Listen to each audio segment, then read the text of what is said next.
The events began to take place in an expensive hotel in Changchun, where a girl approached Chun Chen, asking him if he remembered what she told him. A little embarrassed, the son-in-law of the Song family decided to ask what the girl had actually said.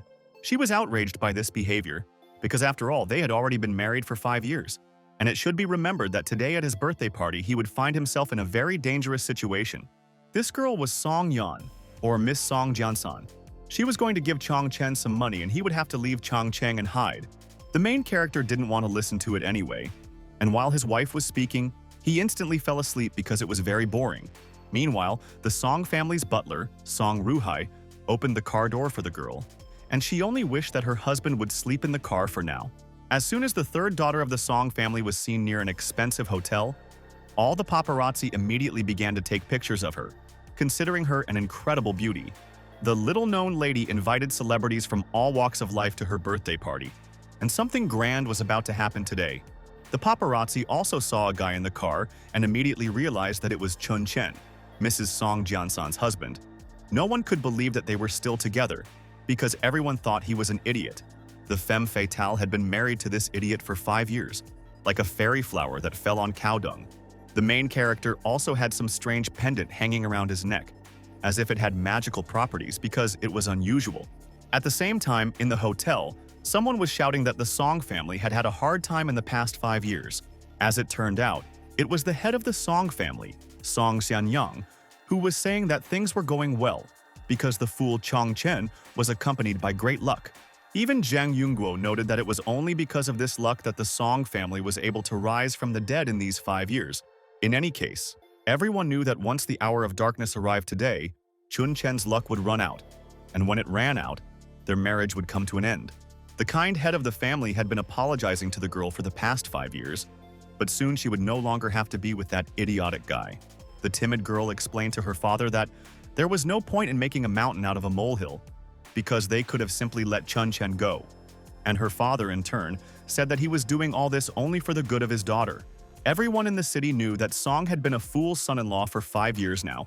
Today, she had to break off her marriage with Chong Chen in front of the entire city, and Song Jiansan should also know that she had already caught the eye of the young master from the imperial court.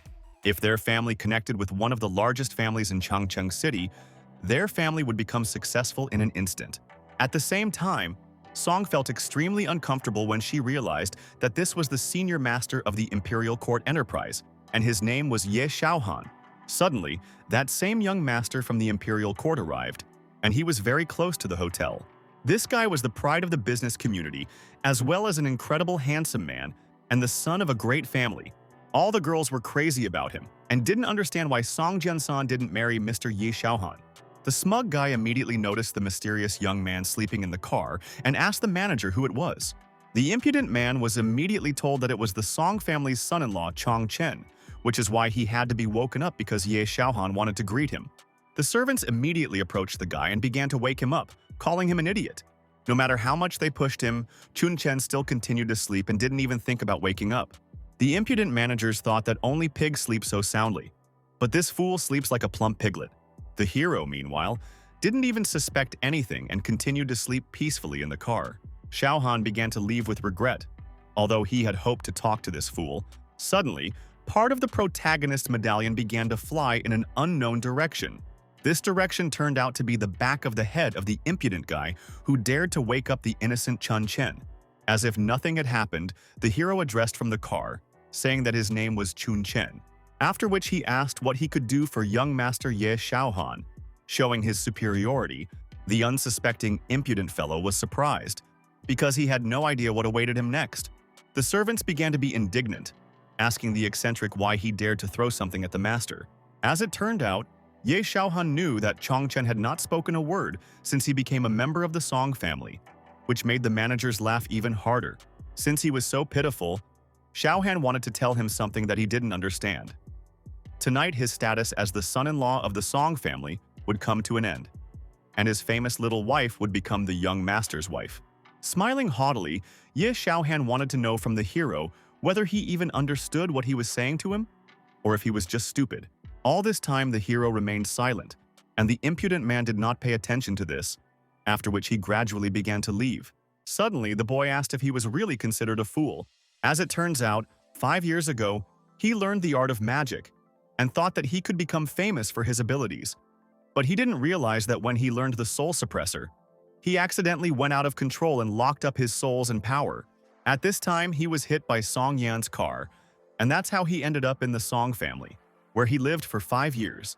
After 5 years of being made a fool of, today he will be abandoned and become the laughingstock of the entire city.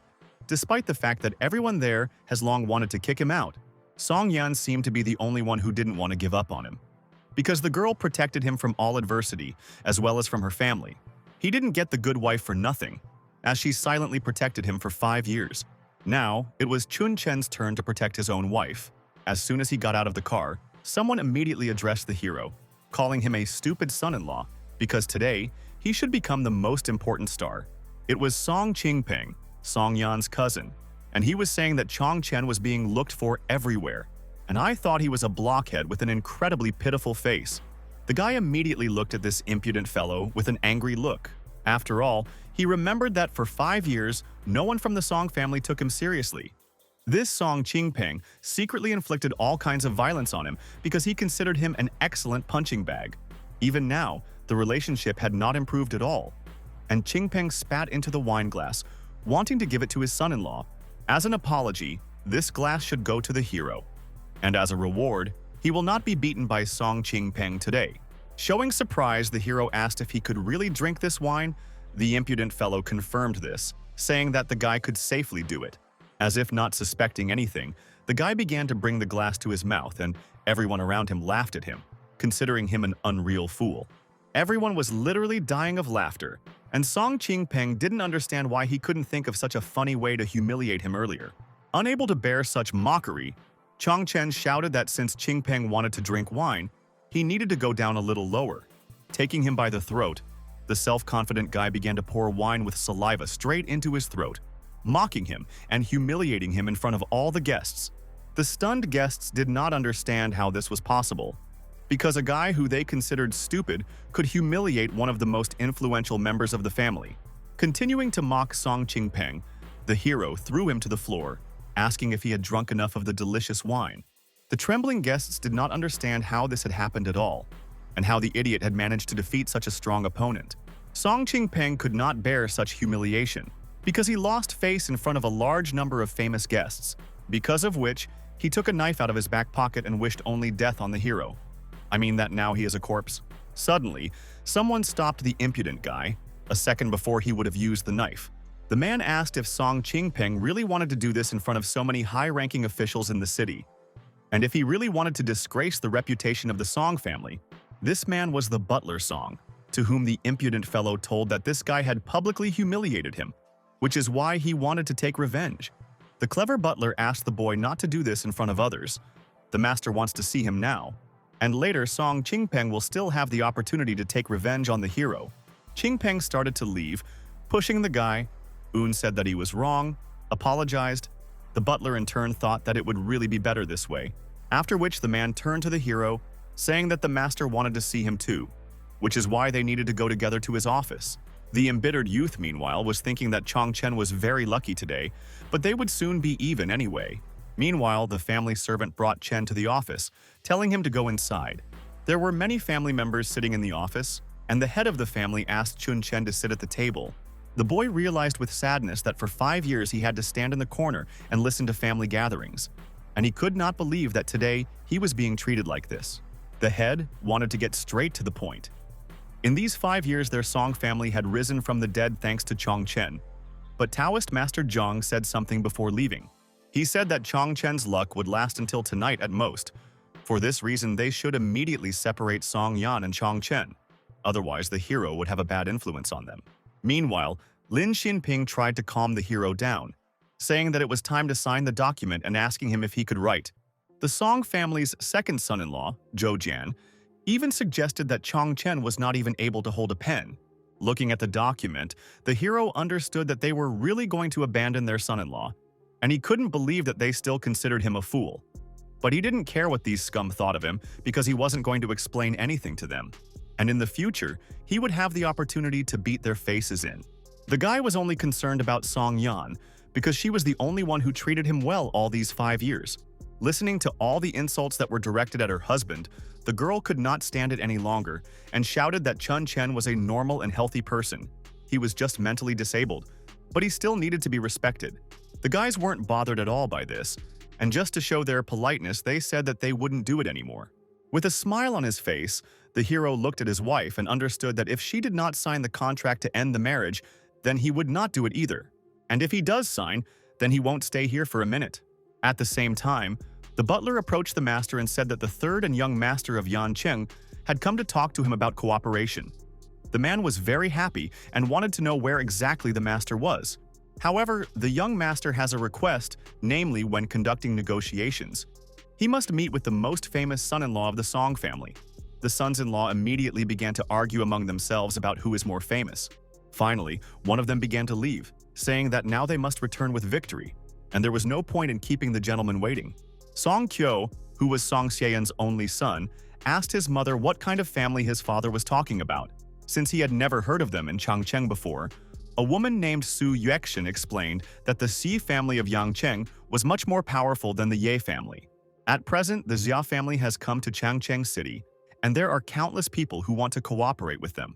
Because if you get close to the Xia family, you can fly to the top of the branch and become a phoenix. Such happiness only happens once every 100 years. After which, Su Yuexian turned to her daughter, saying that her elder sister's husband was receiving very good resources. Now it was up to her, how she would fight for the Ye family.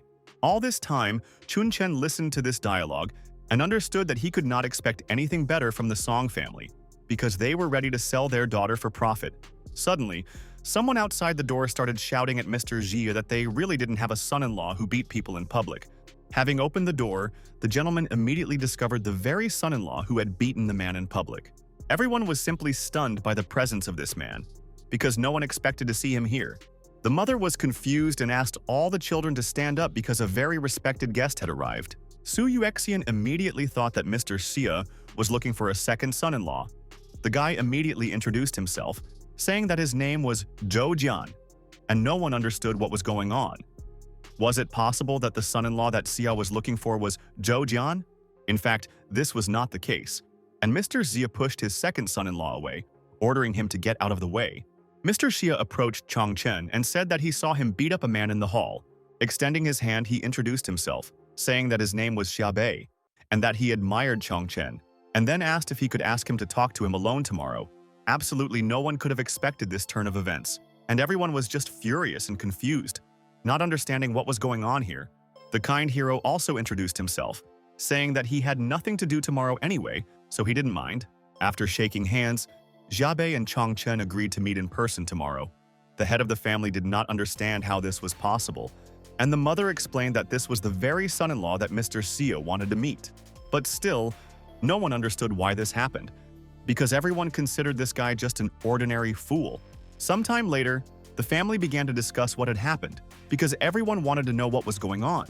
Some family members learned that Mr. Xia saw Chong Chen beating up Song Qingping in the hall, and he found it funny to meet such a fool.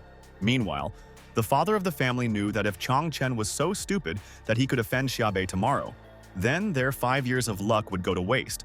That is why this event was even more outrageous for him. Putting a lot of pressure on his daughter, the father wanted her to sign a contract to break up the marriage, but the girl didn't want to do it at all. Mother also insisted that if they signed the contract, the Song family would get rid of Chong Chen, and even if the Xia family got angry, they would have less chance of being involved. All the relatives put a lot of pressure on the girl, saying that she should think about her family and not about herself, that she should sign a divorce agreement because they were doing it for her own good. With trembling hands, the excited Song Yan realized that Chong Chen had dedicated 5 years to the family, and now they were going to abandon him like this. With regret, the hero understood that his wife had probably chosen her family and not him. Suddenly, the girl began to press her pen with all her might directly onto the contract, thereby ruining it and not signing it. After which, throwing everything on the table, she shouted that 5 years had passed. It was thanks to Chun Chen that the family had risen from the dead, and now they were going to use him and drive him away, which is why the girl did not understand how such an inferior person like him would live alone. Listening to Song Yan's indignation, the entire family was angry with her, and everyone pressured her in their own way to sign this contract. Even the father yelled at his daughter like crazy to make her do it. But the girl began to cry, saying that she didn't like any Ya Shiaoan, especially she didn't want to be an instrument for their marriage union. The worried relatives began to discuss among themselves how to influence the girl's decision. Thinking about what to tell her, slamming the table with all his might, father began to shout that Song Yan was a rebel and that she had to sign this agreement to dissolve the marriage today. Meanwhile, someone began to tear up that very agreement to end the marriage. It was Chun Chen who asked if father really couldn't see that Song Yan didn't want this. The angry family began to shout at the hero, asking how he dared to break the divorce agreement because it was outrageous. The guy in turn said that he knew that cooperation with the C family was very important to them. But as they saw, Mr. Xia only wanted to talk about cooperation with him. Therefore, he hopes that they will respect Song Yan's opinion. Otherwise, then the guy will tell everything to Mr. Xia tomorrow. And they won't like it, because then the most influential family in the city will find out all the secrets of the family. If something happened, then he would take all the blame on himself and would not drag the Song family into it. The head of the family, meanwhile, could not understand why this fool suddenly spoke clearly. One of the children started shouting, asking Chun Chen who he thought he was. If he got into trouble tomorrow, no one would be able to answer for it. At that very second, someone said that he would solve this issue. As it turned out, it was Mr. Ya Shiaoan who asked not to worry. Because even if Chong Chen were to cause trouble for Mr. Xia tomorrow, he would be able to prove that the Song family had nothing to do with Chong Chen. 5 minutes later, the family was discussing that the father of the family had promised Chong Chen to meet with Mr. Xia because there was nothing else they could do about the situation. Because this was the will of Mr. Ya Shiaoan. Because his family had long agreed to cooperate with the C family on the matter of tomorrow's meeting. And Xia looking for Chong Chen was just a drunken joke on his part. The brazen Ya Shiaoan asked the girl how about giving Chong Chen a day of time and letting them compete fairly. After all, he could see that Miss Song was still a little hesitant. So why don't they do as she says and see which of the two of them could withstand the cooperation with the Xia family? The father of the family decided that he wanted Chong Chen to lose convincingly. This would show Song Yan Ya Shiaoan's strength, and then she might come to her senses. But just in case, the chief asked the butler to make sure that someone would send Chong Chen back to his usual state. The girl in love, in turn, thanked her husband for saving her, and thought about how he stopped being a fool and took the full brunt of the blow. Smiling proudly, the hero understood that he owed his wife, so he did it. Meanwhile, the butler exclaimed to the lady that it was already late and it was necessary to go home, and Chun Chen needed to return home and rest. The butler was instructed to take care of the hero. At the same time, in the women's restroom, the girls were discussing how the idiot son-in-law had beaten up Song Qingpeng in public today. They also knew that Song Qingpeng wanted to fight back, but the butler stopped him in public. They felt sorry that they missed such a spectacle, but for them, it was not a big loss, because they saw Song Qingpeng calling a group of people to take revenge. Song Yan heard their conversation and realized that the scoundrel was preparing to take revenge on her husband. Realizing that her husband was in danger, Song Yan began calling the butler to save Chong Chen. The butler meanwhile left the building and was preparing something terrible for the main character. The man answered the lady that they were just going to the parking lot, and he did not understand the girl because he did not know why she was so worried about her husband. Even more alarmed, the girl explained that she had heard that the butler had stopped Song Qingpeng from beating up Chong Chen today, but she was afraid that Song would now try to take revenge on him. Without thinking twice, the man simply replied that the lady should not worry because her husband was with him, and he will send them home safe and sound because after all, they are related. As it turned out, the butler had been lying all this time and the guy was already waiting nearby, ready to beat up the hero. The wife in turn thanked the butler. They say that he is a really good worker, after which they said goodbye. After which, the impudent man told Song Qingpeng that he had specially found an opportunity for him to take revenge. The impudent man asked the man to leave the parking lot, and the butler immediately began to leave as if nothing had happened. Under the orders of the leader, he could use any methods to get rid of Chong Chen, and this was truly excellent. As a precaution, the leader wanted to be 100% sure that Chong Chen would not see Xia tomorrow. The hooligans were already waiting for him. They were angry, and they had a huge number of different weapons in their hands because they wanted to finish off the guy. Song Qingpeng was extremely angry that Chong Chen had humiliated him in public today. Waving a metal pipe with all his might, he shouted that he would let the boy know that he was no longer a survivor. Initially, the hero was extremely confused because he did not understand what to do in this situation and how to save himself. Meanwhile, the butler stood at the entrance to the underground parking lot, and very loud bangs could be heard, as if someone was fighting. Suddenly, the butler looked out through the door and shouted to the guys that they needed to break the legs. But don't hurt the face, because the head might still need this guy to work on the face later. After waiting a few seconds, the man noticed that the parking lot was very quiet, and it did not look like there was a fight going on. The stunned butler saw Chun Chen standing over the hooligans, unharmed and unharmed, as if the fight had never happened. This outcome of events greatly surprised the experienced butler, because he had never seen anything like it before. Sometime later, the hero thought about how he finally used the skills of the Nine Xuan clan for the first time since descending from the mountain, but he also felt sorry that he had to deal with such scum. Suddenly, someone from behind exclaimed, asking Manager Pan if the fun would continue. The fun was indeed set to continue because many more scoundrels had arrived, having been promised that there would be an interesting spectacle, and they would beat up the son-in-law in order to send Ya Shiaoan to Song Yan's bed. None of those present immediately understood who these people were, and only Chun Chen realized that his life was in danger again. The brave guy asked the impudent cockroaches what they were doing here and why they came here. Without hesitation, he shouted that he needed to apologize to him for such impudent actions, and he was waiting for an apology from all the hooligans in turn. The karateka immediately started shouting that he would never apologize to such an idiot in his life. But suddenly, behind him, the guy stopped him because he remembered who it was. They all started laughing because they understood that this was an ordinary idiot who could do nothing against them and was not capable of fighting. Coming closer, the scoundrel asked if Chun Chen knew that he would be beaten today and that his girlfriend would no longer sleep alone. The hero clearly could not tolerate such impudence, and he hit the impudent guy right in the face with all his might to subdue him. In fact, he had warned this impudent man before, telling him that he needed to apologize first before talking. Of the hooligans present, none could believe that such a weakling could defeat their leader and destroy him with just one blow. The leader himself could not believe what was happening, not understanding how this son-in-law dared to hit him. The rage was visible in his eyes. The leader of the group of hooligans was ready to finish off the main character for such humiliation. The managers knew it was over, and this fool dared to hit Rongdong, the young master of the Wrong group. This group is one of the most unprepossessing groups in the city, and the young master originally owned a boxing gym. That is why the young master immediately wanted to finish off the hero for such a disgrace. The hooligans also started shouting that they wished the boss only victory and that he should show his boxing skills and beat him. The hero didn't even begin to worry about such a weak blow.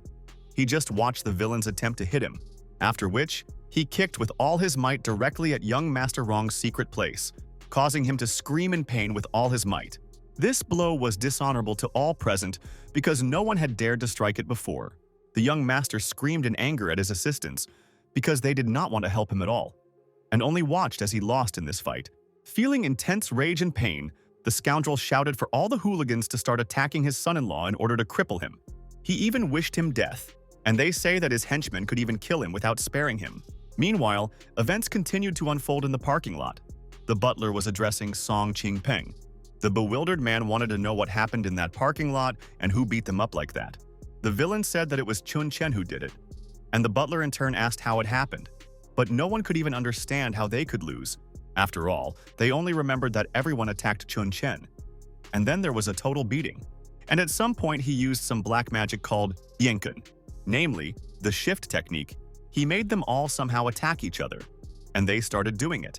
At that moment, the butler and Song Qingpeng heard some sounds nearby and thought that a fight had broken out again.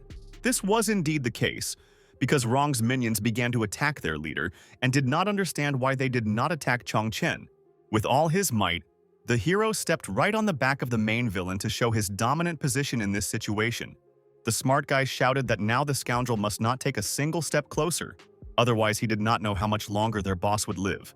The scoundrel continued to shout, saying that he was the young master of the Wrong family. If he was treated like this, he would take harsh revenge. In fact, the hero didn't care at all who he was, and he wants the guy to apologize to him and his wife right now. Otherwise, it will be the end for the young master. Master Wrong couldn't believe that this was even happening. After all, this was young Master Ya Shiaoan's territory. It was also surrounded by his people. But still, Chong Chen was able to win this fight. Wrong knew that he had only come to watch what was happening, but it turned out that he was humiliated in public and could no longer fight. The protagonist decided to press harder on the villain's back, and Rong began to tremble in pain because of this, after which he gradually apologized to Lady Song Yan. Starting to cry, the scoundrel literally begged for forgiveness, saying that he sincerely apologized and would never do that again. None of Rong's henchmen could believe it, because nothing like this had ever happened before, and their boss had never apologized to anyone. The satisfied hero only exclaimed that this was very good, because it was high time to apologize to him and his wife. Then this fight would not have happened at all. The managers continued to watch what was happening and understood that now it was all over and that today's event would not be forgotten for a long time. Suddenly, the head of the family shouted out Chun Chen's name. The father was extremely indignant because he had previously told the boy to go home, but now he did not understand what he was doing here. Meanwhile, Ya Shiaoan approached the manager and asked what happened here. The worried manager explained that Rong had inquired about Chun Chen's identity, and then the boy had beaten Rong Dong without a word. The young master couldn't understand how this was possible, and how this idiot was able to knock down Rong Dong. After all, was there really some kind of power in the Song family that protected Chun Chen? At the same time, Ye Shiaoan wanted to ask Mr. Song if he really didn't care about his family. After all, he knows very well that at the moment the most important direction for their family is trilateral cooperation. If you remove the E family, then the third party will be another family. The other family is the Rong group, who just suffered in the fight with Chun Chen. But now, their kind son-in-law had made a fuss, and Ye Shiaoan was afraid that the Rong family would never cooperate with them again, while his father at the same time knew that Taoist Master Zhang had spoken the truth, and Chun Chen's luck had run out. It was now, after his luck had run out, that this guy began to harass the Song family. The worried head of the Song family told the young master of the Rong family that he apologized on behalf of the family. If they needed any compensation, they were willing to pay it. At that very moment, one of the Rong family turned around and said that he never wanted to cooperate with the Song family again because of today. Also, Rong didn't care who protected Chun Chen. If he returned home safe and sound today, then Rong was going to change his name. "Change your name backwards," he exclaimed with all his might, because he thought that such a thing was simply impossible. Meanwhile, the girl watched everything that was happening and did not understand what Chun Chen did to Rong Dong, because she had previously thought that the guy would simply go home. And now, he was in trouble again.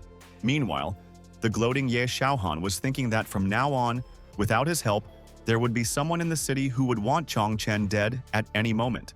Immediately after this, the scoundrel turned to the beaten guy, saying that they were partners and there was no need to ruin the relationship over a trifle. Turning to the head of the family, the guy also said that since the birthday banquet had become so noisy, that was why he needed to return home first. As for who to take with him, the man should figure it out for himself. The father of the Shang family immediately began to worry. But he understood the master, literally understood everything. Then the man exclaimed to all the guys that everything was fine, and they could go, but there wasn't enough room in the car, which is why Chun Chen has to take a taxi, because there is absolutely no room for him in the car. Song Yan was outraged by this decision, because if his father let him go alone now, it could mean the loss of life for the boy. The father, in turn, simply replied that he did not understand what his daughter was talking about, because he was simply letting the boy go home and not taking his life. He was giving him another day to become a member of the Song family. If Chun Chen can safely reach the meeting place, he will personally come out to meet him and arrange a reception for him. One of the sons-in-law understood that if it weren't for the Lord's leniency, Chun Chen wouldn't have had a chance. Yan was trembling with fear because she was very afraid for her husband. One of the villains observed this incident and listened to the entire dialogue, which is why he did not expect that the Song family would be so sincere. Then he agreed to continue this three-way cooperation. Ye Shiaoan was happy with this decision, because tomorrow he was going to come to the Song family and take Miss Song Yan with him to the Xia family to discuss cooperation. After that, he would allow the master to take on some of the responsibilities of cooperation. Mother said goodbye to Chun Chen, saying that it was time for them to go home, and that this was probably their last meeting. Perhaps his last success was to persuade Mr. Ye to finish everything quickly. And also his relatives shouted at the guy that he was just a loser. Lady Song Yan continued to listen to all this rudeness from her relatives, and simply trembled with anger, fury, and rage. Taking her fiancé's hand, she said that they needed to go. Until they signed the divorce agreement, now she and Chun Chen still had to. And the girl didn't want to let her relatives do something like that. The head of the family could not tolerate such behavior and expressed his indignation to Ye Shiaoan. But the boy stopped his father. After all, Now he simply loves to watch how the prey tries to resist until it becomes his. Sometime later, Chun Chen and Song Yan started to drive home. Their younger brother drove them in a car, saying that it was not his will, and that dad asked him to protect Song Yan, and she should understand why all this was happening around Chun Chen. The girl understood with regret that Chun Chen had angered Rongdong. Most likely his people were already pursuing the hero. The indignant younger brother decided to ask the boy why he started all this, because everyone made fun of him when he was 5 years old. But for some reason, he had never hit anyone before. Without worrying about the consequences, the hero simply said that the guy he beat up opened his stinking mouth the wrong way. At the same time, the brother understood that going out into the world is strength. What's the point of being stupid and strong without power? These are three things that depend on each other. The worried wife, in turn, said that she would take Chun Chen out of the city a little later.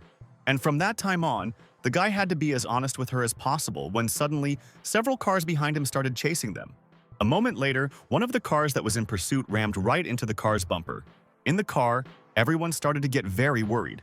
The driver was furious, and the girl did not understand what had happened, and only Chun Chen was calm.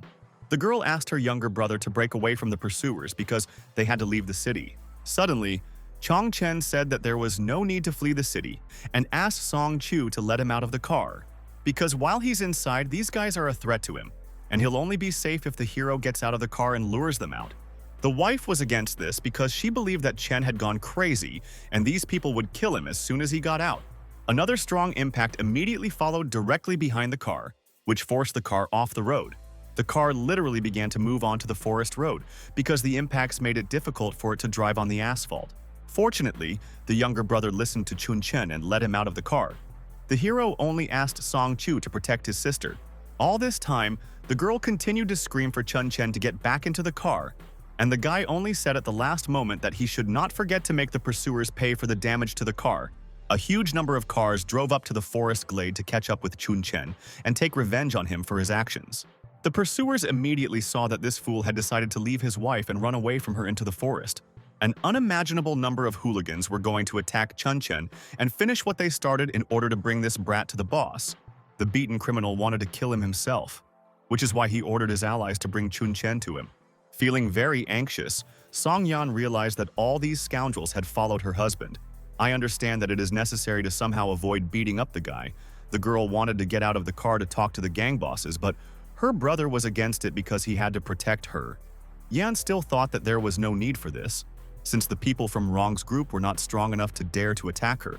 That was why she ordered her younger brother to go and save Chun Chen, and she would go and talk to Ya Shiaoan before it was too late.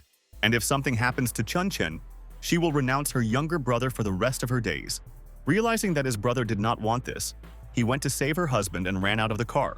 Meanwhile, Song Yan approached Ya Shiaoan, asking what she needed to do to make him spare her husband.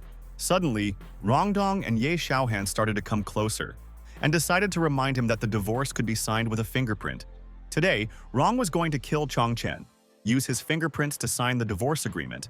But if she agreed to marry his brother Ye right now, then he could show mercy and let Chen live as a disabled person. Song Yan knew that this was unfair, because they were taking advantage of the opportunity, which was against the rules and shouldn't even be thought about. Suddenly, Ye Shiaoan came closer and ordered Yan to shut his mouth. The arrogant scoundrel said that he had already given the Song family a chance 3 times for her sake, and now she was responsible for it. The master's patience has run out. Now he wants not only for her to be his tonight, but also for Chun Chen not to be able to get out of here alive. As it turned out, the whole time the younger brother was watching everything that was happening, and he understood that 2 grown men were threatening his sister. They should be very ashamed. But the guy also understood that he was still a real macho, and he needed to move to help his sister, even though he was shaking with fear. Suddenly, someone from behind turned to the boy, asking if he was really going to continue watching his sister being bullied. It was Chun Chen. The younger brother was surprised because this guy had previously been chased by a whole crowd. To this, the hero only replied that they were probably lost. But they decided to get down to business, and the guy asked his brother if he hadn't said that he was as strong as 10 people from the wrong group. But for some reason, he was inactive. The trembling boy admitted that he really wanted to go, but if he did, he would make the Song family an enemy of the Ye family and the Rong family. So he couldn't even move his legs. The brave hero, in turn, called this guy just a loser, because he is not able to protect even his own sister. As he continued walking, Chun Chen asked Song Chu to remember his words. Then, the main character said that if someone dares to offend someone you love, you must respond in kind, no matter how strong that person is. The villains immediately saw the guy and were glad that this fool himself showed up to certain death. Even if it hurts, even if you have to start all over again, it's still worth it to protect the people you love and are close to. If you are a man, you should act like a man and strike first at your offender. A dumbfounded Song Yan couldn't understand whether her husband was really capable of defeating such strong opponents. In fact, he really could do it, and with all his might he hit the scoundrel right in the stomach, which is why he began to scream in pain, because the blow was delivered without remorse. The villain would hardly be able to fight after this, because he was experiencing such severe pain and could hardly survive this first strike. No one present nearby could believe their eyes, because everyone had previously considered Chun Chen to be an ordinary fool who was incapable of anything. But in fact, this guy was so strong that he was able to easily defeat one of the strongest fighters, namely Rong Dong. Looking straight into Ya Shiaoan's eyes, Chun Chen said that it was now his turn to fight. Suddenly, at that very second, the villain began to laugh. They say that in his opinion the hero had gone crazy. The impudent man thought that Chun Chen was not acting honorably because their Song family had a hard time calming down the wrong group, but he decided to destroy the three-way cooperation that his family should rely on. We all know that the Song family can only prosper if it rises to the level of the Ye family. And now he has completely angered the wrong group, causing them to take all measures. And now, his family will be forced to ask Ya Shiaoan for help, so the hero should not dare to go into battle against him. Ya Shiaoan advised the guy to kneel down and promise to divorce Song Yan. And then he would allow the wrong group to spare him, or else he would die. The main character didn't care at all about this, and he hit the villain right in the face with all his might, using one of the most powerful striking techniques. He did it because this piece of trash talks a lot. Experiencing serious consequences from the blow, Ye Shiaoan immediately began to fall down and could no longer speak calmly. All this was indeed correct, because Chun Chen believed that trash should know its place. But it seemed that Ye Shiaoan was lost, which required him to be taken home. And the hero wanted to throw him straight into the trash can. With a trembling voice, the scoundrel shouted that Chun Chen needed to come to his senses. Otherwise, the consequences would be irreversible. Chun Chen simply ordered the insolent man to shut up and hit him with a trash can right on the head with all his might. From the impact of such a strong force, Ye Shiaoan instantly lost consciousness, because he was an extremely weak opponent and was not able to compete properly. Like a cockroach, Ye Shiaoan was lying unconscious in a pile of garbage, which was where he belonged. The hero was extremely glad that this scoundrel had finally gone quiet. With his foot right on the trash can, he wanted to understand where his allies were. Worried, Song Yan approached her husband and said that she had asked him not to get into a fight. And now that he had angered the two families completely, this would truly be the end for him. But in reality, all this could have been arranged in a way other than a fight, and simply causing them one-sided damage. He took a wad of cash from Ye Shiaoan's pocket. The hero handed it to his wife, saying that this was money for the damaged car. Once again, the girl couldn't believe her eyes because she didn't understand if it was really the same Chun Chen. They had been married for 5 years. Realizing that they needed to escape, the girl took her husband's hand again, saying that they needed to leave. Chun Chen in turn knew that Song Chu nearby was still in a state of paralysis, and he needed to get out quickly. As if nothing had happened, Song Chu crawled out of the bushes and said that he was coming now. Thus, all the enemies were easily defeated, and the heroes left this place safe and sound. As they drove away, they already understood that they would soon leave the city. The slightly worried girl still asked the guy to be more careful in the future and not get caught. But the joyful Chun Chen only said that he shouldn't worry, and everything would be fine. Suddenly, Song Chu turned around and shouted that Chun Chen had gone crazy, and the Song family would not be able to protect him. Sooner or later they would find out. And even if Ye Shiaoan and the others did not deal with him, his father would still want to finish him off. Song Yan also acknowledged her brother was right in this case. The smart guy, in turn, understood that if some fool beats the scoundrel, then he obviously won't tell anyone about it. This was indeed true, because it was simply not profitable for the bandits to talk about how a simple guy beat them up. Therefore, the hero thinks that this shame will die with them. As for their people, they should also remain silent. Besides, they agreed, and Chen will have another day. And even if the hero is sent out of town, he will still return. After all, he and Mr. Sia have a meeting scheduled at Song's house tomorrow. Because of this, Chun Chen didn't even worry about the incident that happened, because he had no intention of breaking the agreement. That's why Song Chu, after listening to this guy, decided that it was time to go home. This guy said he would come back even if they took him out, and since that was the case, it was better to go home now. And from that moment on, the younger brother decided that he would also protect Chun Chen.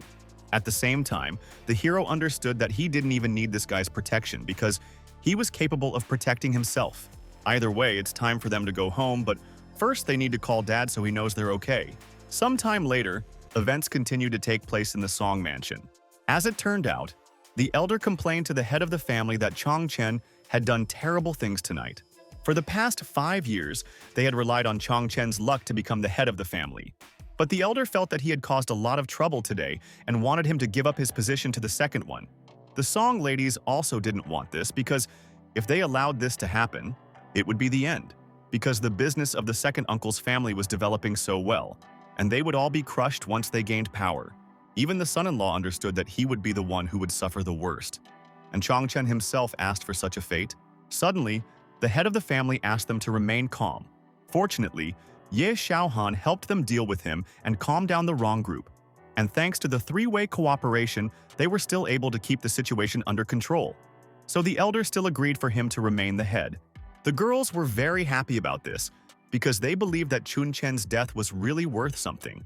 After all, it really did calm them down, because the more painful the death, the better for the wrong group. Suddenly, the head of the family received a call from Song Yan, who told them that they had returned safely with Chun Chen. When the man heard this, he could not believe what his daughter had said because it was literally impossible.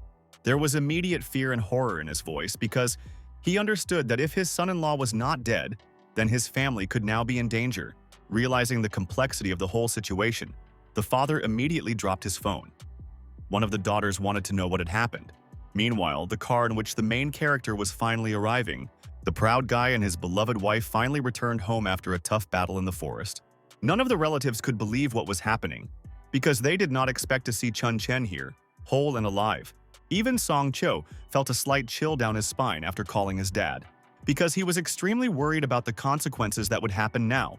Suddenly, the younger brother finally remembered what his dad told him. He said that if Chun Chen could safely reach the meeting place, he would personally come out to meet him and arrange a reception for him. The stunned guy immediately realized that Chen remembered everything, and also asked him to call his father in advance to tell him that they were all returning home together. After all, it was the younger brother who did this, telling his father that Chun Chen had returned safe and sound, which is why he needed to be met. Realizing the entire situation, the younger brother understood that he was now also in danger. Song Yan decided to ask her brother what happened to him, but the guy only trembled with fear and said that he was a corpse. At the same time, someone began to come out of the doors of the mansion. It was the entire Xiang family, and the head of the family in particular, because he had to meet Chun Chen. Barely containing his anger, the man said that he was glad to see his son-in-law and wanted to invite him home. The children at the same time watched their father's face, how displeased it was. They all sensed that they would be severely punished today. Smiling like an honest man, the hero asked if everything was okay and if he had done everything right. The hero did not understand why everyone was looking at him like that, but his wife understood that he was doing it all on purpose. The second son-in-law was also there, and the boy was not afraid to ask him if he had made tea. Everyone began to think that Chun Chen was rushing to heaven. Not only did his father-in-law personally greet him, but he also wanted his eldest son-in-law to pour him some tea.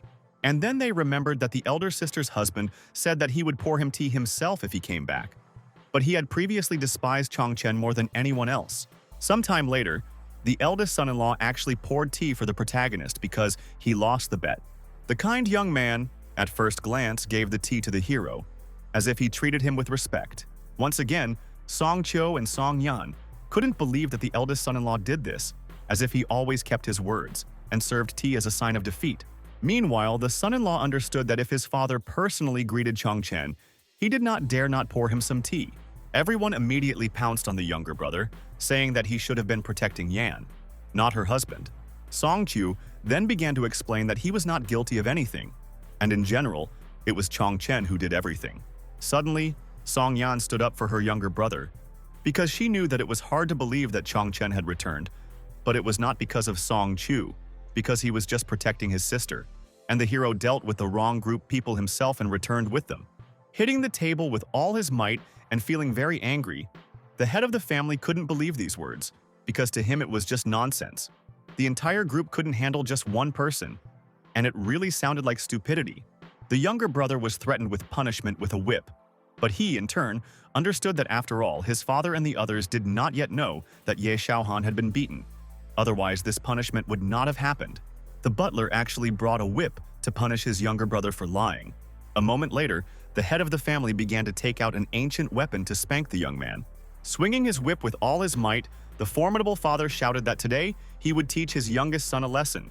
Suddenly, Chun Chen stopped the impudent father, because he did not want the innocent boy to suffer punishment. Stopping the hand of the head of the family, Chun Chen turned to his father. They say that even an evil tiger does not eat its children, and Brother Chu is still too young, and he will not be able to withstand the blow, killing him. This made the family even more angry, because in fact, the mother explained that this was a normal family punishment. That was the law, and there was no talk of death. The sons-in-law also had not seen anyone dare to go against the family law in all these years of living at home. It was considered treason, and Chun Chen seemed to have gone mad with the desire to die. Everyone began to calm Chun Chen down, saying that it was indeed normal and just a spanking. The head of the family seemed to go mad from this turn of events, and was even more angry at the hero. Swinging his whip with all his might, the scoundrel wanted to strike, but not at his youngest son. This blow was supposed to be aimed at Chun Chen, but Song Yan stood in front of the boy, because he dared to break the family law and had to be punished. So he had to be spanked. A moment later, the hero jumped with all his might, grabbing his wife with him. From such a deft movement, even the head of the family, who wielded a whip, perfectly missed with his powerful and aimed blow. After the blow with the whip, a lot of needles fell, which were located right on the weapon itself. Even the head of the family himself did not expect such a turn of events, because he did not know that he had a deadly weapon in his hands.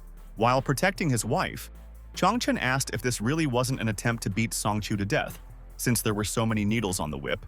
Once again, no one present could believe their eyes, because they had never seen anything like this done with an ordinary whip before. Even the youngest son began to think that his father had really just wanted to finish him off, because why would I need to attach so many needles to the whip? The father, who didn't understand anything, couldn't guess what was going on because he really didn't know where so many needles in the kunta came from, as if someone was trying to kill Chu. The head of the family immediately looked at the butler because it was his whip, but this whip was actually in the head's office, and he just brought it here. The scoundrel immediately began to put pressure on the butler because he was trying to blame the head of the family, and because of his ignorance, the son almost suffered. Meanwhile, the son-in-law assumed that something was wrong and reported it to his father. It was extremely strange that only one fool noticed the needles, and perhaps it was he who hid these needles in the whip. As it turned out, the hero not only noticed that there were needles in the whip, but also that there was poison on them. Even the father himself could not know this. He was extremely surprised that a fool knew this. The eldest son-in-law started yelling at Chun Chen, saying that he was completely crazy. Did he really think that someone would dare to kill Song Chu in front of them? The daughter and her mother started crying and saying that they were not the type to do that. In any case, the head of the family thought that it was worth stopping the argument. And even if it was not true, it was better to check whether there really was poison on the needles. Because of this, it is necessary to quickly show the whip to Master Qingfeng, because he is a disciple of Taoist Zheng. He should know whether the whip's needle is poisonous. A few minutes later, the butler reported that these needles actually contained poison, and it was very dangerous. This meant that someone really wanted to harm the youngest son and kill him at the hands of his father. The indignant relatives again suggested that Chun Chen could see the needles, but he could not see the poison with his own eyes, which is why he could have something to do with it. And it seems that he was the one who decided to get rid of Song Chu. Listening to all this, Song Yan could not bear it any longer, and trembled with anger because she wanted to express all her hatred to her relatives. Meanwhile, the hero did not react to this at all and calmly drank hot tea. Suddenly, the head of the family shouted that it was enough to argue, and Chun Chen had nothing to do with it at all. The relatives were horrified by this statement because they did not understand who could now be involved in the attempted murder. And they also did not know why the head of the family was defending a fool.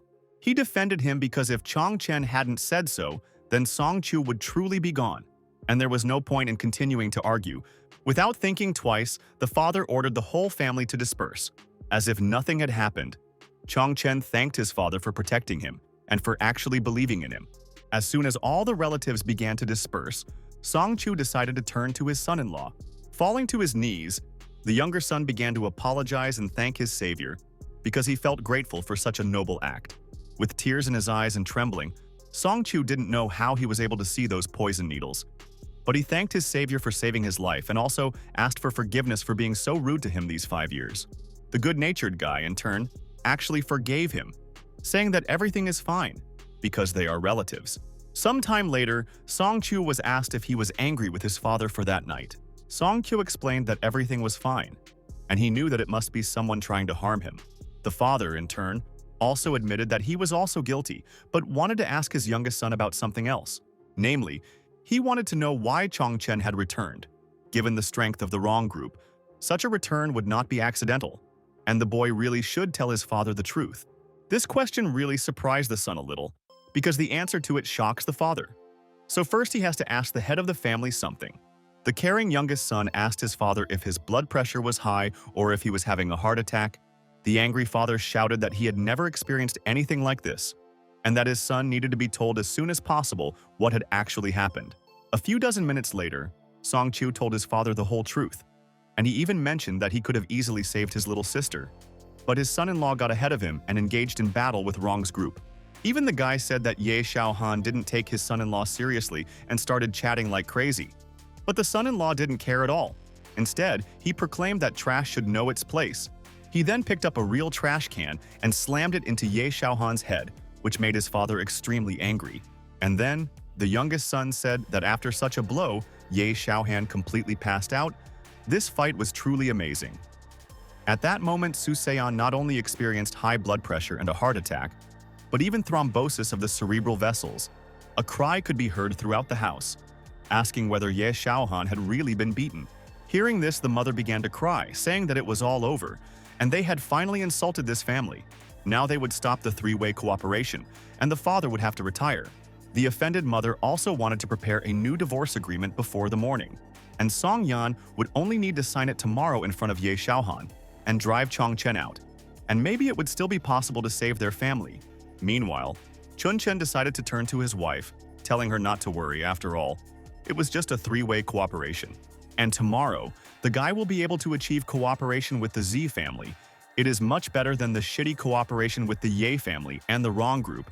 Then he believes that this family should come to their senses. The puzzled girl wanted to know from her husband whether he had really recovered, because this evening his behavior was no different from that of an ordinary person. And there was only one explanation for this. It was truly a recovery because, for the first time in 5 years, the hero felt great. Which is why his wife wanted to know if he remembered where his home was. After thinking for a bit, the guy realized that even now it was extremely difficult for him to answer this question about where exactly his home was. The girl exclaimed that there was no need to worry about it now, and everything was fine. Although in reality, she thought that if she knew where Chun Chen's house was, she would be able to send him back. Only she would not have to worry about there being no one to take care of him. Suddenly, Chun Chen said that he actually remembered where his house was. It turned out that his family is in the capital. It's the Chu family, #1 in China. They have 9 masters, and they are all amazing. All the masters are omnipotent, in heaven and on earth, and they also taught him martial arts. Song Yan already thought that she was wrong, and her husband's illness only worsened. Without thinking twice, the girl said that she would forget about it for now, and asked him to tell her what feelings he had had over the past 5 years. At the same time, she understood that Chun Chen had not been able to express his feelings for 5 years. He must have suffered humiliation, pain, and indifference. He must really want to talk to someone, after all. She was the only one who had been by his side all these years. Suddenly, the hero exclaimed that even though she was his wife, she still didn't care about their relationship. They had been together for 5 years, like an ideal couple. But she didn't even show attention and care towards him, and that was disgusting. Confused, Song Yan began to get angry and tell her husband to go to hell, saying that he shouldn't call her a pig. But the hero told her that he shouldn't get angry because he was just making an analogy. With a huge bump on his head, the guy decided that it was time for him to go to bed now. The girl at the same time thought that he was really impudent, because he took her and insulted her. The next morning, Song Chu trained himself, practicing martial arts techniques, and the mysterious guy in the interesting suit watched him while brushing his teeth. As it turned out, it was Chun Chen, who wanted to ask Song Chu what inspired him to dance the lion. In fact, the younger brother was doing a service to the family by coaching here. Because the Changcheng City ceremony was going to be held in 5 days, if he could win the lion dance there, he could solve the problem of the family relying too much on trilateral cooperation. I don't understand anything. The hero started asking his brother how the lion dance would help him at all, and at the same time continued to brush his teeth. In fact, the ceremony in Changcheng City is the 80th birthday of the head of the Huang family. They are the most powerful family in the city, even more powerful than the Ye family. This dance has become an event that the head of the Huang family loved so much. If you win, you can win the recognition of the head of Huan, and this can be considered a step forward on the path to prosperity and success, which would be a great honor and benefit for the whole family. But currently, all the major families in the city are actively preparing for this, so the competition is extremely high. Song Chu thought that he would hardly have a high chance of winning. However, he is still practicing, but it is still difficult for him to find a professional to train him. This made Chun Chen wonder whether he should help his younger brother, and at the same time he continued to brush his teeth again. Without thinking twice, the guy spat out the toothpaste that was in his mouth with all his might. This spit even destroyed a hot air balloon that was hanging near them. This kind of reception made Song Chu extremely surprised. He even thought that his son-in-law was a marksman in his previous life, but Chong Chen couldn't say anything about it. All this time, the hero was thinking that he was his wife's slave, and winning brought many benefits. So if Brother Q won, his wife would probably be very happy. Sometime later, the decorations for the house were ready and everyone was dressed in festive costumes. The head of the family was preparing for Ya Shiaoan's arrival because they had to greet him with the highest rank. Meanwhile, one of the daughters ran up and addressed her father. It was Song Yan, and she wanted to understand why her father called her here. The father and mother did not understand what kind of outfit their daughter was wearing on her body. She should be ashamed of this, because she was told yesterday that Mr. Ya Shiaoan would come today, and she should quickly go back and change her dress, because they would be here soon. Suddenly, someone behind said that there was no need for that. It was Chun Chen, who said that Mr. Ya Shiaoan would not be coming to see them today, and the only one who would be coming to see them today was Mr. Xia. Su Seiyan started yelling at the guy because this restless guy was wearing some weird costume, and he should wait because Mr. Ye would be arriving soon. Then they would see because the hero was clearly trying to piss everyone off here. In fact, the guy didn't care whether his relatives believed him or not, but he told them that only Mr. Xia would come, and he didn't at all approve of all this unnecessary boring pathos that they were putting on here. The eldest son-in-law also ordered Chong Chen not to fool him, because Mr. E is a man of his word in the business world. If he says he will be here, he will be here. In addition, he said that Mr. Xia would not be able to come, and the issue with yesterday's poison needles had not yet been resolved. And since Chong Chen was fine, everyone wanted him to hurry up and sign the divorce agreement and get lost. Song Yan, trembling with hatred, realized that her husband had saved Song Chu's life yesterday, and they were still ungrateful. She continued to repeat that she would not accept Mr. Ye.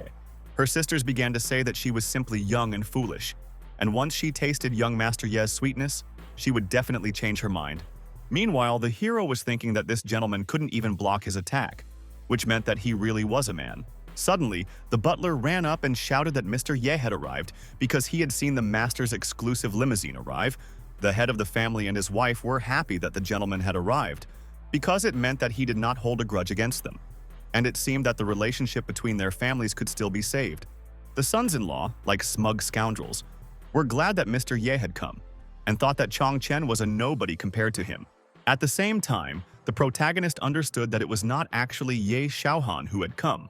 The whole family started running towards the approaching car, because they thought that it was Mr. Ya Shiaoan who was driving. But as it turned out, it was not at all the one they expected. The guy who came wanted to find out what they were all doing here, because he just came to visit them. Mr. Xia, who didn't understand anything, wanted to know why everyone was making such a fuss here, and why they looked like clowns, since it was all so banal. With horror, the whole family realized that Mr. Xia had gotten out of Mr. Ye Shiaoan's car. The head of the family immediately wanted to ask the guy why he came in Mr. Ye Shiaoan's car, and at the same time, Su Seiyan was thinking that Chong Chen was right, and this guy was dressed the same as himself. Mr. Xia started laughing, saying that Ye Shiaoan's face was swollen like a pig's, which was why he couldn't come. So he gave Xia this car to bring him here. Once again, the main character turned out to be right, because it is worth believing him when a person tells them that Mr. E will not come. Suddenly, the head of the butler called and told him to invite Mr. Xia to the old mansion. As it turned out, the head of the butler was also surprised by Mr. Xia's visit. The Song family's leader was a person who spent a lot of time in the Song family's old mansion, and few people knew anything about him. But he was the real leader of the Song family. As for Su Seon, he was only acting as the head of the family, something Chang Chen immediately understood. Now that Xia is here, even this old man is worried. It seems that helping his wife win the cooperation of the Xia family is an absolutely necessary task. Xia was glad that Chief Song wanted to see him. He also appreciated Chang Chen's appearance because he really liked the clothes and asked him to take him to the chief. Each of the elder sons-in-law was angry because Chang Chen should not have led Mr. Xia, lest he say something unnecessary to him, because it might anger his influential family. And then they would all be in big trouble. Unexpectedly, Su Seon only told Chang Chen to go see Mr. Xia off and accompany him in the future. In fact, Mr. Ye's car is here, but he didn't come, which means he wants to show that he holds a grudge against them. This kind of three-way cooperation is becoming unstable. But for the sake of the Song family's future, even if the chances are slim, it remains to be seen whether Chang Chen can gain the cooperation of the Xia family. All the relatives were simply amazed at how lucky the main character was. Sometime later, the events continued in the old mansion of the Song family. The elder was talking about how he was just worried about the city ceremony. But when he heard that Mr. Xia from Yangcheng had suddenly appeared, he decided to immediately invite him to his mansion. It was the current head of the Song family, Song Changqing. Mr. Xia also thanked the elder for the invitation, because today is a big holiday for the Huang family, and wherever you look, people are preparing for it. Pointing to the poster, the elder asked if Mr. Xia usually wrote, and if he could help with it. Without thinking twice, the guy agreed because he was known as the god of pen in Yangcheng. Looking at the hieroglyphs, the guy realized that this was a very strong and powerful word, carrying the energy of blessed impulses, and it was the word powerful. In fact, the elder pointed out the mistake to the master, and it was a different word, namely, the word is unworthy, after which the elderly elder tore up this piece of paper right in front of the guy's face. As it turns out, Master Huang is now looking for young people all over the city to show the Huang family in the best light. Countless calligraphy masters have contributed their creative works with great effort, and with the skill level of a great master, he is far from being able to compete with those monsters. That was why Song Changqing wanted to ask Mr. Xi for one favor that was beyond his control, namely, to ask him for a calligraphy work for the Huang family ceremony.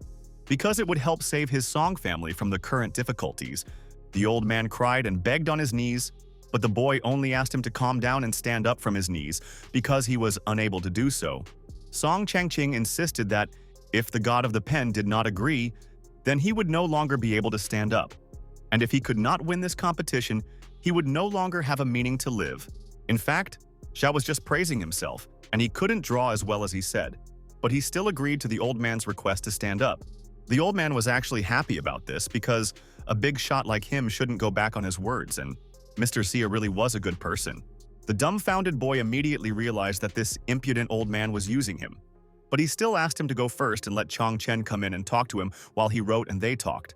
The wise old man was not against fulfilling the boy's request and inviting the hero. After leaving the office, Song Changqing turned to Chang Cheng, saying that Mr. Xia was waiting for him in the office. Two guys were also sitting nearby and were really shocked that the gentleman wanted to see him. The joyful hero entered the office, and the gentleman was already waiting for him there. A little worried guy said that he had just bragged to the old man, and now he asked him to write to the location, and Xia decided to ask the hero for help, so that he would say how it was drawn to him. The hero really didn't expect that Xia also did calligraphy, so he had to appreciate it. When he saw what was drawn, Chun Chen was simply shocked, because he saw that this drawing looked simply awful. The worried boy looked at the drawn poster and didn't even know what to say, even though Xia asked his opinion. In any case, the hero still wanted to offer his help and asked if he could do it better. But they would say that Xia drew it. After all, Chun Chen was indeed good at drawing. After all, he studied under a teacher who was truly called the god of the pen. That same great master had unrivaled calligraphy skills, and no one could draw better than him. A joyful Xia placed his hopes on his friend because he knew that his drawing was not as good as what a real god of the pen could have drawn. In fact, Xia became interested in Chang Chen yesterday because he discovered that he was actually not stupid. And Xia really senses in him a potential great leader who is hiding his abilities and waiting for his moment. People with such a rare aura often had excellent skills, and the fact that he said that he could write really surprised Xia. Meanwhile, the hero finished and was ready to show his drawing. Seeing this drawing, Zhao was simply stunned by this, because he did not expect to see something like this. Yi sincerely thought that this was a really terrible drawing, and even he wrote it better. So it seemed that he was clearly wrong about Chun Chen. At the same time, Song Changqing began to knock on the door, asking Xia if he had finished, because the old man was looking forward to his masterpieces. The boy, trembling with fear, understood that if the old man saw this, he would lose face, and he had to quickly write another poster without typos. Suddenly, Chun Chen let his grandfather in, saying that Xia had already finished a long time ago. The drawing was completely ready. The joyful man wanted to admire the young master's drawing, although Xia was not ready yet. But for some reason, Chang Chen let the old man in. Fearing failure, Xia wanted to hide Chang Chen's writing in his other hand so as not to show it by accident, then take out his own. And although it had typos, it was still probably better than the hero's. Unexpectedly, Chun Chen raised Xia's right hand, and in it was a drawing of the main character, causing Xia to become even more worried. Seeing this drawing, Song Changqing was extremely surprised, but he still did not show any reaction. The frightened boy thought that Chang Chen had put him down on purpose because he had shown the wrong hand. And that was the end. Now he would lose face. He would have nothing more to do in Changcheng. Tonight, he would return to Yangcheng again. The elder remained silent and only pointed his finger at the poster with great surprise. Suddenly, the old man ran up to the poster and took it in his hands, after which he began to cry, saying that it was simply a beautiful drawing, and it was truly worthy of the god of the pen, because he had never seen a young man who could write so beautifully. Surprised, Xia clearly didn't expect such a reaction and didn't understand why this drawing was excellent, because he thought that even his was better. In the opinion of the master, this drawing was really excellent, and Xia was too modest. Although he said that he was the god of the pen, it was written there that great plans and great dominion, laughter despite drunkenness in life. It rhymes with Huan and expresses the great ambitions and desires of Mr. Huan, and is written in words that fools cannot even read. With joy, Song Changqing also exclaimed that Master Huang loved antique cursive writing very much, so he should like this poster very much. If this calligraphy was used to participate in the competition, then the elder was sure that there was a great chance of victory. In Xia's opinion, this writing was not as good as his, but it still had a chance of winning the competition. However, the boy calmed down and told Song Changqing that it was just some calligraphy he had quickly written, and nothing special. But if old man Song saw something special in it, then let him take it. Suddenly, the old man thanked Mr. Xia for this letter, but also clarified that he forgot to sign it, which is why the old man wanted to see how he did it right now. The dumbfounded guy didn't show it, but he understood that this old man clearly wanted Xia to humiliate himself in front of him right now. Suddenly, Xi started to wriggle out of it, saying that he couldn't sign the letter because the signature meant that he was the owner. And why not let Chang Chen sign the letter, since in fact, it was him who this letter was supposed to be for. Continuing to make excuses, the guy said that he was really sure that he wanted to give this letter to Chun Chen. The worried old man also asked the boy not to spoil the drawing because he thought that Chang Chen did not have proper calligraphy skills. The hero, in turn, really tried very hard to sign this work, because he himself had written it earlier. For the old man to see such a signature was extremely strange, because the age was the same. But for some reason there was a big difference in skills, and he was sure that the calligraphy that Xia had just hidden was written by Chang Chen. At that very moment, Mr. Xi suggested to Song Changqing that they finally start discussing cooperation issues. The elder didn't even suspect that he actually came to discuss cooperation issues. The old man actually didn't mind talking to Xia, but Chang Chen shouldn't be here because it was none of his business and should wait outside the door. It turned out that old man Song had actually misunderstood, and Xia meant that he wanted to talk to Chang Chen, which is why he asked the elder to leave the office for a few minutes. The red-faced old man felt very ashamed and didn't even suspect that this would happen. And I would never have thought that Xia came specifically to Chang Chen. The door opened and the elder walked out as if he was empty. Su Xiaoyan immediately asked his father how he was doing and thought that Xia didn't seem to be here to talk about cooperation.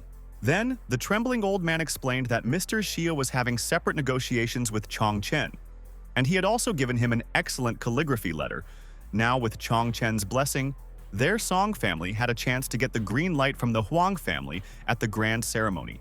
Hearing this, all the relatives were simply shocked by such news. and only Song Yan was happy about what she heard. Meanwhile, events continued to unfold in the office, and Zia thanked Chun Chen for helping him save his reputation. But he still wasn't going to give up this opportunity for cooperation so easily, which is why Zia decided to clarify the situation. In fact, even before he came to the Song family, he had previously gone to the Ye family and talked to them about cooperation. After all, if he decided to choose one partner for cooperation, then the Ye family would win over the Song family in all aspects. Looking into the gentleman's eyes, the hero admitted that this was indeed so. At this moment, Zia's team was at the Ye family's house, and he said that if he didn't give them an answer by midnight, then they could automatically enter into an agreement with the Ye family. This meant that the Song family only had a few minutes left to convince him to cooperate with them. So now Chun Chen would have to answer a few questions. If he could give satisfactory answers to these questions, then Zia would abandon the Ye family and choose the Song family to cooperate with. But if Zia was not satisfied with Chun Chen's answers, he would only tell the Song family for now. Meanwhile, the relatives were furious, because they did not understand why Zia wanted to discuss such serious matters with Chun Chen. Because if he manages to make an agreement, they will not be able to kick him out of the family. And if they do not kick him out, his influence will become a threat to them. Su Jian, who was shaking with emotion, understood that the Si family did not choose random partners, although he was called the third young master without success in Yangcheng. But it was not because he was lazy and frivolous in his affairs. Rumor has it that Mr. Xia asks his partners the strangest questions, and no one has been able to answer them correctly over the years. And all because he is very picky about his partners. This is what caused Zia's failures in business. If only they had allowed the old and cunning master to negotiate, there would have been at least a chance of success. But now, with the rude and careless Chun Chen, the chances of getting the right answers are almost zero. Meanwhile, Xiao was asking Chun Chen questions. The first question was, if he was decided by merit in some big matter, what would he choose, revenge or patience? The smart hero immediately replied that he would give the fame, wealth, and everything else to someone else, because he didn't care. The second question was, if he had to choose between, on the one hand, power over the whole world, and on the other, his beloved woman, what would he choose then? The clever Chun Chen replied that he would choose to rule the entire world and sleep next to his beloved. This answer was indeed good. But if this statement were applied to real life, the next question from Zia was how to achieve both goals in this case, success in business and success in love. The guy literally begged to give him a good answer that would satisfy him. Otherwise, their conversation might end here. From such a statement, even Chun Chen began to worry because he did not quite understand what to answer to this. Meanwhile, Su Seiyan's phone rang, which made him extremely surprised. The slightly excited man immediately answered the call, hoping to hear some good news. As it turned out, it was Ya Shiaoan, who wanted to ask the master how he was doing today. Ya Shiaoan immediately assumed that Mr. Xia was currently at their home, discussing cooperation with Chong Cheng. And this was indeed true. Then the impudent one told Su Seiyan that in fact, Xia had already made arrangements with him. He was going to formally sign the agreement with the Xia family soon. But Mr. Xia went to meet them just to complete the formalities. Not understanding what to do, the gentleman just listened to this news and began to worry even more. Soon after, Ye Shiaoan hung up the phone, and Su Seiyan tried to persuade him to talk again. But the guy didn't want to talk anymore. Realizing the hopelessness of the situation, the man only said that it was all over, because it turned out that Xia had already made a deal with the Ye family, which meant that Chun Chen no longer had a chance to reach an agreement. Thinking that marrying Song Yan to Ye Shiaoan would give them a chance to save the Song family, the father ordered one of the sons-in-law to bring a new divorce agreement, because tonight they would need to find a way to marry their daughter to Ye. Song Yan watched all this and realized that Dad's determination was really strong this time, and she began to suspect that she might actually marry Ye. Meanwhile, people from the office began to say that everything went well and the issues were resolved. At the same time, Ye Shiaoan was gloating, because he thought that the Song family was just a way to see how he would punish them in the future. Soon after, the Si family representatives entered, and Ye Shiaoan suggested that they should sign the cooperation agreement at this time. One of the representatives said they decided not to sign the contract because Zhe suddenly changed his mind. Mr. Xia said that he didn't have the answer he needed to answer the questions, but Chun Chen was able to give a perfect answer to Mr. Xia's control question. So in the future, the Xia family's cooperation in Changcheng City will be completely transferred to the Song family. The protagonist's answer really satisfied Xia completely. and he exclaimed that his answer was simply truly wonderful, and now all of his family's affairs would be handed over to the Song family. And as for young Ye, let him continue to play his games further. Once again, no one could believe what was happening, because nothing like this had ever happened in this family before. Su Seon decided to approach Mr. Jia and ask if this was really true, and if he really chose to cooperate with Chun Chen. Xia laughed and explained that this was absolutely true. Chun Chen's answer was completely in line with his preferences, and he was the perfect choice in his opinion. Returning to that question, Xia said that Chun Chen said that you are in front of the power over the world and sleep next to your beloved. But how to achieve these goals, because in case of an unsatisfactory answer, their conversation will end in an instant. After laughing at the question, Chun Chen explained that in public opinion, people often use the analogy of a fish and a bear to talk about choices in life, reminding everyone that they must be able to give up one thing in order to choose another.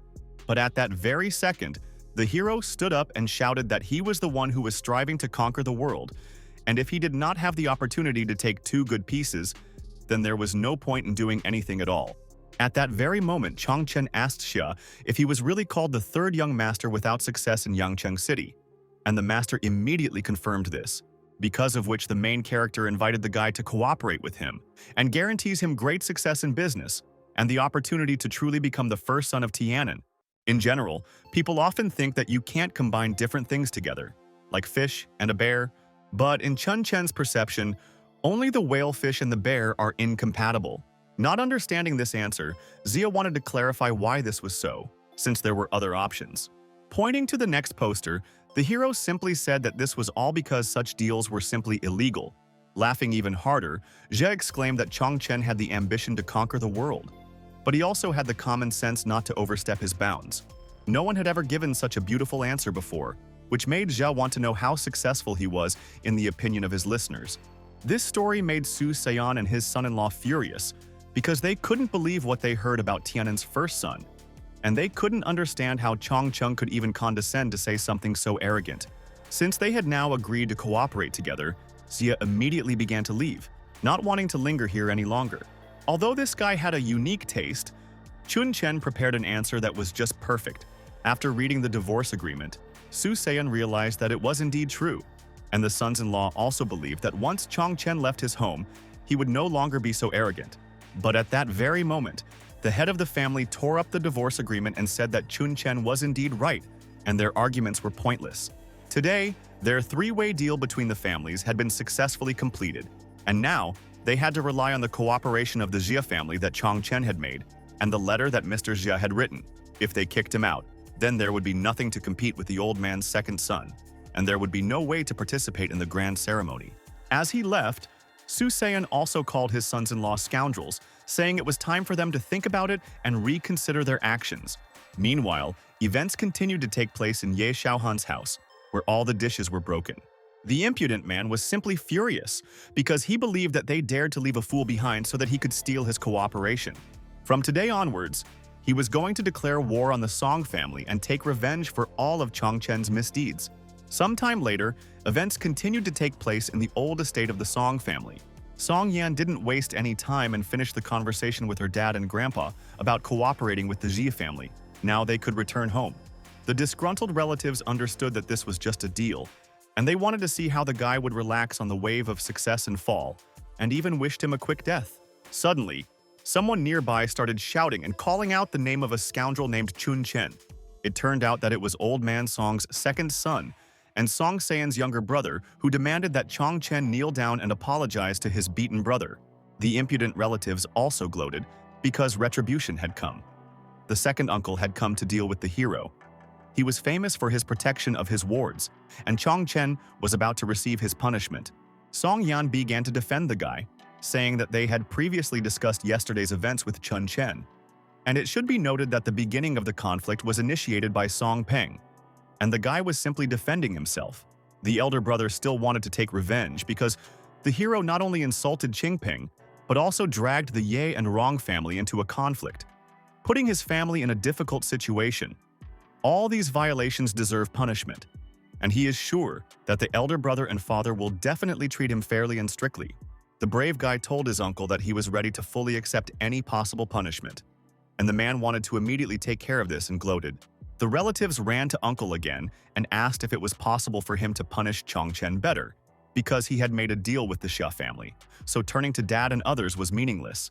And they also wanted to punish him, but Dad and others were protecting him. The man admitted that his older brother and father had always disliked Chun Chen, and that he acted according to the family rules, which is why they had to protect such a fool as a hero. Uncle also thought that Chun Chen couldn't make a deal with the Xia family, and it was simply absurd, which made him want to go explain everything to his elder brother and father to see what kind of punishment they would prepare for him. Su Zheyan and Song Changqing confirmed sometime later that Chong Cheng was indeed able to make a deal with the Xia family. This answer truly surprised the relatives who were thirsty for revenge, and they just stood rooted to the spot because they didn't even know what to answer. And besides, Song Changqing thought that Chong Chen was a decent guy. It was unlikely that he would start a fight first. In this situation, everyone thought that Song Qingping started the conflict first, and the hero was just defending himself. Moreover, the relatives also understood that Chong Chen was their son-in-law, and Song Qingpeng had no right to offend him because it was truly unfair. Now the two of them were going to be punished, and they were ordered to go and rewrite the family rules 10 times. And in the end, they were the ones who ended up being punished because they started pestering Chun Chen. The depressed guests were shocked by what they heard, and simply did not understand how this was even possible, and why the guy was able to transform in just a few days. The two losers began to leave having been punished, and now had no influence on Chun Chen. Suddenly, the hero decided to turn to his beloved wife to tell her something. Taking her hand, the guy decided to ask her about Song Muyan. This question immediately made Song Yan blush, and she wanted to ask the guy what he was interested in. The girl was shocked that her husband took her hand, and they were only husband and wife on paper, but in real life they even slept separately. As if nothing had happened, Chun Chen asked his wife to think carefully about whether there had been any conflicts between her uncle and father recently. There were no direct conflicts as such, but from childhood, my uncle always considered my father his sworn enemy, so they did not have much control over each other. Now the hero realized that he seemed to be right, and Ku was Song Sayan's only son, and if he died, the family's management would pass to Song Muyan's family. Perhaps the poisoned needles case was somehow related to this family. At that very second, the guy noticed that his beloved wife blushed sharply. The sisters around her also saw that her head seemed to be smoking, as if something had happened. Sometime later, the events continued to take place at Song Qingpeng's villa, where the relatives were talking about revenge on Chong Chen. Continuing to write family rules, the villain was extremely unhappy because he was very tired and wanted to take extreme revenge on the main character. Suddenly, someone came up to the guy from behind and asked his brother not to worry. It was Song Muyan's third son, Song Qingge, who revealed that he knew everything about their situation with their father, and he would help him take revenge. Song Qingpeng was extremely happy that his little brother had returned, which is why he wanted to know what his brother had mastered. As it turned out, he had joined the Brotherhood of Magicians and had only learned the basics, but that was enough to deal with ordinary people.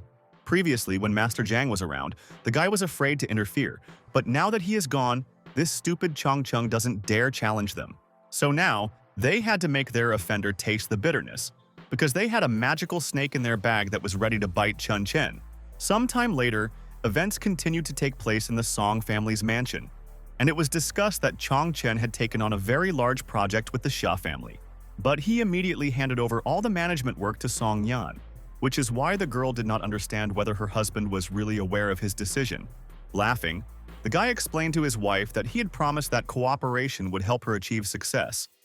But he was not very knowledgeable about business matters, therefore, he completely trusts her in this matter, and is also ready to fulfill some of her duties so that the girl's life would be much easier.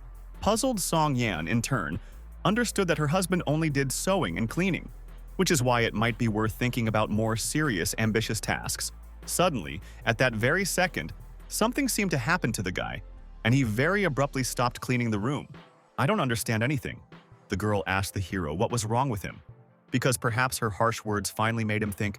"I take a short break from cleaning and taking off my hat." The hero only said that he needed to do something very important. With a determined and angry look, the guy shouted that he needed to go to the toilet. Watching the hero, Song Yan laughed because such sudden movements were just to go to the toilet. And it was really too weird. Seeing the snake on the chandelier, the hero realized that he was right after all. Although nearby there was only an ordinary spiritual snake crawling around the room, the enemies decided to send a spiritual snake against him. The heir of the 9 profound inheritances, it was truly astonishing. After all, such a glorious animal could not in any way harm the strongest Mogu in the area. Having used his magic on the snake, the guy immediately realized that it looked like this snake belonged to some dangerous group. And lately it had too many enemies. Suddenly, someone shouted outside the door that young Master Ya Shiaoan had come to see the lady, and the head of the family asked her to come out immediately. Without thinking twice, the guy realized that perhaps this was the very guest. Considering his capabilities, it was quite possible that he had hired someone, and if he really wanted to make an attempt on the hero's life, then he himself would suffer from it. Which is why Chun Chen wanted to go out with his wife to see the important guest. Meanwhile, Ya Shiaoan and his uncle were discussing the 3-way cooperation they wanted to form together. The agitated father and mother listened to this entire dialogue and were extremely alarmed by what was happening and what they heard. As it turned out, Mr. Ye had deliberately handed over the 3-way cooperation to Song Muyan, right in front of the head of the family. And it seemed like he had decided to support his brother in fighting against them. And it was indeed so. Ye Shiaoan had deliberately handed over Su Xian's cooperation with his brother, and he was sure to deeply regret it now. Meanwhile, Chun Chen approached them and immediately decided to greet the guest. As if nothing had happened, the hero smiled and waved his hand, asking the guest how he slept the night before and whether he had caught a cold. Thinking back to the events of the past, Ye Shiaoan literally lost his breath because he remembered how bad it was at that moment. Ye Shiaoan suddenly decided to go inside the building and discuss their cooperation. Uncle was taken aback by this decision, because he thought that they wanted to discuss all matters here to show off in front of his elder brother that they were making a deal. Like a bunch of cockroaches, they began to run into the building, and the hero just admired it and laughed. Since the scoundrel has decided to come, his snake must return to its owner. All this time, Chun Chen continued to watch as the snake got closer and closer to the so-called enemy with each passing second. The relatives were angry at this outcome of events because, in their opinion, Mr. Ye Shiaoan really wanted to support his uncle. His uncle's business was currently flourishing, and now cooperation would give him the opportunity to expand his business. The happy guy decided to calm them down by saying that he had agreed to cooperate with Mr. Xia, and the agreement between Xia and the Ye family was on a completely different level. The angry sons-in-law began to shout that the contract with Xia was not permanent, and that this family was only new here, so they could not stand up to the local influential families like the Ye family.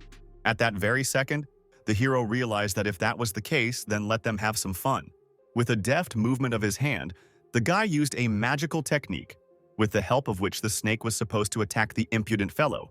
Suddenly, someone unexpectedly started screaming very loudly, experiencing severe pain. Meanwhile, Song Qingpeng and his brother were gloating, because they thought that the prey had been caught on the hook and the local family member had been bitten by the snake.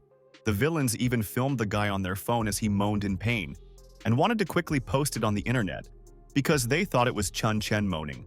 While filming all the events on their phones, the impudent guys discovered something that surprised them greatly, because in the frame there was Mr. Ye Shiaoan, who was bitten by a snake right from behind. During the filming, it was clearly visible that it was one of the relatives of the influential family who was writhing in pain. No one could have expected such a turn of events, and Song Qinghe knew that it was his fault, even though the snake should have been aimed specifically at Chong Chen. The head of the Song family also decided to intervene in the dialogue and told his uncle that this guy was bitten by a snake, which is why it was necessary to call an ambulance as soon as possible. Trembling with fear, the others understood that their brother was mistaken and that he urgently needed to find an antidote. Otherwise, he would sign his own death warrant. Looking at these idiots, Chong Chen immediately guessed that one of them possessed such power. As it turned out, it was indeed Song Qinghe, who had the power of a snake, and the hero inadvertently thought of Mr. Ye Shiaoan. Things were really bad for him, and the gentleman might not get any help, which is why everyone expected that someone present would be able to help in such a difficult situation. Suddenly, the hero took out someone's shoe and began to fill it with water, saying that no one should worry, because he will help now. Once again, no one present could understand why Chong Chen needed Mr. Ye's shoe. In fact, in this situation everything was quite simple, and the hero simply decided to save the enemy. The guy decided to pour out the water that was in the dirty boot, and thereby help Ye Shiaoan come to his senses.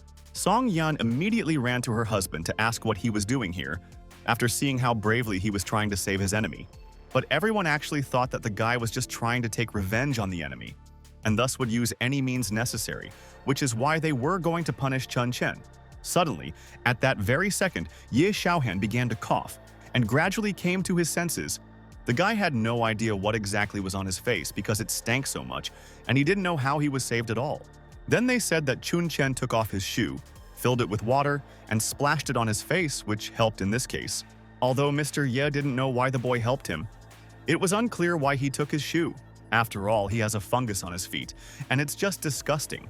The gentleman started foaming and spitting again, but fortunately an ambulance arrived and they wanted to take him to the hospital for further treatment.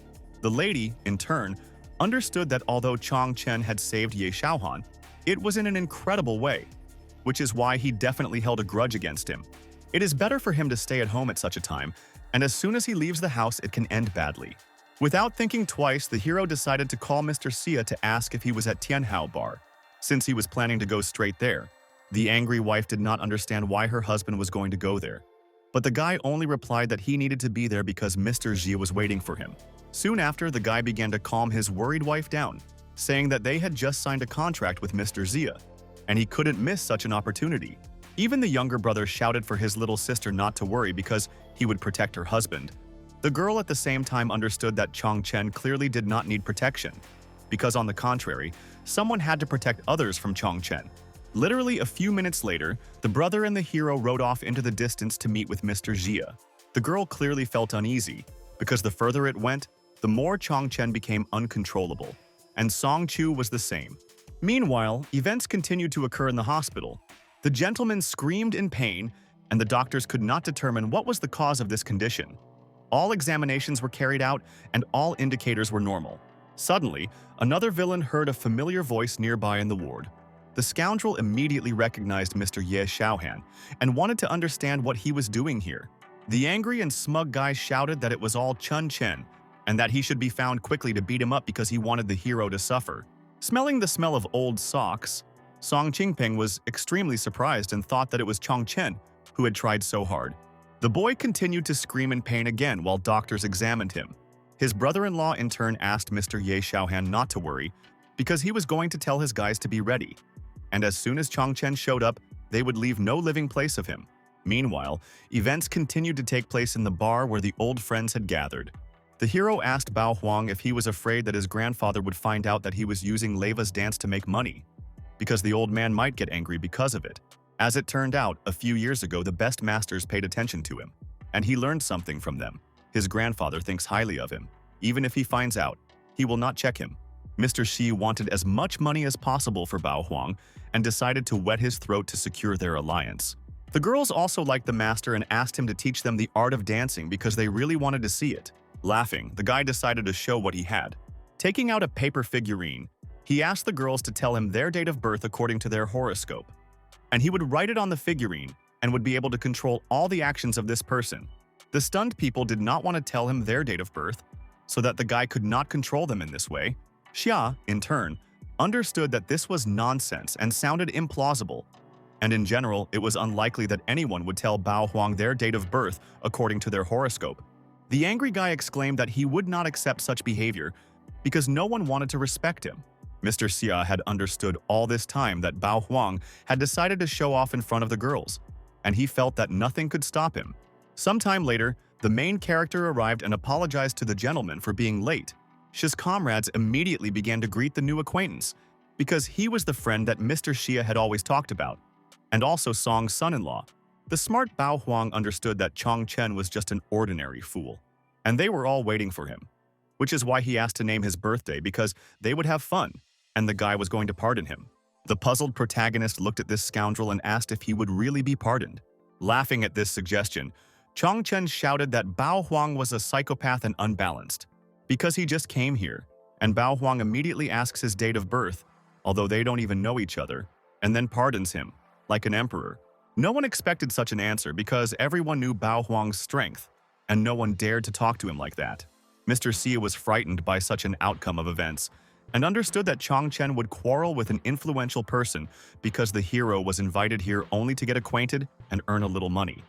They would make a scandal, The clever Xia decided to justify his friend by telling Bao Huang that his partner came here and apparently didn't understand what was going on here, which is why I was going to tell him my date of birth so that they wouldn't argue. Although their family was not as powerful as the Huang family, it was still the Huang family's territory. As the saying goes, even a strong dragon will not climb into the snake's lair. Xia sincerely hoped that he would help Chun Chen. Suddenly, Chun Chen came closer and asked Mr. Xia why he called him so late at night. As if to watch that idiot Mr. Huang pretend to be a mage, no one understood why Chun Chen was acting like that. Because Bao Huang was much cooler than him, and Xia was barely able to defuse the situation. Now the hero was ordered to kneel down and apologize to the master. An angry Bao Huang knew that he would be condemned for humiliating this fool if he knelt down. Then, the angry scoundrel proposed a bet. And when he began to cast spells on little Xia, then he would be able to prove that he really possessed magic, and Chun Chen would have to crawl on his knees. Laughing, the hero asked the villain what would happen if he did not prove that he was capable of wielding magic. Having attached the unknown scroll directly to Mr. Xia's back, the hero smiled again and said that if Bao Huang could not prove that he possessed magic, he would have to kneel. These words only caused laughter from the audience, and the arrogant Bao Huang agreed to such conditions, because the spectacle should be really cool. Mr. Xia continued to cry and told his comrade that he knew these mystical things existed. Besides, Bao Huang studied under the best masters. He wouldn't brag if he didn't really have the strength. In any case, Chun Chen understood that there was nothing special about this paper figure, because all these toys did not impress him even at the age of 6. Sometime later, Mr. Xia finally wrote his date of birth on the figurine. Now little Xia needed to stand up straight while the magic happened. The trembling guy was very worried, but the hero kept calming him down and asking him not to be afraid, because he was nearby and ready to help. Bao Huang began to tug the other figure directly by the arm so that the boy would raise his left arm. Frightened, Xia stood motionless, anticipating being controlled. Suddenly, the worried guy realized that he felt absolutely nothing. It all seemed like some kind of joke, because he felt absolutely nothing. As it turned out, Bao Huang admitted that it was just a warm-up, and the next magic trick should work. Now the scoundrel decided to raise his right hand, but it also didn't move. And Xia didn't feel anything at all, as if Bao Huang was laughing at him like a madman. The puzzled boy tried to tug the paper figure again to use his magical abilities and show that he was capable of it at all. Chun Chen thought about the fact that he didn't even imagine that he could cope with this spell. The signs he drew when he was 6 years old would help him. Thus, Mr. Bao Huang had to play the magician enough, and this whole performance had to end. Huan was just furious. He didn't understand what this guy was talking about, and he also didn't know why his magic wasn't working now. Once again, Mr. Xia began to justify his friend, saying that Chun Chen was just joking, and that they should end it today because they were already about to leave together. But the hero asked to wait, because this fool said that he would kneel before him in case of failure, and he must keep his word. Bao Huang's henchmen were furious because they believed that the Lord could not be bargained with. They even wanted to see Chun Chen die. Unexpectedly, Bao Huang asked everyone to wait and shut their mouths. The angry gentleman asked Chun Chen if he really thought he was worthy of having Bao Huang kneel before him. Without thinking twice, Chun Chen asked the impudent guy again whether he would continue to chatter or whether he would kneel down. At that very moment, Bao Huang knelt down, saying that he was a good person. But watching the hero with an evil gaze, he also added that he should know something, namely, that Bao Huang will never tolerate such a disgrace. This sight surprised absolutely everyone present, because no one could have expected that the proud Bao Huang would kneel before Chun Chen. Mocking the impudent guy, the hero asked him to stand up, otherwise his knees would start to hurt. All this time, Mr. Xia did not understand why his comrade was acting like the Lord God. Suddenly, a lot of unknown people started approaching the group of young guys. Unknown men surrounded them, as if they wanted to take revenge for the hero's actions. The scoundrel was furious. He shouted that now Chun Chen would receive sweet revenge, because death would be on his conscience. She was very worried because he did not understand what to do in this situation. The caring friend even wanted to distract the enemies so that Chun Chen could escape, because they would not dare to raise a hand against Mr. Xia. The hero, in turn, asked his friend why he needed to run away from here at all. The nimble guy started running straight at Bao Huang to subdue him, and he did not dare to attack anyone in this room anymore. The villain took out many needles and realized that Chun Chen was going to attack the main one because he thought that he could get close to him. In fact, for Chun Chen, this was not a problem. and he easily approached the main villain at close range. He hit him with all his might and pressed him against the wall because he understood that he was now his enemy, and he had to take revenge on him. Now Bao Huang didn't have a single chance, and he was choking on his own anger and pain. The hero only laughed at this, saying that he was already close to the main villain. The brave guy now wanted to ask Bao Huang what he could do to him now. All the servants who were in this room could do absolutely nothing, because they understood that their opponent was much stronger. Mr. Xia realized that Bao Huang had been practicing martial arts since childhood, and this fool had defeated and neutralized him in one fell swoop. The henchmen began to run to help the villain, saying that Chun Chen dared to raise his hand against Bao Huang, which is why they all needed to go on the attack. A huge number of guards suddenly began to attack the hero, but that was what he wanted. Meanwhile, Xia tried to call his friend, saying that it was enough to fight here and that they should leave.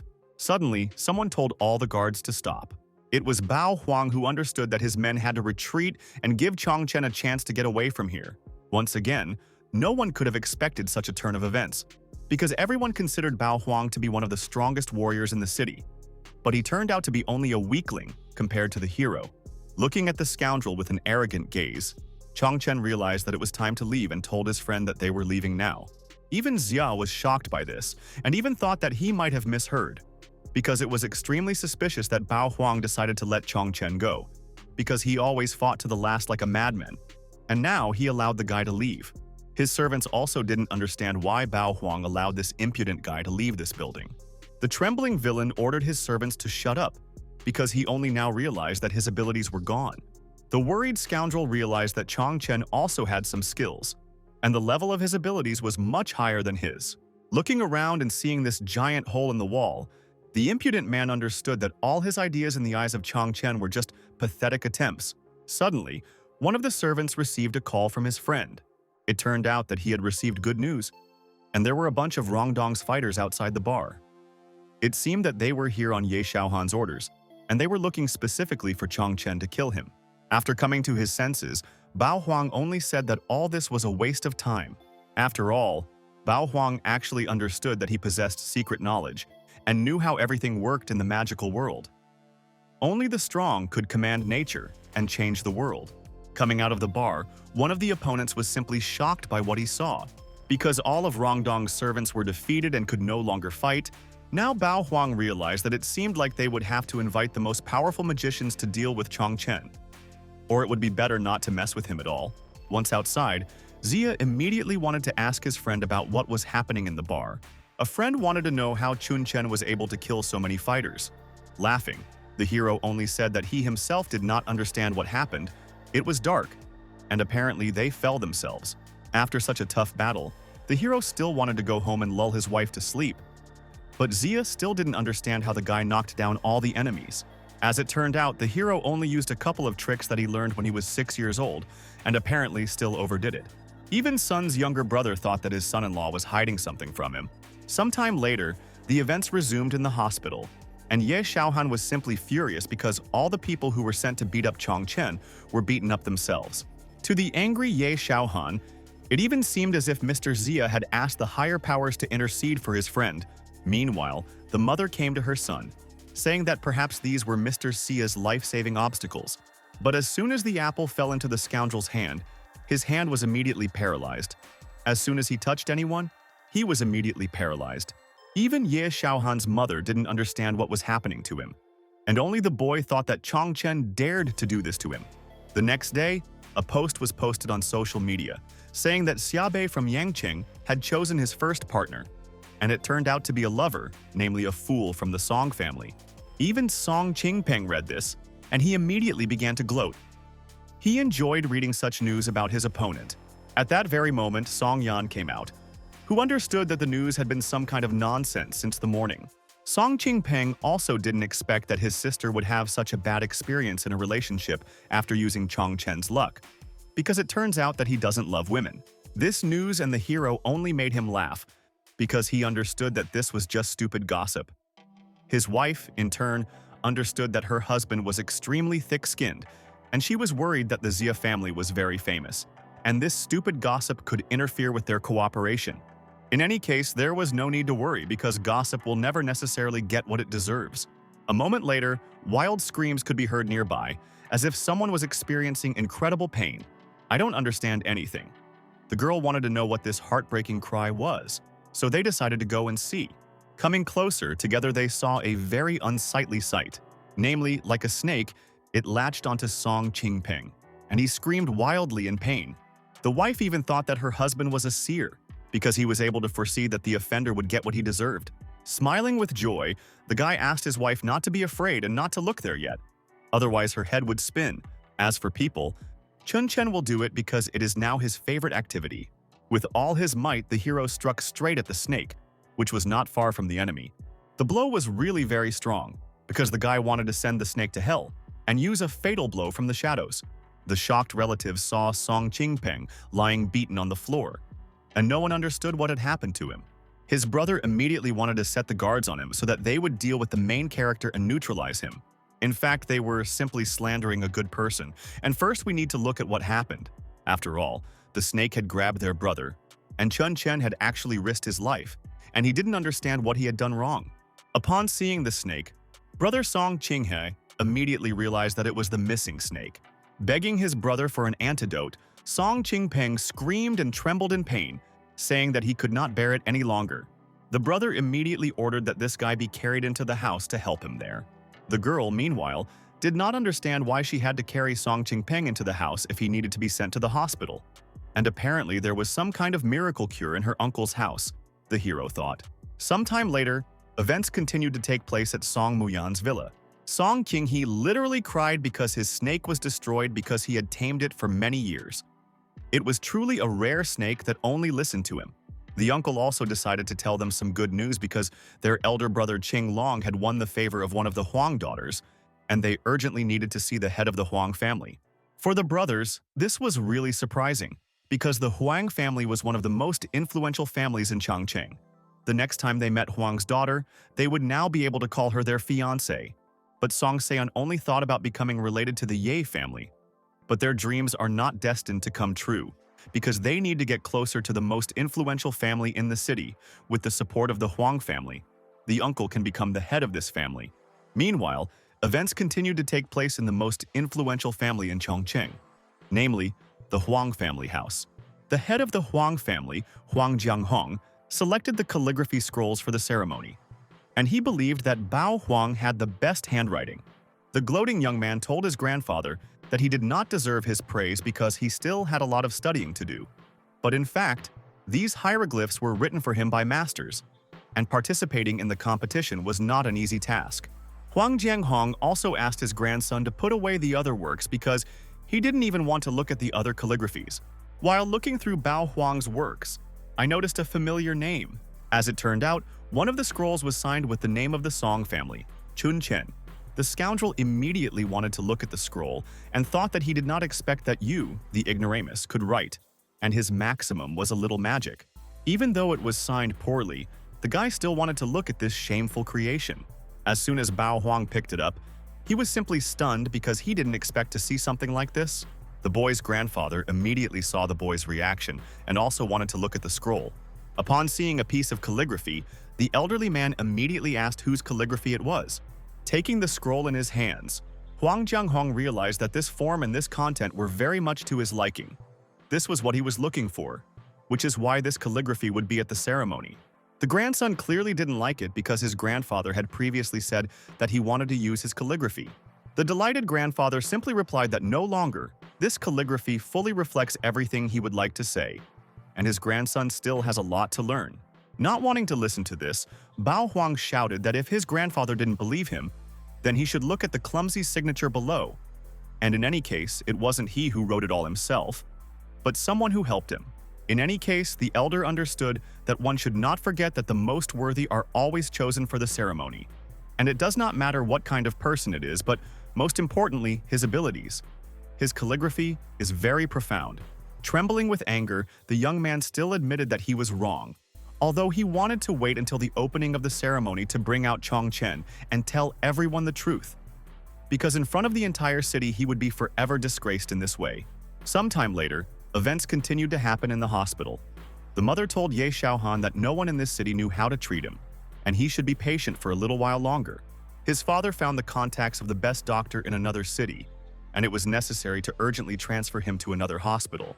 As soon as the mother touched her son's hand, the hand was completely paralyzed again, and the boy believed that no doctor could help him, and that it was Chun Chen who needed to come. Hearing this answer, mother was shocked, because she thought that the guy wanted to take revenge on Chun Chen, and her son should not worry, because yesterday she asked people to let his relationship with Xia out loud, and she just needed to wait until the Xia family got angry and broke the contract with the Song family. In severe pain, Ya Shiaoan asked his mother to ask Chun Chen how to bring him back to his senses, since he might know how to cure this disease. Not expecting such a turn of events, the mother realized that it was necessary to act and find the main character's contacts. Meanwhile, someone called the hero. He asked to be told the gist of the conversation quickly, because he was going to a meeting with his wife. In fact, it was Ya Shiaoan who called and wanted to ask Chun Chen if he knew how to neutralize snake venom. Realizing that this was his enemy, the hero immediately remembered that it was his people who had surrounded him in the Tianhao bar that evening. And after that, he couldn't call and ask about salvation from the snake's poison. At the last moment, the villain managed to exclaim that Chun Chen would listen to him, because if he helped with the antidote, the guy promised that he would forget about everything, and Rongdong would also no longer bother him. In that case, the hero had only one condition under which it would be possible to persuade him, because his father-in-law, due to the fact that he missed the tripartite agreement, was not himself for days on end. Ya Shiaoan immediately understood what was going on and decided to resume cooperation with Song Sayan.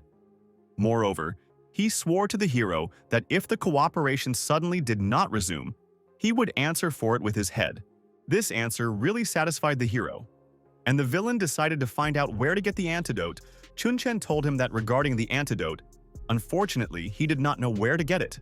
Hearing this, Ya Shiaoan and his mother became furious because everyone thought that they were simply being bullied and that Chun Chen was ungrateful. In any case, the hero wanted to help the enemy, saying that he should be patient because he said that he did not know where to get the antidote, but he knew who exactly could know it, and sent the guy a video. The video showed the same snake and Song Qingpeng, whom it was biting. Yesterday, that same guy suffered just like Ya Shiaoan had once suffered. But Song Qinghe didn't take him to the hospital, but carried him straight to the family home, and soon Song Qingpeng was safe and sound. And this is all extremely strange. Even if Mr. Ya Shiaoan didn't believe it, he could call Song Qingpeng himself and ask him personally.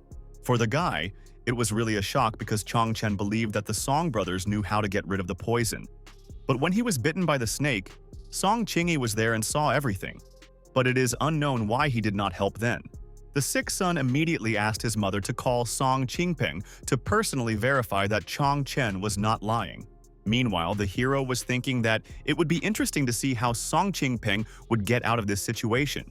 Meanwhile, events continued to happen in the Song estate. The man said that he did not believe in cooperation before, but after looking at Song Yan's project, he sees that he can increase his income. As it turned out, it was the Xia family's fourth uncle, Xia Huan. And he was saying that he thought that within a year, their pharmaceutical company would be able to establish a foothold in Chongqing. It was truly an honor for the Song family, and they were going to work hard for cooperation. At the same time, Xiaobei praised Song Yan's wife, saying that together they could achieve success. But Chun Chen defended her, saying that he should not even dare to look at his wife. A few minutes later, Lord Xia's grandfather called because he wanted to say something. It turned out that Grandpa knew about the scandal with Chun Chen, and was outraged by it because their family company could be disgraced in this way. She continued to make excuses, saying that these were just stupid rumors, and their company was just starting to get back on its feet. But Grandpa didn't care whether these were rumors or not. It was a disgrace to their family.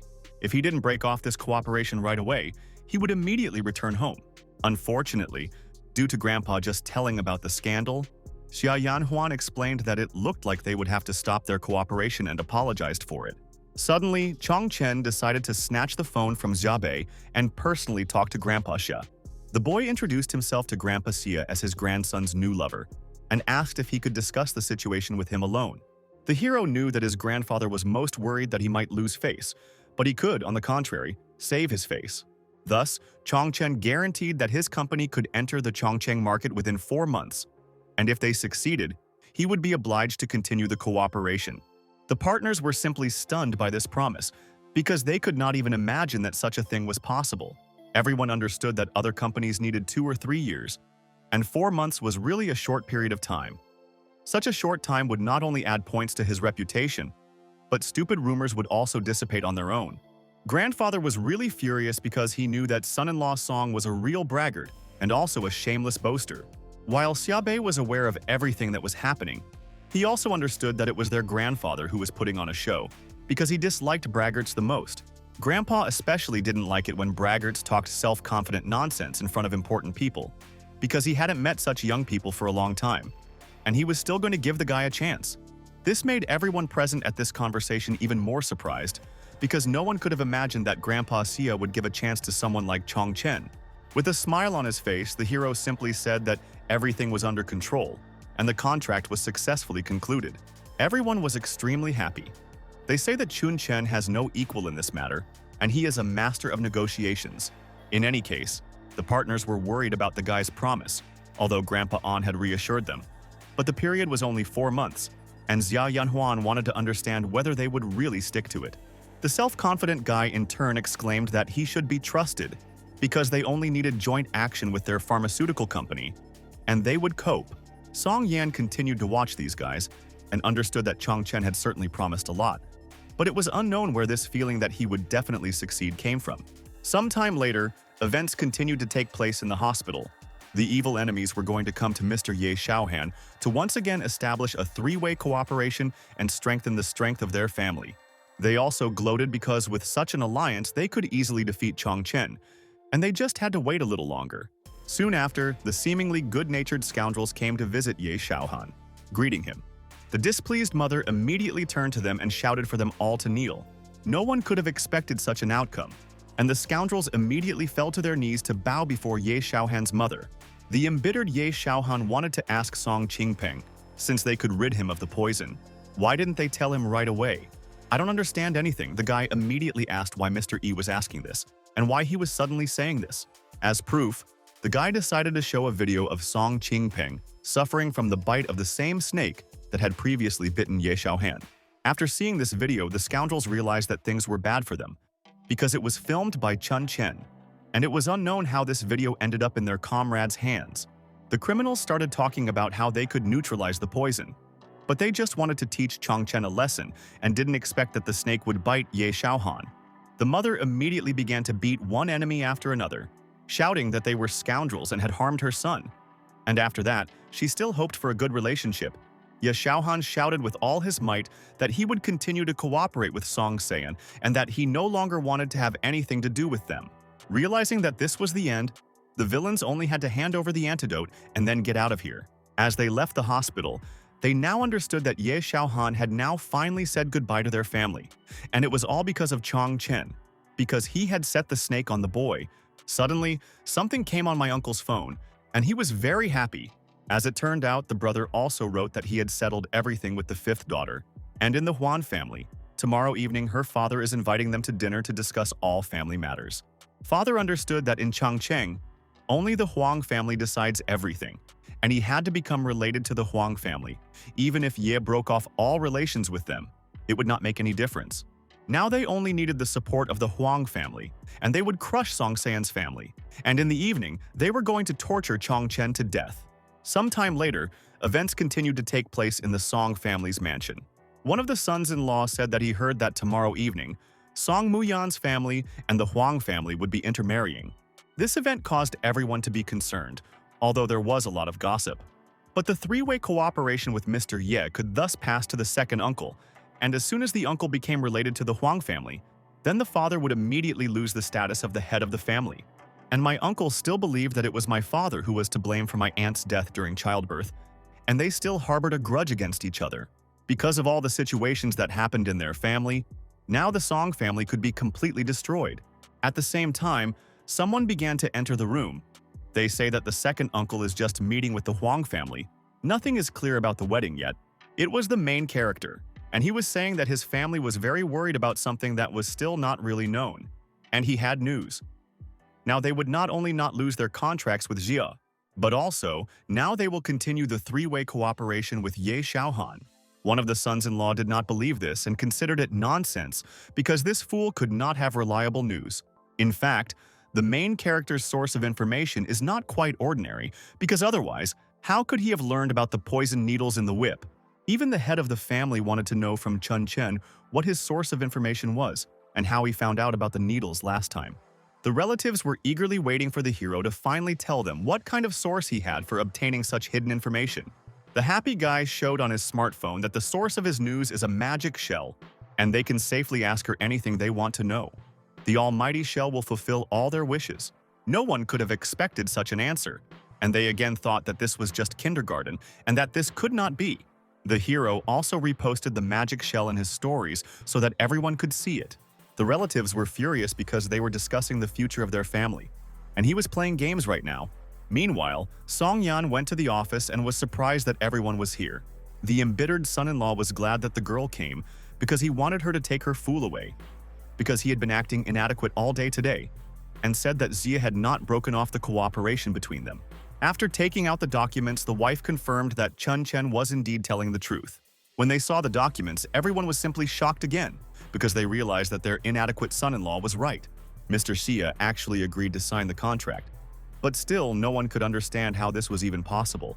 The head of the family thought that Mr. Xia apparently didn't care about other people's opinions at all, because how could he possibly sign an agreement against the backdrop of such rumors? The dissatisfied relatives again began to shout that it was all Chun Chen's luck that helped, and he said that the trilateral cooperation had been resumed.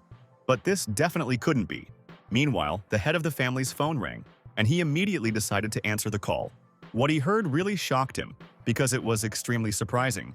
Ya Shiaoan just called him and said that he had lost respect for Song Muyan, and suggested that they resume negotiations. I don't understand anything. Each of the relatives watched and was simply furious because they didn't know how this could happen. They all ran up to Chun Chen and started asking him how he would do it, and whether this magic shell really worked, and if he could give any useful advice. That same evening, the magic shell that Chong Chen had praised caused a sensation in the Song family, and the hero even earned a couple of thousand from it. The next day, the husband and wife were walking together, and Song Yan told the hero that their contract with the Xia family had officially come into effect today. But Xia wants the company's office to be in the Jintian high-rise building, and the guy didn't understand what the problem was. As it turns out, Jintian is owned by the Huang family. When Uncle and the Huangs become related, Uncle won't be enough to just hint, and they will kick them out of this building. In Chongcheng, only the Jintian Center is the source of all the possibilities and resources. Only there can they fulfill their agreement in 4 months. Suddenly, Chun Chen began to hug his wife, saying that he didn't expect her to try so hard for him. The smart guy decided to calm her down by saying that he would definitely sort out this office in Jintian. Taking out his phone, he exclaimed that he needed to go somewhere. The wife, who did not understand anything, in turn wanted to know what her husband was going to do, as if he was going to get into a fight again. In fact, the guy had no intention of doing anything like that, because he respects the laws of honest people and will do everything according to the law. After a few hours, the hero decided to act and save the situation that had now developed.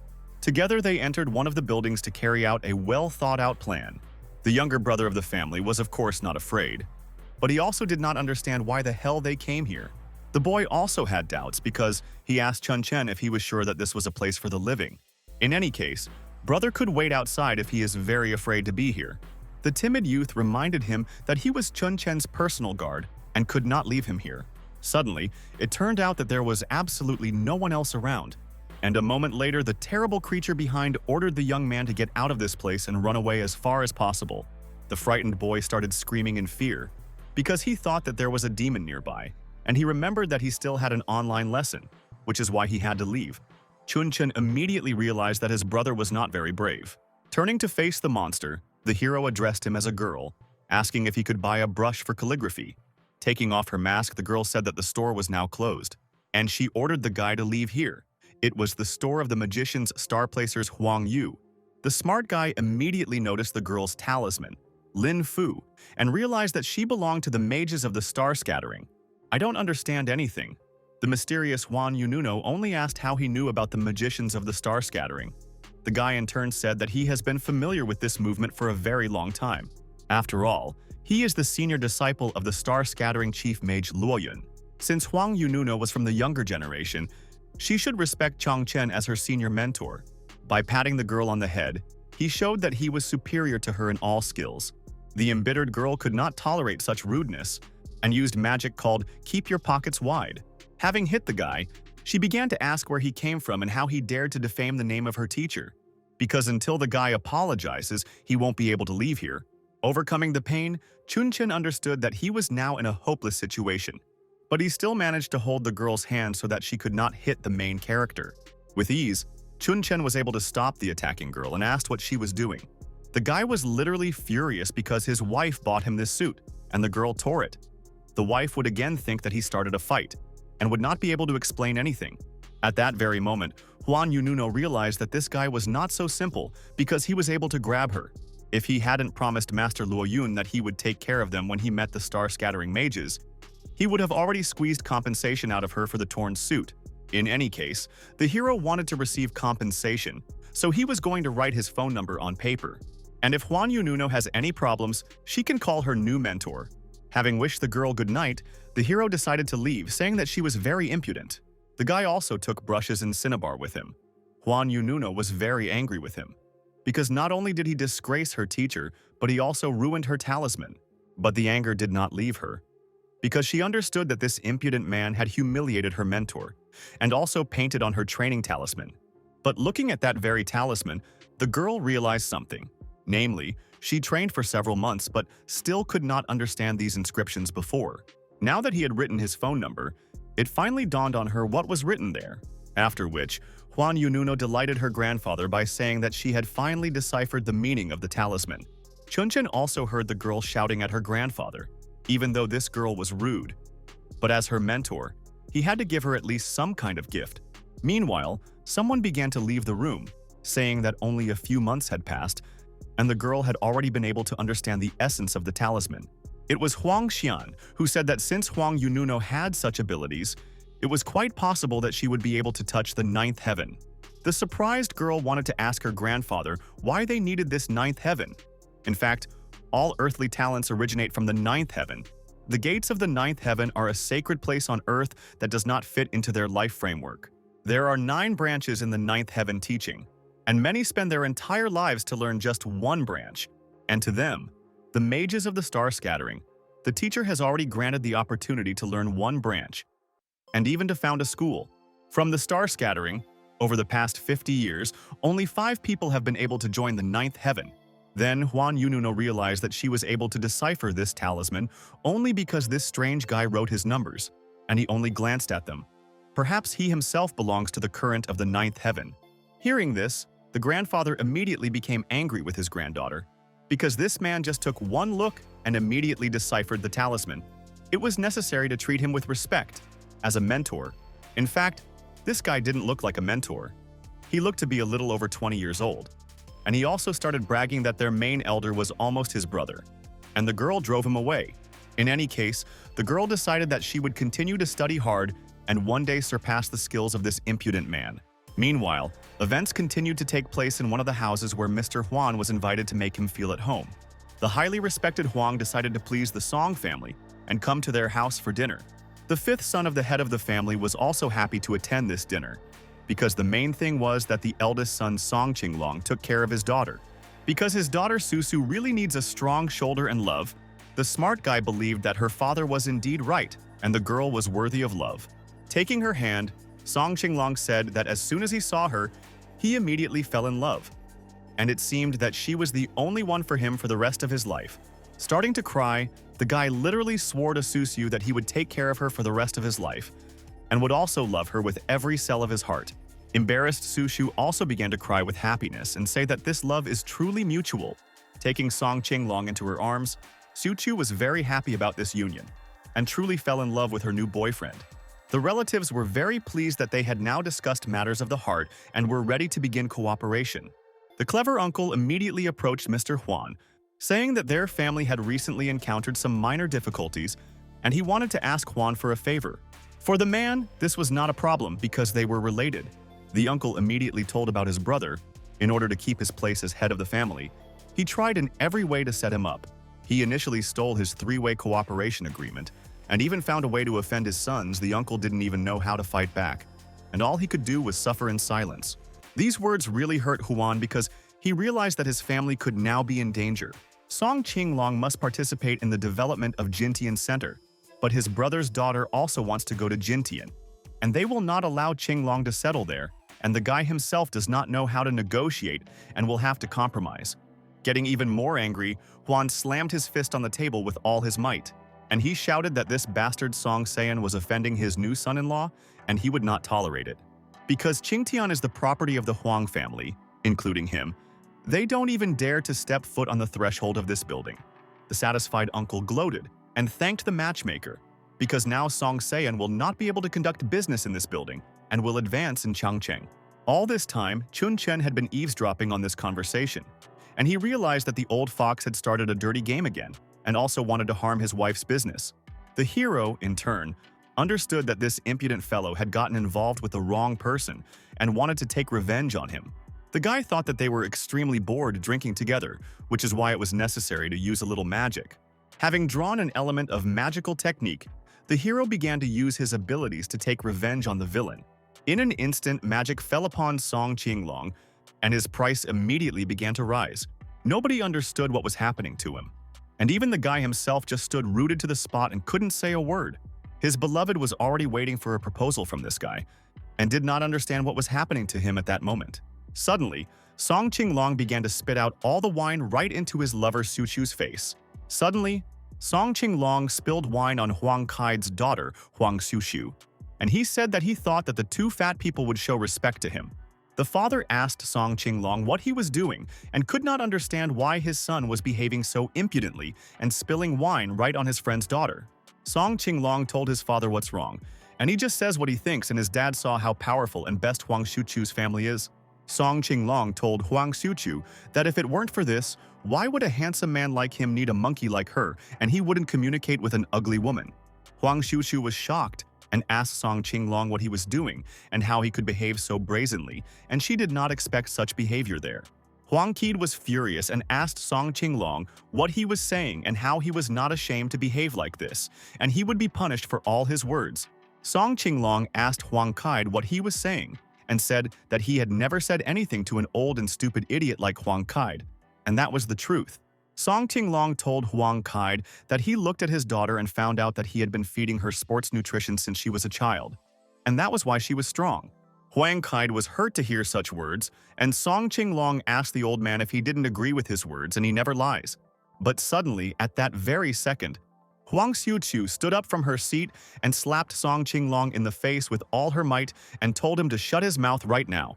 Huang Xiuqiu continued to beat Song Qinglong and said that he played with her feelings and now he will get for everything he did to her and will not go anywhere. Huang Xiuqiu grabbed Song Qinglong by the scruff of the neck and said that she was very disappointed in their family, and he simply lied to her and did not respect their family. Huang Xiuqiu began to strangle Song Qinglong and said that he was a loser, and they were breaking up and she never wanted to hear about him again. Huang Xiuqiu told her father that they had to leave there, and that there was nothing holding them there anymore, and that she was disgusted to communicate with a family like the Songs.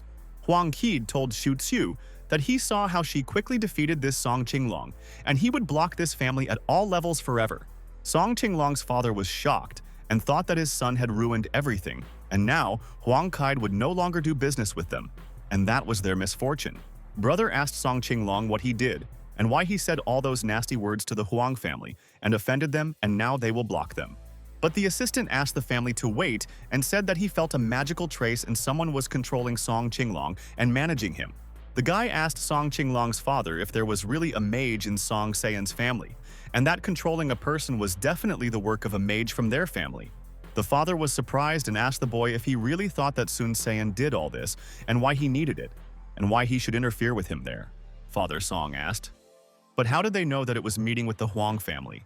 And did they know who could have let it slip and given away all the family's plans? The guy raised his hand and told Song Muyan that he could explain to him how it all happened, and it seemed like he knew all the information about the data leak. The guy told Song Muyan that he bragged to everyone today that they wanted to become related to the Huang family, and that they could find out about their plan. And at that very moment, Song Muyan slapped him in the face and said that he had just set up the whole family and ruined all their plans, and that was a problem. Song Muyan told the guy that all he can do is cause mischief and he ruined everything for them, and now everything is ruined, and they have lost all their chances. Song Muyan wondered if Song Sayan really wanted to destroy everyone, and if he had a chance to take revenge, he would hurt the bastard. Chu Chen himself thought that he just forced Qinglong to tell them the truth, and did not think that his truth would be so prickly. And it was strange. But suddenly Chu Chen noticed that the man was hitting the wall and saying that he was lost again and went the wrong way, and he was furious and he was angry. Chu Chen was surprised and thought, what this person and why he was so angry there, and thought that it seemed like something had happened in his life recently. The man continued to hit the wall and said different things, and he also continued to say that he made a mistake and turned the wrong way and hit the wall. The man asked himself how to get to this damn place, and he couldn't find the way there for a long time, and he got tired, and this makes him very angry now. Chu Chen approached the man and told his friend that it was not good to damage state property on the streets, and he would not pay for it there. The man there called Chu Chen a skinny dog and said that he came to Chongqing to learn fist fighting and become a future champion. But the man told Chu Chen that his phone was a mess and he couldn't figure out where to go, and that was the problem, and it made him angry. Chu Chen told the man that if he got lost, he could just call a taxi there and show the driver the address and he would take him to the place. But the man told Chu Chen that he gets car sick and he can't even ride a bike, and he feels sick and he doesn't know how to cope. Chu Chen told the man that if he was looking for a place to learn fighting, he knew one such place and he was sure he would like it there. Chu Chen asked the man to add him as a friend, and he would write to him how he could get there and they would be happy to help him there. And the man said thank you to Chu Chen, and he scanned his WeChat and he asked his brother what his name was, and he wanted to know his brother's name there. Chu Chen told the man that he was always happy to help him and that he could write him down as Dong Rong, and that he could contact him with their questions. Chu Chen realized that judging by their behavior, their fist-fighting technique is not bad, and they can defeat many strong fighters, and this is a fact. Chu Chen thought that he remembered how Rong Dong blocked him there at the entrance of the bar. So this time he will do everything differently for success. And in the morning the girl told Chu Chen that the uncle had not come to an agreement with the Huang family there, and everything happened as he had told her earlier, and he had guessed correctly. Song Yan asked Chu Chen if he had anything to do with this, and she was so curious to know the whole truth, and something about this matter was so suspicious. Chu Chen smiled and asked Song Yan what he had to do with it, and that he had nothing to do with this matter and had just heard about it from her. Song Yan told Chu Chen that she didn't want to gloat, but without uncle, they could finally choose their personal office in Jintan in peace. Song Yan and Chu Chen were chatting near the Jintan high-rise building, and she told Chu Chen that they needed to try their best there today. Chu Chen and Song Yang went into Jintan, and he asked if there was anyone who could serve them, and he waited for the manager to appear in the building. Chu Chen said that no one had approached them for 2 hours, and he hadn't heard for a long time that manager Jintan was a snob, and apparently they could see it.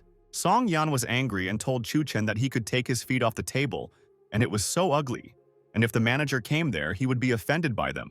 But at that moment, a man appeared there with coffee in his hand and asked them for forgiveness for the long wait and that he had important things to do there now. The man said that he was Director Huang, and he was in charge of all the offices on this floor, and Chu Chen thought that Huang was drawing out his words slowly.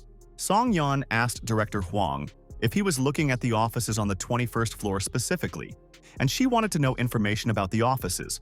Manager Huang told Sun Yang that he is in charge of these offices and the guests don't have to ask the price for them, and he thinks they can't afford them. Manager Huang said that on the 21st floor there is also Mr. Ye's office, and he heard that they are not on good terms, and this is their problem. Manager Huang said that Mr. Qian's pharmaceutical company is also there, and he is their competitor, and he and Mr. Ye are best friends. Manager Huang told Song Yang that therefore in such a situation it would hardly be wise to choose an office there, and it could become their problem. Manager Huang told the guests that he thought they wouldn't last there even a couple of days and would lose all their money and go bankrupt very quickly. Chu Chen asked the lovely Song Yang what kind of pharmaceutical company was in the office and if she could tell him more about these matters. Song Yan told Chu Chen that this company is owned by the Qian family and is one of the 5 most influential families in Chongqing City and is influential. Song Yan told Chu Chen that there are 5 major clans in Changcheng, and they are the Huang family, the Zhao family, the Sun family, the Qian family, and their Song family. Song Yan told Chu Chen that the Huang family is dominant now, but the Qian family should not be underestimated either. They are influential and all very cunning. Song Yan told Chu Chen that their Song family was in the top 5 at the beginning, but now they are going through hard times and that is their misfortune. Song Yan told Director Huang that she believed that they could do it, and she asked him to give them a chance so that they could implement their ideas in the office. Chu Chen thought that this director Huang, knowing about the problems of the Song family, was already looking down on them, and he was really annoying him right now. And then a man came into this room and said that his colleague was there too, and he came and he was glad to see such interesting guests there today. Director Huang turned around and realized who this guest was and thought that he never expected to see him in the office now and what he wanted from him. The man told everyone that his name was Qian Bushao, and he was glad to see Song Yang there in the office, and he hadn't talked to her for a long time and missed his friend.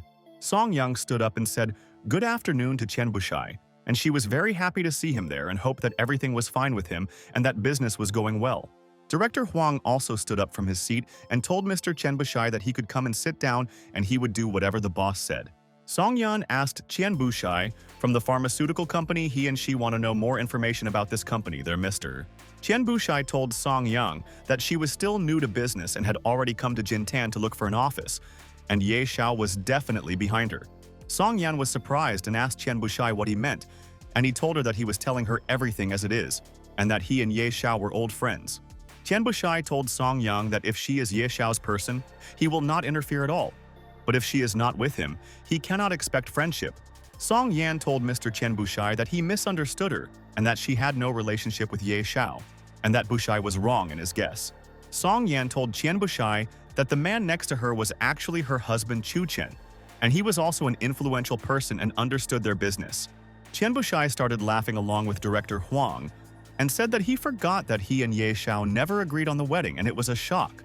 Qian Bushai said that, however, he did not expect that Chun Chen liked other people's wives, and that developing personal relationships was such a nerve-wracking matter. And at that very moment, Chun Chen stood up from his seat and thought that Qian Bushai was allowing too much there and he would punish him for his impudent behavior there.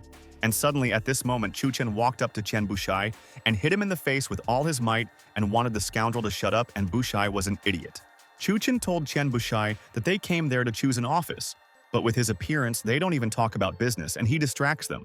Qian Bushai was lying on the floor, and Chun Chen asked him if he was a normal person and why he was acting like an idiot in front of everyone, and it was weird. Song Yan was surprised and asked Chun Chen what he was doing and why he hit Qian Bushai now, and they might get into trouble because of an idiot. Director Huang was also shocked and asked Mr. Qian Bushai if he had received any injuries from such a serious blow, and how was his health. Qian Bushai told Chun Chen that he came there to warn them, and didn't think he was such an impudent guy, and Chen also beat up Rongdong. Qian Bushai told Chun Chen that everyone who wants to start a business asks his permission, and since he is a fool and decided to start a business, he will close them all. Qian Bushai told Chun Chen that they say he is brave, and he is so brave that he will continue to be in his face in front of everyone, and it is so cool. Qian Bushai told Chun Chen that since he is not afraid of dying, he is also not afraid that their agreement with Xia will fall apart and they will cancel all actions. Chun Chen told Qian Bushai that if he insisted on hitting him, he would do it. And suddenly Chun Chen tripped him. Qian Bushai began to fall to the floor and realized that he had rushed and hell would stand in front of him. And why did he say so much nonsense to his enemy in the office? Director Huang also fell to the floor from the pressure of Chun Chen and realized that he did not want to rent them an office and was wrong, and he would regret everything. Chun Chen kicked Qian Bushai in the face and said that in his entire life he had never heard such a stupid request and who he was violating them with. Chun Chen threw Qian Bushai out of the office and thought that he didn't want to listen to his words anymore, and he was tired of threatening him, and he was disgusting. Qian Bushai asked Director Huang to quickly call people to the office, and they can help him because he suffered from Chun Chen's blow, and it is so impudent. Qian Bushai told Director Huang that since Chun Chen was behaving like this, he would now get the full program and they should punish him. Director Huang told Mr. Qian Bushai that the security was already there, and they had to beat Chun Chen, and how dare he hit him in the face now. But Song Yang asked the guards to stand still, and they could call the police to resolve the conflict, and there was no need to use force to resolve the problem. But Chun Chen asked the sweet Song Yan that she should not be nervous, and he had already written a message to Xia, and she should come to help her friend. Chun Chen told Song Yang that they would wait for Xia to contact Yu Hai, and he would definitely settle all the issues and quickly solve all their problems there. Qian Bushai told Chun Chen that he was an idiot, and did he really think that Yu Hai cared about him, and that he couldn't help him with his enemy? Qian Bushai told Chun Chen that today they went against the rules, and he also knows how to break the rules and he will be crippled for the rest of his life. The guards asked Song Yang to move away from them, and she was in their way. And now, Qian Bushai asked to quickly grab them no matter what, and the order. Song Yan told Chun Chen that the guards might beat him and asked him if he could break free and should quickly run away from there. Chun Chen asked Song Yang not to be nervous and not to be against it, and said that later the guards would still apologize to them for everything. Tian Bushai was happy and asked Chun Chen if he was really going to apologize to him and said that he was a dreamer and didn't know how he decided all this. Director Huang told Tian Bushai that this idiot Chun Chen is delirious and he doesn't even know who he's dealing with and he's in big trouble. Tian Bushai asked Director Huang to watch how he was going to bully Chun Chen, and then someone started calling him, and he was surprised. Director Huang yelled at this man and asked who was calling him at such an inopportune time and what this idiot wanted from Director Huang. It was Huang Yunhai, and he asked Director Huang if he was calling him at the wrong time and wanted to get an answer to his question from him. Director Huang froze in surprise and was shocked, and asked if it was boss Huang Yunhai who called him, and he didn't expect to talk now. Tian Bushai held a brick in his hand and told Chun Chen that his Song family had made a treaty with the Xia with such difficulty and entered Jintan there. Tian Bushai told Chun Chen that now because of his stupidity they will lose everything, and asked if he was really ready for everything, and a pathetic coward. Tian Bushai approached Chun Chen and said that he did not believe his words, and now he will suffer 100% at his hands and he likes it. Tian Bushai swung his arm and told Chun Chen that he would spend the rest of his worthless life in a wheelchair and would not be able to think. Song Yan yelled at Chun Chen's husband and asked him to hold on and said that help was on the way and they would punish the scoundrel for his actions. And at that moment, Director Huang suddenly asked Tian Bushai to stand and not make any sudden movements, and it was very dangerous for him. And at that very moment, Director Huang hit Tian Bushai in the face with all his might and said that they couldn't touch Chun Chen and that it was their huge mistake. Tian Bushai fell to the floor and could no longer threaten anyone. And Chun Chen was glad that this businessman was silent for a while, and Tian was tired. Tian Bushai screamed in pain and said that he could not feel his face and asked Director Huang what he did to him and why he hit him. Director Huang apologized to Mr. Chun Chen and asked the boss if he was okay and if he was hurt by Tian Bushai's attacks there. Chun Chen asked Director Huang if he really hoped that he was not okay now, and he said that they misunderstood each other and he was wrong. Song Yan asked Chun Chen to go quickly and thought it was unclear why Director Huang was groveling in front of Chen, and the office didn't work out today. But Director Huang asked Miss Song Yang not to leave and he acted like a snob, and she can buy the office with a 30% discount now. Tian Bushai asked Director Huang if he was crazy. Why was he being polite to Chun Chen and this was some homeless scoundrel from the street? But Director Huang told Tian Bushai that he had just spoken to Boss Huang and he would punish anyone who interfered with Chen in Jintan City. Director Huang told Tian Bushai that Boss Huang told him that this man would fall into disfavor with the Huang family if he dared to do all this. Chun Chen thought that Junior Huang had respect and disgust for him, and he knew what the consequences of his actions could be. Director Huang bowed to Chun Chen and Song Yang and said that they could all go to the office quickly and sign the contract and the office would be theirs. Tian Bushai sat on the floor and thought that he did not expect this, and he immediately asked Chun Chen not to laugh, and he was rejoicing too early and did not know much. Tian Bushai told Chun Chen that Yu Hai said not to touch within Jintang, and he would wait for him to come out of the building and attack there. Tian Bushai told Chun Chen that Rong Dong was his brother, and as soon as he himself left Jintang, Rong Dong would break his legs and finish him off. Chun Chen asked Tian Bushai if he was talking about that boxer Rong Dong, and he thought that he would not come to his aid, and that was his fact. Tian Bushai asked Chun Chen if he really didn't believe that Rong Dong was his brother, and he would do anything to help him and he would regret everything now. Tian Bushai immediately called his brother Rong Dong and asked him to quickly leave and come to Jintang and said that he needed help and it was important. But suddenly Rong Dong asked if it was Tian Bushai, and he asked him to come quickly and save him. And Tian was very surprised by his answer. Chun Chen told Tian Bushai that since he understood that his brother would not come there and he knew about it in advance, he showed Chen his phone now. Tian Bushai was shocked, and Chun Chen told him that Rong Dong was currently sparring live in his gym and he could watch it. Chun Chen told Tian Bushai that it seemed like his brother Rong Dong and also his manager had collapsed, and the manager was lying on the ground unconscious. Rong Dong told Mr. Tian Bushai that if he couldn't come to him, he would hang up and their live fight was great there.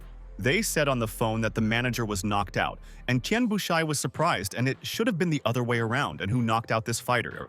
Chun Chen asked Tian Bushai if he was really asking him about who had just beaten his fighter, and he would answer his question and he would be surprised there. It was a lost big guy, and Chun Chen saved him in contacts, and he thanked him for showing him the way and he trained. Chun Chen thought that he thought his blows were so-so last time, but the big guy didn't disappoint him and was able to knock out the enemy there. After Chun Chen and Song Yun arrived at the Song family's house, and the wife asked Chun Chen that it seemed like luck was always on his side and that her husband was always lucky. Song Yun asked Chun Chen why, as soon as he was around, all dangerous situations were resolved, and all people asked them for forgiveness for their actions. Chun Chen told Song Yun that it was probably because he loved helping people so much, and they remembered his help and always answered him with his troubles. Song Yan told her husband that he only provokes his enemies like that, and that they are currently having a family meeting, and asked him to behave more modestly. Chun Chen asked Song Yang not to be nervous, and told his sweetheart that everyone knows that he won't hurt anyone, and he is a humble and kind person, and he is a good man. Chun Chen continued to praise himself to Song Yang, and she said that he values and respects himself very much, and she didn't think that he was impudent, and that was cool. The man told Chu that the opening ceremony was coming soon and asked how he was doing with the lion dance, and he was interested to know what was going on now. Q told the man that, to be honest, not very well, although he trains hard all day long, but compared to others, his skills are not good. The man told Chu that they actually didn't expect him to win the competition himself, and so he didn't have to be nervous there. The woman told her son that the main thing is that he is not the first from the end, and then they can be proud that he performed well in the competition. Sister told brother Chu that the family is right, and the only important thing is that he does not disgrace their family, and then he will be very cool. Q told his family that he really wanted to take first place for their family, and they would be proud that he could beat all the people there. Brother told Chu that he needs to adequately assess his strength and that he cannot fly higher than an eagle like a pheasant, and it is better for him not to disgrace himself there. But at that moment, Chun Chen and Song Yang entered the room, and he asked Song Chu not to listen to them and said that his son-in-law believed in him and that he had talent. Brother said that the fool Chun Chen came again to spy on all their family affairs, and he always wants to be smart and can't do anything there. Another brother Song said that it is easy for an outsider to say all this because he does not yet know what Song Chu is capable of, and he is a talentless brother of the Song family.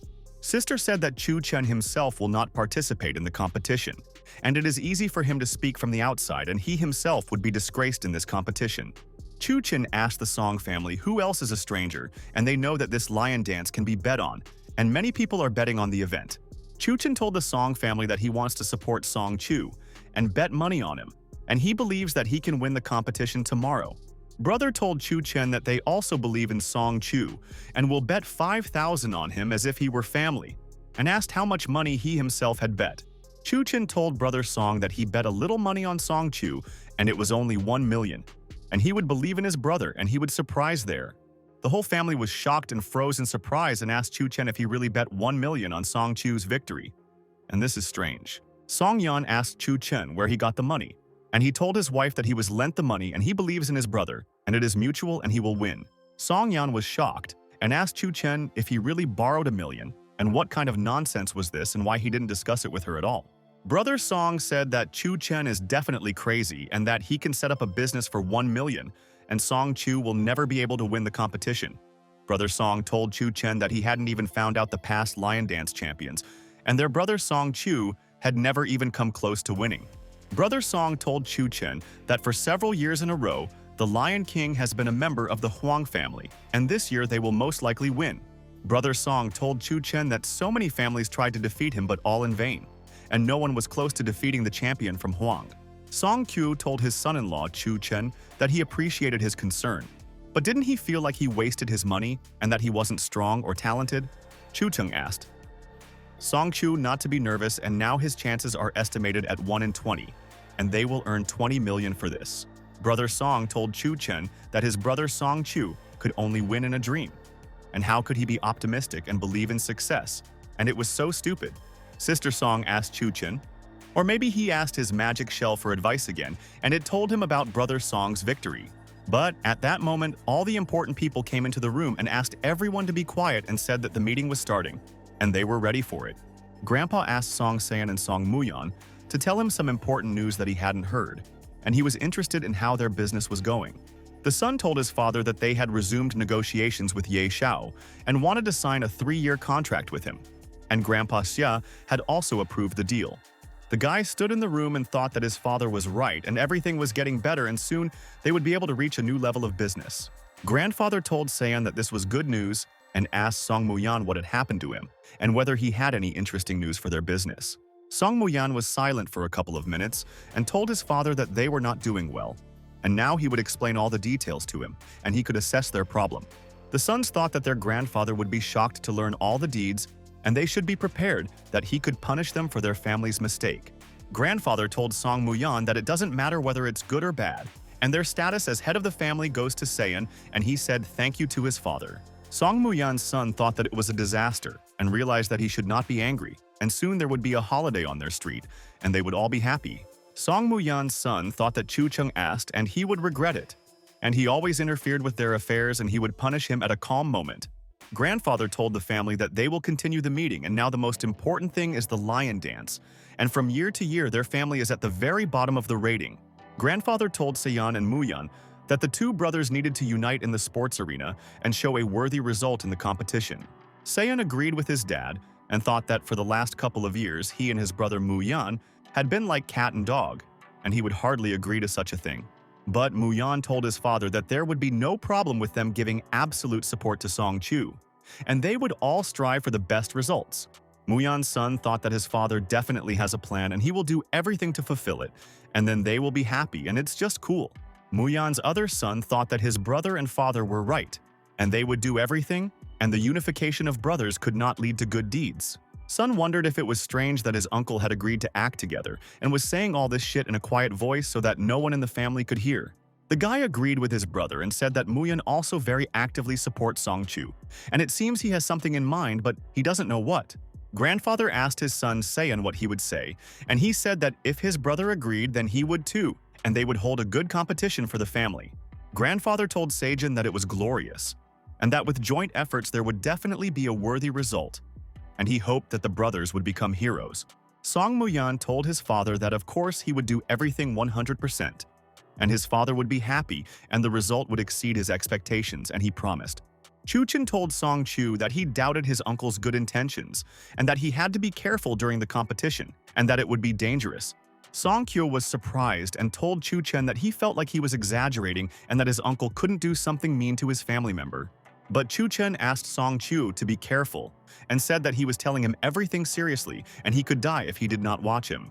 Song Kyu told Chu Chen that he understood him and he would be careful and let all his enemies fail to defeat him, and he was confident in his strength. Song Muyan was very happy and thought that Chu Chen should be on guard and the hour of reckoning was coming soon and he would regret everything he had done for him. On the eve of the ceremony, the city man was sitting at home and he wanted to discuss with a friend all the nuances of the competition, and he would find out all their chances. Huang Yuhai sat on the sofa and asked his friend if Xia Company had bet 1 million on Song Chu, and he couldn't believe it all. Huang Yuhai asked if Xia had decided to appease Chu Chen by transferring money to him, and if they were friends and he had just found out about it now. Huang Yuhai thought that he had already called his teacher, and tomorrow he would expose Chu Chen's calligraphy after the competition. And the next day the city ceremony began, and everyone was very interested to know who would beat everyone and win the competition there. The host told all the guests that they were inviting everyone and were very happy that everyone would come there to watch the competition, and the children were happy about the holiday. There was a celebration on the stage, and the host told all the people that they were waiting for everyone at the main ceremony, and they would start the city ceremony there. People have noticed that this year there are many more participants than last year, and many want to take the award and raise their authority. Song Muyan asked his father not to be nervous, and this time he allowed Qing Ying to participate in the competition, and he hopes for the family's talent today. Song Muyan told his father that Qing Ying had a lot of experience, and he would help Song Chu get to the top of the rankings, and this result would help the family. Song Qing Ying was one of Muyan's 4 sons, and the second oldest, and he told Song Chu that they had not seen each other together for a long time. Song Chu said hello to Song Qing Ying, and he was glad to meet him, and he missed him too, and hoped that they would have a good time today.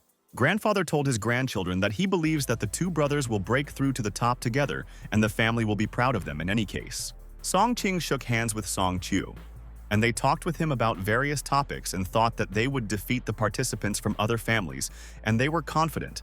Chu Chen stood near Song Chu and thought that he should be on guard there now, and Song Muyan could throw trouble and he is treacherous. Grandpa Song sat on the stage with his sons Song Muyan and Seon, and they wanted their sons not to let them down today and beat everyone there. Xia also came to look at the competition, and he invited Chun Chen to his place, and he found a place next to him, and he is glad to see his friend with his wife today. Huang Yuhai told Xia that he heard that he bet 1,000,000 on Song Chu to appease Chun Chen, and it seems he has problems with his head. The man told Xia that while the ceremony had not yet begun, he could change his mind and bet on his team to win, and he would win the whole jackpot. Xia asked Huang Yuhai if they really wanted him to bet his money on them, and never in his life would anyone in his family bet on him. Chun Chen was happy and told Xia that this was a worthy answer, and that he was able to put the impudent people in their place without any insults, and this is very good. Huang Yuhai and his friend were angry at Xia and Chun Chen, and said that this was nonsense and their family would beat everyone in the competition again and take the reward for everything. Huang Yuhai told Xia that they would still see who would be left in the lurch when the time came to count the money, and he would be left without a cent or yuan. Friends agreed with Huang Yuhai and said that their brother said everything correctly, and the person from the Song family will definitely lose today, and these are the facts. And at that very moment the competition began, and people began to prepare to see the spectacle today and identify the best one there. Song Muyan asked his father to take a look and said that everything had started and the head of this Huang family had arrived at the arena and wanted to watch the success of their family. People on stage started preparing for the tournament and wanted to meet their champion there, and they had been waiting for him for a long time and were proud that he came there. And at that very moment, the head of the Huang family appeared on the stage, accompanied by guards, and he wanted to take the place of honor today. And at that moment, some people came out on stage and thought that they all should give people a show and then they will please all their viewers. A man in a dragon costume appeared there and thought that this should be a grand show and then people would be happy and contented there. And then the Lion King appeared on the stage and everyone met the Lion King Huang Shiqiong, and he is the best lion dance expert in the whole city. The host told people that for many years now, there has been no equal to Huang Shiqiong, and today he will also become the first and will not notice any of the contenders. Huang Yuhai thought that the Lion King was his cousin, and he learned battle tactics from the magicians and he needed him to do everything as usual, and it was cool. The girls also looked at the Lion King and thought that they could all earn tens of millions, and Huang Shiqiong would please them on stage. Chun Chen sat there and thought that what was happening on stage was nothing special and that his birthday was much better when he was a child. Chun Chen told Xia that he was sorry that he himself did not participate, and that the Lion King would have definitely been defeated then, and he would have been able to defeat him now. Xia told Chun Chen that actually they had already bet 1,000,000 on Song Chu and asked him not to joke with him like that, and he was very worried about Song Chu. Mr. Huang said that today, as always, the main part of this whole ceremony is the lion tournament, and after that, he will name the best calligrapher. Chun Chen sat there and people were wondering who this handsome guy was, and after all, getting the approval of the Huang family would elevate their lucky guy to the skies. Song Yan thought that the characters were written by Xia, and if Chun Chen was suddenly chosen, then Old Man Huang would get angry and would definitely understand that this was all a lie. Boss Huan told the people that he will not detain them any longer, and on this day he announces the Lion Dance Championship and he wishes good luck to all the people. Boss Huan declared the competition open, and at that moment people in dragon costumes started coming out on stage and wanted to defeat everyone. Song Qingying asked Song Chu to run ahead and said that they would cover him for now and protect him from the attacks of all other enemies in the arena. Song Chu thanked Song Qing and said that he would try hard there and would not let anyone defeat him and would also defend his honor there. Song Sayan looked at his son and said that Song Qingying was really helping Su Chu, and he hoped that they could win the competition there today. Grandfather told Seijin that this is how it should be in a family, and brothers should always help each other, and then they will receive a reward today. Song Muyan told his father that he was 100% right, and he also really hoped that their sons would not disgrace their family and would raise their honor. Song Xingying told his father that over the past few years he had learned from the magicians how to kill a person and leave no traces, and that all this was possible. Song Qingying thought that he would wait until the tournament started and finish off Chu, and Muyan's father told his son that he should be a sweetheart and wait. And at that moment people started jumping, and they had to jump over the water, and everyone thought that success awaited them, and they were all confident in themselves. But at that very moment, many participants began to fall into the water, and all of them were unable to jump over, and everyone realized that it was a difficult task. Song Chu thought that the distance was very large, and he was very afraid that he would not be able to jump over the water, and this frightened him. But Song Chu realized that he shouldn't be afraid now, and he won't let his Song family down, and they will be at the top of the rankings after their competition. Song Chio started running towards the water and thought that he should calculate everything correctly before jumping, and then he would be able to reach it correctly. Song Tingying told Chu that he should push off from his back so that he could jump and not fall into the water, and he would help his brother. Song Chio was surprised and asked Qingying how he could jump to this place, and it seems he won't succeed and it's their mistake. Qingying told Q that he promised to help him, and this time he is the hope of their Song family, and he said that he should quickly jump and not be afraid. Song Q thanked his brother and thought that he did not expect that now he would receive support from a family member, and this would be their common victory. Song Chio started running towards brother Qing and thought that it seemed like this was the only way to jump and he had to believe in Qingying. All the participants looked at Song Chu and thought that he should jump and he will go to the next round and this is a chance for their family to win. Song Chio thought that it seemed like his son-in-law was wrong to slander Qingying, and his brother seemed to have forgotten all their family disagreements and that he was a good person. Grandpa's son was happy and said that it was great, and that's what a close-knit family means to them, and they help each other in the competition. Chun Chen thought that it was very bad, and it seemed that Song Chu no longer remembered his words, and he had completely relaxed and did not expect a setup. All the participants gathered there and started knocking each other out so that they had no opponents left, and many have already been knocked out of the tournament today. The host told all the guests that there was a king of lions among all the participants, and it looks like he will be able to win the tournament again today. Song Chio thought that the Lion King was currently fighting his main rival and would not be distracted by a newcomer to the tournament.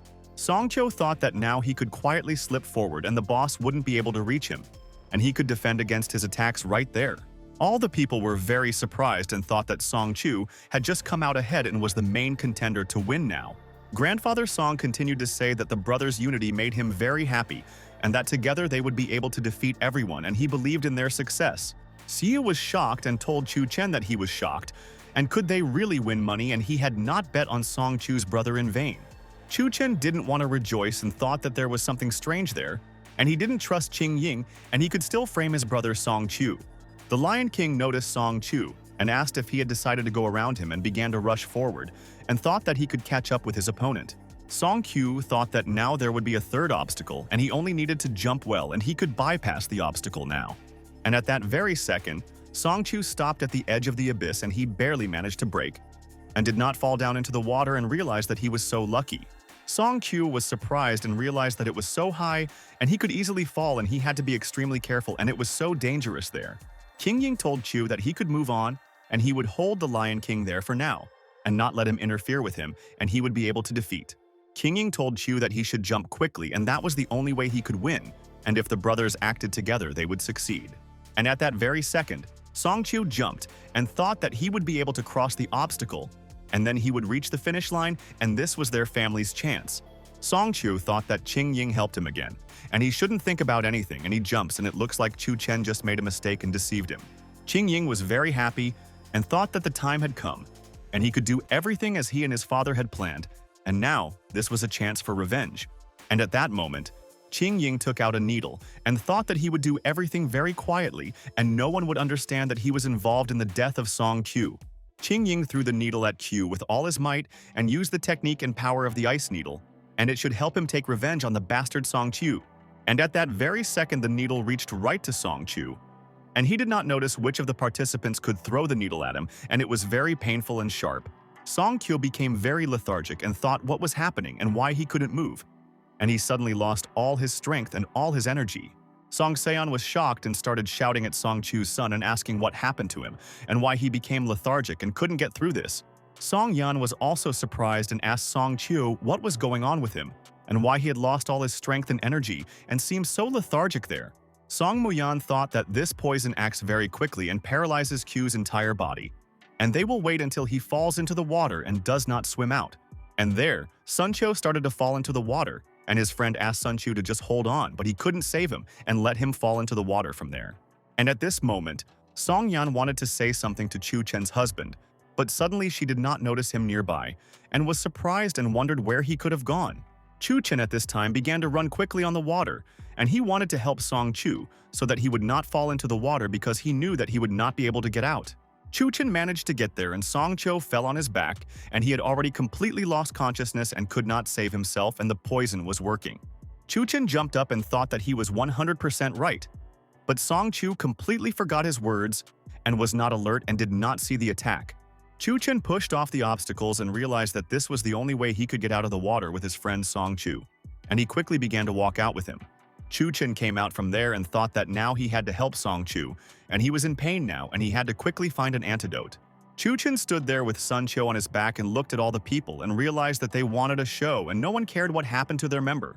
Grandpa was shocked and wondered if Song Chu had lost consciousness and why he suddenly felt bad, since he had done his tasks well.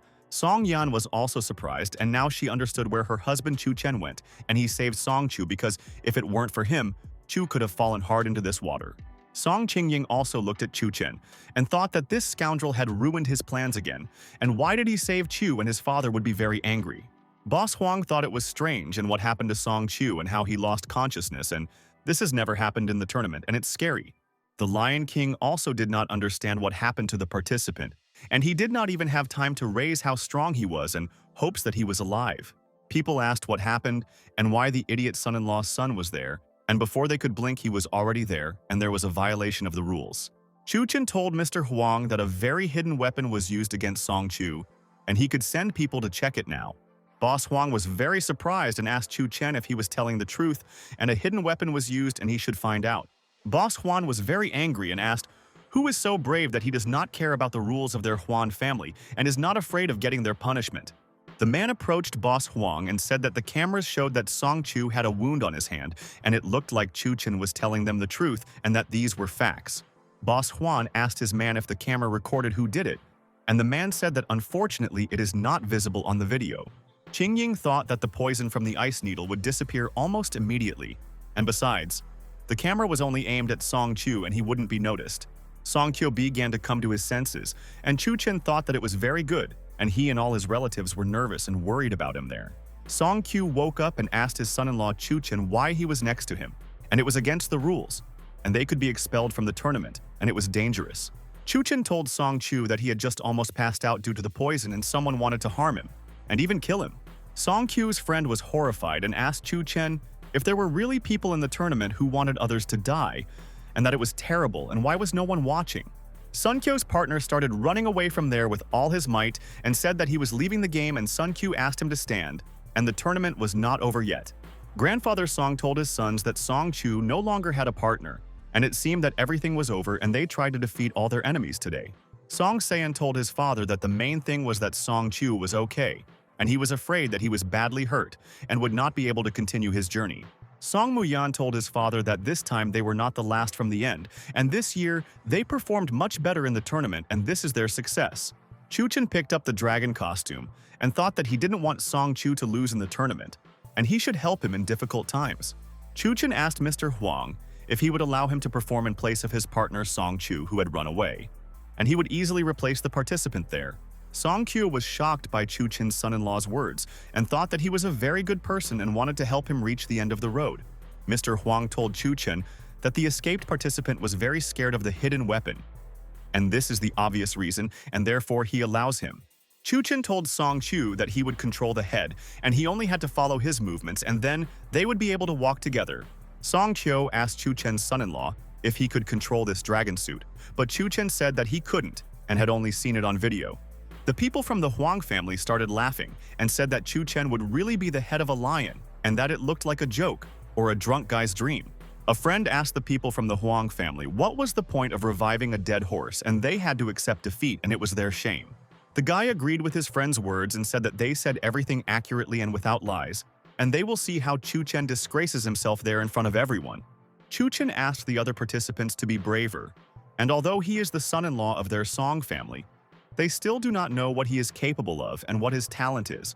Chun Chen told all the participants that he would now deal with all 10 participants in one fell swoop and would not feel any threat. The participants said that all these years the Song family was at the bottom of the rankings, and what he thinks of himself and why he thinks he can beat everyone. A friend said that Chun Chen is an impudent guy, and they should teach him a lesson so that he can't bully them anymore and they will punish him there. Qingying thought that now Chun Chen would see what the hidden weapon leads to, and first he would anger all the participants and they would get rid of Chu. And at that moment, all the participants started running towards Chun Chen together, and Song Chu was horrified and said why they were angry and how they could deal with it there. But Chun Chen asked Song Chu not to be afraid and said that he had prepared a special surprise for them and thought that they would like it. Chun Chen told Song Yang that his son-in-law knew how to fight back, and when all the participants were running towards him, he simply took a step to the side. And at that very moment, many participants began to fall into the water, and they did not even understand what Chun Chen did and how he was able to quickly dodge them. The people from the Huang family were shocked and asked if Chun Chen was really stupid, and he really knew the lion dance, but how is that possible since he is an idiot? People from the Huang family asked who this person Chun Chen was, and how he managed to outwit everyone and even experienced participants could not defeat him. Huang Yuhai thought that Chun Chen was definitely a mage, and a mage was participating in the tournament there, and this could lead to serious consequences after. Xiao was very happy and told his friend Chun Chen that he was a mega cool guy and could beat all the experienced people on his own, and his friend had no doubts. Huang Yuhai asked his people to call their lions there, and together they will knock Chun Chen out of the game, and even if they don't beat him, he won't become the leader. The friends listened to Huang Yuhai's words and said that they would do what he said, and would quickly call the strongest fighters there. At this time, Chun Chen and Song Chu continued to go through all the obstacles, and many participants left the tournament because of Chun Chen. Then Song Chu noticed that there were very strong participants in front of them and told his son-in-law Chun Chen that they were experienced participants, and they were very strong. But Chun Chen told Song Chu that he didn't care who it was, and that they all couldn't handle them anymore, and that he had to believe in his success in the tournament. Chun Chen told Song Chu that they all wouldn't be able to withstand even one hit, and would know that they were wrong, and Chun Chen was a very strong player there. Chun Chen told Song Chu that he missed, and asked if all of these participants knew how to defend themselves, and that was interesting, and he didn't know that yet. And at that moment, players appeared in front of Chun Chen and thought that he really thought that he could defeat them with cunning and luck today. The participants said that Chun Chen's son-in-law is an idiot, and his techniques can only work on young and inexperienced lions, but he won't do anything to them. The guy was happy and told Chun Chen that he had delighted the entire audience, but that his heroism was coming to an end and they would not feel his power. The guy told Chun Chen that he was still very far from them, seasoned lions, and he needed to study every day to become like them. Song Chu was horrified and told his son-in-law Chun Chen that all these lions are the most powerful after the Lion King and all people are afraid to compete. Song Chu told his son-in-law, Chun Chen, that they couldn't be dealt with by brute force alone, and that they knew all their simple techniques, and that was the end. Chun Chen thought that they were all trying to help Huang Hai make money, and he didn't want to lose all his money and thought that they would defeat him. Huang Yuhai's boys told Chun Chen's son-in-law that he was a fool, and the Lion King had already reached the finish line and was waiting for an opponent for their decisive battle. The guys said that all they had to do was detain him, and then they would all complete their mission and it wouldn't be difficult, and Chun Chen was weak. Huang Yuhai's friends told Chun Chen that he couldn't escape anywhere and that he was doomed, and they surrounded him from all sides and didn't let him escape. Song Q told his son-in-law Chun Chen that since they were at a dead end, maybe they could just stop there and they had already come this far and that was already great. But Chun Chen asked Song Q to lend him the lion and said that he should hold on tightly and then they would be able to cross the finish line together. Song Q was surprised and asked his son-in-law Chun Chen if he was really asking him to lend him the lion, and he was very curious about what he had in mind and what his plan was. Chun Chen asked Huang Yuhai's 3 friends if they were all stupid and thought that he only knew close combat and couldn't do anything himself. Chun Chen began to quickly move towards the boys, and Song Chu thought that all this time he didn't know that his son-in-law was so agile and strong. Chun Chen started beating all of Huang Yuhai's people and said that now he would show them how to make spinners with a lion's tail, and it was beautiful. And after a couple of minutes, all 3 of Huang Yuhai's people started to fall into the water and thought that they had underestimated their opponent, and that it was their problem. Huang Yuhai and all his friends were shocked and wondered if this was really happening, and how could Chun Chen deal with their friends. Brother Song and Song Yan were surprised and wondered where Chun Chen got so much strength and how he could easily deal with strong opponents. Siyu was happy and said that his friend knows how to put on a show, and he is just a superstar and no one will stop their rock star today. Song Ko was also very surprised and told his son-in-law Chun Chen that he was so strong and all 3 main lions were defeated, and they already had a chance.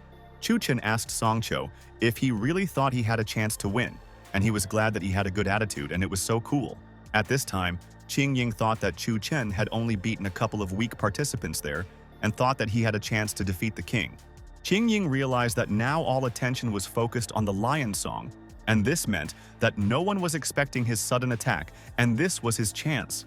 Qingying thought that Chun Chen should be ready to die, and this was his finest hour and it would end very quickly right now. Chun Chen took off his dragon costume at this time and thought that it was so hot there and he should breathe in some fresh air and feel refreshed. And at that moment, the ice needles touched Chun Chen's head. But they immediately bounced off and he thought that this was annoying. And where did the mosquitoes come from?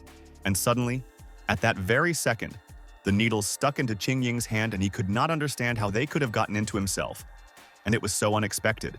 Song Muyan immediately stood up and said that this was a hidden weapon, and Chun Chen used a hidden weapon on his son. And how did people not understand this? Song Muyan told everyone that Chun Chen had just thrown needles at Qingying, and they had hurt his son. And he didn't expect that he would be attacked now.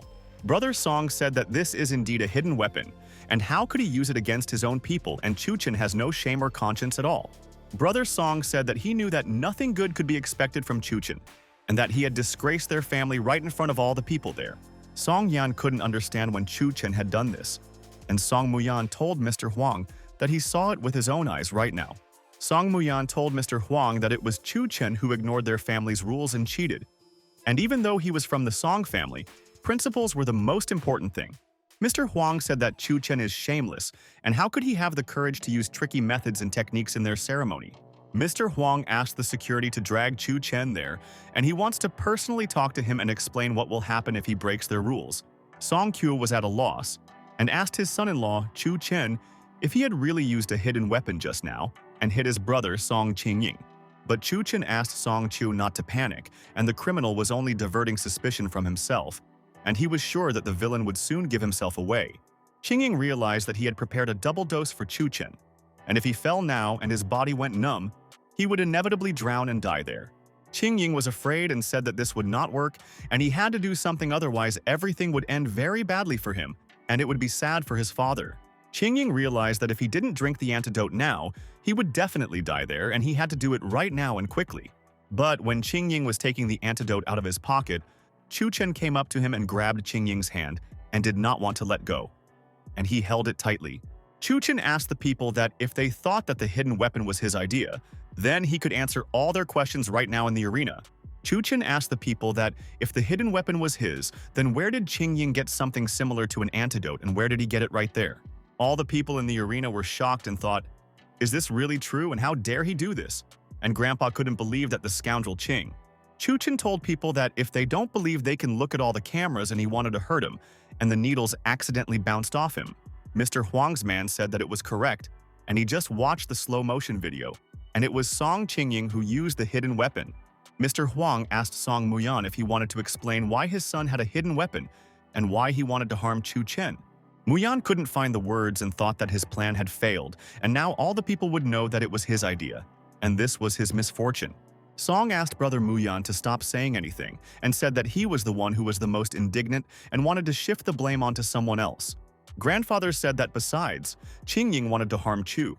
And why did they decide that they could go against the family and Muyan would answer for all this? Song Muyan froze in surprise, and Mr. Huang said that now Song Muyan's entire family will be under surveillance and the truth has already been established.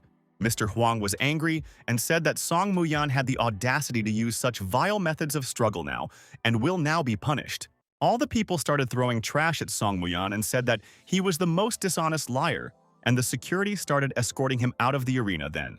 Song Qiu told his son-in-law Chun Chen that he was right, and it was his uncle who wanted to harm him all this time, and how could he believe them and be wrong then?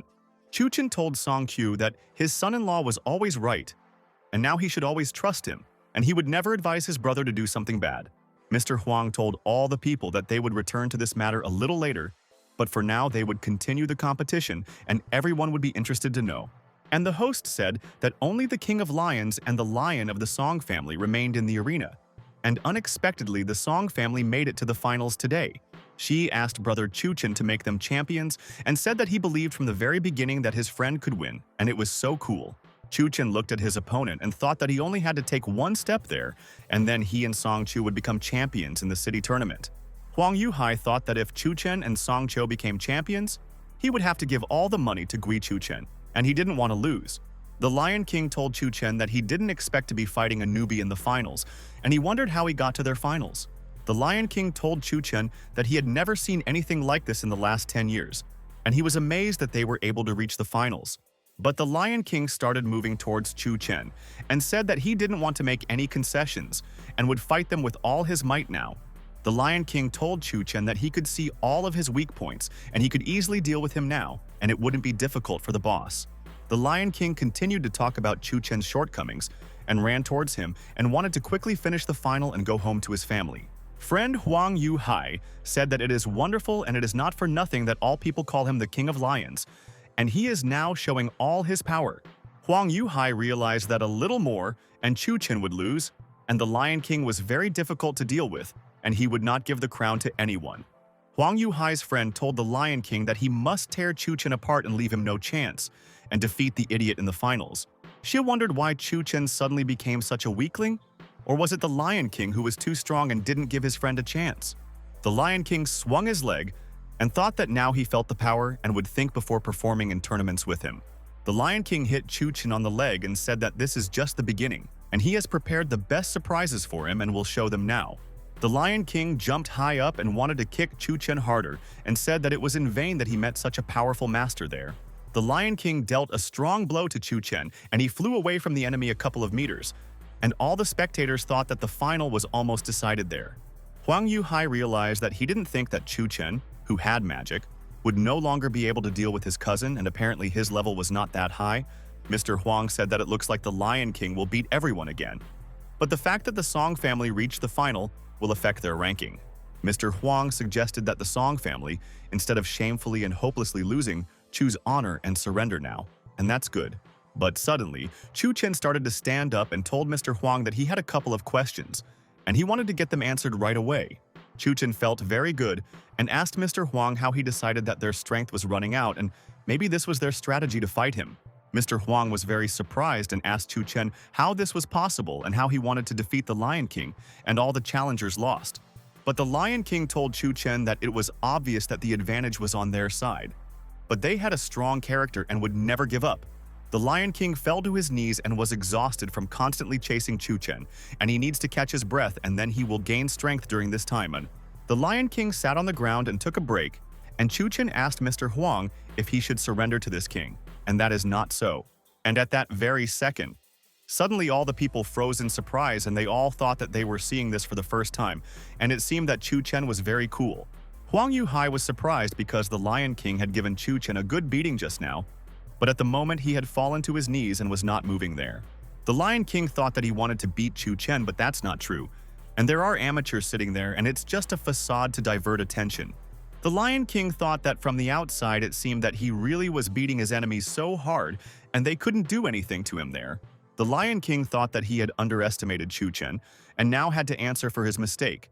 And he didn't think the guy was that cool. The Lion King thought that in fact he had never hit Chun Chen, and he was very agile and fast and it was difficult to hit him with a blow. The Lion King asked Chun Chen if he had intentionally opened up and showed him his weak points so that he would attack and waste all his strength. Chun Chen smiled and told the Lion King that it finally dawned on him and said that he thought he would have to wait forever for this. Chun Chen told Q that he must strike at the Lion King and this is their chance to win, and he will not be able to repel their attack and he is tired of everyone. And at that very moment, Song Chu dealt a powerful blow to the Lion King, and he was amazed and realized that they were able to hit such a master Huang. And at that moment, the King of Lions fell into the water, and this meant that he could no longer continue the fight and the competition, and was defeated. Sia was very happy, and said that the Song family had won, and there was no one left. And he believed from the beginning that Chun Chen was right about everything. Huang Yu-hai and his friends could not understand how this was possible, and how Song Chu was able to defeat the Lion King and no one had defeated him yet. Song Muyan and his son Qing Ying were also surprised, and could not understand how Chun Chen and Song Chu could defeat the legend of the Lion King. Grandfather looked at the arena and couldn't believe his luck, and couldn't believe that their Song family had been the first to be eliminated from the tournament, and he didn't believe in their success there. Grandpa shed tears and realized that their Song family won the tournament, and they are the strongest family among all, and Chun Chen helped them a lot now. Sia stood up from his seat and started shouting that Chun Chen and Song Chu were champions, and he kept saying it so that all the other people could hear his words. All the people liked Xi's chants, and they also started to shout that Chun Chen and Song Chu were the champions and that they had a great tournament. Chu Chen and Song Chu took off the lion costume and realized that the tournament was over, and they had now defeated the strongest participant, and he had done nothing. Chu Chen told Song Chu that they should now open the calligraphy, and Song Chu agreed with him and said that he also wanted to check it out. Song Chu took a stance and told Chu Chen that he could push off from him, and then he would be able to reach the calligraphy that was high up. Chu Chen believed Song Chu's words, and he quickly ran and pushed off Song Chu's friend and realized that he was right, and that was the only way he could get. Chu Chen continued to walk up and thought that none of the people could even imagine that they could take the champion's prize today. Chu Chen reached the calligraphy and thought that he needed to open it so that everyone could see what was written there and read their words. Chu Chen opened the calligraphy and realized that there was beautiful handwriting, and people tried to write such beauty, and it is very difficult. Song Chu and Chu Chen stood next to the open calligraphy and realized that all people would also like it and appreciate the good work. People were shocked and said that it was written so powerfully and so beautifully that everything could have been written by a genius. And I wonder who wrote all this magnificence. Mr. Huang told everyone that this calligraphy was written by this Chu Chen from the Song family, and after the ceremony he would discuss calligraphy with him. All people could not understand this, and could the son-in-law, a fool, write this? And he is well versed in this lion dance and also writes well. But at that very moment, Huang Yuhai stood up from his seat and told all the people that these hieroglyphs were not written by Chu Chen, and he knows it, and Chen is a deceiver. Huang Yuhai asked people to look at the signature at the bottom of the calligraphy, and the name Chu Chen is written like a chicken paw, and this is his real handwriting. Huang Yuhai told people that it was obvious that someone else had written the calligraphy for him, and that he himself could not do anything, and that he might be lying. The audience said that the calligraphy was so beautiful and the signature on it was just terrible. And did Chu Chen really deceive everyone and succeed in all this? The girl said that it was definitely not written by one person, and a fool is a fool. And how did he guess to sign the work himself, and this is his shame? Xia wondered if Huang Yuhai had lost all the money, and that's why he decided to take revenge on Chu Chen, and that was very mean and stupid of him. Song Yan thought that she was afraid of this and was right to be nervous about it. And now people will reveal Chu Chen's whole scam, and he will not win. Mr. Huang asked Chu Chen if these are his characters, and calligraphy represents the Huang family, and they are proud of this particular work of genius. Mr. Huang said that although it is not so important to him who wrote all these hieroglyphs, he still wants to clarify the situation and find their answer. Chu Chen told Mr. Huang that he was right and that this calligraphy was written by him alone, and he could prove that he was right if they did not believe him. But Mr. Huang asked Chu Chen why the signature was different, and that is why all the people doubt that it is his work. Chu Chen told Mr. Huang that he wrote all of this, and why should he lie to them? Since he had proven everything to everyone a long time ago, and he didn't need to deceive everyone. But Mr. Huang was angry and told Chu Chen that he gave him a chance to confess everything himself. But he doesn't want to confess, and that's why he's so angry. Mr. Huang asked the guard to bring the deceiver Chu Chen to him, and he has a serious conversation with him, and it is important, and he will reveal the deception. People kept laughing and said that Chu Chen had to manage to make a mistake with the signature, and that he really was an idiot and a stupid guy. Chu Chen told all the people that they got him, and they never believed his words, and why should he prove to anyone that he was right? The guards wanted to grab Chu Chen, but he jumped high, and the guards couldn't reach him, and they bumped into each other, and it hurt. Chu Chen thought that they all didn't believe him, and now he would do what he had planned, and no one would be able to doubt that he was telling the truth. Chu Chen stood near the guard and thought that he would make Mr. Huang regret not believing his words, and that it was a mistake. Chu Chen slammed the calligraphy on the ground with all his might and thought that he no longer wanted to prove anything to people, and they would understand everything now. The entire Song family froze in surprise and could not understand what Chu Chen was doing now, and that he was humiliating their family and why he was lying to everyone. Mr. Huang was furious and told Chu Chen that this was impudence and asked what he was doing and whether he had really gone crazy after their competition. Huang Yuhai and his friends were happy and asked if Chu Chen had gone crazy there, and now it would be fun, and they liked this spectacle. Mr. Huang asked Chu Chen to keep in mind that this calligraphy is the most valuable treasure and represents their Huang family, and he already knows this.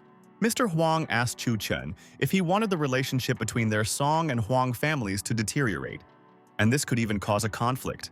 Brother Song asked the family if Chu Chen really wanted to die in the arena, and if he wanted to make their family outcasts, and no one would deal with them. Brother Song asked if Chu Chen really wanted to break the relationship between Song and Huang, and they could die at any moment because they were strong. Sister Song was also surprised and asked Chu Chen what he was doing, and it seemed like he didn't value their family's trust at all and wanted to set them up. She stood up and said that Chun Chen was crazy, and they were just opening a company in the Huang building, and how could he ruin the relationship with him? But Chun Chen in the arena completely crumpled the calligraphy and said that he was really fed up with everything, and he didn't want to hear accusations from people anymore. Chun Chen threw away the calligraphy and told the people that if they still doubted that he wrote it, they could give him some ink and a brush. Mr. Huang told Chun Chen that he would let him write calligraphy, and he could try it because he completely ruined his last work. But everyone was shocked because Mr. Huang told Chun Chen that if he himself wrote it badly, he would use all the power of the Huang family and punish Song. Huang Yuhai said that if Chun Chen could write, he would kneel down in front of everyone and ask Chun Chen for forgiveness for his mistake. Chun Chen told Huang Yuhai that they had agreed and he agreed to all his conditions and would do everything perfectly and he would regret it later. Chun Chen thought that he would surprise all the people now, and he knows that they don't believe that he can write perfect calligraphy, and that's a disaster. Chun Chen started writing and realized that he was doing great, and he believed in his own strength and that he would succeed if he didn't doubt. Chun Chen continued writing, and all the people looked with interest at how Chun Chen wrote new calligraphy and thought that he could not do anything. And after a couple of minutes, Chun Chen told Mr. Huang that he could personally evaluate his work, and it seemed that he had managed to repeat his own masterpiece. Chun Chen wrote perfect calligraphy and said that he tried his best to make it perfect and no one had any doubts. Chun Chen told people that this time he signed normally so that he, Mr. Huang, would not doubt that this was his work and that it was all true. Mr. Huang froze in surprise and thought, how is this possible? And this calligraphy and hieroglyphs are perfect, and how could he do this? Song Yan was shocked and said, could it be that her husband Chun Chen managed to write such beautiful characters and she didn't know that he was talented? She was also confused and told Sun Yang that at first he thought that Chun Chen was just lucky the first time, but he repeated his success. Huang Yuhai realized that he was mistaken, which meant that Chun Chen had originally made such an ugly signature on purpose to confuse. Sia was very happy and told Chun Chen that he always knew that his friend could do anything, and he surprised all the people who did not believe his words there. Song Yan thought that it was good that Chun Chen had accomplished this task, and the danger had passed and he had put everything on the line and he had defeated the skeptics. Mr. Huang thought that this calligraphy was even better than the previous one, and in it they seemed to be looking down on the whole of the Celestial Empire, and it was shocking. Mr. Huang said that Chun Chen's calligraphy is filled with great and their best aspirations to conquer the world, and it motivates people. Mr. Huang realized that he had made a mistake and told Chun Chen that he had been wrong and unfair to him, and he apologized for the mistake. Mr. Huang told Huang Yuhai that he had defamed Chun Chen now, and in front of everyone, and said that Hai was in no hurry to ask Chu for forgiveness. Huang Yuhai thought that not only had he lost all his money to Chun Chen, but now he would kneel in front of the entire city and be disgraced. Huang Yuhai asked Chun Chen if he didn't need to kneel before him, and he would definitely help him out in his affairs in the future. Huang Yuhai asked Chun Chen to spare him, and Chun Chen was surprised and immediately asked Yuhai if he was really asking to spare him, and this was all strange. Chun Chen asked Huang Yuhai if he had any thoughts about sparing him and how he would have acted in his place, and it seems he would have done something different. Huang Yuhai realized that he couldn't do anything, and it seemed like he was doomed, and now he couldn't escape anywhere and fulfill his promise. Huang Yuhai didn't want to do it, but he had to keep his word. And then Chun Chen would let him go, and Mr. Huang wouldn't punish him either. Huang Yuhai knelt down and told Mr. Chun Chen that he begged his forgiveness and admitted that he was wrong and had already made mistakes in everything. Friends asked Huang Yuhai what he was doing and how he was not ashamed to kneel in front of the scoundrel Chun Chen, and he did not deserve it there. Mr. Huang told Chun Chen that he wanted to apologize to him, and as compensation he would invite their guest to the dinner party tonight. Xia thought, is Mr. Huang inviting Chun Chen to dinner with the Huang family? And this is a reward, and one can only dream of this, and this is a friend's chance. Xia told Song Yang that this was a great chance to make connections with local tycoons there, and they could help them with their business and affairs. Chun Chen told Mr. Huang that he agreed and would come to their dinner today and wanted to chat with the Huang family there and was interested in business. And then Xia realized that together with Chun Chen, Sun Chu had won, and that meant that the million they had bet had turned into 20 million. Grandfather Song thanked Chun Chen for taking trouble away from the Song family and helping them in their time of need, and they realized that they could rely on him. Grandfather told Chun Chen that he did not expect such meanness from Muyan, and he and his sons are no longer part of their family and does not want to think about him.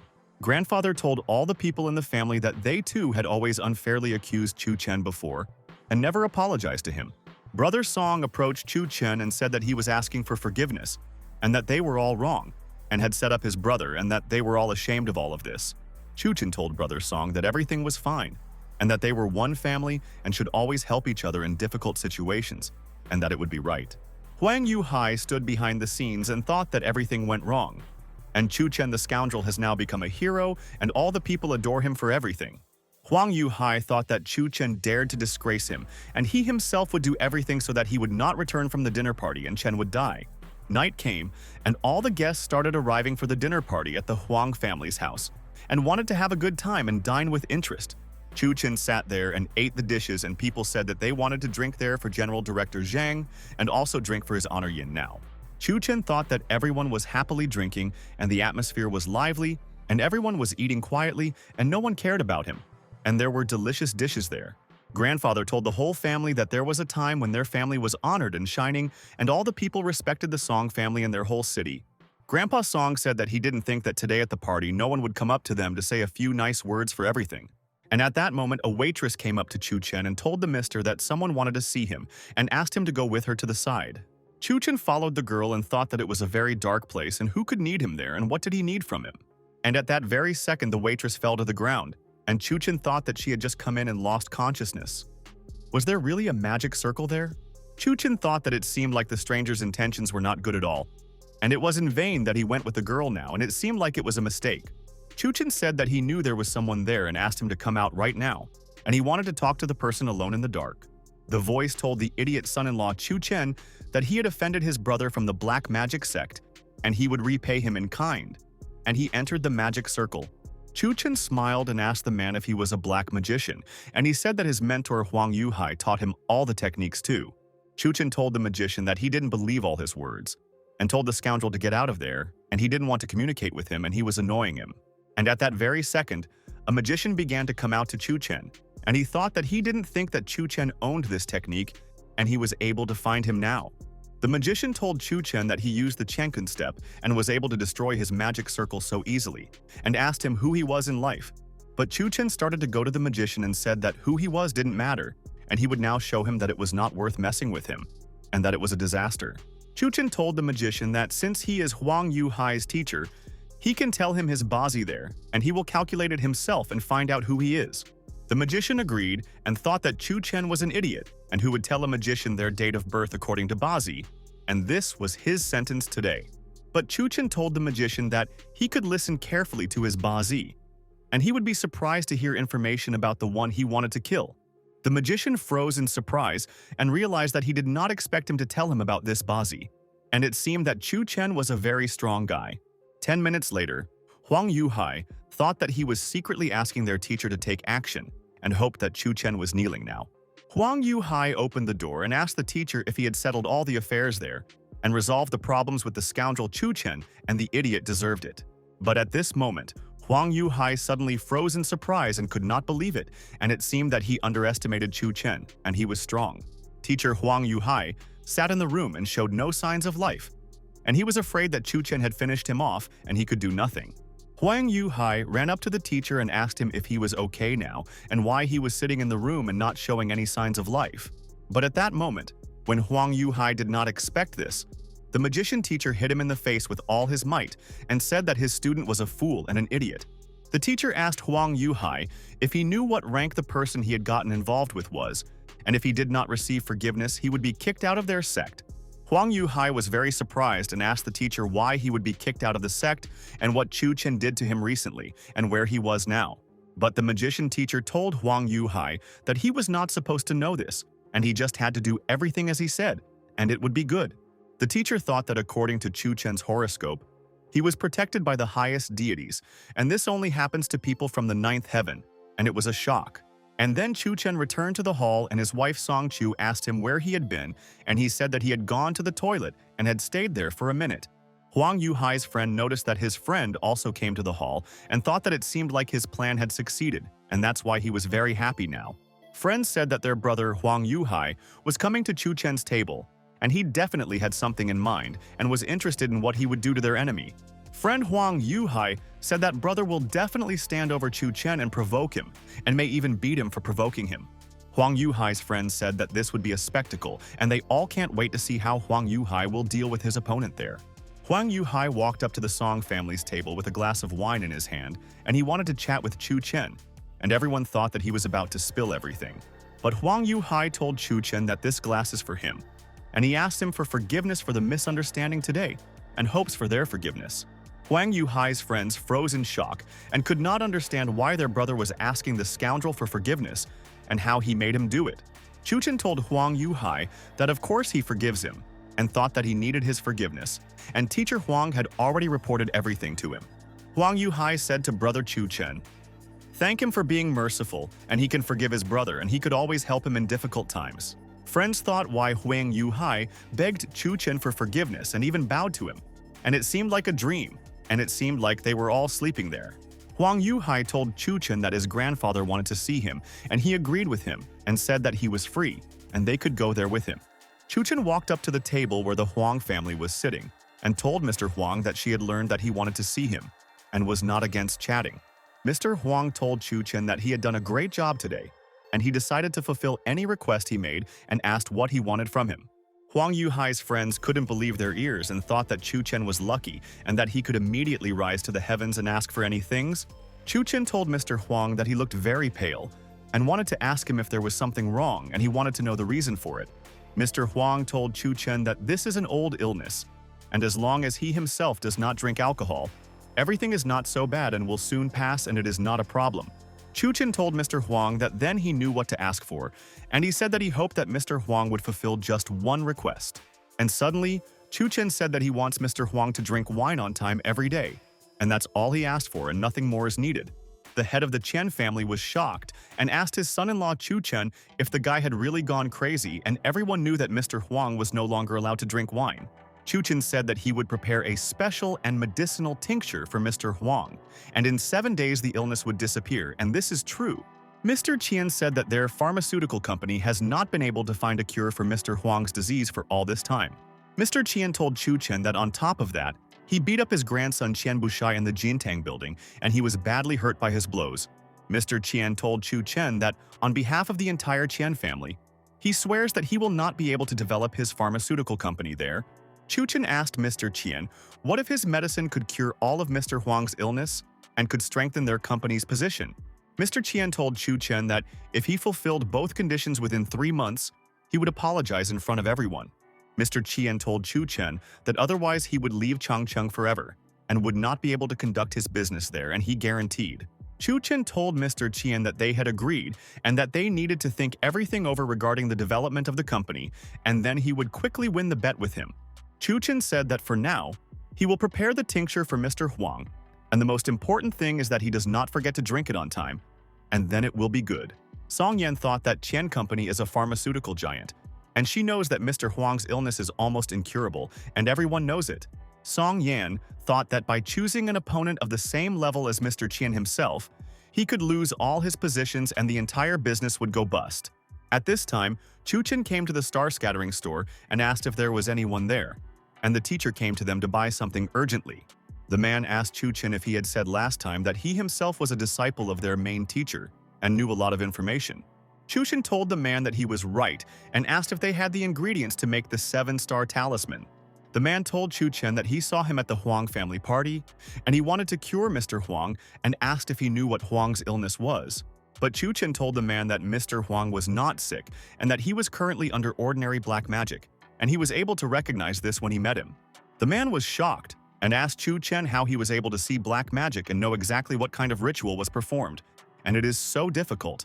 Chun Chen told the man that it doesn't matter whether it is difficult or not, and he noticed it, and now he must eliminate it, because it is his duty and truth. The man told Chun Chen that he was an arrogant guy, and only people from the 9th heaven could eradicate such black evil, and it was all difficult. The man told Chun Chen that he should let him see who he really was, and then they would know if he could cast out this magic. The man took Chun Chen's hand and began to study him, and thought that he was lying and that he was an ordinary person and did not have any power, and that it was a fiction. But a second later, the man was shocked and told Chun Chen that he had just studied him, and he was indeed a disciple of the 9th heaven, and this was impossible. But Chun Chen asked him to hold on and said that he was also the brother of the head teacher of the star, scattering Luo Yun, and it seemed that he did not know this truth of his. The man fell to his knees and asked Chun Chen if he was really their teacher, and why he didn't know about it yet, and he was already very curious. The man asked teacher Chun Chen to let him ask whether he had learned which branch of the teaching and what information he had learned about everything. But Chun Chen told the man that he had learned all 9 branches of the teachings, and that he did not need to learn all the secrets and understand the whole essence of all their teachings. The man was even more shocked by the words of teacher Chun Chen, and asked how this was possible and how he managed to study all 9 branches of their teaching. The man thought that for an ordinary person to know one of the branches of the teaching is a rare success. But this master knew all 9, and he is a genius. But then a girl came out to them and asked the grandfather what he was doing there so late and whether he was making so much noise because of a client and who he was. The grandfather was still kneeling and paying respects to the teacher, and the girl was shocked and asked the grandfather what he was doing, because there was no one there anymore. The girl asked her grandfather why he was on his knees, whether he was having a stroke, and the grandfather said that he had just seen a high-flying bird. The next day, at the Huang family home, Chun Chen called Song Chu and asked his brother if he was there and wanted to know how he got there. Chun Chen told Song Chu that he should hand over the tincture personally to Mr. Huang, and then he would greatly help his son-in-law to complete everything. Song Chu told Chun Chen's son-in-law that he didn't have to worry, and that he was almost there, and that he would hand the tincture directly into Mr. Huang's hands at his house. But at that moment, suddenly the guards stopped Song Chu near their Huang house, and he thought that they wanted from him and should let him in. At the entrance, Song Chu was met by Mr. Huang's grandson, Huang Yushu, and he asked him if he came from Chun Chen and if he brought the tincture to the family. Song Chu told Huang Yushu that he had brought the medicinal tincture, and could he give it to Mr. Huang, and then he would immediately leave them. But suddenly at this moment, Huang Yushu slapped Song Chu in the face, and he no longer wanted to listen to his words, and how dare he ask for something. Huang Yushu grabbed the tincture from Song Chu's hand and thought that the impudent man should understand that he gets everything he wants and he won't do anything. Huang Yushu told Song Chu that everyone knows that Grandpa Huang is sick, and how can he be given this nasty drink and it can kill him. Song Chu asked Huang Yushu what he wanted to do and thought that Chun Chen would be offended if he found out that he did not give the tincture to Mr. Huang. But at that very moment, the guards started kicking Song Chu, and he couldn't understand why they weren't listening to his words and why they were beating him. Song Chu fell to the ground and thought that it was unfair, and they wanted to help Mr. Huang, and his grandson was beating him, and it was so weird. The guards grabbed Song Chu, and he wanted to explain to them that he was not a threat to them at all, and that they had made a mistake, and that was for sure. Huang Yushu asked Song Chu who he thought his grandfather was, and how he could offer him this crap and how he had the courage to come there. The guards began to open Song Chu's mouth, and Huang Yushu said that he himself should drink all the tincture, and then they would know how it works. And at that moment, Huang Yushu began to pour the tincture directly into Song Chu's mouth, and he said that he deserved it, and now he will know everything. Afterwards, Huang Yushu started to leave from there and told the guards that they should beat up Song Chu, and he would not be able to come to their house anymore. The guards started beating Song Chu with all their might, and he was in a lot of pain, but no one could help him now, and he was very offended by them. A couple of hours later, Song Chu was brought to the Song family's house, and he was in a lot of pain and suffered a lot of injuries from being beaten by all the guards. Song Chu lay on the bed and thought that he clearly did not expect that he would be beaten up at the Huang family's house today, and he wanted to help Mr. Huang. Song Yan asked why Huang Yushu beat Song Chu so badly, because he only brought medicinal tincture and wanted to help their family boss. Mom said that this won't do and she will demand justice for Song Chu, and he didn't deserve to be beaten so badly at their house. The son told his mother that it was hard because it was the Huang family and they beat up their brother, but they had to swallow it, and then everything would be fine with him. Song Yan said that it was hard to believe that the Huang family could treat them like this, even without any reason, and it seemed like they were provoking them. And then Chun Chen came into the room and told Mom that it was he who sent Chu to the Huang's house, and they dared to raise their hand against him, and it was their problem. Chun Chen told the Song family that he would go there himself and take revenge on Song Chu, and he would never allow anyone to lay a hand on their brother again. Sister Song told Chun Chen that if he goes for revenge, he will put their entire family at risk, and he should forget about revenge, and that is right. Brother Song asked Chun Chen if he was really looking for death, and the Huang family would deal with him very easily, and he would not be able to do anything to the family. Song's elder brother asked Chun Chen if he could hear what they were saying to him, and if he went, he would harm them even more and expose the Song family. But suddenly at that very second, Chun Chen hit Brother Song in the face, and he said that he was a wimp, and he should back off and not interfere with his revenge. Brother Song wanted to speak to Chun Chen, but he couldn't say anything, and immediately realized that he couldn't do anything to him and he was very strong. And then Song Yang's wife told Chun Chen that he could go and avenge her brother Song Chu there, and he really didn't deserve to be beaten by the crowd. But Song Yan told Chun Chen's husband that he should take revenge and then come back quickly, and she would wait for him there and wish him luck. Chun Chen told Song Yang that he would remember her words, and he would do everything quickly and skillfully, and come back, and she could prepare dinner for them. Then Chun Chen came to the Huang family's house, and the guards asked him how he got in there, and they started screaming and saying that it hurt a lot. Huang Yuqiu went outside and asked who dared to make a scene there and how he wasn't afraid that he might be punished and that he would get hit by him. And then Huang Yuqiu noticed that Chun Chen was standing in front of the entrance, and he quickly dealt with the guards and was already approaching Mr. Chun Chen asked the guy if he was Huang Yuqiu and said that he was looking for him and wanted to solve some issues, and he would answer him. Huang Yuqiu asked if he was Chun Chen from the Song family, and what did he need there and why did he come to him, and he was not happy with his arrival today. And at that very second, Chun Chen hit Huang Yuqiu in the face with all his might and realized that he was a weakling, and without all the protection, he would not be able to do anything to the enemy. Chun Chen continued to beat Huang Yuqiu and thought that he deserved all his blows, and why did he beat his brother Song Chu, and a huge mistake. Chun Chen kicked Huang Yuqiu on the back, and he didn't understand why Chun Chen was beating him with all his might, and it was hard for him to defend himself from the enemy's blows. Chun Chen grabbed the water hose and thought that he would make Huang Yuqiu understand how much pain Song Chu was in, and he would know it all now. Huang Yuqiu looked at Chun Chen and thought what he wanted to do, and he would be in trouble, and his grandfather Huang would punish Chun Chen for all this. Chun Chen put a water hose into Huang Yuqiu's mouth, and he asked the idiot what he was doing, and that troubles were waiting for him, and he would find out how strong their family was. Chun Chen told Huang Yuqiu that this is a special response for him for everything he did to Song Chu, and he will know how much pain he was in back then. The guards started running towards Chun Chen and told the scoundrel to quickly and immediately let Mr. Yuqiu go, and how did he have the courage to beat him up? All the guards surrounded Chun Chen and Huang Yuqiu, told him that he was a very smelly cur, and that he was going to die now, and that their guards were the strongest in the world. Huang Yuqiu told Chun Chen that these were all black light warriors, and they were all trained by the most powerful magicians, and he would not be able to defeat them there. And at that very moment, Huang Yuqiu simply grabbed all the guards and broke Chun Chen's legs, and then he would find out what their Huang family was capable of.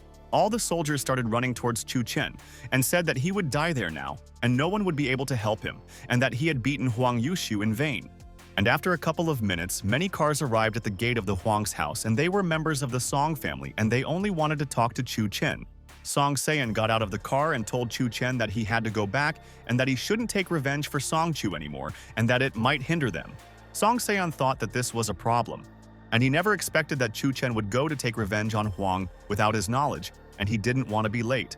Song Sayan knew that Chun Chen was a fighter, but the Huang family had black light warriors, and he wouldn't be able to deal with them, and they were very strong and cunning. Sun Sayan knew that the Black Light Warriors were an ancient power passed down from generation to generation by the Huang family, and they were all trained by the best magicians. Sun Sayan thought that anyone who met the Black Light Warriors on their way might not return home, and this is very dangerous, and this is a fact. Song Sayan thought that Chun Chen had helped their family so much, and he had even risked his life for Song Chu, and helped them win the competition recently. Song Sayan thought that even if Chun Chen was injured, he would take him home and, in the worst case, look after him for the rest of his life. Song Sayan shouted to Chun Chen that he came there and he should stay there and he would take him away and he would not have to endure the pain from all the warriors. But Song Sayan saw something there and froze in surprise and thought that he had seen a lot but did not expect that Chun Chen was capable of such a miracle of his. Song Sayan noticed that Chun Chen was standing there near Huang's house and he had already dealt with all the Black Light Warriors there and they were lying on the ground. All the Black Light Warriors were lying unconscious and they all couldn't do anything to Chun Chen. And how is this possible since they are all combat masters? Chun Chen grabbed one of the Black Light Warriors by the scruff of the neck and he started dragging him and thought that they didn't believe his words and it was their mistake. Song Sayan froze in surprise and asked Chun Chen what he did and how he was able to deal with the very strong Black Light Warriors at their home. Chun Chen asked Song Sayan if he also came there and he wanted to beat someone up for what they did to Song Chu. And it was scary. But Song Sayan quickly ran to Chun Chen and grabbed his hand, and he asked him to let go of the warrior of Black Light, and he had already knocked out the warrior long ago. Song Sayan asked Chun Chen what he was muttering, and said that they both should run away from there faster, and started dragging him along quickly.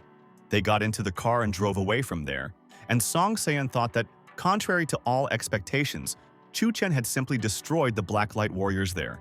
Song Se-an realized that now the Huang family's response would not take long to come, and they would try to do everything to take revenge on them. Chun Chen told his father that he had acted thoughtlessly, but once he saw how they had treated Song Chu, he could not control his nerves. Song Se-an told Chun Chen that he did everything right, and today he protected part of their family and taught the scoundrel a lesson for all his actions. Chun Chen thought that he didn't think that his father would now take the whole situation so well and without his nerves, and he even thanked him for all this. Chun Chen said thank you to Dad, and Dad said that he actually said thank you to him on behalf of Song Chu, and he got revenge on his brother. And it's cool. Afterwards, they arrived at the Song family's house and couldn't understand whether Chun Chen had already gone so quickly to the Huang family's house, and they thought he was joking with them. The Song family asked Chun Chen if he really went to the Huang house and beat everyone there and why he did this and did not listen to them. The Song family said that Chun Chen also beat everyone half to death and how he had the courage and strength to do this, and it seems they underestimated him. Song Se-an told the family that now they also need to unite to take on the challenge, and they will wait for the revenge of the Huang family. And that is for sure. But at that very moment, Grandpa Song entered the room and told the family that they could no longer wait for this, and that he would tell everyone important information. Grandfather Song told the family that the Huang family had just declared a boycott on their entire Song family and would now use all their strength to sort things out. The whole Song family was shocked to hear such news from their grandfather, and they asked if this was the end, and they couldn't do anything for their family. Grandfather Song told the family that their partner companies would immediately and urgently cancel all their agreements and issue a verdict. Grandpa Song told his family that in one moment they would suffer huge losses from all companies and would not be able to avoid sanctions from partners. Brother Song asked Chun Chen if he was happy now, and it was only his fault that their family was suffering because he beat Huang Yushu in their home. Brother Song told Chun Chen that the boycott of the Huang family would destroy their entire family business, and they don't know how to solve this situation yet, and that's their problem. Brother Song told the family that he was proposing to cut all ties with Chun Chen and that he was harming all their family's affairs and that they could manage without him. Brother Song said that he thinks that Chun Chen should go to the Huang family and ask for forgiveness, and maybe they won't boycott them. The Song sisters told the brothers that they had said everything exactly and let Chun Chen handle things with Huang himself, and then they would avoid problems from Huang. But Chun Chen asked the Song family not to worry about anything, and they would be able to survive this crisis, and their family had always been through the worst times. Chun Chen said that he would tell them more, that this situation could even help their Song family regain their former glory in Changcheng, and that was good. The Song brothers told Chun Chen that they realized that he was really delirious in what he was talking about, and what good things he was seeing from their boycott of Huang's. Sister Song asked Song Se-an why he doesn't kick Chun Chen out, and he talks nonsense, and is annoying with his actions and pisses everyone off and stresses them out. And then his man came up to Grandpa Song and said that Huan's grandson was calling now, and it seemed he wanted to discuss all the business with them and that it was important. Grandpa Song realized that Chun Chen had made a mistake, and now they all had to answer the Huang family and asked to turn on the speakerphone there. They put the speakerphone on, and Huan's grandson asked the Song family how they were feeling and whether they had experienced the joy of their boycott today. Huang Yushu told the Song family that he was giving them one last chance, and all they needed to do was apologize to the entire Changcheng family, and that was it. Huang Yushu told the Song family that he would immediately lift the restrictions on them, and all the people of the Song family were shocked and thought that it was so arrogant.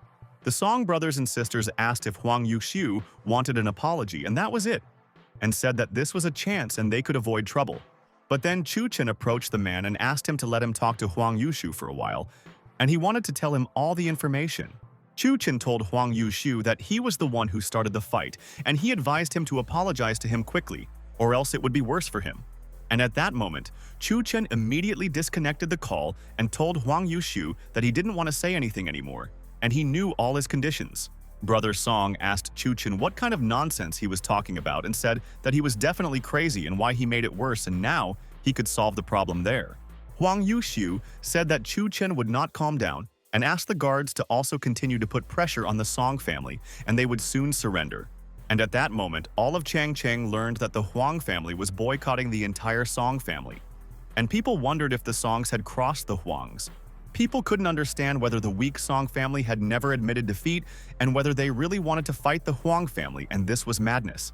The girl looked at the phone and thought that it looked like the ants had decided to fight the elephant, and Huang would easily crush the Song family. All the villagers thought that the Song family was doomed, and Huang Yonghai and friends sat in the bar and celebrated, saying that, "Let Chun Chen go wild some more." This whole situation led to discord within the Song family, and all of the Song brothers and sisters told their mom and dad that they all needed to leave the country. And right at that moment, the brothers and sisters left the city and thought that they would return after the boycott. And Song Seon realized that they were so scared. 3 days later, at the Song family mansion, Grandpa Song told the whole family that this was a nightmare, and their problem was getting worse every day. Grandfather Song told the family that due to pressure from the entire Huang family, all their accounts were blocked and they could not manage their resources. The whole Song family listened to Grandpa's words, and he was afraid that if this continued, they might fall to the bottom, and it was just terrible. Xia asked Grandpa Song not to be nervous, and he still had several tens of millions to open a company, and he could help them. Chun Chen asked his grandfather how many days this money would last, and his grandfather said that this money would last for about 3 days, and that was the maximum. Chun Chen told his grandfather that 3 days would be enough for them, and thought that he had recently calculated that if they could hold out for 3 days, everything would be fine with Song. 3 days later, Mr. Huang said that Chun Chen said that he needed to drink his tincture and asked him to pour it for him before their dinner. Mr. Huang thought the table he has no appetite, and since he promised Chun Chen he would take a couple of sips of his tincture and it would not bother him. Mr. Huang drank the tincture and thought that he hoped that Chun Chen did not wish him any harm and that the tincture did not contain poison or potion. And at that moment, Mr. Huang froze in surprise and thought that this tincture was excellent. And did his stomach really feel so much better right away? And after that, Mr. Huang came to visit his grandson Huang Yushu, and he was surprised and asked his grandfather why he came and what he needed. Mr. Huang asked his grandson if Chun Chen had given him the tincture, and he told him that he should take it for 7 days, but why was there so little? Huang Yushu told his grandfather that this low-grade swill would only harm him, and when the tincture was brought, he poured out most of it and it's cool. But suddenly, at that very second, Mr. Huang slapped Huang Yushu in the face and called him an idiot and asked him what he should thank him for. Mr. Huang told his grandson that this tincture works wonders, and he, an idiot, dared to pour it out, and now he will go to Chun Chen and ask for forgiveness. But Huang Yushu told his grandfather that he had declared a boycott on the Song family, and he could not go to Chun Chen and ask him for forgiveness and a tincture for his grandfather. Mr. Huang was perplexed and asked his grandson if he personally declared a boycott of the Song family. But why did he do this, and was waiting for an explanation? Huang Yuchu showed his grandfather his scars and bruises and said that he himself declared a boycott against them because Chun Chen beat him cruelly and without mercy. Mr. Huang froze in surprise and asked his grandson if Chun Chen really dared to do this to him and wanted to know the reason for the conflict. And at night in the Song family's house, a man told Grandpa Song that they were now receiving another call from the Huang house, and it seemed they wanted to tell them something important. The man told Grandpa Song that they said they wanted to talk to Chun Chen and that it was important information, and they asked to give him the phone now. Chun Chen took the phone and told Mr. Huang that he was listening to him, and he thought that Mr. Huang wanted him to call at night and that it was important. Mr. Huang told Chun Chen that he did not expect him to beat his grandson so brazenly and caused him many injuries and required a long treatment. Mr. Huang ordered Chun Chen to apologize to their family and take his medicinal tincture with them, and then he would lift their restrictions. Chun Chen told Mr. Huang that they were the ones who started the fight, and they still have to apologize. And if they need the tincture, he has one condition. Chun Chen told Mr. Huang that his grandson had to apologize on his knees in front of the city, and he didn't want to discuss anything anymore. Mr. Huang told his grandson Huang Yushu that Chun Chen said that he was the one who raised his hand first and wanted to know if it was true, and he was lying to him. Huang Yushu told his grandfather that the Song family sent a guy with tincture, and he was a shady guy, so he decided to hit him and teach him a lesson. And at that very second, Mr. Huang hit Huang Yushu's grandson in the face and he called him an idiot. And was he the one who started the fight and just kept silent? Song Seon asked Chun Chen if he thought his attitude towards the Huang family was right, and he doubted that it would end well for them. Chun Chen told Sun Seon that of course he is sure, and in a couple of hours he will see them come to apologize to them, and that is 100%. Mr. Huang told the guy that they would allow Huang Yushu to start the fight first. But now the Song family is also putting forward conditions to their family. Mr. Huang told the man that Chun Chen had just prepared a tincture for him and was already daring to sit on his neck, and that it was all very brazen. Mr. Huang asked his man to invite old man Xian to him, and he does not believe that he cannot make the same tincture for him. An hour later, a man came into the room and told Mr. Huang that they had called Huang Xian, but he had flatly refused to come today. The man told Mr. Huang that Xian also said that they had gotten involved with the wrong person and that they should apologize to the Song family as soon as possible. Mr. Huang was furious and wondered if the tiny Song family wanted his apology, and if Huang Xian was also crazy, and what did he say? But at that moment, Mr. Huang began to feel pain again and realized that the disease had returned, and he really needed Chen's tincture now. Mr. Huang told the man that his stomach hurts again, but there is one nuance, and this time the pain is even stronger and his stomach will explode. The man told Mr. Huang that Mr. Xian also said that his whole illness would lead him to death and soon, and he had already warned them. The man told Mr. Huang that San said that if the boss wanted to continue living, only Chun Chen could help him recover from his troubles. Mr. Huang asked the man how so, and whether no one except Chun Chen could help him cure the disease, and he was doomed to failure. At this time, Grandpa Song told the family that all of Xia's money had already been spent and they had no more funds left in their bank accounts. The Song family was horrified, and Grandpa said that if the Huang family did not lift the restrictions on them in an hour, they would go completely bankrupt. Song Yan asked her husband Chun Chen if he was really sure that everything would work out, because soon they could lose all their money and go into hiding.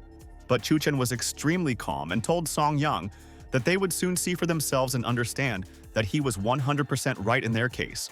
And at that very moment, a man from the Song family entered the room and told the boss that their grandson Huang Yushu and a bunch of reporters were at their gate. And what was their reason? Sun Seon was shocked and asked his wife what these people wanted to do, and his wife asked her husband if they had really come to seal their house now. But the man from the family said that they were mistaken and these people are reporting live, but he doesn't know why they are doing it near the house. And then the man told the Song family that grandson, Huang Yushu, was already apologizing live on air and fulfilling Chun Chen's condition. And this was unexpected. At the same time, in one of the bars in the city, Huang Yonghai was sitting there with friends and said that the Song family was finally under the sanctions of their family. A friend told Huang Yonghai that they should celebrate and drink, and he has long disliked the Song family, and they only cause trouble for them. But at that moment, suddenly a third friend ran up to them and said that they should watch what was being shown live, and that it was strange. A friend showed Huang Yonghai's phone, and he was surprised and realized that his relative Huang Yuxiu was now right outside the Song family's house. Huang Yonghai glanced at his friend's phone and realized that Huang Yuxiu was currently kneeling and apologizing to the Song family on live TV. Huang Yunhai and his friend couldn't believe it and thought what the idiot Huang Yuxiu was doing now, and he was disgracing their entire Huang family there. Huang Yuxiu at this time asked Chun Chen to forgive him and begged him to save his grandfather, and the disease was progressing every day. Huang Yuxiu said that all restrictions on their family have been lifted and that they will fully compensate for all the losses they suffered due to the sanctions.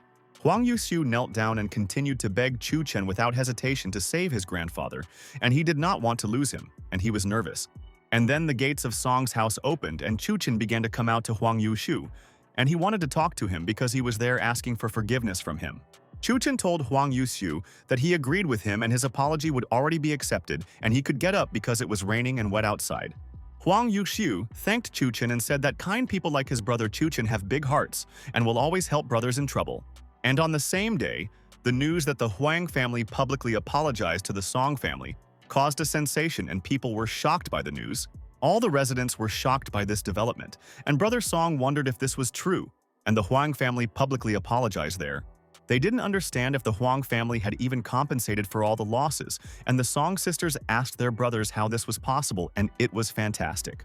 All the canceled contracts were restored, and the partners began to treat the Song family with even greater respect, which is great. Huang Yonghai's friends came to Chun Chen and said that they want to resume their three-way cooperation now and welcome all friends. Mr. Huang started to recover after Chun Chen provided him with his medicinal tincture, and he wondered if his illness had gone away. And just one jug of tincture caused all these events and led to their so-called butterfly effect, and Chun Chen drank tea there. Chun Chen asked the family to pour him more tea, and they agreed with him, and without delay began to pour tea for the hero of the Song family, and he is cool. Song Seon told Chun Chen that this was his tea, and his wife only asked Chun Chen to be careful not to burn himself, and the tea was very hot and dangerous. Chun Chen said thank you to his mom and dad, and the tea was incredible, and he took a rest from all his work and gained strength to create new events. And at that very moment, The Sun brothers and sisters came into the room and told Mom and Dad that they were back and they had just finished all their business. Sun Seon told the boys that they came back just in time, and he didn't think that they could finish their business so quickly and get there. Sun Seon's wife told the boys that the two of them are definitely their best sons-in-law, and she is proud that they can always rely on their acquaintances. The Song brothers ran after the family and told their mom and dad that they would explain everything to them, and that it was not what they thought, and that they had their business there. A week later, Song Chu decided to go to the lake and thought that the weather there was very good, and he could train there without any problems and fuss. Song Cho said that he was angry, and Chun Chen asked him what happened and whether his wounds still hadn't healed after the beating of the guards. Song Q told his son-in-law that this was not the case, and that in their city there was a man named Ya Shiaoan, and he had already defeated all the boxers in Changcheng City. Song Chu told Chun Chen that Zhao Shan said that their Nanquan was already crap, and he wanted to challenge him to a fight and defend part of the fighting style. Chun Chen asked Sun Cho what he was practicing now, and Sun Chu told him that he was practicing the 13 Fists complex, and that it would help. But Chun Chen told Song Chu that it was definitely crap, and he was angry and asked Chun Chen's son-in-law what he was saying and why he thought that about his punch. Chun Chen told Song Chu that his son-in-law would now show him a couple of techniques, and he would definitely be able to defeat even the strongest boxer in their city.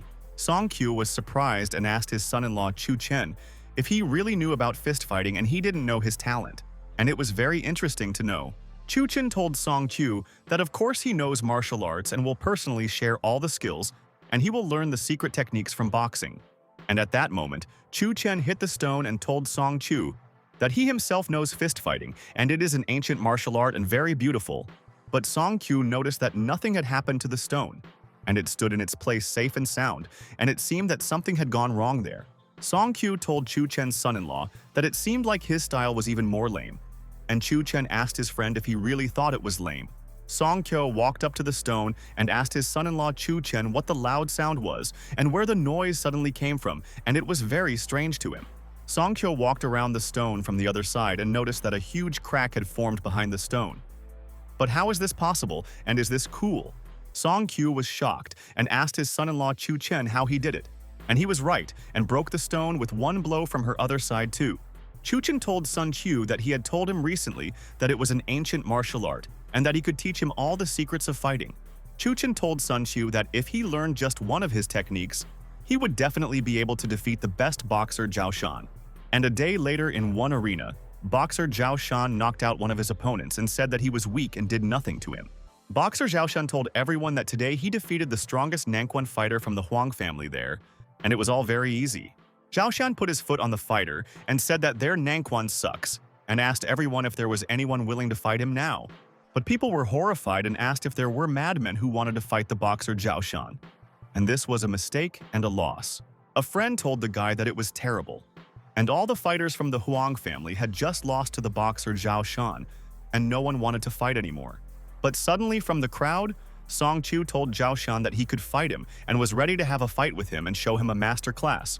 Chun Chen told everyone that it was the representative of the Sun Q Fine Martial Arts Association, and he said good evening to all the people there. Boxer Zhao Shan was surprised and thought, does this weakling really want to fight him? And it's strange but commendable that he's not afraid. All the spectators looked at Song Chu and realized that this fighter had no chance at all, and the boxer Zhao Shan would quickly knock him out in a second. Boxer Zhao Shan told Chun Chen that he didn't want to beat the children, and they could accept defeat and just not go out to fight, and that would be better. Someone from the crowd asked the fighter Song not to go out to fight so that they could continue to disgrace their Nanquan style, and they were already tired of losing. Chong Chen asked the big boxer Zhao Shan if he remembered him and asked him to do him a favor and let his brother-in-law fight him now. Boxer Zhao Shan was shocked and told Chun Chen that he remembered him, and it was he who helped him find the way, and he still remembers his help back then. Boxer Zhao Shan told Chun Chen that he helped him and he will help him, but fighting with the kid is too boring, and they will add some fun there. Boxer Zhao Shan asked people to bet that he would break Song Chu's arms and legs first, or make him completely disabled. People started betting that Zhao Shan would make Song Chu disabled or half paralyzed, and it was very strange. Chun Chen told the boxer Zhao Shan that he would also make a bet on his side, and he would bet on Zhao Shan being knocked out cold. And then all the people froze in place and wondered if Chun Chen really wanted to bet money on Zhao Shan being knocked out. All the people started laughing at Chun Chen and said that it was impossible. and that this idiot really wanted to throw money away and not feel sorry for it. Boxer. Zhao told Chun Chen that he could make his bet, and he would not dissuade him, but he would now lose all his money. Song Qiu was doubtful and asked his son-in-law Chun Chen if he could definitely handle Zhao Shan, and Chun Chen said that he should use their technique.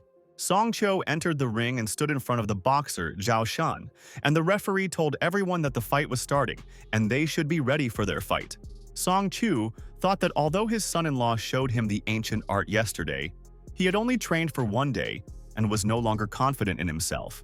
Boxer Zhao Shan pounced on Song Qiu and said that there were so many people who had placed bets and he could not disappoint them and would kill the enemy. Boxer Zhao Shan landed a strong blow on Song Qiu, but he managed to dodge the blow very quickly and thought that his opponent was dangerous. Song Qiu was scared and thought that his opponent was really that strong, and his blow shook the whole ring, and he didn't believe that he could defeat him there. Boxer Zhao Shan began to hit Song Qiu a lot and said that he could not hide from his fists and his defense would soon fail. Chun Chen asked Song Qiu not to be afraid or run away, but to simply defend himself and wait for the best moment to attack and deliver a powerful blow. Boxer Zhao Shan jumped on Song Qiu and said that this time he could not hide and had to wait for death, and it was very close. Song Qiu realized that he definitely wouldn't have time to escape, and he would try a counterattack there from Chun Chen's ancient art, and maybe their plan would work. People thought that the fighter Song Qiu was doomed, and they had to help the guy, and they would call an ambulance, and they had to treat all the fighter's injuries. Chun Chen told the people that they had said everything accurately, and that they could call an ambulance now, and that they should help the fighter with his injury in advance. And at that moment, Song Qiu dealt a powerful blow to the boxer Zhao Shan, and Chun Chen told the people that the ambulance was not for Song Qiu, but only for Zhao. Boxer. Zhao Shan realized that he had not noticed his opponent's punch at all, and that he had underestimated him, and that he would probably regret his mistake. Chun Chen told people that someone else would need an ambulance and he needed to get help urgently, and he knew about it before the strike. Boxer. Zhao Shan flew out of the ring and fell to the ground, and he was now in a deep knockout and could no longer continue the fight, and this is the end. The people in the hall were shocked and asked how this was possible, and Song Qiu defeated Zhao Shan with one blow, and no one believed in success at first. Song Qiu himself was shocked and thought that he had counterpunched as Chun Chen had taught, and how he could knock out a boxer with just one punch in the ring. Chun Chen found a bag and all the people put their money in there, and he said thank you to everyone for their support, and they were offended by their loss and the bet. Song Qiu was very happy and asked who said that their Nanquan was crap, and it was Nanquan that helped him defeat the boxer now. But suddenly at this moment, the boxer Zhao Shan appeared behind Song Qiu, and he was very angry and wanted to express all his opinions to the scoundrel. Boxer. Zhao Shan yelled at Song Qiu and said that he was able to defeat him because he caught him off guard by attacking suddenly, and that is a fact. Boxer Zhao Shan wanted to attack Song Qiu, and he told this fighter that he was the one who was sneak attacking him and that it was bad. But at that very second, Chun Chen entered the ring and struck their boxer, Zhao Shan, and protected Song Qiu, who could have gotten injured now. Chun Chen said to the big guy Zhao Shan, "Is he really telling his brother about surprise attacks, and it seems like he doesn't know anything about honor and respect?" Chun Chen told Zhao Shan that he himself attacked them faster than everyone else, and how he was not ashamed, and the boxer said that his blow hurt him a lot. People were shocked and thought that this happened now, and Zhao Shan had already received even more damage than last time. This was very unexpected. Boxer Zhao Shan told Chun Chen that he attacked him again suddenly, and it was an unfair victory, and he does not want to accept defeat in the ring. Chun Chen told the boxer Zhao Shan that he used his own methods against him, and that he does not know how to accept defeat and was not taught this. People were confused and asked if the boxer Zhao Shan was really defeated by the foolish son-in-law of Song, and that was fantastic and cool. A friend asked the guy what a fool his son-in-law was, and said that he thought that he was now one of the most influential people in Chongqing, and that was their truth. People were so happy that Song Qiu defeated Zhao Shan, and they know that Chun Chen taught him all these techniques, and it was so cool. The girl said that this is the great Nanquan fighter Song Qiu and also his coach Chun Chen, and thank you for defending their honor today. Song Qiu was very happy and told his son-in-law Chun Chen that all the spectators there called him a great fighter, and he was very pleased to hear all this. Chun Chen told Sun Qiu that he was a good guy, but not as great a fighter as all the spectators said, and asked his student to be humble and kind. Chun Chen raised Song Qiu's hand and told all the people that in the end, the Nanquan fighters won their fight, and it was cool and everyone was very happy. That day, The news that Chun Chen and Song Chu had defeated Zhao Shan and defended the honor of Nanquan was heard in every house in the corner of their Yongcheng. The girls looked at the photo of Chun Chen. Is this really Chun Chen? And he is so cool and they are in love with him and he also fights really hard. The girl told her friend that she should look at the second guy, and he was also very handsome. And how can they find handsome fighters? Song Yan realized that her husband Chun Chen had indeed defeated the boxer Zhao Shan, and he had decided to spite all the influential families of Changcheng now. At this time in the morning in the Huang family's house, Mr. Huang was sitting with his grandson, and they were discussing important information, and they were very interested in everything. Huang Yuxiu told his grandfather that Chun Chen is now the new authority in Changcheng City, and is he worthy of such attention, and he doesn't like it. Mr. Huang told his grandson that besides, it sounds funny, and Chun Chen is a new influential figure and in itself it is very funny and stupid. Mr. Huang told his grandson that today, a very influential figure was indeed supposed to return, and they would meet him, and this was very important to them. Mr. Huang said that it was Huang Yuheng, and at that very moment an influential man entered the house with a lady and saw grandfather and brother. The second grandson, Huang Yuheng, told his grandfather that he came back, and next to him is his girlfriend Ye Yan, the eldest daughter of the main wife of the Ye family, and she is happy to see them. Ye Yan said good afternoon to Grandpa Huang and her father. Ye Feiquan often talks about him and she is glad to meet their respected boss in person. Mr. Huang was surprised and asked Ye Yan if she was talking about Ye Feiquan, and this was the same Ye from Yancheng, and it seemed like he was familiar with him. Mr. Huang realized that the Ye family of Yancheng was no match for the Xia family, and if Yuheng married Yan, he would be of invaluable help to their family. Huang Yuheng told his grandfather that he had not been feeling well lately, and asked him to let him look at him and evaluate him there. Yuheng told his grandfather that this was an unusual illness, and he felt magic, and he had been gone for almost nothing. And what happened to his grandfather during all this time? Mr. Huang asked Yuheng not to be nervous about this, and old man Xian from the star scattering recommended him a person with talent. Mr. Huang told Yuheng that he drank his medicinal tincture, and now he feels much better and no longer feels pain in his stomach. Mr. Huang asked his grandson Yuheng to be careful with him and said that this guy's name is Chun Chen, and he is from the Song family and he is very strong. Yan asked Yuheng if Mr. Huang was talking about Chun Chen, and he was a half-wit, and how could he be a dangerous person, and it was strange. Huang Yuheng and Yan arrived at one place and she asked him if this was the place they had been looking for all this time, and they would find out all the nuances there. Yuheng told Yan that he doubted that Chun Chen could conspire with old man Xian against his grandfather Huang, and that it was all very unlikely. Yan asked Yuheng if he really thought that Chun Chen had conjured all this and made his grandfather feel ill and develop an illness. Yuheng told Yan that if this is not the case, then how could an idiot like Chun Chen recognize witchcraft, and this is haunting and worrying him. Yuheng went into the star scattering store and old man Xian asked him if he was the grandson of the head of the Huang family, and he came there to buy medicine. Yuheng told old man Xian that their sect is not so ancient and true, but not to the extent that they would get mixed up with black sorcerers. Old man Xian asked Mr. Huang Yuheng if he really thought he was involved in his grandfather's illness, and it seems he was wrong and it is not true. Huang Yuheng clenched his fist tightly and thought that the old geezer had just given himself away, and seemed to think that he was already a complete idiot. And at that very moment, Huang Yuheng hit old man Xian and said that how could this weak sect have the courage to throw dust in his grandfather's eyes? Old man Xian crashed into the wall and was in great pain, and he realized that he was not prepared for Yuheng's attack and was unable to defend himself from his blow. Yuheng began to strangle old man Xian and asked him before he died if he had anything to say, and these would be his final words. Old man Xian told Yuheng that he had seen his fate, and that disrespecting his elder ancestors would lead to great trouble, and that he should be careful. Yuheng asked old man Xian if he was really pretending to be a demigod, and why he didn't see that he would get into trouble with him today. And at that moment, Yuheng hit the bone of old man Xian and broke his bone and thought that this was not enough and deserved another punishment. Old man Xian was in great pain and he started screaming and thought that Huang Yuheng did not understand that he was doomed and would soon be punished for everything.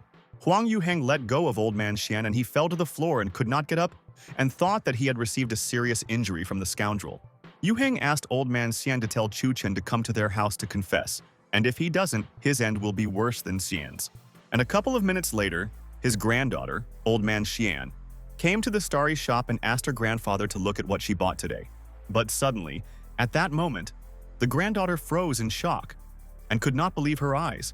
And who of the people could have done all this horror? The granddaughter noticed that Grandpa Xian was sitting leaning against the wall, and he showed no signs of life and sat silently in the house and was covered in blood. The granddaughter ran to help her grandfather and could not understand who could so cruelly harm her grandfather, because he was a good and kind old man. In the evening, all the family members gathered at the table in Song's house, and they all discussed how their family could reach a new level this year. And then someone called Chun Chen, and he was surprised and thought that maybe he was being called in the evening, and picked up the phone and told the person that he was listening. It was Xian's granddaughter, and she asked Chun Chen to help her, and she could no longer turn to anyone and only knows his phone number, and that's all. The granddaughter said that her grandfather Xian was beaten by someone from the Huang family, and now he might die. And she asked Chun Chen to save her grandfather from death.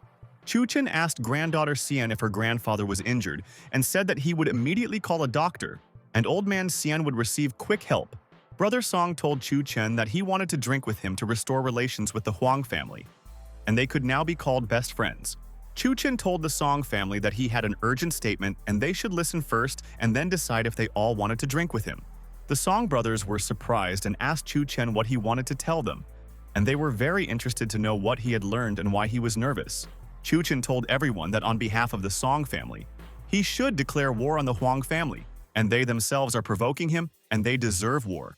Brother Song started laughing and asked Chun Chen if he really wanted to fight the Huang family right away, and if they didn't have the strength to defeat the powerful family.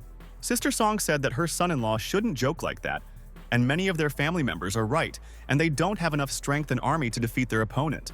But Chun Chen told his sister that he respected their opinion, but he had already decided everything, and he would not only declare war on the Huang family but would do something else. Chun Chen said that he would do everything possible to make the Song family's position in society much higher than that of the Huang family, and he was not joking. Chun Chen suddenly stood up from his seat and told the Song family that since he told them this, he would do it, and would soon implement his plan 100%. Brother Song said that this is absurd and Grandpa Song has to say something and they can't declare war on the Huang family, and this is a very dangerous idea.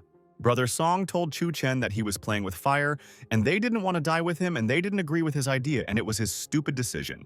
Grandpa Song asked Chun Chen what he wanted to do this time, and he hoped that he thought it through carefully like last time. Chun Chen said that tomorrow at 10 o'clock in the morning he will officially declare war on the Huang family there, and wants to turn the Changcheng family into the weakest.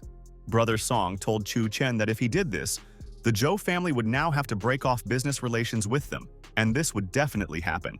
Song Yan asked her husband Chun Chen what had happened, and wanted to hear from him all the information about why he wanted to declare war on them. Chun Chen told his wife Song Yang that it didn't matter, and that she would soon find out about everything, and asked her not to be nervous and that everything would be fine with them. Chun Chen thought that he would not give the Huang family any peace and would soon do everything to take revenge on them for their tricks, and they would wish for all matters. In the morning, at the Huang family villa, a guard sat near the entrance and thought that with a cup of tea, life was good and nothing bothered him now there. But suddenly, at that very second, someone broke the door to the villa with a bang, and the guard was shocked and thought that he did not expect this at all in the morning. The guard called for backup and they were wondering who the tough guy was, and he broke the door. And isn't he afraid that they will hurt him for breaking in? But at that moment, Chun Chen appeared in front of the guards and dealt a powerful blow to them, and they were unable to defend themselves from his blow, and this was very... Chun Chen told the guards that they should inform Huang Yuheng that he had already come to visit him and wanted to talk to him about personal matters. Chun Chen's friends said that Huang Yuheng could pack his things and get ready to go out, and the conversation with him would be very short. The guard ran to the others and said that everyone should come there, and it was Chun Chen, and he came to them again, and they did not expect his visit. Mr. Huang found out this information and said that Chun Chen is a bastard, and that with him there will soon be no people left in his house, and that he now needs... Mr. Huang asked to gather everyone and grab Chun Chen and bring him to him, and that within an hour he be there and ask him for forgiveness. At this time, in the courtyard of Huang's house, Huang Yunhai approached Chun Chen, and he wanted to talk to him and find out why he came to their house today. Huang Yonghai told Chun Chen that he came back, and Huang Yuheng and also his fiancée. They are both from Qingyang sect, and grandfather attracted Black Light sect. Huang Shuqiu said that the Qingyang sect is the biggest true sect, and everyone in it knows ancient martial arts and they are all strong. Huang Shuqiu told Chun Chen that even if he brought a celestial being there with him, he still wouldn't leave alive, and it's all true. But Chun Chen said that with the most sincere intentions, the next time he meets their teacher, he will definitely convey greetings from the students, But Chu Chen told Huang Yunhai that today, no matter what, he would personally destroy this Huang family and they would pay him for all his dirty deeds. Huang Yonghai told Huang Xiushu that this Chu Chen is not afraid of anyone, and it will be very difficult for them to defeat a person like him, and he is very good. In the living room of Huang's house, the man told the boss that nothing worked, and these dozens of Black Light members were no longer opponents to Chu Chen. Mr. Huang was furious, and then ordered to call all the warriors from the Black Light there, and he does not believe that Chu Chen will be able to beat everyone from the sect. And at that very second, Chu Chen burst into the room with a roar, and he wanted to personally communicate with Mr. Huang, and he himself would be responsible for all his actions. And the silhouette of Chu Chen appeared in the room, and Mr. Huang realized that it seemed he had already dealt with all his guards, and wanted to attack him there. Chu Chen told Mr. Huang that his beloved Black Light sect had already ended, and they could no longer help the master, and that was true. Mr. Huang was shocked, and asked Chu Chen how he could deal with all the warriors alone, since they were professionals in their field. Then Huang Yuheng appeared in the room and asked Chu Chen if he was really so angry because he had exposed his magic with Old Man Xian. Chu Chen was glad to see Huang Yuheng and said that the very person who brought him to their house today had appeared. Chu Chen told them that today he came to their Huang house to personally give them the rest of their lives in wheelchairs, and they deserved it. Huang Yuheng started running towards Chu Chen and asked if he was confident in himself, that he wasn't afraid that he could lose to him in a fight now. And that was a fact. Huang Yuheng told Chu Chen that he was a member of the Qingyang sect, and he would crush him like a bug, and he would be unable to do anything to his skills in their fight. Chu Chen said that he knows that this is the Qingyang sect and the Nine Sun Step, and it is not a bad technique, but there is one small nuance in it. And at that very moment, Chu Chen grabbed Huang Yuheng's hand and thought that he was a member of the Qingyang sect, but he still did not understand the main rule. Chu Chen told Huang Yuheng that if he was in his sect along with other members, he sympathized with him, and now he would explain why. Chu Chen told Huang Yuheng that he had mastered the martial arts steps so unprofessionally and immediately hit him in the face with all his might for everything. Yan told Huang Yuheng that Chu Chen was right, and he mastered martial arts movements very poorly and so absurdly and did nothing to him. Huang Yuheng sat on the floor and he was in a lot of pain, and he thought, how is this possible, and why is Idiot Song so strong, and this is all strange. Chu Chen told Huang Yuheng that he hoped that he remembered why he came there today, and he knows the reason why he personally did wrong. Chu Chen swung his leg and told Huang Yuheng that now he would not give him a chance like he did not give Old Man Xian, and would hurt him just like that. Chu Chen kicked Huang Yuheng hard in the face and thought that this should be enough, and he couldn't do anything more to him now. Mr. Huang and Yan froze in surprise and asked Huang Yuheng how he was feeling and asked him to give Chu Chen a fight back too. Huang Yuheng was lying on the floor screaming, and it was very painful for him because Chu Chen had injured his leg and he could no longer get up and fight him.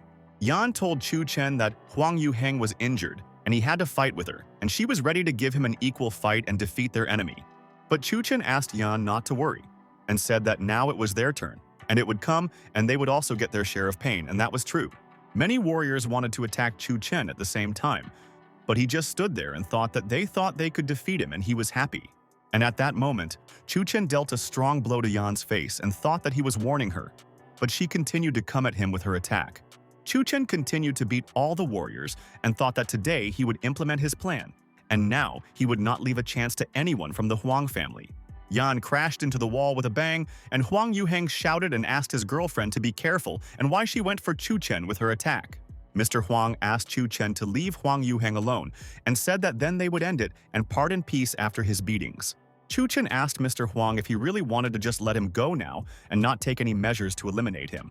Chu Chen walked up to Huang Yuheng and grabbed him by the scruff of the neck and wanted to say a few words to his friend so that he would remember once and for all and not do the deed.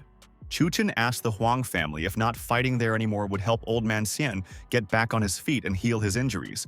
Chu Chen told Mr. Huang that his grandson actually beat up Old Man Xian to the point that he wouldn't be able to walk for the rest of his life.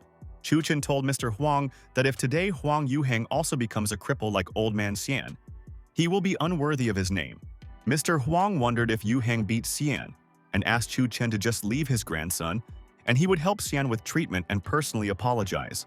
Chu Chen asked Mr. Huang if there was any point in his apology, since it was already impossible to restore poor Old Man Xian's health, and this was punishment. Chu Chen said that Huang Yuheng should lie at the feet of Old Man Xian and ask for forgiveness, and he would help take him there if he didn't know the way. Chun Chen hit Huang Yuheng's leg with all his might again and said that no one would stop him, and they had better fulfill all his conditions quickly. Yan cried and asked Chun Chen to leave her fiancé Yuheng alone, and he would no longer cause trouble and would improve for the better.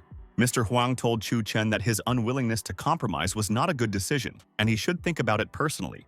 Mr. Huang told Chun Chen that his behavior might reflect on the Song family, and whether his family is afraid of the consequences and he will punish everyone. But then, Mr. Huang's man came to him and said that the Song family had published their news on the Chamber of Commerce forum and other channels. The man said that the Song family publicly said that their Song family had already declared war on the Huang family, and Mr. Huang was shocked by this. Mr. Huang asked his man if the Song family were crazy and what they were thinking and weren't they afraid that he could crush them all. Chun Chen told Mr. Huang that welcome to the front and he already knows the whole truth and should be prepared to receive an attack from them soon. Chun Chen grabbed Huang Yuheng and told Song Qiu that they were leaving there and that they had nothing more to talk about with the Huang family, and that was it. And at that moment, Song Yang arrived at the Huang family's house, and she no longer understood why Chun Chen had stayed there for so long, and everything was fine. And at that very second, Chun Chen appeared and asked his dear that he was glad to see her there, but did not expect that she would come to Huang's house now. Chun Chen went out with Song Qiu and asked Song Yang's wife if she had come there to meet them, and said that they had already finished all the business. Song Qiu asked Chun Chen's husband what was there and what the two of them were doing there now, and she was curious to know if they were okay after everything. But Chun Chen asked Song Yang's wife not to be nervous and said that he and Song Qiu were fine, and nothing happened to them. Unlike the Huang family, Song Yan told Chun Chen that she sees that they are okay. But who is this guy that he puts in the trunk of the car, and he is now unconscious? Chun Chen asked Song Yang not to think about it, and said that he was just another idiot, and he deserved to be punished for all his terrible deeds. Mr. Huang said that all his people are idiots, and how they called Chun Chen to pick up Huang Yuheng, and did not stop him now, and they are all cowards. And then Yan's phone rang and she looked there and noticed that she had just received a new message and she was happy and didn't expect it there. Yan said that their teacher from Qingyang would arrive soon, and asked her grandfather Huang not to be nervous, and Yuheng would be saved, and Chun Chen would be punished. At this time, in the hospital, the granddaughter was sitting next to Grandpa Xian, and she hoped that Grandpa would come to his senses after the serious injuries to his body. The granddaughter heard sounds in the corridor and asked people who was there, and she wanted to see the person and for him to go there and not stand there. Then, Chun Chen came into the room and threw Huang Yuheng on the floor, and Chu told his granddaughter that he was glad to see her and asked her not to worry about Grandpa Xian's. Huang Yuheng fell to the floor and he was in a lot of pain, and the granddaughter was surprised and she did not expect to see now the one who hit her grandfather. Chun Chen told his granddaughter that this man beat up old man Xian, and he found him, and he wants to say a few words to her and her grandfather, and it's true. Chun Chen told Huang Yuheng that he should kneel down and immediately apologize to old man Xian for causing him this damage. But Huang Yuheng told Chun Chen that he could not even dream of it, and he would never ask for forgiveness from the nasty old man Xian. But at that moment, Huang Yuheng's granddaughter Xian came up to him and she hit him in the face with all her might and said that he was a bastard and should be punished. Chun Chen said that it was somehow inappropriate for Mr. Huang Yuheng to be lying on the floor there and asked Song Qiu to lift him up, and Song Qiu agreed. Song Qiu grabbed Huang Yuheng's hands and told Chun Chen that he would easily hold him, and he was afraid and did not understand what Chun Chen was planning now. Song Qiu continued to hold Huang Yuheng, and Xian's granddaughter began to hit him hard in the face and asked why he did this to her grandfather. Huang Yuheng was in a lot of pain, but he couldn't get out of Song Qiu's grip and thought that he had beaten old man Xian in vain and that it was a huge disaster. But suddenly at that moment a man appeared in the corridor and asked who dared to raise a hand against Yuheng and whether he would be punished for his insolence. It was the senior teacher of the Qingyang sect, Luo Shuhei, and he asked them who was so brave that he offended his brothers and sought his own death. Huang Yuheng lay on the floor and told Chun Chen that he guaranteed that he would be the one to apologize to him on his knees, and the teacher would punish him.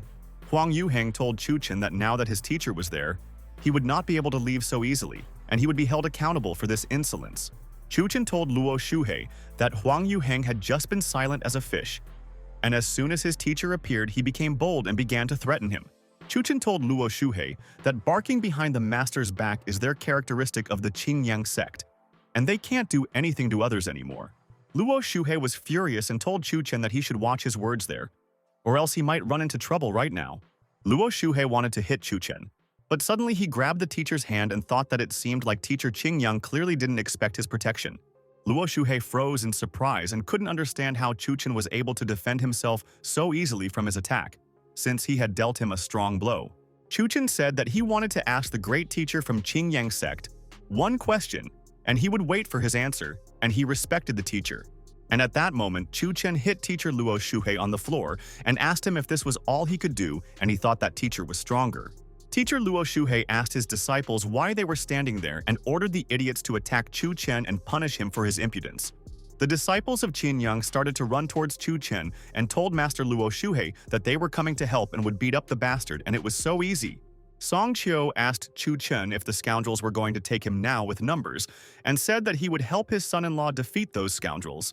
But Chun Chen stopped Song Qiu and said that he should just be there next to him, and that would be the best help, and said, "Thank you for the help." Chun Chen told Song Qiu that for his son-in-law, this was a small and harmless amount, and began to beat up all of Qingyang's disciples now.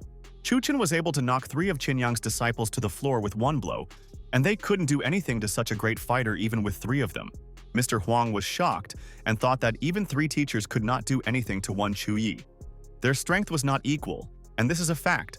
Mr. Huang asked his grandson Yu Heng to keep quiet and said that he and Yan would quickly take him away from there so that he could hide from Chun Chen's attacks. Song Qiu noticed this and told his son-in-law Chun Chen that the Huang family was running away, and they took Huang Yu Heng with them and were running while they were not looking. But Chun Chen asked Song Qiu not to worry and let them go, and sooner or later they will need something from him, and they will come to him themselves. Chun Chen threw Qingyang teacher Luo Shuhei to the floor and thought that now he would finish the battle with him and should tell him one truth for him. Chun Chen asked Luo Shuhei if he remembered him and told him to get out of there right now and not bother their Song family anymore, and he understood that. Luo Shuhei started to run from there, and he remembered that this was the same 6-year-old child who once beat him, and he was very dangerous. The next day, in the hospital lobby, Song Yan talked to her father and she told her father that she understood his words and remembered their information. Song Yan walked into the room and told Chun Chen that she had just spoken to her father and the Huang family had started to take action, and they felt it immediately. Song Yan told Chun Chen's husband that only a day had passed and they already had colossal losses, and they were growing rapidly with each passing hour. The granddaughter told Chun Chen that he had a falling out with the Huang family for her grandfather's sake, and she also contacted the senior members of the Star Scattering. The granddaughter told Chun Chen that although the Star Scattering does not have such a big influence in Changcheng, their support will not be superfluous for them either. Chun Chen told the girl Wu Yu that she doesn't have to worry about this, and that she should take care of her grandfather, and that now her grandfather needs her help.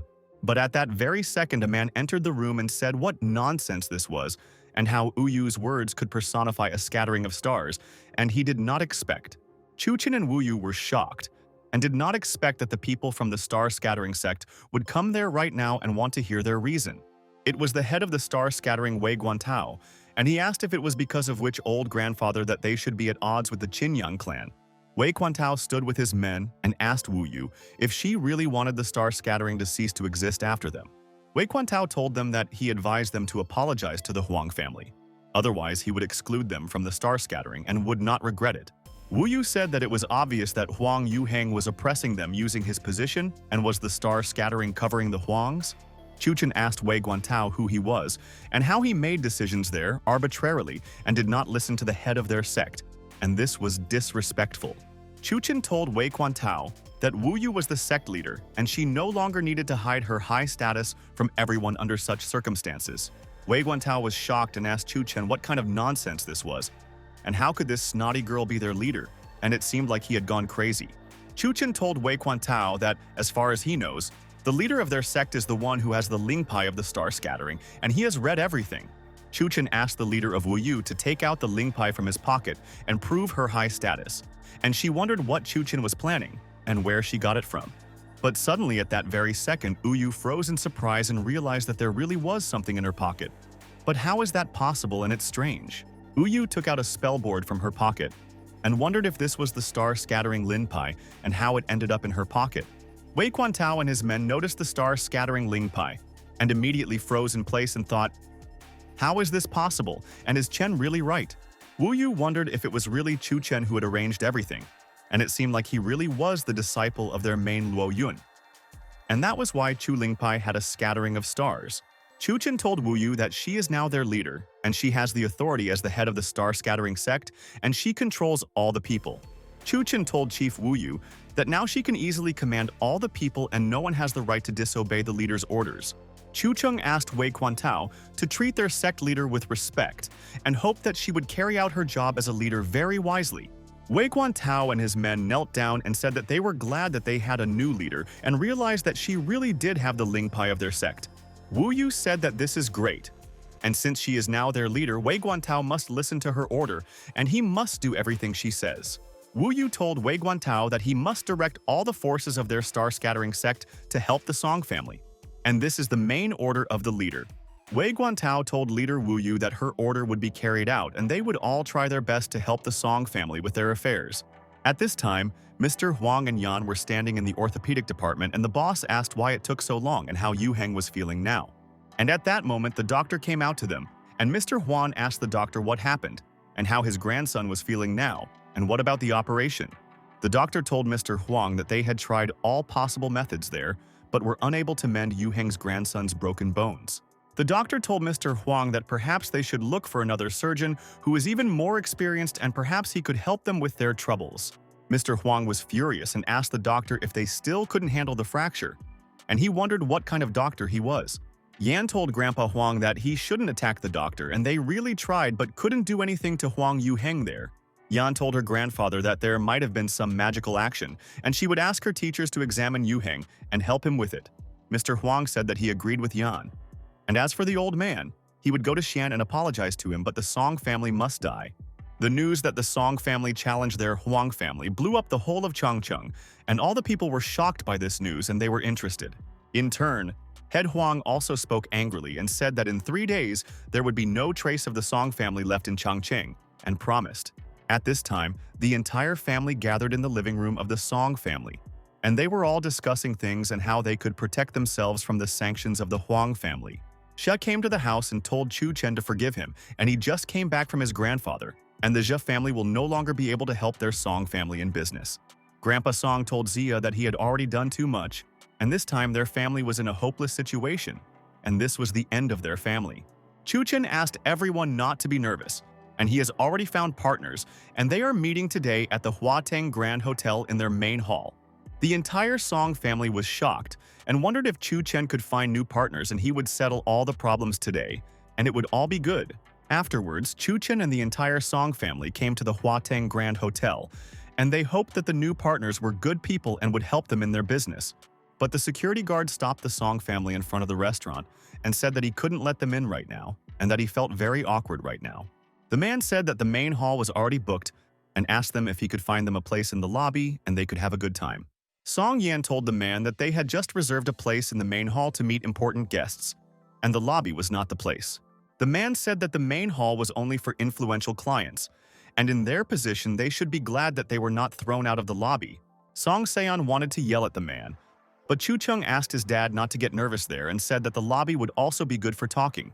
Chu Chen told the man that he might not believe it, but he would soon personally apologize to them and invite them to the main hall, and that it was all true. The man did not believe Chu Chen's words and said that he would wait for this moment with impatience, and he wondered when this time would come. The girl was telling her friend that the poor Song family would really be having a tea party in the lobby, and how they had already sunk to this point. A friend told the girl that she wanted to put it on the live broadcast of Changcheng, so that all the people of the city could see this whole shame of the Song family. The man asked the girl to film the entire Song family on her phone, and he wanted the whole city to see the shame of the Song family, and it was all so ridiculous. The man told the girl that the Song family also tells him that he will ask them for forgiveness and that they are dreamers and believe in miracles. The girls asked the hotel administrator if this was true, and they said it was funny and they could make everyone laugh on stage. And then the chairman of the Meijia Corporation, Chen Wen, came into the hotel and he asked everyone if there was an administrator in the hotel, and he wanted to talk. The administrator told Chairman Chen Wen that he was there and why he didn't inform him of his visit in advance, and he would have prepared everything.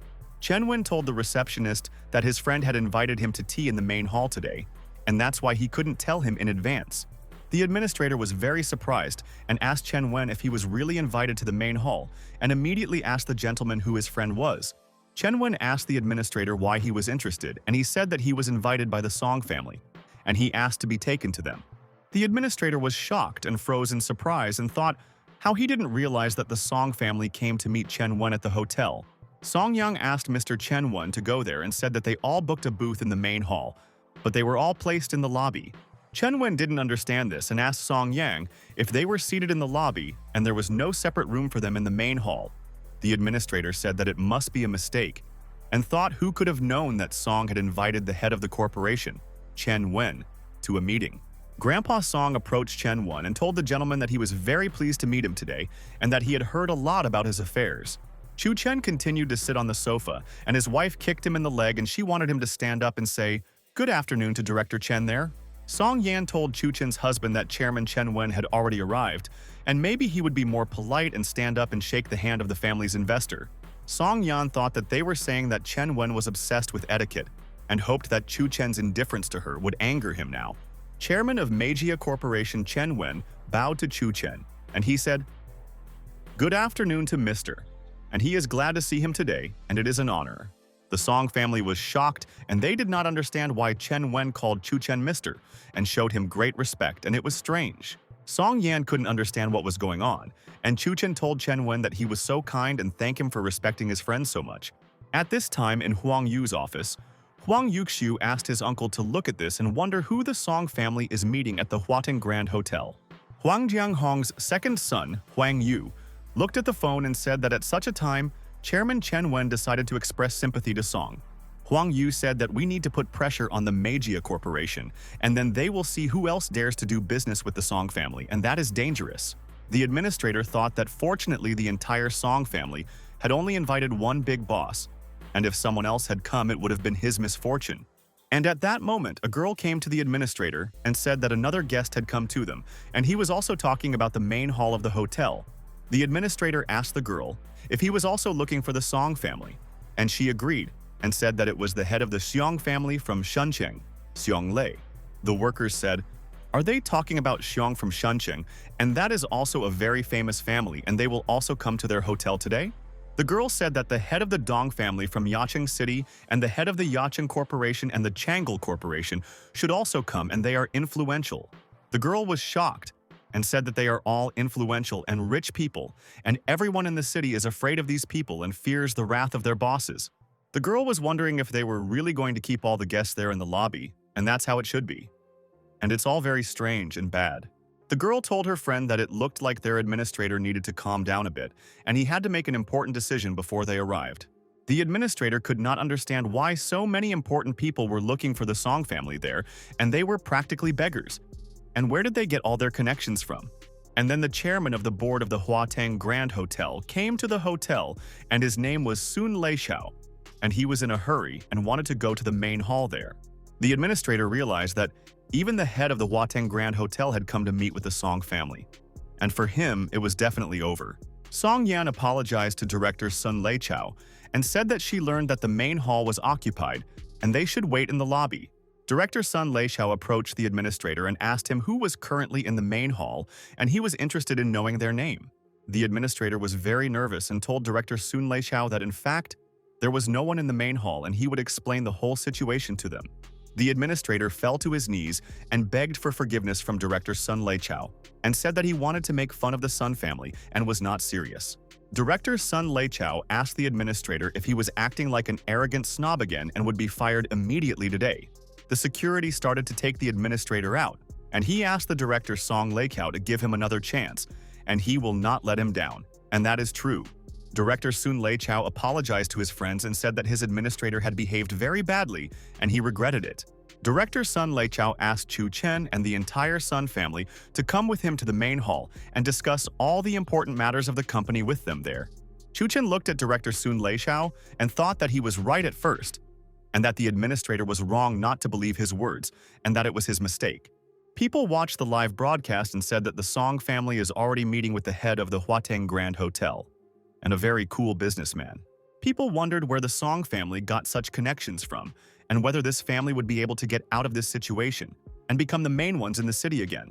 Grandpa Song said thank you to all the guests for coming together to the meeting, and they can fight back against the Huang family, and he himself believes Grandpa Song said it was a pity that the Jintang building was still in the hands of the Huangs, and their property was difficult to take over, and in fact it was so difficult. But Chun Chen was very calm and asked Grandpa Song if he really thought it was impossible to do, and he still believed in the best. Chun Chen asked everyone what if the Ning family joined them, and then they could do anything, and the power would be on their side. Then one of Tiananmen's 10 famous sons, Ning Jingzhou, entered the room, and he also wanted to discuss matters with Chun Chen and others. Song Yan stood up from her seat and couldn't believe that Ning Jingzhou himself had come to them, and that the Ning family was one of the most influential families. Chun Chen said, "Good afternoon to little Jingzhou, and he is glad that he was not lazy now and came to them for dinner, and he will not regret all this." Director Sun Leichao thought that this administrator should also be killed, and even the Ning family came there, and it's good that he didn't meet. Director Sun Leichao thought that this would not work, and that dismissal was not enough for him, and the administrator should pay compensation for everything. Chun Chen told little Jingzhou that his name was Uncle Chu, and he was glad that the little one came to them today, and he could sit next to them now. Ning Jingzhou silently looked at Chun Chen, and all the people thought that he didn't like this attitude and he would punish Chen sooner or later. Song Yan asked Chun Chen's husband what he was saying, and he would already anger Mr. Ning Jingzhou with his jokes, and he would be offended by his jokes. Ning Jingzhou thought it was true, and he barely escaped and arrived. And now this same-age boy of his wants him to call him uncle. Ning Jingzhou thought that if Chun Chen had not been his great-grandfather's personal disciple, he would never have called him uncle in his life. And this was shocking. Chun Chen stood next to Ning Jingzhou, and he actually called him uncle and thought that if he didn't say it, Chun Chen wouldn't leave him alone there. Chun Chen told Ning Jingzhou that he was such an obedient and good guy, and he thought that this was disgusting, and his patience would soon be overwhelmed. Chun Chen told all the guests that today's agenda was the Huang family, and they had to discuss the future plans for their family plans. And suddenly, at that very second, Ning Jingzhou slammed his fist on the table and told them all to die and didn't want to hear about this Huang family. Ning Jingzhou said that this damn Huang family and Chu Cheng don't care about him, but the head of the Huang family can piss him off at any times. Ning Jingzhou thought that if it weren't for the Huang family, would he be like this now, and he should take out all his anger and malice on them. People thought what was wrong with Mr. Ning Jingzhou, and why was he so angry? And it was good that they were not rude to the Song family, and they were very lucky. Director Sun Leichao thought that this was annoying him. And could it be that this same administrator had annoyed Mr. Ning Jingzhou? And when did he manage to do this? Director Sun Leichao thought that he would destroy the administrator, and he would ruin his whole life if something went wrong, and he was so angry. At this time in the hospital, Mr. Huang was standing in the room where his grandson Huang Yuheng was lying, and the doctor was sitting next to him and studying the problem. Mr. Huang asked Dr. Chow if he could cure his grandson, and many doctors can't help him, and he is nervous about his health. Yan asked Grandpa Huang not to be nervous, and Dr. Chow is one of the best and no magic has gone unnoticed by him. Dr. Chow Changsheng asked Mr. Huang to forgive him and cure his grandson, but he does not dare to do it, and he is very afraid. Dr. Chow Changsheng advised Mr. Huang to find the person who did all this and ask for forgiveness. Otherwise, no one would be able to help him. Mr. Huang and Yan were shocked and thought, why they had to do this, and did they really have to ask for forgiveness from the scoundrel Chun Chen? And then Huang Yushu came into the room and told Grandpa that the Ning and Song families were now in cahoots, and they had bought up all the lands next to their Jintang building. Huang Yushu told his grandfather that they bought all these lands for a huge price and they want to surround them and destroy them, and they are in danger now. Yan asked if this was Ning from Yanqin, and he was the most authoritative person and he came to help the Song family, and this couldn't be. And then Ye Feiquan came into the room, and he said that he also couldn't understand why the Ning family decided to help the backward Song family there. Feiquan grabbed his daughter by the hand and said that if he hadn't come, she wouldn't have known what kind of problem had arisen there and she would go with him. Yan told her father that she will not go with him. And Yu Heng now needs her help, and she and the Huang family are on the same side, and she helps them. Suddenly, Feiquan slapped his daughter in the face and said that she was a fool. And on the other hand, the Ning family did not understand how many problems she caused. Feiquan asked his men to come there and told them to take Yan away, and she must leave with them now, otherwise she too would be in danger. Yan didn't want the guards to take her away and asked them to leave her there and said that she was expecting a child from Yu Heng, and she should be with him. Feiquan asked Mr. Huang not to be angry at his cruelty, and he said that it was necessary, and he should take action quickly.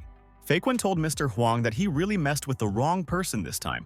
And at that moment, Huang Yuheng woke up and looked for Yan. Mr. Huang thought that he would have to find out why the Ning family was helping Chun Chen, and whether their family would soon come to an end. And that was a fact. The news that the Song family had united with the Ning family and other families and taken over the Huang family shook the entire city. The Ning family bought up all the land around Jintang overnight, and the building found itself isolated, surrounded on all sides by their enemies. The Ning family's actions were nothing more than a slow seizure of all power and territory in Changcheng, and the Huang family was consumed by fear and pain. Huang Yushu asked the doctors to help them quickly, and said that his grandfather had a heart attack and needed help, otherwise he might not survive. What was even more shocking was the fact that the one behind the oppression of their Huang family was the stupid son-in-law of the Song family, and he orchestrated all these actions. Chun Chen had calculated in advance that he needed to wait another 2 weeks and the Huang family would free Jintan, and he was now very bored there. Out of boredom, Chun Chen decided to give a couple of lessons in fist fighting at the boxing gym that belongs to the Song family, and he had a lot of fun there. 3 days later, in the hospital, Huang told Mr. that all the lands near Jintan already belonged to the Song family, and they could fall to the bottom. Huang Yushu told his grandfather that he knew what to do, and he thought that Ning decided to stand up for the weak Song family only because of this. Huang Yushu told Grandpa that the Ning family helps the Song family because Chun Chen used magic, and this can explain all their affairs. Huang Yushu told his grandfather that Chun Chen was now giving fist-fighting lessons, and they could use the arena to kill him right in front of everyone. Huang Yushu told his grandfather that when the coalition collapsed, they would have a chance to save themselves, and Mr. Huang told his grandson that they would do so. Thanks to Huang Yushu's efforts, soon all the residents knew that Chun Chen was giving everyone boxing lessons, and all of Changcheng was waiting for training with him, and they all dreamed of... The Huang family urged the Ye family to give them a large sum of money to hire the strongest fighters so that they could ruin Chun Chen's reputation. A week later, there was a man standing in front of the boxing gym, and he realized that they were saying that Chen was training there and he would see for himself. The man thought that he would see if his great-grandfather's disciple was worthy of the generous help of their Ning family, and he would find out about it all personally. In the hall sat the master of the Huang family, the master of the Ye family, and also the master of the Zhao family. And they looked at what Chun Chen was capable of and what kind of boxing trainer he was. The man thought it was strange that there were so many strong fighters there, and did they really come to train with Chun Chen, but he didn't think so. Chun Chen told everyone that he heard that in this hall, the fighters mainly study the 13 Strikes complex, but Song Q will show them the technique. The man thought that the 13 Fists complex was a dump, and what else could be improved there, and what kind of trainer Chun Chen was, and he himself was weak. And at that very moment, the boxer Ya Shiaoan entered the ring and told Chun Chen that he was a master of Nanquan, and he was then convinced that he was so good.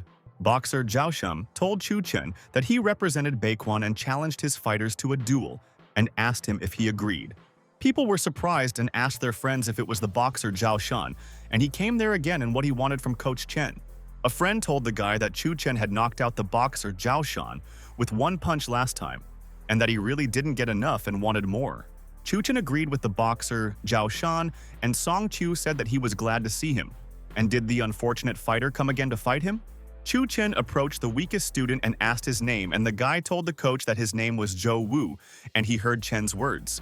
Chun Chen asked Zhou Wu if he would fight Ya Shiaoan instead of Song Qiu, and he is not comparable in strength to the boxer Ya Shiaoan now, and this is a fact. Boxer Ya Shiaoan was angry and asked Coach Chun Chen if he was making fun of him, and said that he had prepared surprises for them. Zhou Wu asked Coach Chun Chen if he could really defeat Ya Shiaoan there, and the coach agreed and asked him to listen to the words. Boxer Ya Shiaoan told Chun Chen that he released a newcomer, and he is so desperate and everyone says that he is a master of Nanquan, and are they really right? Chun Chen asked Zhou not to be afraid, and he should now use the 13 Fists complex and the 7-punch movement to the enemy's jaw. Zhou asked the coach to help him and pulled himself together and realized that he had to do what the coach told him, and then it would be good, and swung.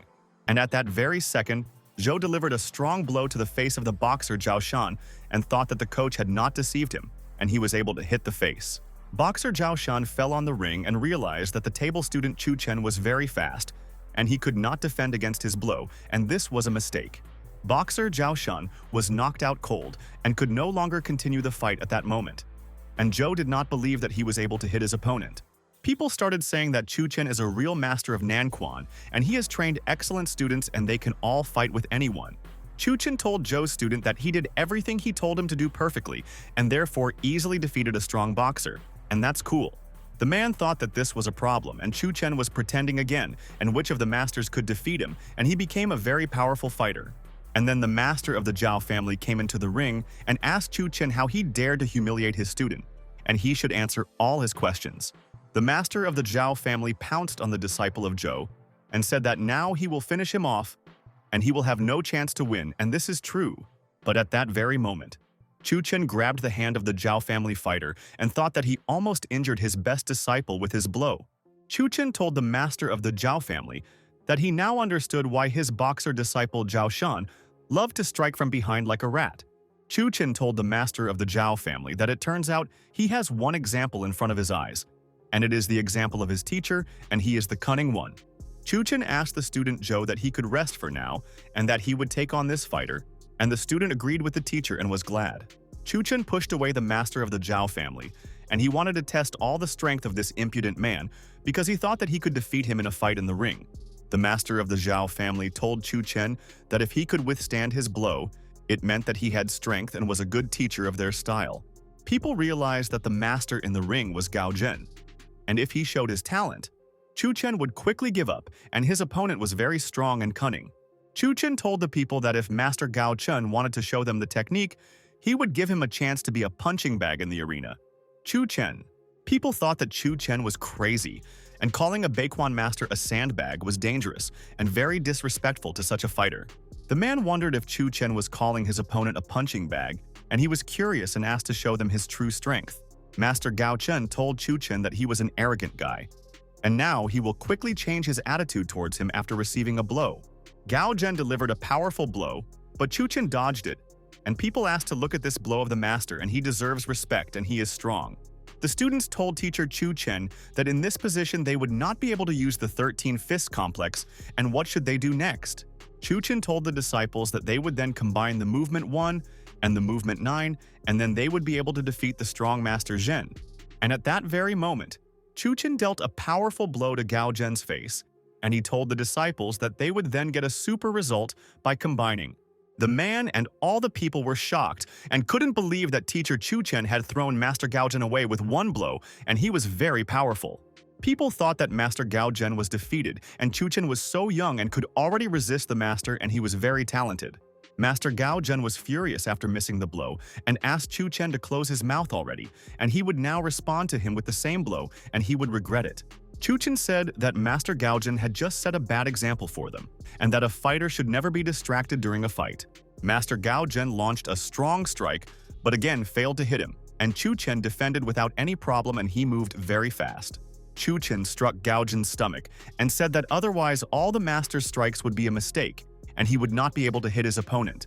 Master Gao Zhen fell into the ring and thought that Chun Chen told him the truth, and that he was in vain distracted during the fight and was unable to hit Master Chu. Chun Chen told Master Gao Zhen that he let him win and he is very grateful to him, and next time he will be able to defeat him in their fight. People said that teacher Chun Chen won the fight so easily, and Master Nanquan showed a masterclass, and this is a worthy victory and everyone is happy. The man wondered if Chun Chen had won, and he was younger than him, and he was already able to deal with Gao Zhen. And these are all the students of his great-grandfather.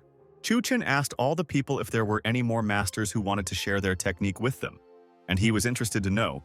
All the other masters told Chun Chen that they were just passing by and decided to take a look at the arena, and they didn't want to show their technique to him.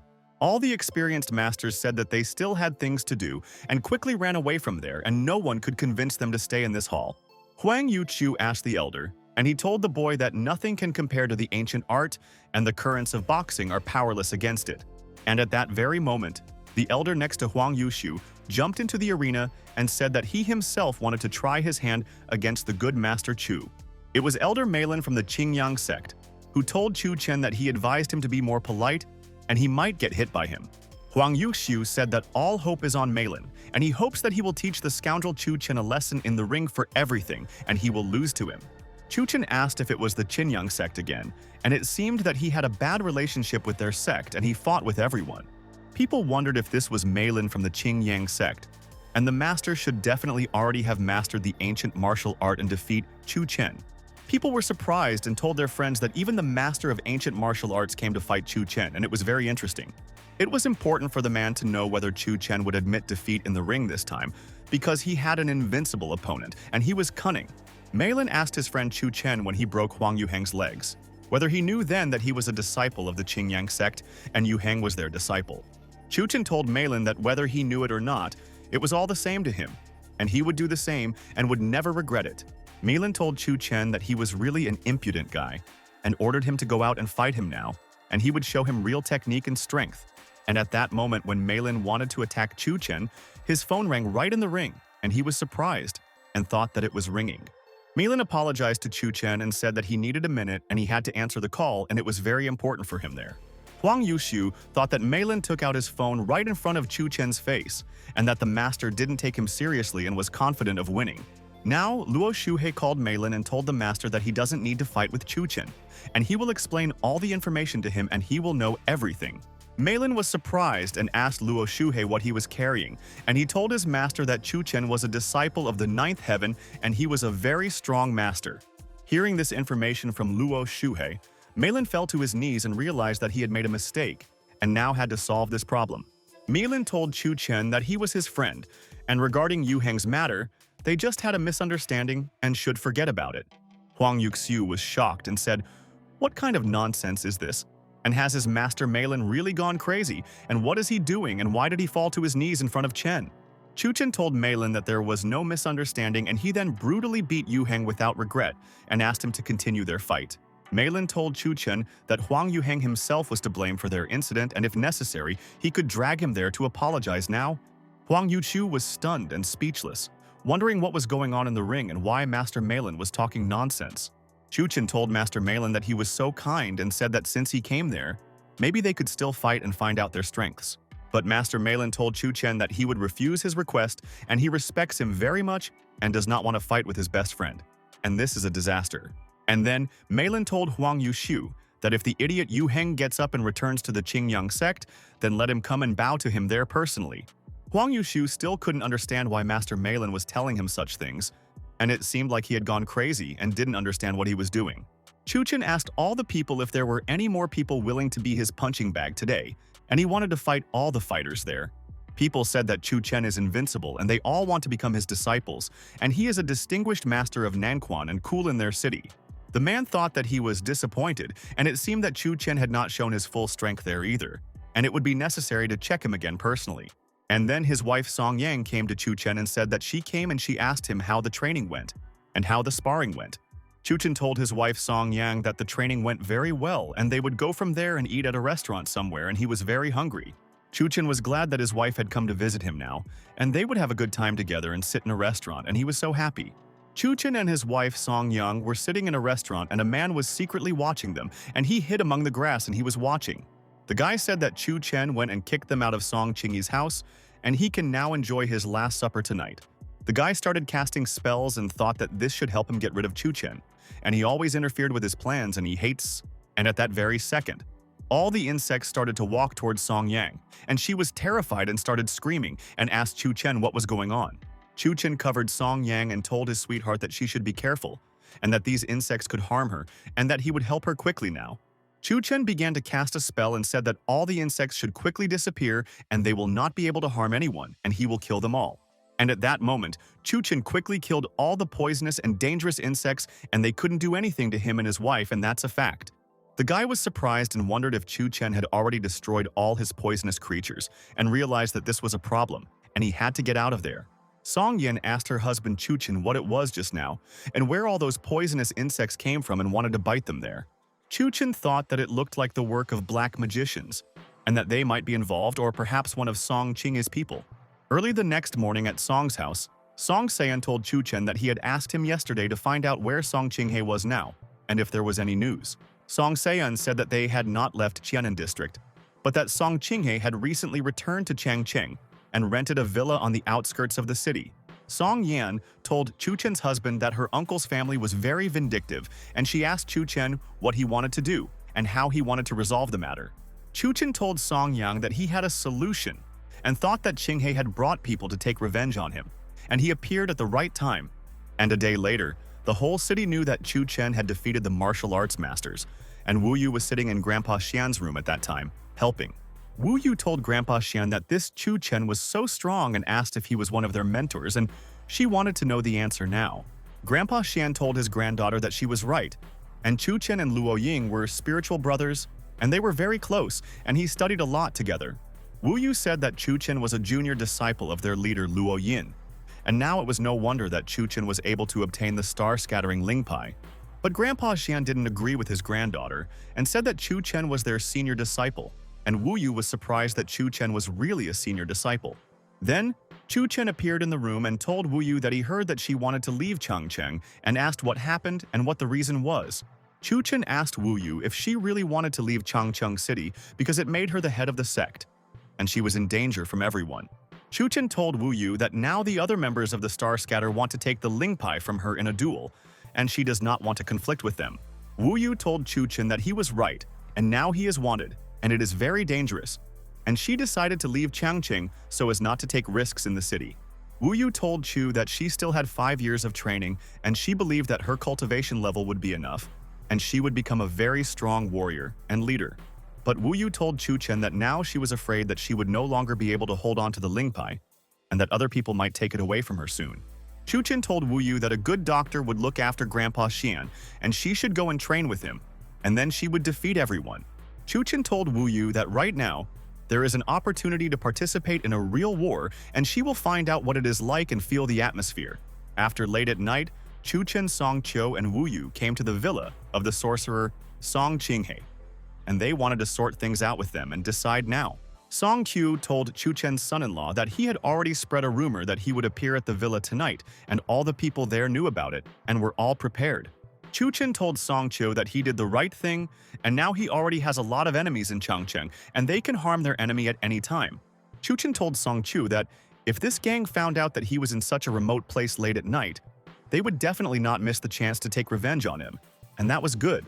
Wu Yu asked Chun Chen if he really wanted them to settle scores with Song Qinghe, and why did they come there and why did they need them in this villa. Chun Chen told Wu Yu that they would watch from the sidelines today, and if one of the guys slipped out, he and Song Qiu could train in the villa. At this time, the mercenaries of the Huang family gathered near the villa, and they all quietly wanted to enter the villa and make a perfect elimination plan. The Huang family mercenaries noticed that there were other people in the villa besides them, and it seemed that they also needed Song Qinghe and his friends. The mercenary told the boss that it looked like there were a bunch of killers there. And where did so many people come from, and did they really all come for Chun Chen and take revenge? The head of the Huang family mercenaries said that today, Chun Chen really wants to hold a triumphal banquet, and it seems that all his enemies are already there. Song Qinghe's friends were sitting inside the villa, and they said that they would drink there with the master and have a good time, and they were happy today. Song Qinghe told his friends that if they helped him regain his position in the Song family, he would immediately donate all his property to the Black God. Elder Sorcerer Wu Xin told Song Qinghe that he was magnanimous and it was a pity that their very sneaky attack had failed today. At this time, the mercenary pointed his gun at Wu Xin and thought that he himself should remain calm. Then he would fulfill the plan 100%. Wu Xin told Song Qinghe that in that case there would be no trace left of Chun Chen and they would quickly deal with him, and he was tired of ruining their plans. And at that very second, the mercenary shot straight at the head of his friend next to Wu Xin and did not freeze in surprise and could not understand where he shot from. Xin asked Song Qinghe if that was a rifle shot and if it was Chun Chen who came, and why did he kill their friend now? And at that moment the mercenaries wounded Song Qinghe himself, and he was in so much pain, and he realized that he should have been ready to shoot, and he was wrong. Xian told Song Qinghe that they were surrounded and they had to leave while they could, and Song Qinghe said that the mercenaries there had injured his arms. And at that very second, mercenaries entered the room and the boss told the people that they had to quickly clear the room of enemies and another target. In the villa, people started shouting, and Song Qiu asked his son-in-law, Chun Chen, who he thought would win the battle in the villa and who was stronger than the mercenaries. Chun Chen told Song Qiu that he thought that the black magicians had their magic skills, and it would be strange if they couldn't handle the soldiers. Chun Chen told Song Qiu that now he would see everything with his own eyes, and he would understand that his son-in-law Chu was 100% right, and he was not mistaken. And a second later, a mercenary flew out of the window and he fell to the ground, and he thought that these black magicians were insidious, and they needed to be treated more strictly. The mercenary was attacked by poisonous insects and he wanted to get rid of them because they did not allow him to finish off the sorcerers and they irritated him. The mercenary noticed that Song Chu was sitting behind him and asked who was there, and he began to attack him and wanted to finish him off faster than their witness. Song Cho pushed the mercenary and asked him not to be nervous and said that they could come to an agreement with him, and there was no need for him to attack him there. The mercenary immediately crashed into the wall and thought what kind of strength this guy has, and he just pushed him and made him crash into the wall of the villa. The mercenary took out a walkie-talkie and told his comrades that they should go there faster, and Chun Chen's people were there, and he found them now. And at that moment, all the mercenaries broke the windows and started going out to Song Chu with weapons in their hands and wanted to ask the guy where Chun Chen was now. Song Chu was shocked and froze in surprise and thought that he did not expect that there would be so many mercenaries and they were all armed there. Wu Yu asked Chun Chen if she should help Song Chu, but he said that there was no need to do so and that the mercenaries' strength was no match for Song Chu's. Chun Chen told Wu Yu that this is the first time that Song Chu is fighting for his life there. And the main thing is that he does not give up and believes in himself and beats. Chun Chen said that Song Chu only needed to open up and use the strength of his legs and arms as he taught him, and the mercenaries continued to run towards him. Song Chu realized that he needed to fight and dealt a powerful blow, and all the mercenaries began to fly in different directions and did not expect this. Song Chu defeated all the mercenaries with one blow and told Chun Chen that their enemy was defeated, and he didn't know that he was so strong, and it was cool. And then Song Qinghe came out to Song Chu and told him that he had always been a timid guy, and how he always managed to get out of the water dry. Song Qinghe told Song Chu that this time he had called for help from the head sorcerer Wu Xin, and their luck with Chun Chen was unlikely to last forever. Song Chu asked Song Qinghe why they came out of the villa, and where were all the mercenaries with whom they had a conflict, and they shot at them there. Sorcerer Xin asked Song Chu if he really meant the nobodies who broke into their house without an invitation and disturbed their peace. Sorcerer Xin told Song Chu that all these mercenaries are clowns, and they have already chosen death and will never bother them there again in their lives. And at that moment, Chun Chen and Wu Yu appeared behind Song Chu. And the sorcerer, Xin, asked the guy if he was really that same Chun Chen, and he had heard everything about him. Sorcerer Xin told Chun Chen that he is a good strategist, and he pushed his enemies together there, and he himself watched the battle from the side. And he is smart. But the sorcerer Xin told Chun Chen that unfortunately for him, their main and very useful ability is to turn his corpses into his puppets. Sorcerer Xin told Chun Chen that the more corpses, the more strength he has, and he has become very powerful, and no one can defeat him in battle now. Sorcerer Xin began to absorb all the energy from the mercenaries and said to Chun Chen, "Thank you for his gift, and he really needed all these soldiers." Song Cho said that this is a problem, and there were so many corpses, and how can they defeat the sorcerer Xin? And it seems that he absorbs all the strength of the fighters. But Chun Chen asked his friends not to be afraid and said that he could easily deal with them, and they should believe that he could defeat everyone.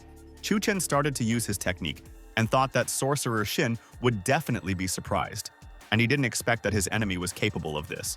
Sorcerer Xin was surprised and asked why the mercenaries no longer wanted to obey his orders and could not understand what was going on and what was stopping them. Chun Chen told the sorcerer Xin that he did not understand anything about their magic, but he understood one important piece of information for himself, and it helped him now. Chun Chen told the sorcerer Xian that after looking at what he was doing there, he immediately understood what he had to do, and all the mercenaries began to run towards the magician himself. Sorcerer Xin asked, "What about his super ability? And did Chun Chen really so easily lure all the corpses to his side?" And this is strange. Sorcerer Xin realized that he needed to get out of there and began to quickly and so deftly run from there, and Song Qinghe was very surprised by his courage. Wu Yu immediately ran up to Song Qinghe and pushed him and asked where he was going, and said that he would be punished for everything he did to her brother. Song Qinghe hit the sorcerer Xin, and they both fell to the ground and they were in a lot of pain and realized that their whole plan had just failed. Song Qinghe grabbed the sorcerer Xin by the leg and said that he had to help him and he couldn't cope without his help, and that was their problem. But the sorcerer Xin asked Song Qinghe to take his hands off and said that he had just ruined everything, and they would not be able to defeat Chun Chen, and he would not give them a chance. Song Qinghe continued to argue with the sorcerer Xin, and a mercenary began to approach them, and he wanted to hit them for all their dirty deeds. Song Qinghe turned around and the mercenary hit him, and the sorcerer Xin was very glad that he could now escape from there and no one would stop him. Song Qinghe was still begging the sorcerer to stay, But the sorcerer Shin had already started to run away and told Chun Chen that they would meet again, and he would take revenge. Chun Chen told Wu Yu that the sorcerer Shin abandoned Song Qinghei, and she said that these black magicians always disregard even their own students. After all the events, the news that Chun Chen himself defeated Mr. Huang's mercenaries reached the largest clans and strong masters.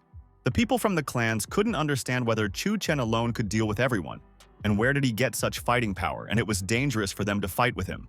The famous Craftsman Association in Yusheng Province, their associations of 9 cities officially invited Chun Chen to join their ranks everywhere. The association also announced that they would all hold a ceremony to initiate Chun Chen within 3 days, and this all aroused interest.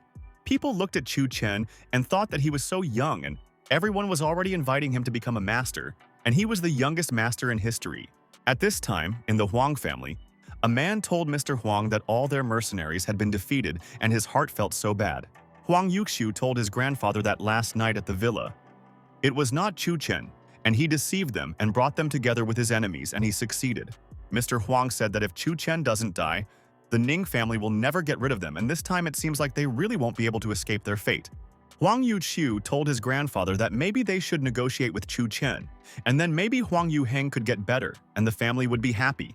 The man Huang said that not all was lost, and Uncle Yan was a board member of the Association of Masters who invited Chun Chen to come to him. Huang Yu said that during the initiation ceremony, Uncle Yan might intentionally offend Chun Chen, and if he loses his temper, he will offend everyone.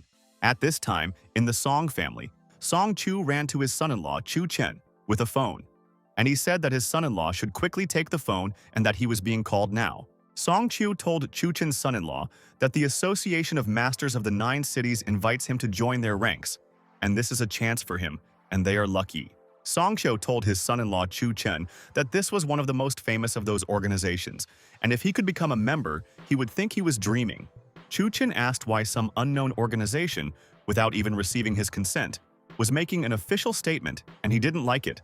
But Song Qiu told his son-in-law Chun Chen that this was the most famous organization of masters in their province, and every person in their city knew about them.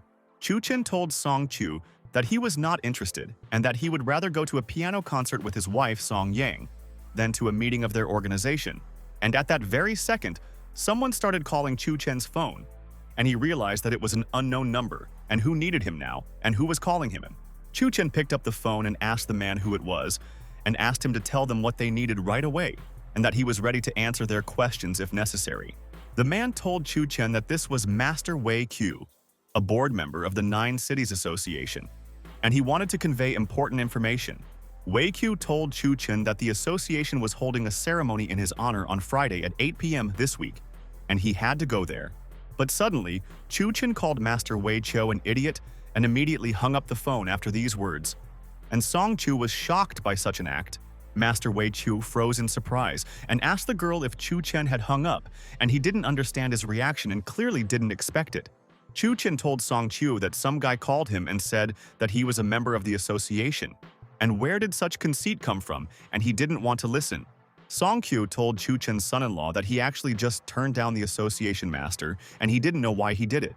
Afterwards in the evening, Chun Chen came to the Yangcheng Opera House with his wife Song Yang, and it was the famous Haixinsha Theater, and the people were happy.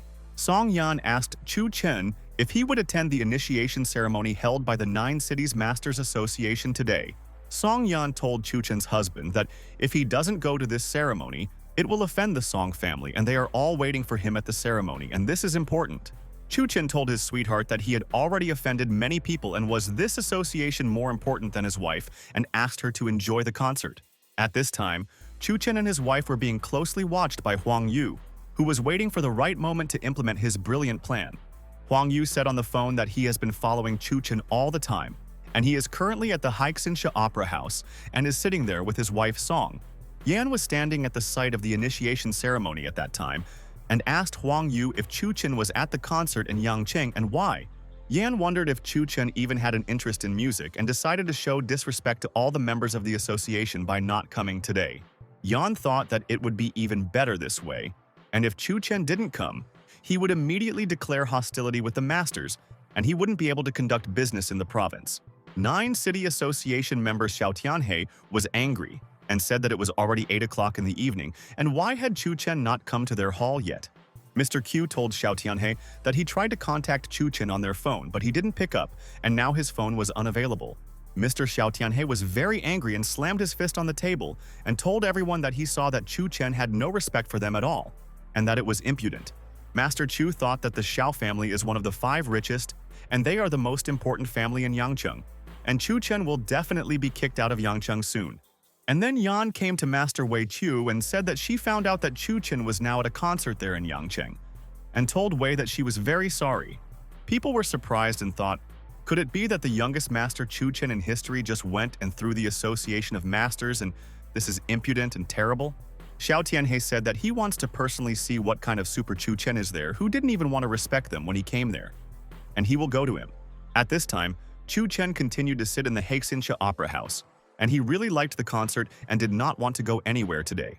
Xiaolan, Xiao Tianhe's granddaughter, came out on stage and said that she dedicated this song to Xiaolan to all the spectators in their hall today. Chun Chen told Song Yang that Xiaolan played so beautifully and he liked everything so much now, and it was good that he took the time to go to the concert there. Song Yan thought that she had been busy with things lately and hadn't paid attention to how Chun Chen knew that she liked Xiaolan so much. The host said that now they will choose one lucky person from their audience who will play the piano and perform a duet with Xiaolan. A guy from the audience said that he imagined what kind of spectacle it would be today and didn't understand who might like it and that it was all bad. The girl next to the guy said that if he doesn't want to listen to music in the hall, he can just leave the hall and no one will keep him there. The guy called the girl a stupid woman and asked what she was muttering and whether she really wanted to be punished for her impudent remarks towards him. The guy wanted to grab the girl's hand and how dare she say such things to him, and even wanted to beat her up so that she wouldn't say such things. But at that very second, Chun Chen grabbed the hooligan's hand and told his friend that he shouldn't do that, and that he'd better not get nervous and sit there quietly. Chun Chen asked the bully if he was ready to hit the blind girl, and the guy said that it hurt a lot and asked Chun Chen to let him go. And then the host said that they were congratulating the lucky guy, and this was Chun Chen. And they asked him to come on stage, and he realized that luck was on their side. The hooligan thought that Chun Chen was setting up a circus there. And with such a mug, he definitely doesn't know how to act and will disgrace himself in front of everyone on stage, and he is sure. Chun Chen went on stage and started playing the piano and thought that he needed to believe in himself and then he would succeed. And it was true. Chun Chen played the melody and everything worked out for him. And the audience was very pleased and thought that Chun Chen was a professional and cool. The audience said that Chun Chen plays like a master and it is so beautiful, and they do not want to stop listening to the melody and the sound is incredible. Song Yan was surprised and said that this song was from their wedding, and she didn't even know that Chun Chen could play the piano and had talents. The blind girl said that it was a wonderful melody, and she could easily have thought that it was a master of his craft playing on stage and not Chun Chen. The bully thought that he didn't like this melody at all, and he just wanted to leave the hall so as not to listen to the melody of the scoundrel Chen anymore.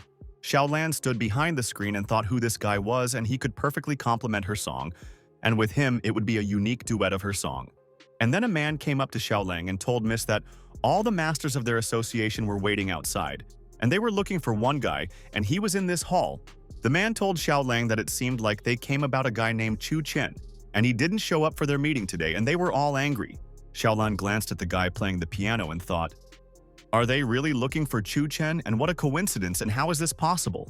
The concert was still going on at the Hexinxia Opera House, and all the people from the 9 Cities Association had already come to visit Chun Chen there. People stood on the street and waited for the impudent Chun Chen to come out, and they would all tell him their opinion, and that he had let down all the masters in the hall. Wei Qiu told Xiao Tianhe that just because they couldn't get through on the phone, they had to waste time on Chun Chen and wait outside. Xiao Tianhe told Wei Qiu that it was not a problem, and let Chun Chen admit his mistake, and understand that all the people were waiting for him there today. Xiao Tianhe told Wei Qiu that it was a matter of 3 minutes, and they would all quickly deal with Chun Chen, and he would understand that he should not let him down anymore. Chun Chen went outside with his wife Song Yang, and all the people there were shocked and said that it was him who played today, and they were happy to meet him. Wei Qiu told Chun Chen that he had openly humiliated all of their masters and so brazenly failed to show up for the meeting and asked if he wanted to explain himself there. Xiao Tianhe told Chun Chen that he didn't care what his explanation was and that he should first kneel down and beg for forgiveness for his impudence. Song Yang wanted to express her opinion to all the masters and asked her respected guests there if they had mixed up anything and if this was a mistake. Song Yan apologized and asked all the people who Chun Chen promised to join their Masters Association, and she is interested in all this. Wei Qiu asked Song Yan if she really wanted to say that he was now attacking Chun Chen in vain and thoughtlessly, but he had correspondence there. Wei Qiu showed the correspondence, and Chun Chen wrote that he had long admired their association of masters, and he wanted to apply for its entry. Chun Chen started laughing and said that Master Wei Qiu is very good at Photoshop, and Song Yang said that Master has no shame or conscience. Chun Chen told Wei Qiu that their association is just trash to him, and he never said that he wanted to join it, and these rumors are a blatant lie. Chun Chen asked if they really wanted him to kneel down and apologize right away, and if in half an hour someone kicked him out of the circle, he would do it. The masters told Chun Chen that with this success, he can admit his mistake, and then at least he will remain whole, and they want to help them. Master told Chun Chen that they say that in Changcheng everyone calls him son-in-law idiot, and apparently his nickname speaks for itself, and it's so funny.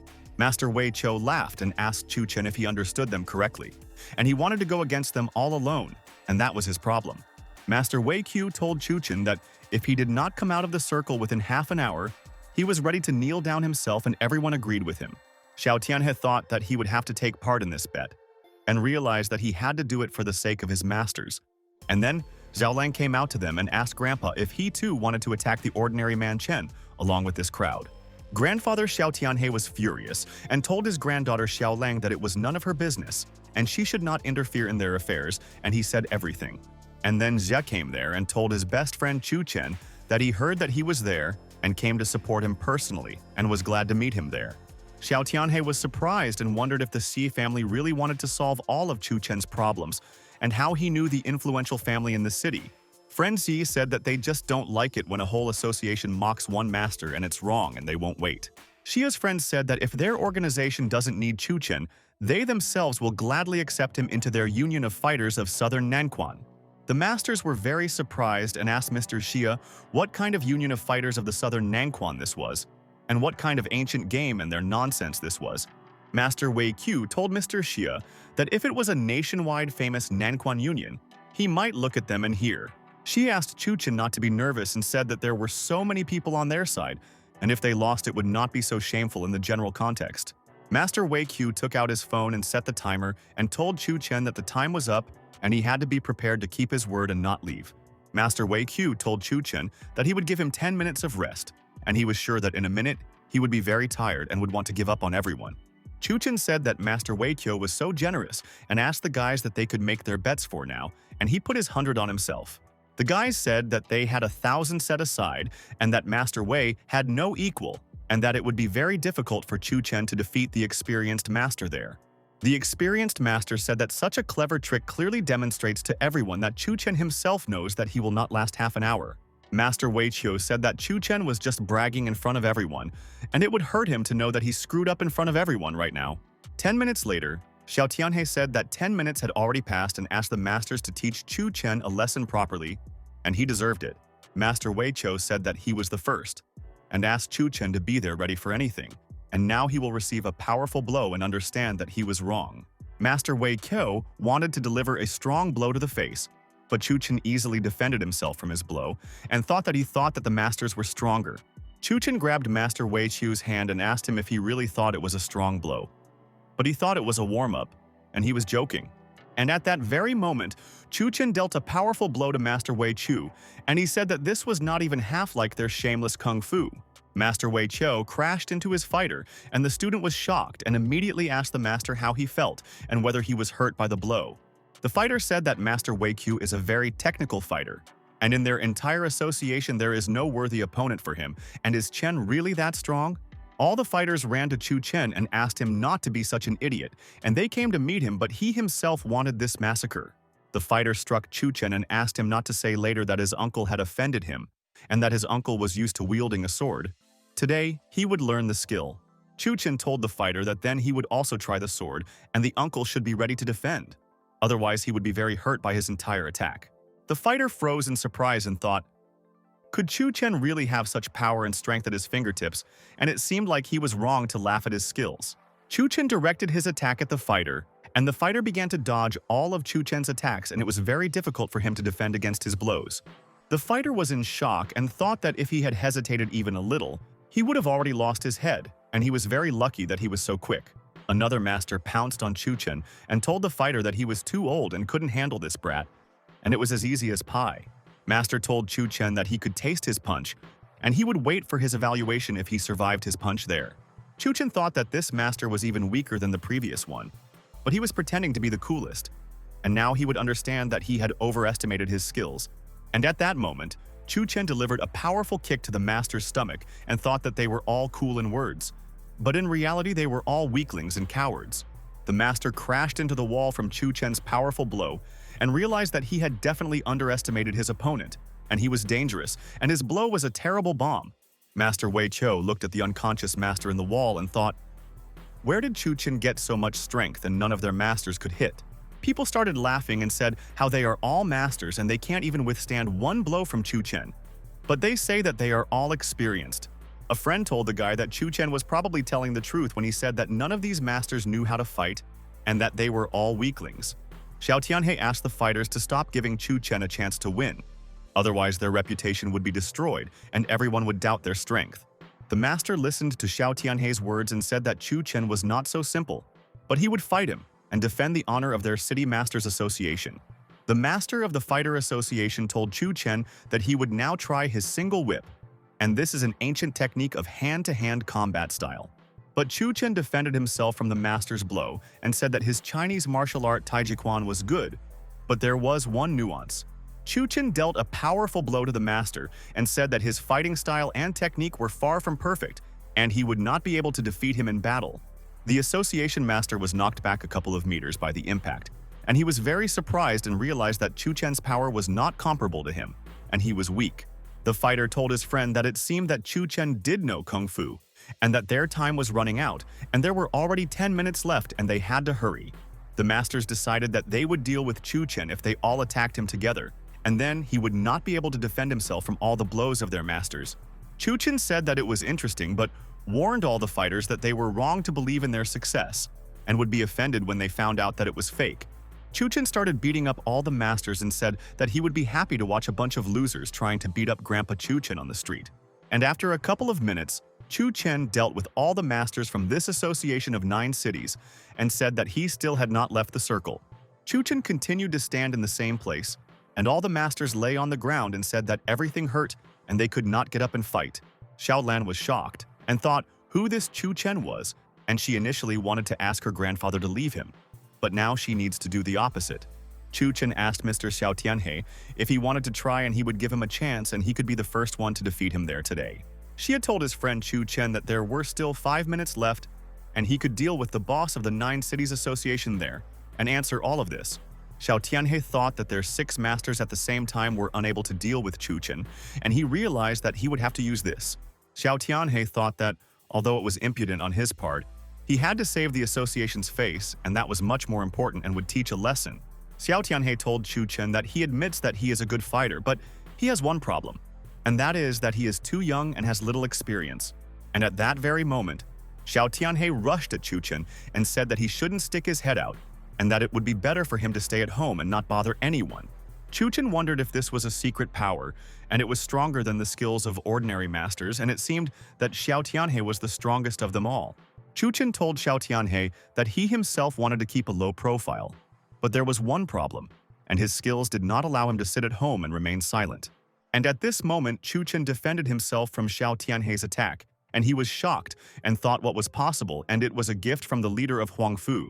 Xiao Tianhe thought that the bracelet could increase the master's strength several times in a short period of time, but at what level was Chun Chen there now? There, from the impact, a bright beam appeared and people were surprised and thought that their documents would fly away, and that this was their plan that they had been making for 3 days. Master Wei Qiu thought that this would not work, and he would not let Chun Chen defeat their boss now, and he came up with a plan and is now implementing it quickly. Master Wei Qiu threw ice needles at Chun Chen and thought that now he had to accept his death and nothing would help him escape. Chun Chen realized that Master Wei Qiu was preparing a sneaky attack, and he already knew what he would do to defend himself from his dangerous arrows. Chun Chen continued to fight with Xiao Tianhe and pushed him aside, and he thought that now he would answer for everything he did to him and he would punish them. And at that moment, all the arrows flew straight into Xiao Tianhe's back, and Chun Chen was able to remain unharmed and thought that they were cunning. Master Wei Qiu was stunned and couldn't understand how Chun Chen could defeat Master Xiao Tianhe, since no one could compare to him. And at that moment, Xi told all the masters that time was up and Chun Chen had defeated all the masters and no one could move him from his place now. And then suddenly, Chun Chen grabbed Master Wei Qiu by the hand and asked him if he was really trying to set up all his own people on the sly. People said that it was a disgrace, and Master Wei wanted to hit Chun Chen there on the sly, and he set himself up, and they did not expect their meanness. Xiao Tianhe turned around and told Master Wei Qiu that he would regret everything, and Wei Qiu asked the master to let him explain everything, and it was not true. Chun Chen told the masters of the 9 Cities Association that if they all lost to him, he would wait for their apologies, and they themselves stated the conditions. Master Xiao Tianhe asked, Chun Chen, maybe he wouldn't be so cruel to them, and maybe it was time for him to stop. And they didn't deserve all this. Chun Chen asked the masters if he himself had lost. Would they all just let him leave if he did not fulfill their promise? People said that Chun Chen said everything accurately, and this is the essence of all the masters of the 9 Cities Association, and they are all weak cowards. Master Xiao Tianhe listened to all this, and people said that Chun Chen told them everything correctly, and they would not leave until they apologized to him. Chun Chen said that it seems that the association is abandoning the terms of the bet, and they can do whatever they want, and not kneel. And he does not mind. But Chun Chen told Master Xiao Tianhe that he was challenging them, and that he would come to visit the headquarters of their City Masters Association tomorrow. Chun Chen told Master Xiao Tianhe that he did not believe that in the huge organization there would not be a worthy opponent for him to fight. Xiao Tianhe turned around and told Chun Chen that he was such an arrogant guy and wanted to declare war on them, and he would look at his actions tomorrow. Master asked Wei Qiu to explain his behavior to him, and he told Master Xiao Tianhe that it was an accident, and that it was not something he understood. And on that day, the 9 Cities Association lost its face, and then the main culprit of the incident, Master Wei Qiu, was immediately fired. At this time, in the company of the Ning family, Ning Jingzhou wondered if this was Wei Qiu, and if this wasn't Uncle Ye Yan, or if he was mistaken, but he himself was sure. Ning Jingzhou watched on the phone as Chun Chen fought alone with all the masters of the 9 Cities Association. Even though everyone was afraid of them, Ning Jingzhou was shocked and wondered if all these 8 masters couldn't handle Chun Chen, and how could he defeat them all at once. Ning Jingzhou was wondering if Chun Chen would solve this problem, and he himself hoped that he would be able to solve all the problems, and he was very strong. At this time, in the Song family, Chun Chen thought about why he had such a strange feeling that someone was cursing him, or he was imagining it all.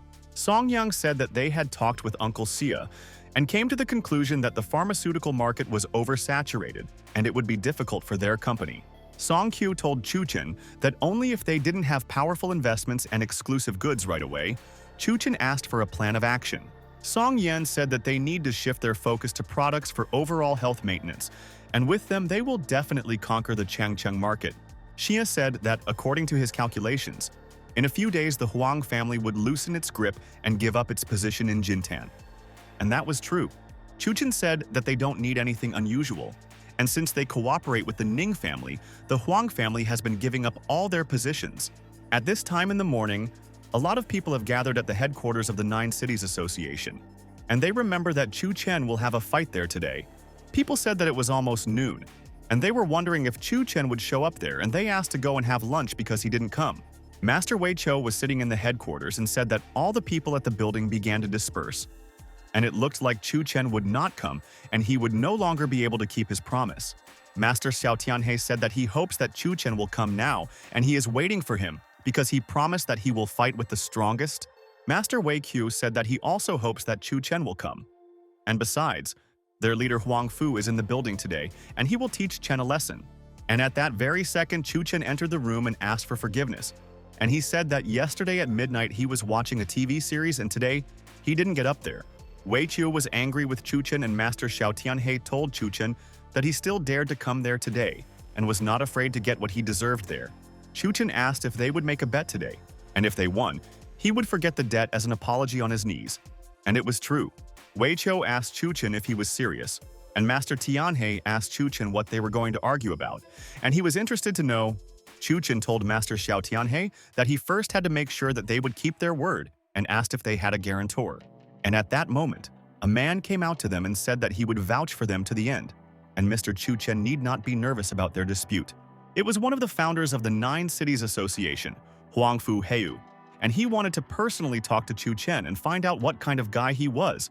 People were shocked and said that it was Huafu Heiyu himself, and everyone knows that he is the strongest master and their idol. And Chun Chen was unlucky today. Xiao Tianhe told Chun Chen that their leader Huangfu Heiyu was one of the 5 greatest masters of the association and would not play unfairly. Chun Chen said that if he wins, he doesn't want their apology and wants them to hand over the pharmaceutical company to his wife. Huangfu asked Chun Chen if he didn't think it was robbery to exchange an apology for company, especially since she knows that today he is his enemy. Chun Chen told Huangfu Heiyu that he didn't care who he beat and hoped that they would decide everything in one fight and he wouldn't ask him for mercy. Huangfu Heiyu started laughing and told Chun Chen that if he lost, he would apologize on his knees and acknowledge him as his teacher, and he was generous. Xiao Tianhe thought that Chun Chen really wanted to fight with their leader Huangfu Heiyu himself, and he would definitely not get away with it and would lose. Master Huangfu Heiyu and Chun Chen entered the ring, and the referee asked everyone in this room to get ready, and an interesting fight between their fighters would soon begin. Xiao Tianhe said that the loser is the one who will already be outside the ring, who will not be able to stay on his feet, and who will give up there himself. Master Xiao Tianhe waved his hand and told the fighters that they could already begin the fight, and nothing would stop them from sorting things out with the master. And at that very moment, Huangfu Heiyu began to quickly move towards Chun Chen and wanted to inflict maximum damage on him and not leave him alive. Chun Chen thought that this technique was similar to the 9 rings fist, and he had heard of this technique but had never seen it used in practice. In the past, the 9th heaven specially studied the 9 rings fist to strengthen children's physical strength, and he also studied this technique. Xiao Tianhe thought that this was their leader's famous technique, and 3 rings is already considered incredible, but the leader has 5 and is very strong. Chun Chen thought that they would see how much this technique would help this master, and whether he would be able to defeat him, because he was not a weakling from the street either. And at the same moment, Chun Chen and Huangfu Heiyu's fists collided, and they both used the same technique, and their strength is almost equal now. Huangfu Heiyu was in pain, defending himself from Chun Chen's attack, and he realized that this guy was strong and he had to use all his strength and skills. Xiao Tianhe was surprised. And how did Chun Chen know this technique? And he just used the 3-ring fist and their leader immediately retreated. Huangfu Heiyu said that he did not expect that such a young master as Chun Chen would parry his blow, and he underestimated his opponent and made a big mistake. Huangfu Heiyu said that now he will fight with all his might, and now Chun Chen must be careful and he will not be able to defend himself. Chun Chen told Huangfu Heiyu that it was so kind of him, and he hoped that he wouldn't screw up after saying such words and beat him up there. Huangfu Heiyu and Chun Chen continued to fight and realized that they were both worthy of each other and thought that he would also fight seriously. Xiao Tianhe realized that both masters had already used the 4 rings fist, and this was the highest level of skill and both were worthy of victory. Huangfu Heiyu realized that this was not enough either, and he had to hit him with his powerful technique, and then he would be able to defeat him in their fight. People said that who can fight on equal terms with Huangfu Heiyu, and he is strong. And Xiao Tianhe realized that the leader has already used the fist of 5 rings. Chun Chen thought that he was interested to know if he could defeat him with his technique and he would not give him a head start, and this is serious. Chun Chen began to approach Huangfu Heiyu with his technique and thought that he would surprise the master, and he clearly did not expect such an attack from him there. Xiao Tianhe was surprised and said that Chun Chen used all 8 rings, and people thought that Huangfu Heiyu could also use the same amount. Chun Chen told his opponent Huangfu Heiyu that they will not slow down and their battle is now in full swing and they must fight to the end. But Huangfu Heiyu was terrified and asked Chun Chen to stand there and not attack him anymore, and he wanted to tell him some important information now. And then Huangfu Heiyu noticed Chun Chen's fist in front of his face and realized that he would not escape from there and would now suffer from the enemy's blows. Xiao Tianhe wondered if Chun Chen was using the 9 rings fist, and it seemed like he was a true warrior, and no one could defeat him in battle now. Huangfu Heiyu told Chun Chen that he was giving up and thought that at first he thought that Chun Chen's level was not higher than his master's level, and he was wrong. Chun Chen stood in front of Master Huangfu Heiyu and thought that he never expected their fight to end so soon, and that he did not show his potential. Huangfu Heiyu looked at Chun Chen and realized that he had now surpassed all his expectations, and he did not think that he would last a couple of minutes with him. Huangfu Heiyu couldn't forget about the 9 rings and asked Chun Chen how he did it, and he had never seen such a master in his entire life. Chun Chen told Huangfu Heiyu that he let him win, and the 9 rings fist is just one of the strikes of the 9 rings technique and nothing more. Huang Fu Heiyu thought that Chun Chen was so young and already had such powerful skills, and he was so surprised by his fighting technique. Chun Chen started to leave the ring, and Master Huang Fu Heiyu asked his friend to wait and wanted to tell him some important information, and he was very surprised. Xiao Tianhe thought that it seemed like their leader didn't want to just let Chun Chen go now, and Master Wei Chu thought that Chun Chen was finished now. But suddenly Master Huang Fu Heiyu fell to his knees and called Chun Chen his teacher and asked him to take him as his disciple, and he wants it. Master Huang Fu Heiyu told Chun Chen that he wanted to learn the 9 rings technique and asked to be taken as a student to learn the secrets of the technique. At this moment, Xiao Tianhe and Wei Chu were frozen in surprise and could not understand whether teacher Huang Fu Heiyu had fallen to his knees in the ring. People were shocked and asked if Huang Fu Heiyu really called Chun Chen his teacher and wanted him to take him as a disciple. And this is strange. Chun Chen said that Huang Fu Heiyu is so inquisitive, but he will immediately disappoint him, and said that he does not take students and only without offense. Huang Fu Heiyu told Chun Chen that it was okay, and he understood him, and said that he would return to their conversation about the company and that it was important. Huang Fu Heiyu called Wei Chu, and he asked the master what he would order him. And he is ready to do whatever the leader says, and he listens to the order. Huang Fu Heiyu ordered Wei Chu to quickly transfer the rights of their company to Chun Chen, and Wei Chu guaranteed that everything would be done there. Outside the headquarters of the 9 Cities Association, there were people from the Huang family, and they didn't expect that Chun Chen would dare to challenge their leader. The guys thought that they had come such a long way for him, and the Joker should not disappoint them. And it looks like the masters beat him there. And then the guys said that it was Chun Chen. And he came out into the street, and they wanted to see how the masters crippled him, and he begged them all for mercy. But the guys noticed that Chun Chen was not only standing on his feet, but also that Master Wei Q himself was accompanying him there with respect. And this was unexpected.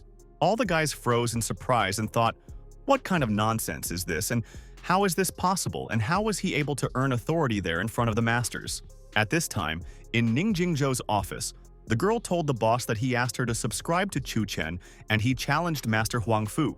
Ning Jingzhou asked if Chun Chen really decided to fight with the association leaders, and he is certainly good, but not to that extent. And that is a fact.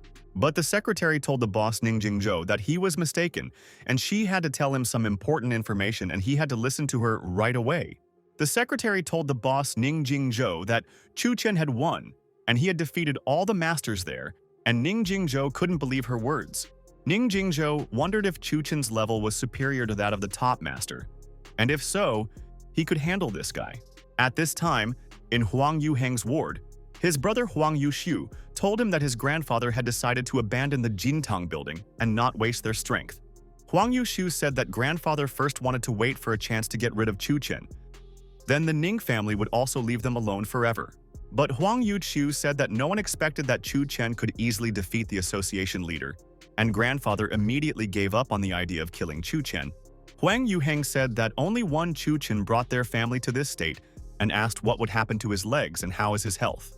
Huang Yuxiu said that since this happened, he had already made arrangements with the Ye family and the Qian family, and they would check Chun Chen and where he came from.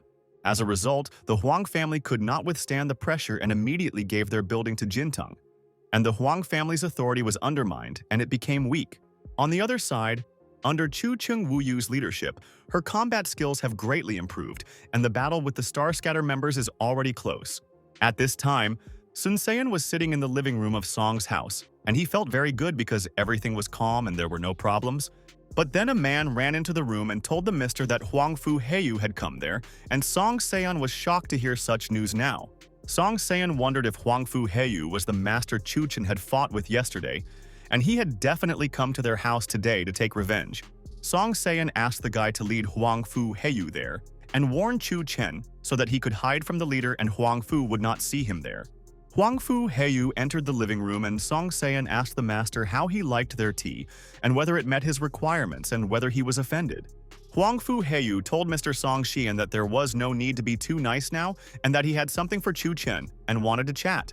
Song Seon thought that Huang Fu Heiyu had definitely come for revenge, and he had something in mind for Chun Chen, to teach him a lesson for beating him up. But at that very moment, Chun Chen entered the room and immediately asked Song Seon's father if he was looking for him and asked what he needed from him now. Song Seon was shocked and thought that he had told Chun Chen to hide, and why did he come out to them, and now he could get hit. But Huang Fu Heiyu told teacher Chu Chen that he had finally arrived, and he had been waiting for him there and had been chatting with Song Seon, and they were now drinking tea together. Huang Fu Heiyu told Chu Chen that the transfer of shares of their pharmaceutical company had already been completed, and the teacher could take a look at his papers. Chu Chen told the leader Huang Fu Heiyu that he was so kind and thanked him for everything.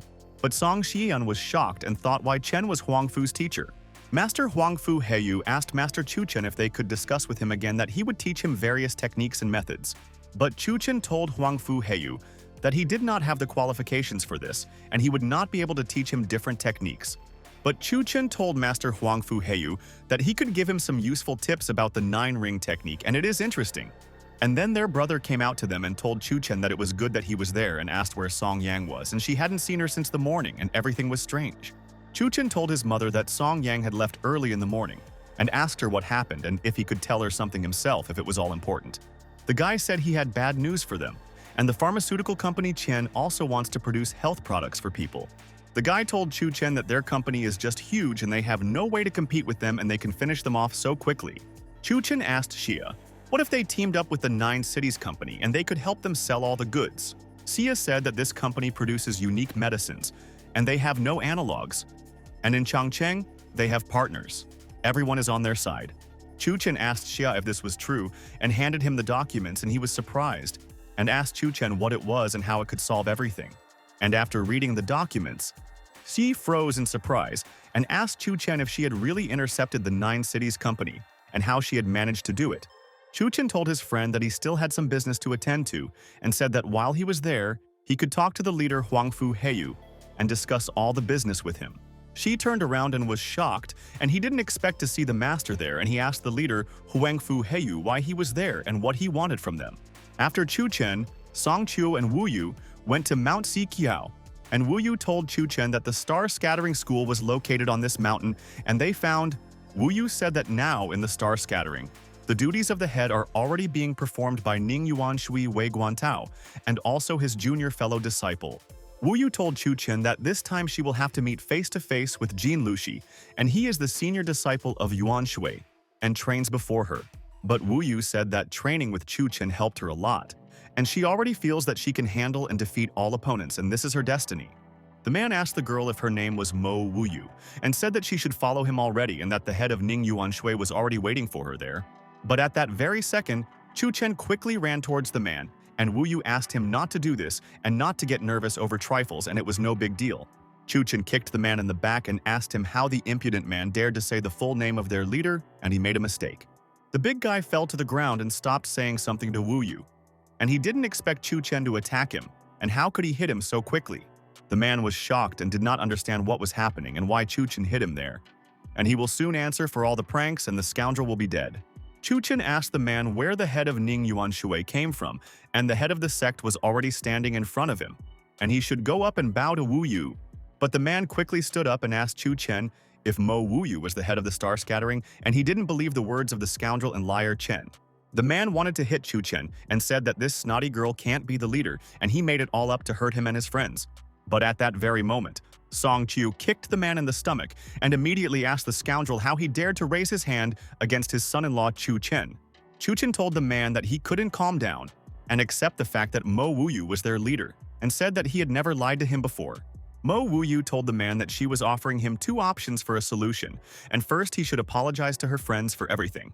And the second is that she expels him from the Star Scattering, and if he does not immediately submit, even if Ning Yuan Shui comes, she will beat him personally. The man wondered if this was really Lin Pai of the Star Scattering, and immediately asked for forgiveness from the head of Mo Wu Yu, and said that he did not know that the head. Chu Chen told Song Qiu and Wu Yu that they should go further and they will not stoop to his level, and they still have many things to do and plans there. The man thought that these were some strange freaks, and he really hoped that today they would roll down from Mount Siqiao and they would all disappear. Chu Chen and his friends climbed to the very top of this mountain, and he thought that they should find the leader there and discuss all their affairs with him. The head of Ning Yuan Shui was already sitting there, and he told them that it was good that they came, and he was waiting for their visit and was glad to meet his friends now. And then the man grabbed Ning Yuan Shui's leg and asked the chief to just judge them, and Mo Wu Yu brought some strangers there with her. The man told Ning Yuanshui that they beat him for no reason, and she also said that she didn't care if the chief came and she would beat him there. Chun Chen stood there with his friends and thought that he didn't expect this man to tell the boss everything so quickly, and he immediately blurted it out. Mo Wuyu asked the man what kind of nonsense this was, and said that he had just appointed a fight with her, and how they would fight him and what the conditions were. Ning Jingzhou told Wuyu that it would be 2 wins out of 3, and she would fight with 3 of his disciples there, and if she defeated 2 of them, she would win. Chun Chen told Ning Yuanshui that then he wants Wuyu to have time to rest after each fight, and for the fight to be judged by their people, and this is the condition. Ning Yuanshui told Chun Chen that he was satisfied with the conditions, and told their disciple Lushi that he should go out first, and he agreed with him. The opponent stood right in front of Wuyu, and Chun Chen thought that he had prepared her for this, and she should show her full potential and defeat him. The man said that the sect leader Ning Jingzhou is so wise, and brother Lushi will immediately beat Wuyu, and she will not have the strength left for their 2 fighters. Song Qiu said that whoever falls to the ground and does not rise from there within 10 seconds will lose, and the fighters learned all the rules of their fight. Lushi and Mo Wuyu looked at each other and thought that they were serious about winning, and one of them would definitely fall and not get up. Song Qiu told the fighters that they could start the fight, and the opponents immediately ran at each other and wanted to inflict maximum damage on the enemy. Wuyu thought that she should only do what her teacher Chun Chen taught her, and then she would be able to defeat any opponent in any fight. Lushi told Wuyu that her fast hand technique is her weak point, and he will prove it to her now and she will fall to the ground 100%. Lushi told Wuyu that he started studying this technique back when she wasn't even born, and she wouldn't be able to defeat him because she was weak. The man said that Wuyu definitely has talent, but she is too young and has not fought yet, while Lushi has a wealth of experience in fighting and is a battle strategist. But Mo Wuyu didn't answer all of Lushi's questions and thought that this fighter was talking too much, and that this was all his big problem. And at that very second, Mo Wuyu quickly dodged Lushi's blow, and he was shocked and couldn't understand how his blow didn't reach the target and he didn't expect it. Wuyu dodged and immediately delivered a powerful blow to Lushi's stomach, and the fighter immediately realized that he was mistaken and that this little girl had a strong blow. And at that moment, Wuyu grabbed her opponent by the scruff of the neck and kicked him in the groin, and it was very painful for the opponent, and he screamed loudly. Song Qiu started counting down and thought that Lushi had taken damage, and he was not sure if he could get up after the powerful blow. Lushi told Wuyu that she is a vile girl, and did she really deliberately find a weak spot and hit the target right on purpose, and she is definitely a sniper. Wuyu told Lushi's brother that in war, all means are good, and for her victory she can use any blows and it will definitely help. The man was perplexed and realized that they had underestimated their opponent, and that the girl Wuyu was well trained and had mastered the technique of fighting. Song Qiu counted to 10 and told Jian Lushi that the time was up and he had played the fight and the first stage was over and they were waiting for the second opponent. Jian Lushi did not want to accept defeat, and he lay on the ground and did not want to lose to the girl and thought that she acted so cunningly. And at that very moment, Jian Lushi grabbed Mo Wuyu's leg tightly, and he didn't want to let go and wanted to take revenge on her for the blow between her legs recently. Mo Wuyu fell to the ground and asked Jian Lushi if he had really gotten up and wanted to continue the fight, and he was a treacherous fighter, and it was very mean. Jian Lushi wanted to attack Wuyu and said that now the day of her shame has come, and she will answer for everything she did to him, and it will be revenge. Wuyu realized that in Jian Lushi's hand was a talisman of explosive power and very dangerous, and she had better be on guard, otherwise she might get hurt there. Ning Yuanshui realized that Wuyu was much stronger than he thought, and it was good that he helped Lushi create a talisman in advance, and Wuyu was doomed to die. Jian Lushi threw the talisman straight at Wuyu's opponent, and she realized that she would not have time to escape anywhere, and he was able to surprise her there at that moment. Wuyu closed her eyes and realized that she would not be able to defend herself from Jian Lushi's attack, and that he had acted meanly, and that now she would go to the next world. But suddenly the explosive power talisman reached Wuyu and simply burned up, and she realized that nothing had happened and she was lucky, and this was definitely luck. Jian Lushi was shocked and couldn't understand why his talisman didn't work now, and Wuyu should have died immediately after the explosion of the thing. Chun Chen told Ning Yuanshui that it seemed that his senior disciple was not very experienced, and he had a talisman in his hands, but he did not understand how to reveal the power. Headmaster Ning Yuanshui immediately walked up to disciple Jian Lushi and slapped him in the face with all his might and said that he didn't know that this was a talisman. Jian Lushi told Ning Yuanshui that he was not to blame, and he did everything as his teacher taught him and did not know what went wrong and what their problem was. Ning Jingzhou asked Jian Luxi's disciple if he really wanted to tell him that he taught him wrong and that he was to blame for everything. Chun Chen thought that it was a great performance and it was good that he still had the barrier-breaking talisman and they needed her now. Chun Chen thought that using the barrier-breaking talisman without being noticed was more than enough, and it should be enough for all of them. Chief Ning Yuanshui told Mo Wuyu that she surprised them, and they will continue to fight. And Wei Guantao is the next opponent for Master Yu. Jian Luxi asked Ning Jingzhou if he would really let Uncle Wei Guantao fight since he was one of the older generation like him. Ning Yuanshui called Jian Luxi a fool and slapped him in the face and said that their relationship had changed this morning, and he didn't know it. Ning Jingzhou told Jian Luxi's disciple that Wei Guantao was now his disciple and he was his teacher, and he could command him as much as he wanted. Song Qiu told Ning Yuanshui that Wei Guantao was much older than him, and it was unfair, and he didn't want this fight now. Wei Guantao told Song Qiu that he was simply precocious, and that he was actually younger than Jian Luxi, and therefore could fight. Song Qiu stood behind Chun Chen and said to Wei Guantao that who would believe his words? And he is a shameless man, and how can he brazenly lie to everyone? Ning Jingzhou said that Wei Guantao is just the same disciple as everyone else, and if they don't want to fight, then they should return Lingpai to the leader. Chun Chen told Ning Jingzhou that they had agreed that Wu Yu would be resting after the battles, and now she needed to gather strength for a few minutes. Chief Ning Yuanshui asked Chun Chen how long Wu Yu wanted to rest, and at that time, people brought him tea so that the chief could rest there. Suddenly, Chun Chen told the head of Ning Jingzhou that they needed to take a rest for 2 years and asked the head if it was too long and if it would be okay. Head Ning Yuanshui was shocked and spat out his tea and couldn't believe his ears and what the impudent guy just said, and he was joking. Song Qiu said that this was to be expected from his son-in-law, and they can pass off a teacher as a student. And what's worse, and they can also… Chief Ning Yuanshui told Chun Chen that he advised them not to be too brazen there, and they could get into trouble for such strange pranks. Chun Chen told Ning Yuanshui that they were choosing the honest path and that they would return in a couple of hours, but now they would go downstairs and have a snack together. Ning Jingzhou asked 2 disciples to follow them, and if they saw anything unusual, they should immediately report everything to him.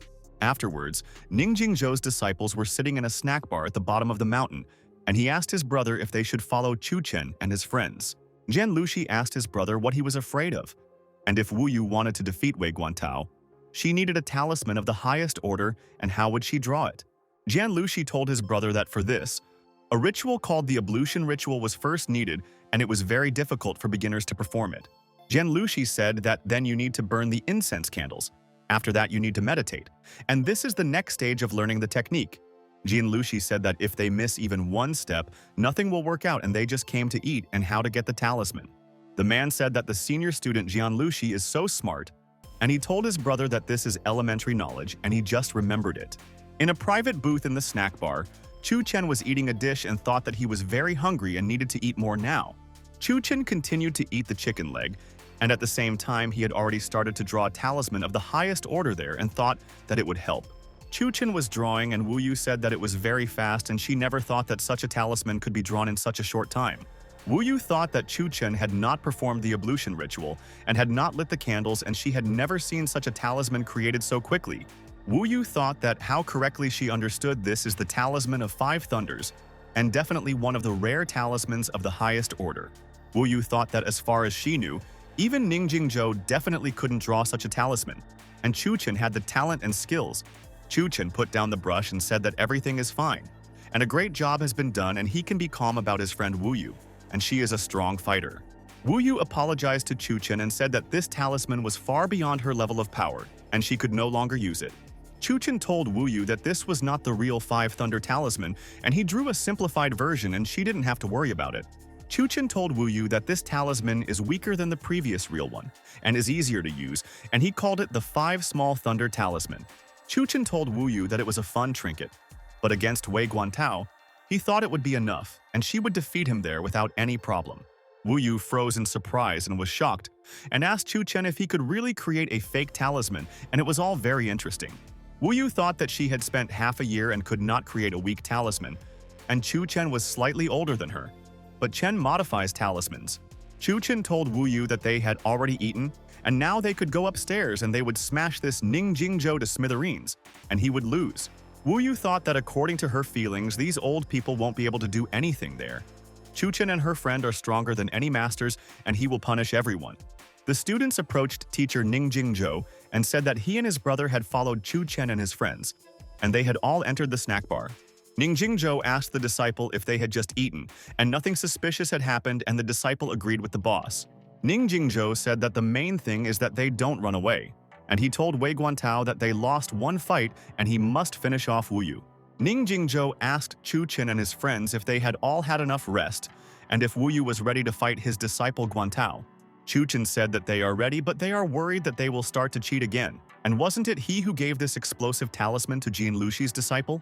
Ning Jingzhou asked Chun Chen if he had any facts that would immediately prove that the explosive talisman was not drawn by his disciple Jian Luxi. Chun Chen asked Ning Jingzhou if there was no evidence. Does that mean you can use the talismans as you want and that's true? The head of Ning Yuan Shui told Chun Chen that of course it is possible, and who told him that it is not possible? And is it really written in the rules? Wu Yu and Wei Guantao prepared for battle and stood in front of them, and Song Qiu said that they should be ready, and their second battle would begin soon. And at that very moment, Wei Guantao jumped towards Wu Yu and said that she would now regret agreeing to fight with such a master. Wei Guantao launched a powerful blow, but Wu Yu barely managed to dodge the blow and realized that this opponent was stronger than the first and faster. Wu Yu continued to defend herself with difficulty from all of Wei Guantao's attacks, and thought that things were bad and he was too strong and she couldn't defeat him. From all these blows, Wei Guantao found herself near a cliff and immediately realized that she needed to be careful, otherwise she would fall out of the mountain. Wei Guantao asked Mo Wu Yu if she really wanted to escape, and it seemed like she no longer believed in victory and realized that she had made a mistake with her opponent there. Wu Yu told Wei Guantao that if she hadn't run away yet, she wouldn't, and she would fight him to the end and he would run away from her blows. Wu Yu told Wei Guantao that he could accept his death and took the talisman in her hands and thought that it should help her defeat the enemy. Wu Yu threw the talisman up and started chanting. And at that very moment, an explosion occurred, and Wei Guantao couldn't understand anything. Wu Yu cast the spell, and at that very moment, lightning struck Wei Guantao, and he was in great pain and was unable to defend himself from it. Wei Guantao was angry and wanted to yell at Wu Yu for using this technique now, and it was forbidden, and she would lose to him. But suddenly, Wu Yu did not listen to Wei Guantao's words, and once again also struck the enemy with lightning, and he did not expect another attack. Wei Guantao told Wu Yu that she cheated, and she told the master that he shouldn't have tried so hard and that he deserved this punishment for everything. Chief Ning Yuan Shui was shocked and asked if that was the Five Thunder Talisman, and Mo Wu Yu couldn't draw it, and it was their deception. Chun Chen asked Ning Jingzhou if they had any evidence that Wu Yu did not draw the talisman, and said that this meant that it was her talisman. Song Qiu told his son-in-law Chun Chen that he was a good man, and that he was playing by the rules of these people, and that they themselves were to blame, and that they were now being responded to for their actions. Ning Jingzhou said that since the betting rules had already been broken, how about making another deal and it was in their interests?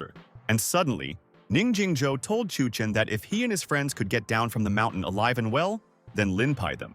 Jian Luxi told the teachers and students that Wu Yu had unfairly taken possession of the Lingpai, and they needed to get it back immediately, and this was an order from the head of Jingzhou.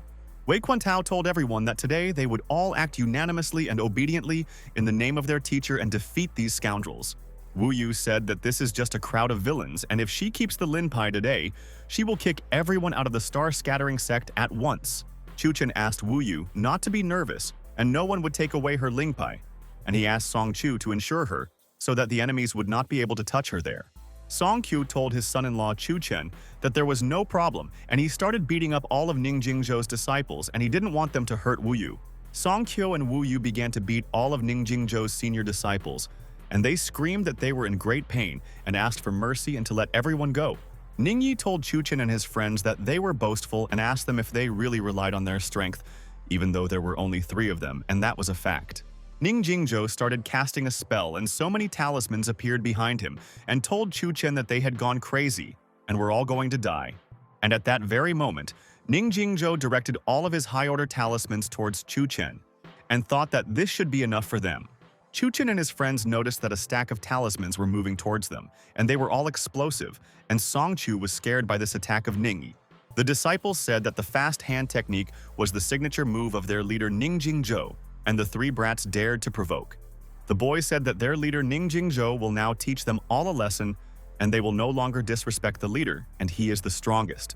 Chun Chen told Ning Yuan Shui that he looks at him, and it seems like he is the leader of the sect. But in fact, he is a complete idiot and does not understand the essence of what is happening. Chun Chen began to cast a spell and said that if he wanted to measure his strength with him, he could get this, and took the talisman, and this was already his personal. And at that very moment, Chun Chen threw a talisman towards Ning Jingzhou and thought that this should be enough, and he wanted to take a look at his defense. And at that moment, all of Ning Jingzhou's talismans stopped exploding, and Chun Chen told him that it was nothing special, and he easily destroyed everything.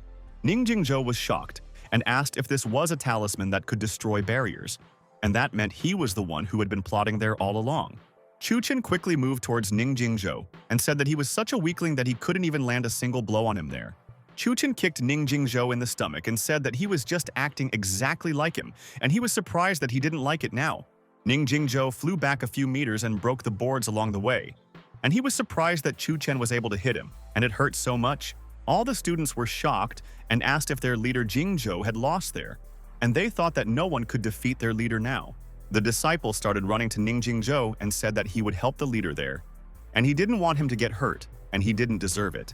The disciple asked the leader Ning Jingzhou how he felt and whether he was injured because Chun Chen's blow was strong and he was cunning. Chun Chen told Ning Yuan Shui that they had lost, and according to their bet, they would all leave the star scattering forever and would not be able to return. The disciples were surprised and could not understand what Chun Chen was talking about, and whether their leader was arguing with him, and if they lost, they would all leave. Mo Wuyu raised her Lingpai and announced to all the students that from now on, they were all excluded from the star scattering and forever. Many students fell to their knees and began to ask for forgiveness from Wuyu, and they said that everyone would improve and she should give them another chance. Chun Chen told all the students that everything in this life has to be paid for, and they all screwed up and behaved immodestly, and it was all their own fault. Ning Jingzhou told the brothers that they wanted to cut off everyone's escape routes, and that they should unite and fight them to the death. And at that moment, all the disciples realized that the leader Ning Jingzhou was right, and they would teach the scoundrel Chun Chen and the leader Wu Yu a lesson and finish them off. All the students started to glow, and they wanted to use all their powers against them, and Sun Qiu told them that they were shameless and all cowards. Song Qiu was angry and told all the students that he was warning them all, and they better not approach him, and he would finish them all off quickly. Chun Chen took out a talisman and told Wu Yu and Song Qiu that they should take care of themselves there, and he himself would deal with the impudent disciples and defeat them. Ning Jingzhou told the disciples that they should all attack them together, and then they would defeat the impudent intruders and they would finish them off. The disciples told Ning Jingzhou that they understood his words, and now they would try their best to break the enemies and beat them. Chun Chen threw his talisman at all the fighters and thought that they could all move forward and they would help him defeat them. And that was super. Ning Jingzhou asked Chun Chen if he really thought that with the explosive power talisman, he could defeat him, and that was impossible, and that was a fact. But at that very moment, a huge explosion was heard, and all the people realized that Chun Chen was very strong, and he was hiding the real technique from them. All the disciples were unconscious, and Ning Jingzhou asked Chun Chen if it was really an explosive power talisman and why was it so powerful. Song Qiu told his son-in-law Chun Chen that he was so cool, and if he ever quarreled with his sister, he would always be on his side, and it was true. Chun Chen asked Song Qiu not to croak and said that he never wants to quarrel with his sister, and he loves Song Yang very much, and this is also true.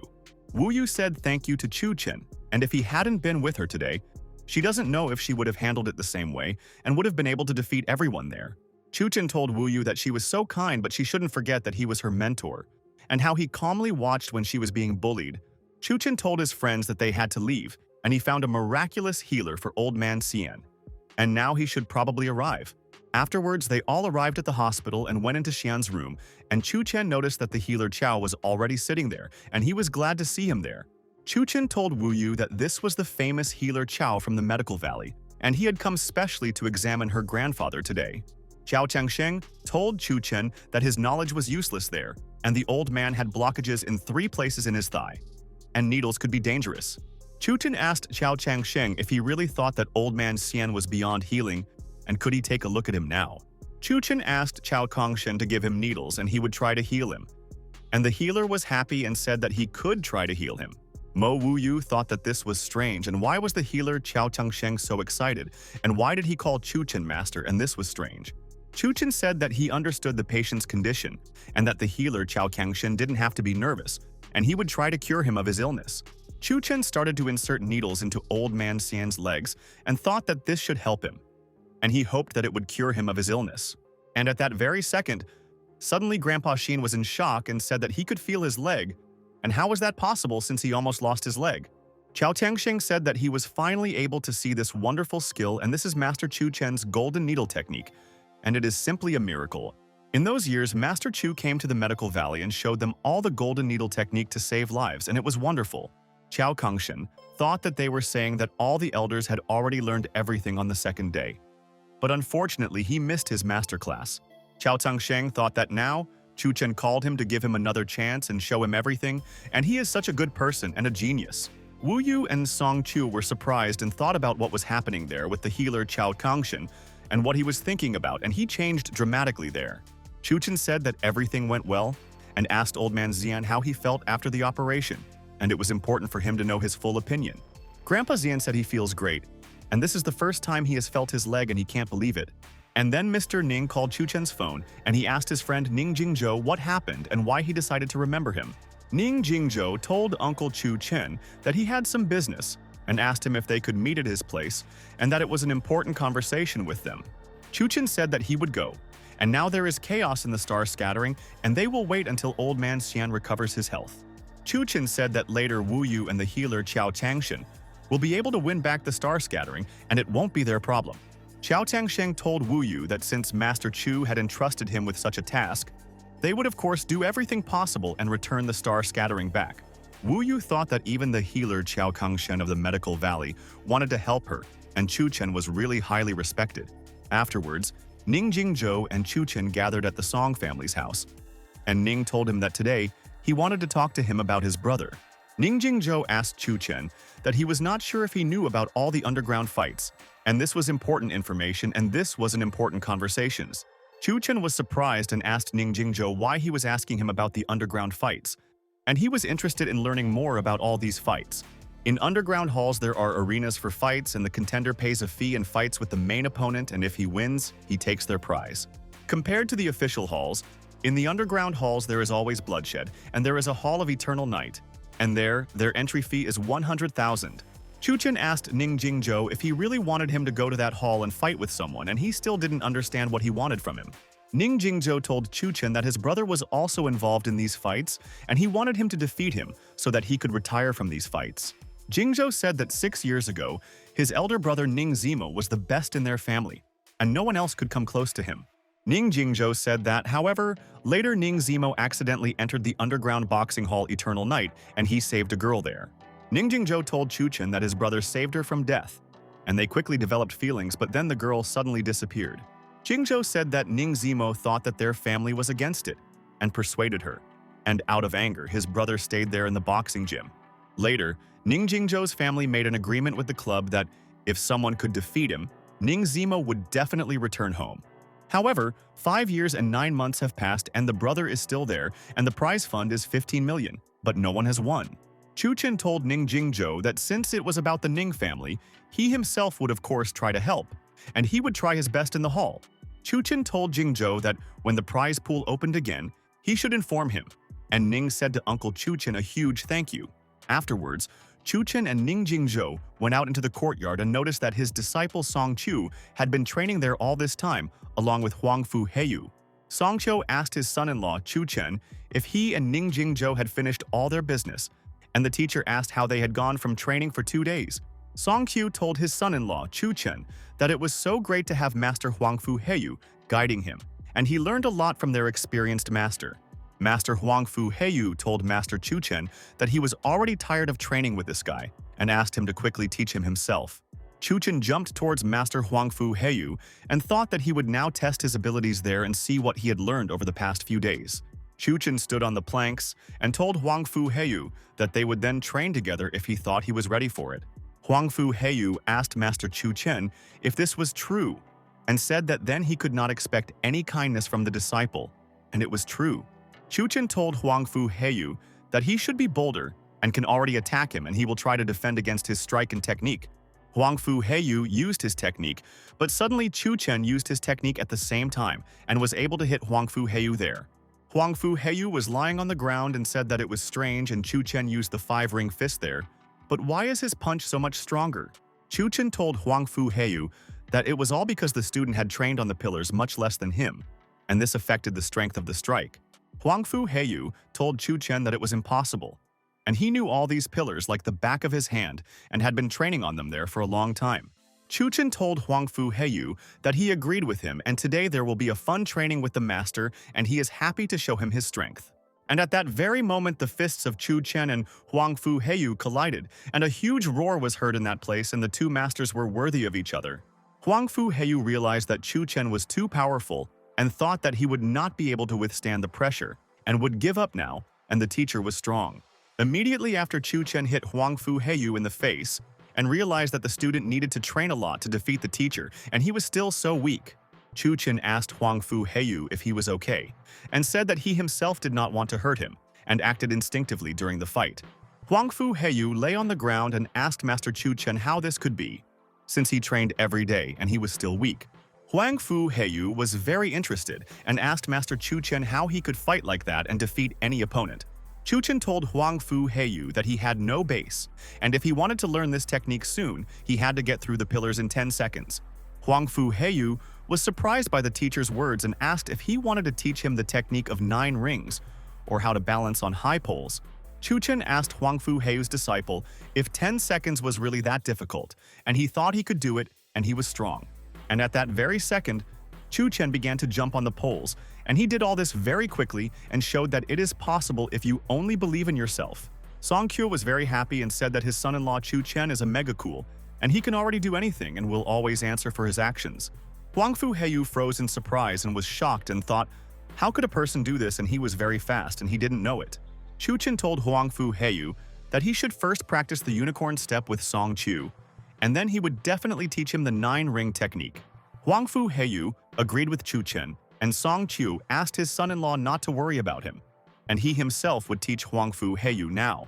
And then Chun Chen noticed that Xiaobei was calling him, and he asked what he needed from him, and he was ready to answer all questions if his friend needed it. Xiaobei asked Chun Chen if he knew any information about underground fighting, and he was interested in learning more about it, and it was important. Chun Chen was surprised and asked Xiaobei if he really had a brother, and he hadn't seen him for 5 years, and his brother promised to come home but didn't. Chun Chen came to the bar, and Xiaobei told brother Chu that he fell for one girl and now he is being followed and he doesn't know what to do anymore. Chun Chen asked his friend Xiaobei to let go of his leg and stop wiping his snot on him, and he wants to understand his friend's problem, but more details. Xiaobei told his friend Chun Chen that a couple of days ago he met a lovely creature named Bai Feng, and he liked her. Xiaobei told his friend Chun Chen that she was so understanding, and then he thought that she was the one, and he would share his whole life with her. But Xiaobei told his friend Chun Chen that he couldn't imagine what would happen next, and it shocked him very much, and he was so surprised. Xiaobei said that suddenly Bai Feng said that he deliberately got her drunk and he allegedly pestered her, and she deceived him very brazenly. Xiaobei told his friend Chun Chen that Bai Feng had a boyfriend, and he was the son of the leader of Huang Fu, and his name was Huang Fu Ji, and he never expected this back then. Xiaobei said that later, he found out that Bai Feng had deliberately teamed up with Huang Fu's son to ruin his reputation, and he was so upset.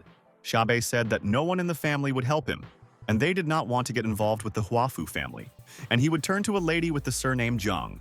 Xiaobei slammed his fist on the table with all his might and told Chun Chen that she was respected everywhere, and she would definitely be able to save him from this whole situation. Xiaobei told Chun Chen that in the end, Huang Fu's son said that they would not tell anything if he apologized to them, and he did not want to do it. Xiaobei told his friend Chun Chen that he didn't want to humiliate himself like that and said that he wanted to drink with his friend now, and then he would forget everything. Chun Chen told Xiaobei that Huang Fu really wanted to discredit him there on purpose, and now he wants an apology from him, and it's so brazen and cunning. Xiaobei asked Chun Chen what he can do, and this is Huang Fuji, and he is mad, and no one in Yangcheng wants to contact him and is afraid of him. Chun Chen asked Xiaobei if this was true, and said that they would then talk to his father and find out how his son was doing and what he was doing. Chun Chen wrote a message to Huang Fu Heiyu and said that he was waiting for him there at the bar, and he should come there, and they would talk about his son's behavior. And at that very moment, someone kicked the door to the booth in the bar, and Xiaobei was very surprised and wondered who had the nerve to go in there so brazenly. It was Bai Feng and Huang Fuji with a friend, and he told brother Ji to look at Xiaobei and how unhappy he was, and his sister told them something else. Xiaobei was angry and wondered if Huang Fuji himself had come to them. And Chun Chen asked if he was that same Huang Fuji, and he knew. Huang Fuji's friend walked up to Chun Chen and asked who he was, and if he was the idiot, Xiaobei's new brother, and what he just said to his brother. And at that very moment, Chun Chen slapped Huang Fuji's friend in the face and thought that the idiot had come too close to him with his claims. Chun Chen asked his friend Huang Fuji why he came very close to him, and did he really want to apologize to him for everything, and he was happy. But Huang Fuji's friend took a swing and told the scoundrel Chun Chen that he wanted to shut him up, and he would no longer be able to insult his friends. But Chun Chen easily defended himself from Huang Fuji's friend's blow, and hit him right in the stomach and thought that the impudent fellow did not want to leave him there. Huang Fuji silently watched as his friend got punched in the face, and Bai Feng told Xin Yu that he should be careful and it was dangerous. Bai Feng asked Huang Fuji to look at them and said that instead of admitting their mistakes, they dared to beat up her brother. Huang Fuji told Chun Chen that he gives them a maximum of an hour, and then there will be no one to collect their corpses, and he will quickly deal with them there. But Chun Chen told Huang Fuji that they didn't need an hour, and said that his father was already there, and he was interested to know what his son was doing now. Huang Fuji asked Chun Chen if he was playing with death and said that he was not joking and would soon beat him to death and he would cry there. But at that very moment, Huang Fuheyu entered the room and started shouting and said that it was a curse, and why these troubles always happened to him. Huang Fuheyu hit Huang Fuji's son in the face and asked him why he was so impudent and how he communicated with people, and he didn't know that he was evil. Huang Fuji lay on the ground and asked his father where he came from, and Huang Fuheyu said that if he had not come, his son would have done mischief. Huang Fuheyu told his son to stand up and apologize to Chun Chen, and why he was so brazenly talking to the guests and acting like an idiot, and it was shameful. Huang Fuji told his father that Chun Chen had just beaten his friend, and he had to avenge him because Xin Yu was his best friend and brother. Huang Fuheyu told his son that if Chun Chen raised his hand, he only wanted to teach them a lesson, and he should be grateful to him for all this. Huang Fuji told his father that he understood his words and asked him to just stop beating him, and he would now ask forgiveness from the scoundrel Chu. Chun Chen stood in front of Huang Fuji, and he asked for forgiveness from Mr. Chu, and said that he was wrong, and just realized his whole mistake there. Huang Fuheyu also asked Master Chun Chen for forgiveness, and said that his son had caused him a lot of trouble, and had ruined his and his friend's evening. Chun Chen said that he doesn't need their apology, and they should ask for forgiveness from Zia, and the son should tell Huang Fuheyu what happened. Huang Fuji's friend stood behind the master and thought that if his father found out what happened, he would definitely punish everyone and they would not be able to escape. Huang Fuji told his father everything that happened then, and said that that was the whole situation, and they were not to blame, and Xiaobei deserved it all then. And at that very moment, Huang Fuheyu slapped his son in the face and said that he was smart enough to say that Xiaobei was a girl-crazy person, and he made it up. Huang Fuheyu told Mr. Xiaobei that he asks for his forgiveness, and if his son is not educated, then it is his father's fault, and he did not look after his son. Chun Chen asked what to do with Bai Feng, and she asked them for forgiveness. And Huang Fuheyu asked when the children of the Bai family had time to grow up so much. Chun Chen told Bai Feng that they wanted to ruin his friend's life and wanted to get off with an apology, and they would all prepare compensation. The girl stood aside at this time and looked at them. And Bai Feng was there asking Chun Chen not to say anything to their family, and they would do everything. The girl thought where this Chun Chen came from, and that the Ning family helps him there, and then the leader Huang Fu scolds his son in front of him for everything. The girl asked manager Jiang to find out more important and useful information about Chun Chen, and she is interested in learning everything about the impudent man. After Huang Fuheyu told Master Chun Chen that they would take them home today, and they were glad that they agreed with them and forgave them all. And then Xiaobei got a call from his brother, and he thought about what his brother needed and why he was calling him now, and what he wanted to know from him. And this was important. Brother asked Jia if he really had the conscience to call him brother, and he was walking with some girl, and Xiaobei had already disgraced their entire family. Xiaobei said that if he went home, he would run into trouble, and Chun Chen was very curious and asked his friend what happened there.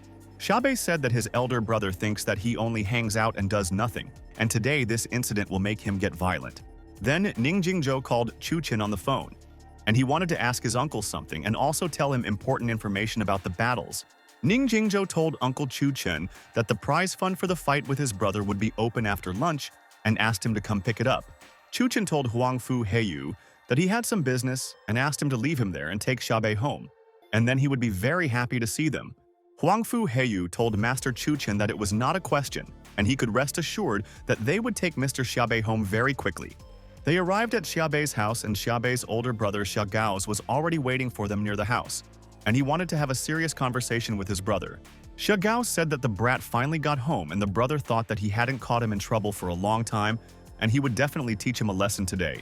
Xiaobei is worried and asked his brother how he is doing, and he fights Xiaogao's and does not want to contradict his brother. And in childhood, he was stronger and smarter.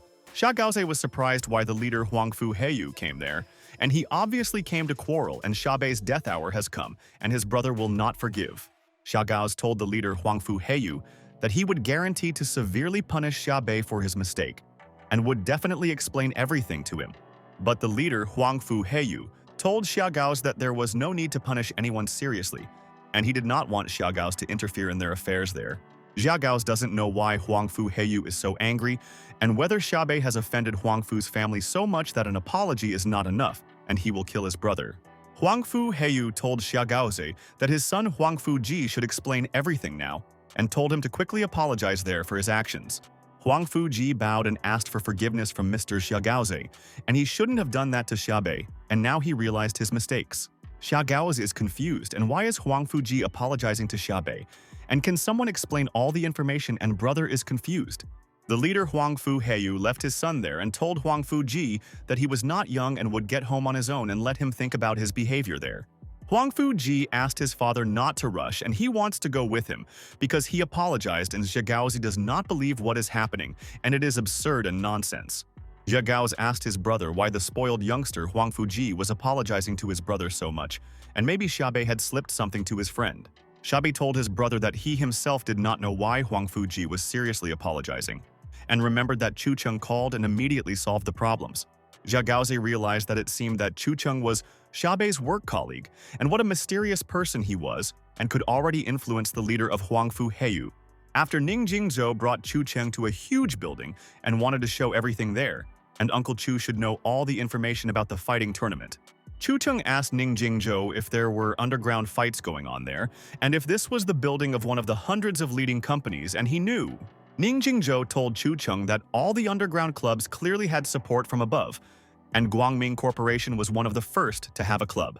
Chu Cheng told Ning Jingzhou that their goal today was to defeat his brother, and Uncle Chu would definitely bring him home, and Uncle Chu would always cover his friend. Ning Jingzhou stood by and said to Uncle Chu Cheng, "Thank you for your concern, and his brother is a champion in underground fighting, and it is difficult to defeat him, and that is a fact." The guard asked the guests who they were, and if they had an invitation to the tournament, and he would not let them into the arena without him, and did not want to argue with the people there.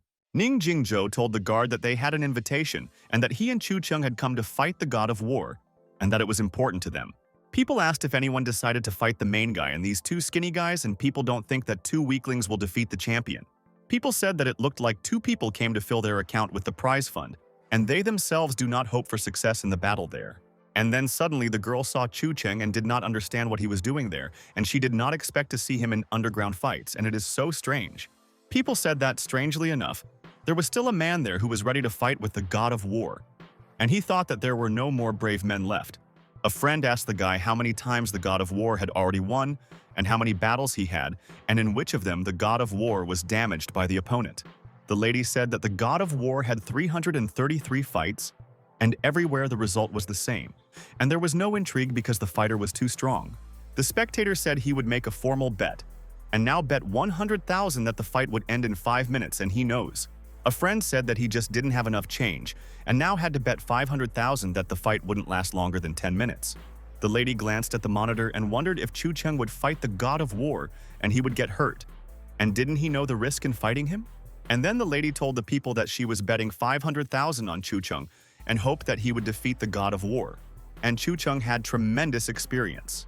The guy was standing next to the lady, and he didn't understand why she believed in Chu Cheng so much, and he was a loser. And others were 100% sure that the god of war was cool. The host asked the lady if she was sure.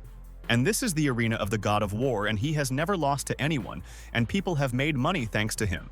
But the lady told the host that there was no point in persuading her, and she decided and absolutely believed that Chu Cheng was capable of giving the champion a run for his money today. The lady knows that Chu Cheng was able to subjugate the leader of Huangfu Heiyu and does not know why, but she has a premonition, and today, Cheng will be the god of war. Chu Cheng entered the arena and thought that no one believed in him. But he was not a weakling and would amaze all the spectators and give them an unforgettable experience. Ning Jingzhou said, "Thank you to Chu Cheng for believing in him, and he is a strong man and will easily defeat the god of war, and his brother already has weak points." Chu Cheng asked Ning Jingzhou not to worry, and he would teach his brother a lesson, and the god of war would understand that he is not a champion and someone else would sit on the throne. War god Ning Zimo didn't think that after 333 battles, someone would dare to fight him, and now Chu Cheng is the first in half a year. Chu Chen told Ning Zimo that Ning Laoxian was his grandfather, and he was a disciple, and according to his status, the god of war was obliged to call him Uncle Chu, god of war. Ning Zimo was angry and said that this Ning family again, and he no longer has any relation to the Ning family and has long forgotten about them. War god Ning Zimo jumped and wanted to inflict maximum damage on Chu Cheng. In battle and in vain, he reminded Ning Laoxian and he will punish the impudent man, the god of war. Ning Zimo waved his foot and told Chu Cheng to accept death, and he had no chance to defeat him in battle, and it was in vain that he came out to fight. Chu Cheng looked at the god of war Ning Zimo and thought that the fighter was naive and he never entered the ring if he was not confident in himself and he was not simples. The girl said that the god of war Ning Zimo has incredible power and he will not let go of the opponent, and why Chu Cheng risks his life and did not give up. The viewer said that Ning Zimo is definitely a god of war, and he showed power and energy. And that's how a champion should look, and he motivates to perform feats. The shockwave from the god of war Ning Zimo sent the spectator's wig flying away, and he shouldn't have put on a wig because the god of war Ning is fighting in the arena. Chu Cheng learned that the war god Ning Zimo was not far behind him, and his skill level was almost the same as his, and seemed to have trained hard. There are several levels of mastery in wushu, and this is obvious effort, hidden power, natural talent, and teacher. And Cheng met everyone. Many people who already practice martial arts have obvious powers, but Huangfu Heiyu has hidden power and he is a warrior and strong. Natural talent is a completely different level, and if they were able to achieve it, they would officially go beyond the scope of ordinary people in battles. Chu Cheng was preparing his attack, and he knows that the war god Ning Zimo is clearly on the same level as him. But there is a major difference between them in combat. Chu Cheng repelled the attack of the god of war Ning Zimo, and the fighter does not understand anything about wushu techniques, and therefore he is not a threat, and you need to be a strategist in battles. The god of war. Ning Zimo froze in surprise and no one could easily repel his attack. But Chu Cheng defended himself from his blow and did not tense up. People watched the fight between the god of war Ning Zimo and Chu Cheng, and they were clearly mistaken, and Chu Cheng is not an easy opponent for the champion, and he is cunning. A spectator asked his friends if Chu Cheng could really parry the blow of the god of war Ning Zimo in a minute, and he believed that this blow would crush everyone at once. Ning Zimo had already moved away from Chu Cheng, and he couldn't beat him, and had to be careful because such people could often surprise a fighter. The god of war. Ning Zimo ran towards Chu Cheng in anger, and he had not finished with him yet, and all his opponents were hoping to defeat the champion. And at that very moment, a roar was heard in the arena, and people were amazed. And what kind of battle are they seeing today? And the god of war? Ning Zimo is difficult to hit the enemy. God of war. Ning Zimo is now interested, and he wants to fight Cheng to the end and find out who has more talent and will to win. He is happy. War god Ning Zimo told Chu Cheng to hit him again and block his attacks, and he will not spare him and will inflict injury there. God of war. Ning Zimo asks Chu Cheng to fight to the end. And he does not just want to fight, and no one has challenged him, and he intrigued him. The fans are amazed and finally found a worthy opponent for the champion and the god of war. Ning Zimo is not playing around in the ring, and their mood is serious. People said that in the last battle the god of war won with the third blow, but Chu Cheng has already withstood 10, and all the fighters envy his will. War god Ning Zimo asked Chu Cheng to repel this attack as well, and he clearly underestimated him, and he has excellent fighting skills and is strong. But when the god of war Ning Zimo did not expect this, Chu Cheng simply smiled, and he does not see a threat in the opponent and let him attack strongly. Chu Chen easily blocked and defended against the war god's attack, and Ning Zimo has to change strategy to catch him off guard there. And at that moment, Chu Chen grabbed the god of war, Ning Zimo, and threw him into the ring. And if you direct the energy correctly, you can knock down the champion, the god of war. Ning Zimo realized what a mistake he had made, and for that Chung threw him into the ring. And you can't believe in success ahead of time in a fight? People are amazed, and where did Chu Chen come from? And he is a legend, but he has never fought in underground fights, but he could become a champion, and he is modest. The spectator said that Chu Chen even won the advantage from the champion in war, God Ning Zimo, and he is losing his grip and it is difficult for him to defend. The viewer is wondering if he will have time to put money on Chu Chen, and he does not believe that the god of war, Ning Zimo, will turn the tide of the battle, and he does not have the strength. Chu Chen asked the war god Ning Zimo what happened, and whether he could get up and continue fighting, and he had not yet had time to show his skills. War god Ning Zimo began to stand up and told Chu Chen that after 5 years, he had met his match, and he liked the way he fought with him. Chu Chen listened to the words of the champion and the god of war. Ning Zimo said that this was the first time he stood up using his hand and praised him. Chu Chen got into a fighting stance and told Chu Chen that he was not full and wanted to continue to have fun with him, and their fight would go down in history.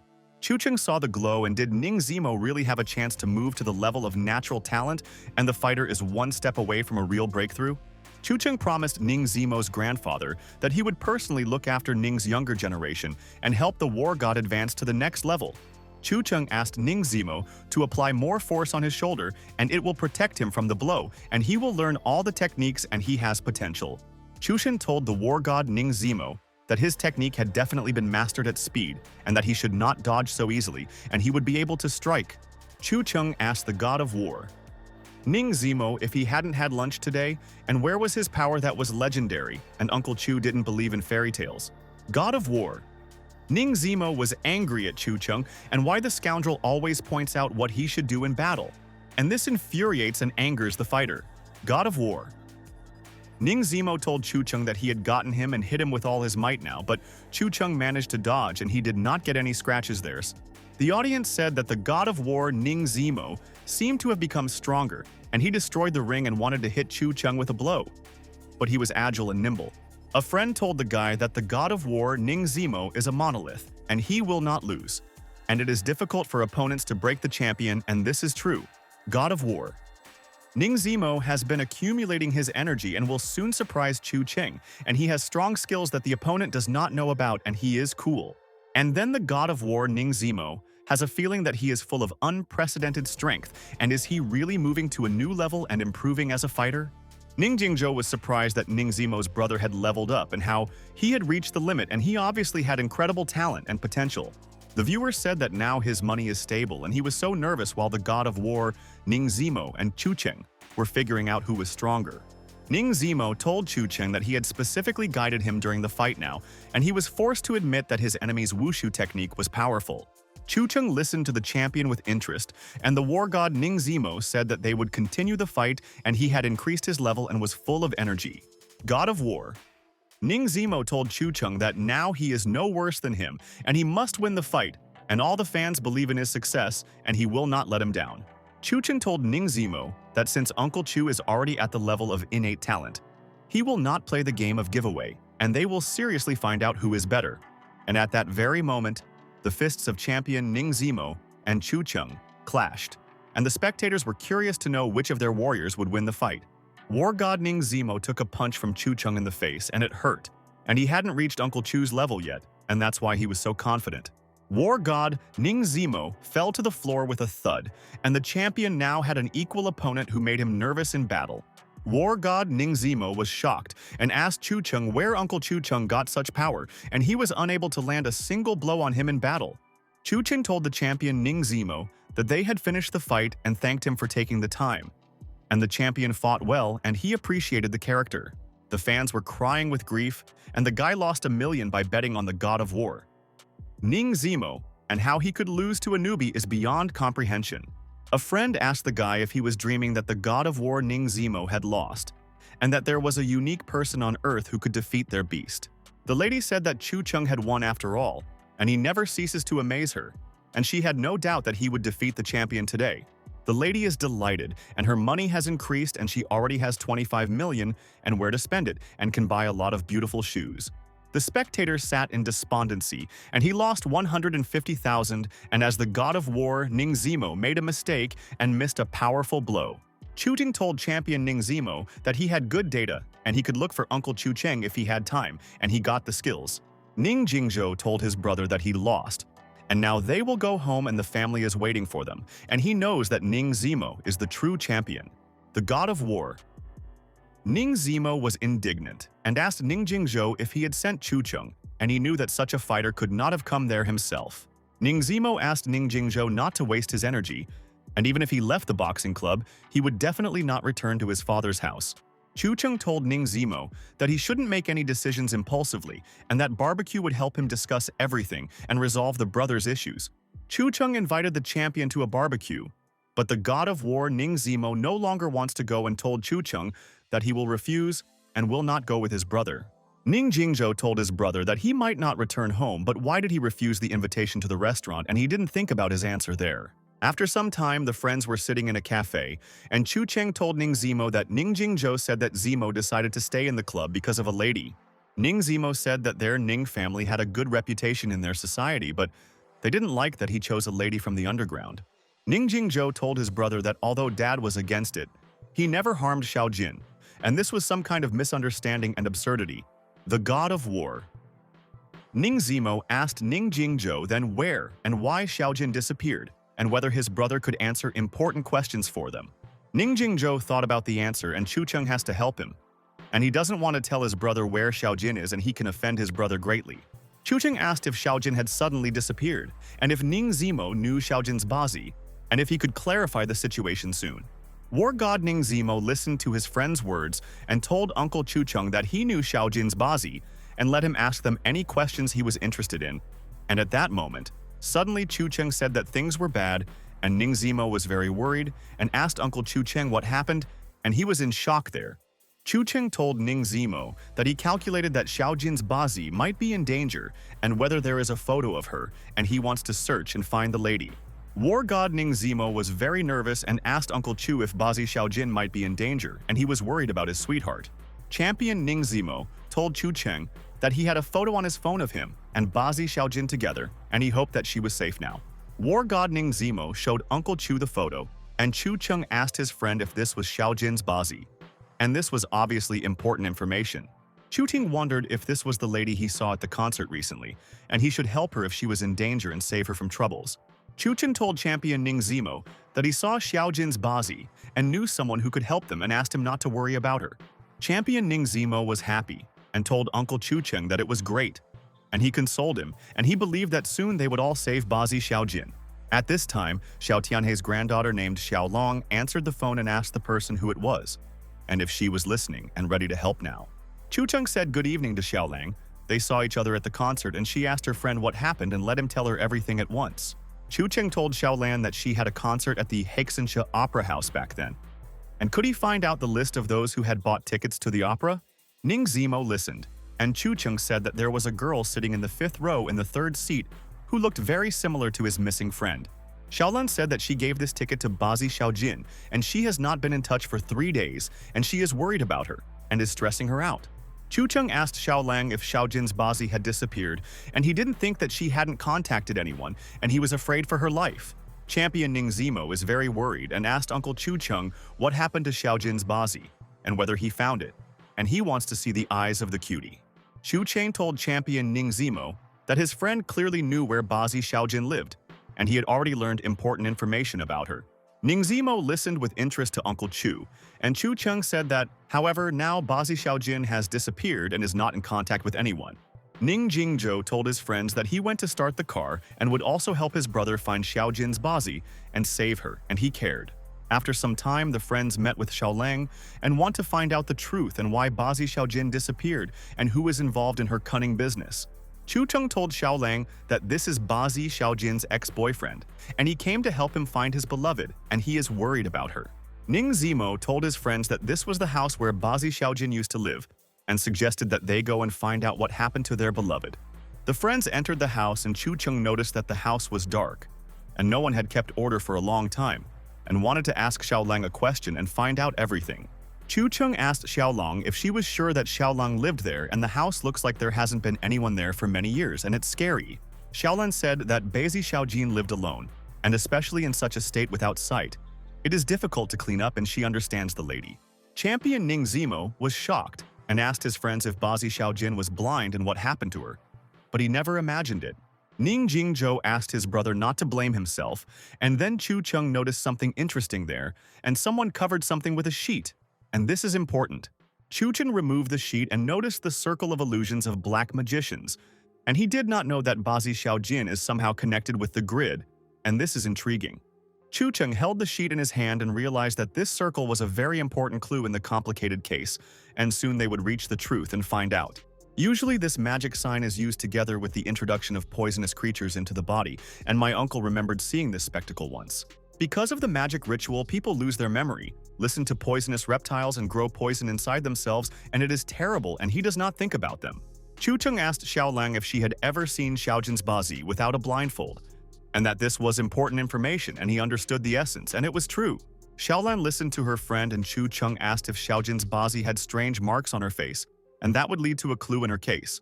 Xiaolan remembered in her fantasies about Xiaojin's Bazi, and she would help Chu Cheng solve this case, and she noticed oddities in Xiao's Bazi. Xiaolan saw it once, and Xiaojin's Bazi had holes under the bandage as if left by worms, and this was very alarming.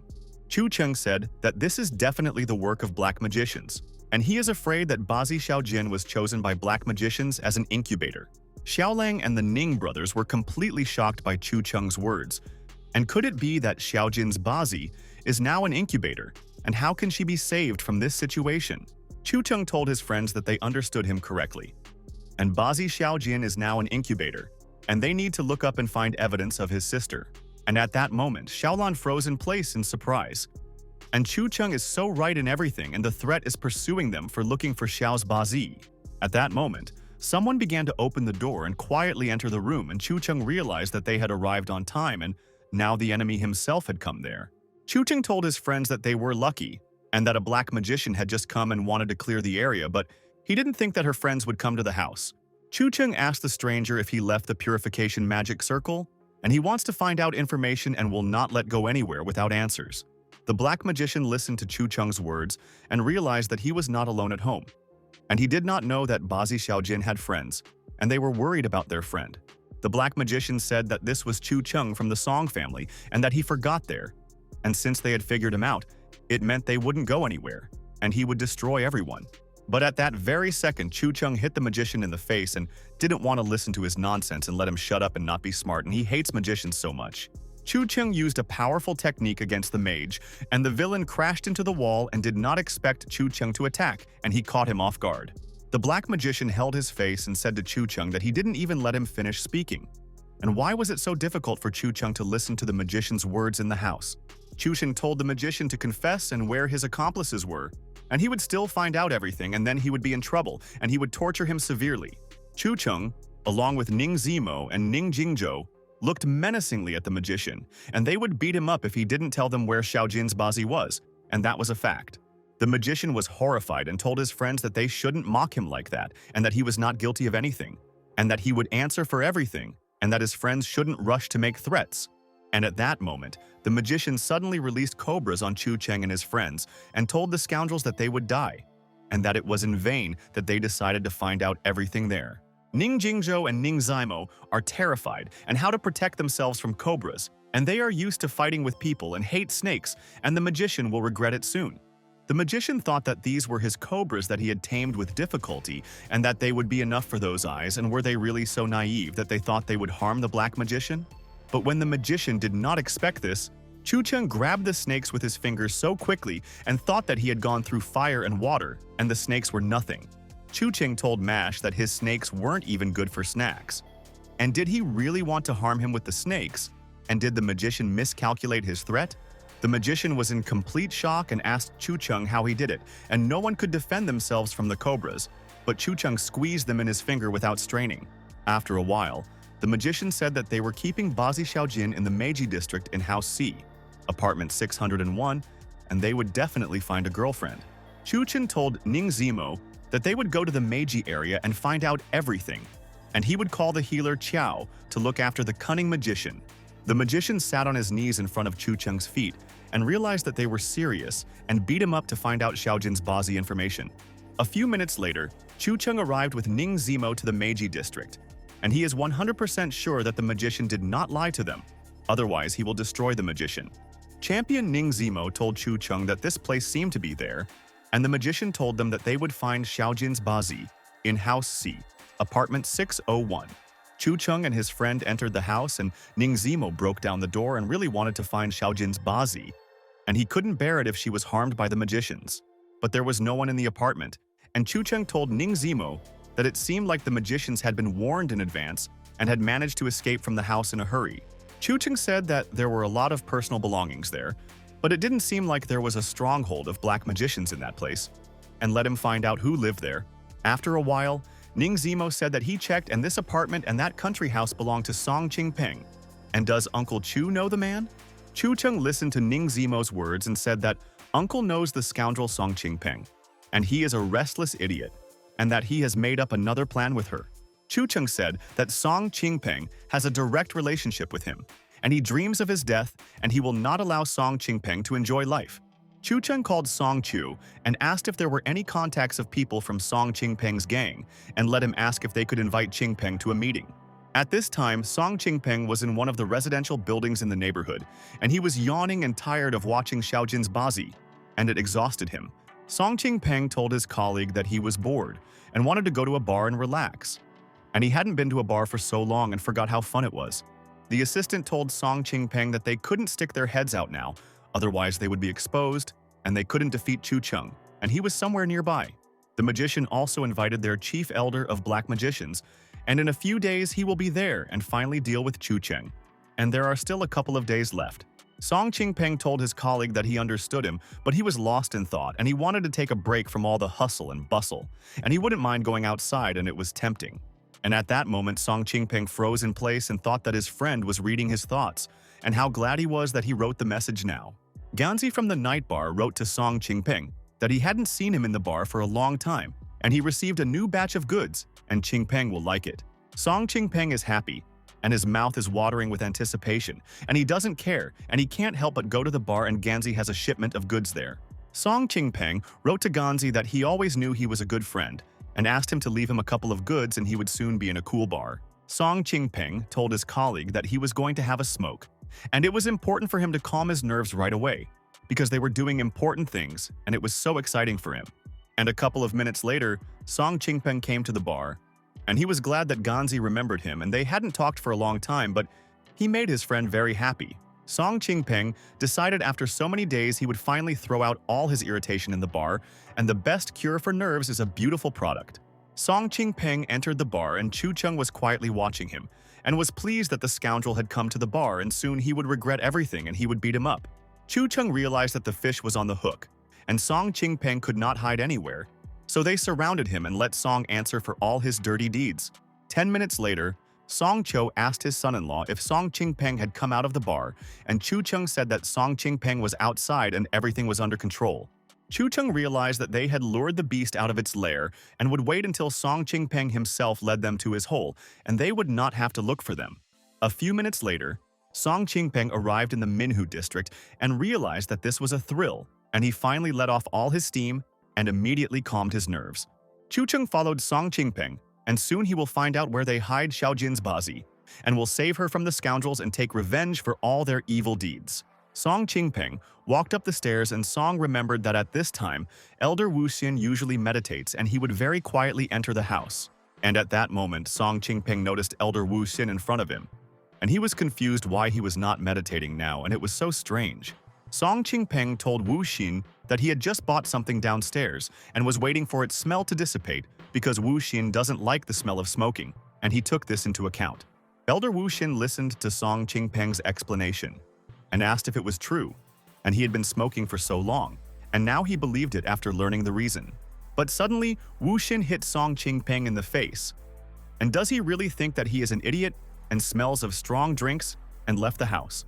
Song Qingpeng stood nearby and was in great pain from Wu Xin's blow, and he told the elder that he was wrong and begged him to forgive him for his stupidity. Wu Xin kicked Song Qingpeng in the stomach and said that if Chu Cheng's people managed to track him down, he would finish him off, and that this was definitely not a joke.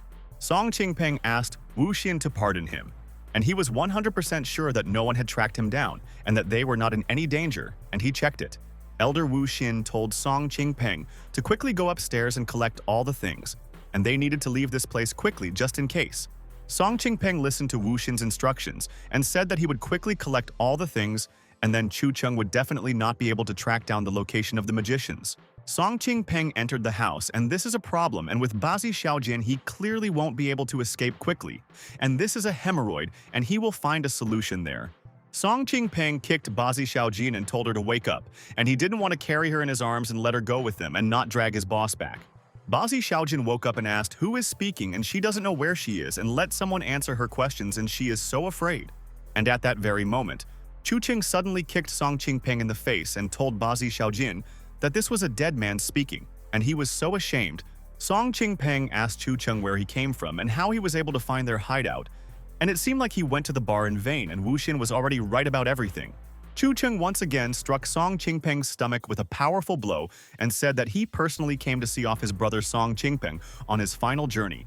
Song Qingpeng told Chu Cheng to stop acting like this and called for Wu Xin's help, and he would defeat the impudent man and Chu Cheng would cry and beg soon.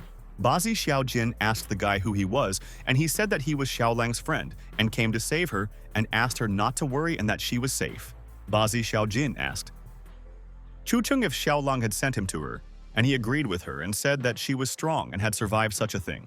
Song Qingpeng ran into the room and told Wu Xin that Chu Cheng was there and he was already inside the room, and how could they punish him for finding them. Wu Xin asked Song Qingpeng why he was so nervous, and they could find a plan to defeat Chu Cheng, and there was no need to be afraid and stupid at this moment. But at that very moment, the champion Ning Zimo kicked down the door and told Wu Xin that he had found his death and he would take revenge for the magician stealing Bazi. Song Qingpeng was horrified, and he doesn't believe that the god of war Ning Zimo came there, and is Chu Cheng friends with the champion, and is he strong and will beat them? Elder Wu Xin was also shocked, and champion Ning Zimo was so angry at them, and if they didn't leave he would torture them, but the mage was too old. Chu Cheng entered the room and told Wu Xin that they hadn't seen each other for a long time and he missed him, but didn't know what he was doing, and he was harming his friends. Wu Xin saw Ning Zimo and Chu Cheng and how they ended up there and really messed up their plans, and they don't know how angry he is at the scoundrels. Chu Cheng told Wu Xin that he should thank Song Qingpeng for this, and if it weren't for him, it would have been difficult for them to find a secret hideout, and that's a fact. Song Qingpeng was surprised and asked Chu Cheng if he was really following him, and why he couldn't go to a bar in the evening and relax without any problems. The god of war.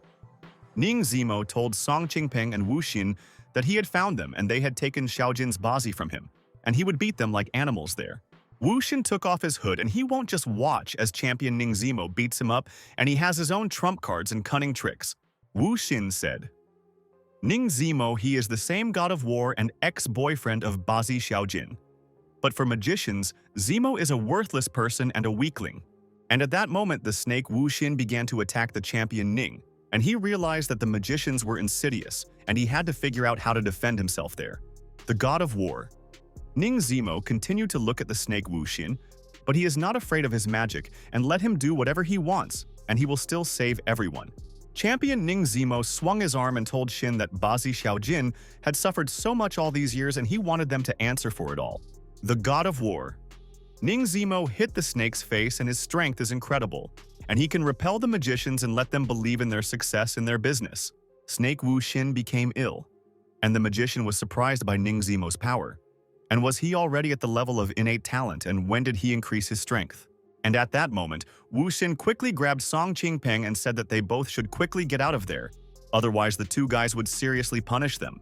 But Chu Cheng used a technique and asked Song Qingpeng and Wu Xin if they were planning to run away and why they didn't want to sit with their friends. Wu Xin told Chu Cheng that this is a magic circle, and Song Qingpeng is so afraid and asks Elder Wu Xin not to abandon him and fight back the enemy. Chu Cheng continued to use the skills and asked Wu Xin where he was in such a hurry, and they did not have time to discuss important matters with him, and he left. The champion approached Bazi Xiaojin, and she asked who it was, and he told her that it was Ning Zimo, and he came to save her from the villains. But Bazi Xiaojin pushed the champion and asked who Zimo was, and told him to take his hands off and not touch because it was so uncultured. Chung told Ning Zimo that Bazi Xiaojin is still under the control of poisonous creatures, so he doesn't remember anything from the past. And that's a fact. Champion Ning Zimo listened to his uncle with interest, and Chu Chung asked him to give him some time, and he would rid Xiaojin's Bazi of parasites, the god of war. Ning Zimo was furious when he learned about the poisonous creatures, and it was all these damned black magicians, and because of them, Bazi Xiaojin was hurt. Champion Ning Zimo wanted to beat Wu Xin and Song Qingpeng with all his might, and said that they were the ones who brought Xiaojin's Bazi to this state. Song Qingpeng and Wu Xin lay on the floor in horror, and told Ning Zimo not to come near them, and that they were not to blame, and that Xiaojin's Bazi was normal. But at that very moment, the god of war, Ning Zimo, hit Wu Xin in the face, and he so wants them to go to the next world, and there is no place for them in this world. Champion Ning Zimo continued to beat Song Qingpeng and said that he wanted his feelings to be very similar to Xiaojin's Bazi, the god of war. Ning Zimo grabbed Wu Xin by the scruff of the neck and asked the scoundrel who advised them to steal Xiaojin's Bazi and why the magicians needed it. Wu Xin told Champion Ning Zimo that he didn't know, and he just wanted to gain a foothold in the black magic sect. And this was his task. Wu Xin told Zimo that he hasn't even reached the level of natural talent yet, and he is a minor elder and he doesn't know important information. The god of war. Ning Zimo told Wu Xin that he didn't care what he was muttering now, and that today he would carry out his bloody retribution for the sweetheart. Song Qingpeng lay on the floor in fear from Ning Zimo's words, and the champion is not one to lie, and he can punish both of them and break them in one blow. Ning Zimo swung his arm and wanted to hit Wu Xin, and he doesn't care what the magician does to him, and he is not afraid of magicians and will hit any of them in the face. Wu Xin said that tomorrow, Bazi Xiaojin should be picked up by the magician Wu Qing, and he is a trusted person of their leader of black magicians, and Wu Qing knows the data. Chu Chen thought about it after hearing the name Wu Qing and thought that it was very interesting and he should look into this matter and remove the nuances. Chu Chen told Wu Xin that this time he would believe him, and told him to tell Wu Qing that he had taken Xiaojin and would be waiting for him on that street tomorrow. Bazi Xiaojin listened to Chu Cheng's words, and he ordered the champion Ning Zimo to continue to hit Wu Xin further, and he deserved all his blows. Wu Xin was shaking with fear and asked the god of war Ning Zimo why he wanted to beat him again, and he got what he deserved and realized that he was wrong. The god of war. Ning Zimo told Wu Xin that Bazi Xiaojin had suffered all these years, and the magicians would suffer even more, and he himself was thirsty for revenge. Chu Cheng told Bazi Xiaojin that this was Ning Zimo, and she had met him before, and did she remember anything because there was love and chemistry. But Bazi Xiaojin immediately told Chu Cheng that Ning Zimo was a completely unfamiliar name to her, and she heard it for the second time today. The god of war. Ning Zimo continued to beat Wu Xin and wondered if Bazi Xiaojin had forever forgotten that there was already love between them. But suddenly at that very second, a tear came out of Bazi Xiaojin's eyes, and she doesn't know what's happening to her and doesn't control her emotions. Bazi Xiaojin asked Chu Cheng why she immediately burst into tears if she doesn't know Ning Zimo, and this is not an argument for all feelings. Chu Cheng told Bazi Xiaojin that he knew that it was difficult for her, and that she definitely didn't need to rush, and that she would soon remember all her old acquaintances. The god of war. Ning Zimo tied up the villains and asked Uncle Chu Cheng what they would do next, and let him give instructions, and he was ready for everything there. Chu Chen told Ning Zimo that they first needed to rid Xiaojin's Bazi of the poisonous creatures, and then deal with the black magic sect. Chu Cheng asks Ning Zimo not to worry, and eliminating such creatures is definitely his direct responsibility as a follower of the ninth heaven. Chu Cheng grinned evilly and told Ning Zimo that all these scum of society would pay in full, and they would suffer for a long time. Song Qingpeng and Wu Xin are tied up and they can't escape and hide from Chu Cheng, and Song Qingpeng ruined everything, and how can you trust such a thing to an idiot? After some time, the friends came to the square near the star scattering store, and Chu Cheng promised that he would rid Xiaojin's Bazi of parasites. Chu Cheng stood in the center of the square and began to use skills, and no one can compare with him in medicine, and he will protect Xiaojin's Bazi there. Ning Zimo asked Mo Wuyu what Chu Cheng was doing, and it seemed like he was using a technique and created a field around himself, and maybe she knew Uncle Chu's technique. Mo Wuyu told Ning Zimo that Chu Cheng creates a special circle when getting rid of creatures. Their owner may lose control and go wild. Ning Zimo said that Uncle Chu is cool, and Mo Wuyu said that it was just a low-level formation. Chu Cheng created a circle for protection so easily, Chu Chen told his friends that the circle was ready, and now he hopes that Bazi Xiaojin will not be harmed when he expels the parasites from her. And at this moment, Chu Cheng's magic circle glowed golden, and he was 100% sure that he would rid Bazi Xiaojin of his problems. Mo Wuyu was surprised to see the golden color, and the magic field had already become a level higher, and how Chu Cheng created such a thing. And his brother's potential is cool. Chu Cheng told Bazi Xiaojin to go there and enter the center of the circle, and he promises her that she will not be harmed, but she may be a little hurt. Chu Cheng ordered the poisonous parasites to come out, and in vain they climbed into this body, and he will finish off the parasites and they will all free the body of his girlfriend. Bazi Xiaojin is in a lot of pain, but she is strong and will endure any pain, and is obliged to return her memory and remember Ning Zimo. And this is important. War god Ning Zimo was excited and wanted to help Bazi Xiao. But Mo Wuyu stopped him and did not want him to interfere with brother Chu Cheng's business. Mo Wuyu asked Ning Zimo to trust Chu Cheng, and everything is under control, and Xiaojin's Bazi will not be harmed because his brother made a promise and he is a genius. Bazi Xiaojin started coughing badly, and she believes Chu Cheng, but it is so hard to deal with the parasites and she wants to fall asleep now. At this time, in the sect of black magicians, people asked to greet their leader there, and all the people bowed to him, and he was an authority and a unique person for them.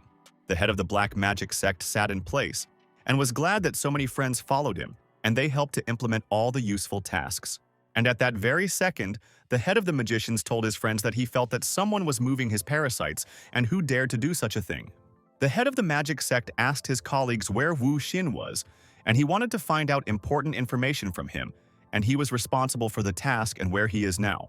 The magicians from the sect asked the head whether Wu Xin was supposed to personally remove the poisonous parasites, and they remembered how the head assigned the mission.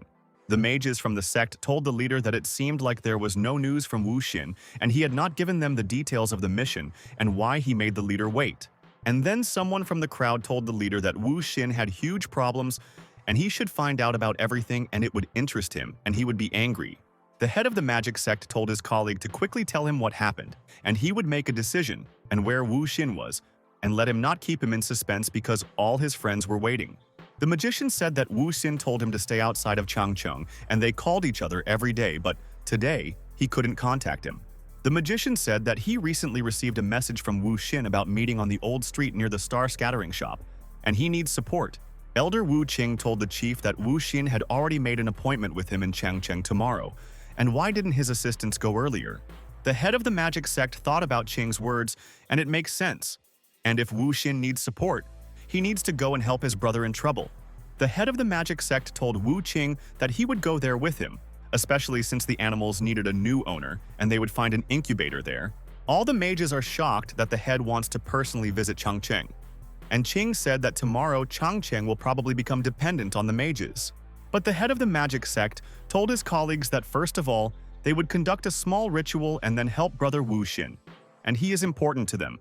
At this time, the parasite began to come out of Xiaojin's Bazi body, and all her friends supported her and asked her to be stronger than the parasite now. Mo Wuyu is happy and told brother Ning Zimo that the worm came out of Xiaojin's Bazi. And it is not surprising, and Chu Cheng has effective methods. Bazi Xiaojin has been struggling with the parasite so far and she is suffering, and she believes Chu Cheng that it will soon pass, and she will feel better. The parasite hissed at Chu Cheng, and he doesn't like that he's losing the incubator, and Chu Cheng will regret that he thwarted the plans of the black magicians and they will take revenge. Ning Zimo is still afraid for Xiaojin's Bazi, because he feels her pain and wants Chu Cheng to cure her quickly, and all hope is on Chu. War god Ning Zimo asked Mo Wuyu what happened and why that parasite was fighting, and it seemed like his brother had used a different technique to fight. Mo Wuyu told Ning Zimo that brother Chu Cheng had used the 5 little thunder talisman there, and he would soon save Bazi, and she guaranteed. Chu Cheng used the 5 little thunder talisman and is absolutely confident that this technique will destroy the parasite and release Bazi Jin. The parasite began to hiss loudly and did not like Chu Cheng's actions, but the parasite could not get out of the circle and he was trapped. The parasite fell to the ground, and Bazi Xiaojin immediately felt better, and she does not believe her happiness. And it is good that Chu Cheng got to her in time. God of War. Ning Zimo was happy and he hopes that this is the end, and Bazi Xiaojin will remember him and they will go home and he will explain everything. Mo Wuyu also hopes that Chu Cheng has destroyed the parasite forever, and it will not harm Bazi Xiaojin's sister, and she is worried. But Chun Chen told his friends that this was not the end and he had to wait a little and use a couple more techniques and then her parasite would die. Bazi Xiaojin coughed. And it's good when there are friends who will come to her in difficult moments and help. And she is clearly lucky in this life.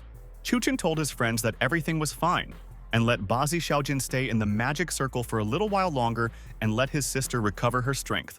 Ning Zimo and Mo Wuyu ran to see Xiaojin's Bazi and wanted to check if she was okay, and Uncle Chu performed a miracle and helped Bazi's sister.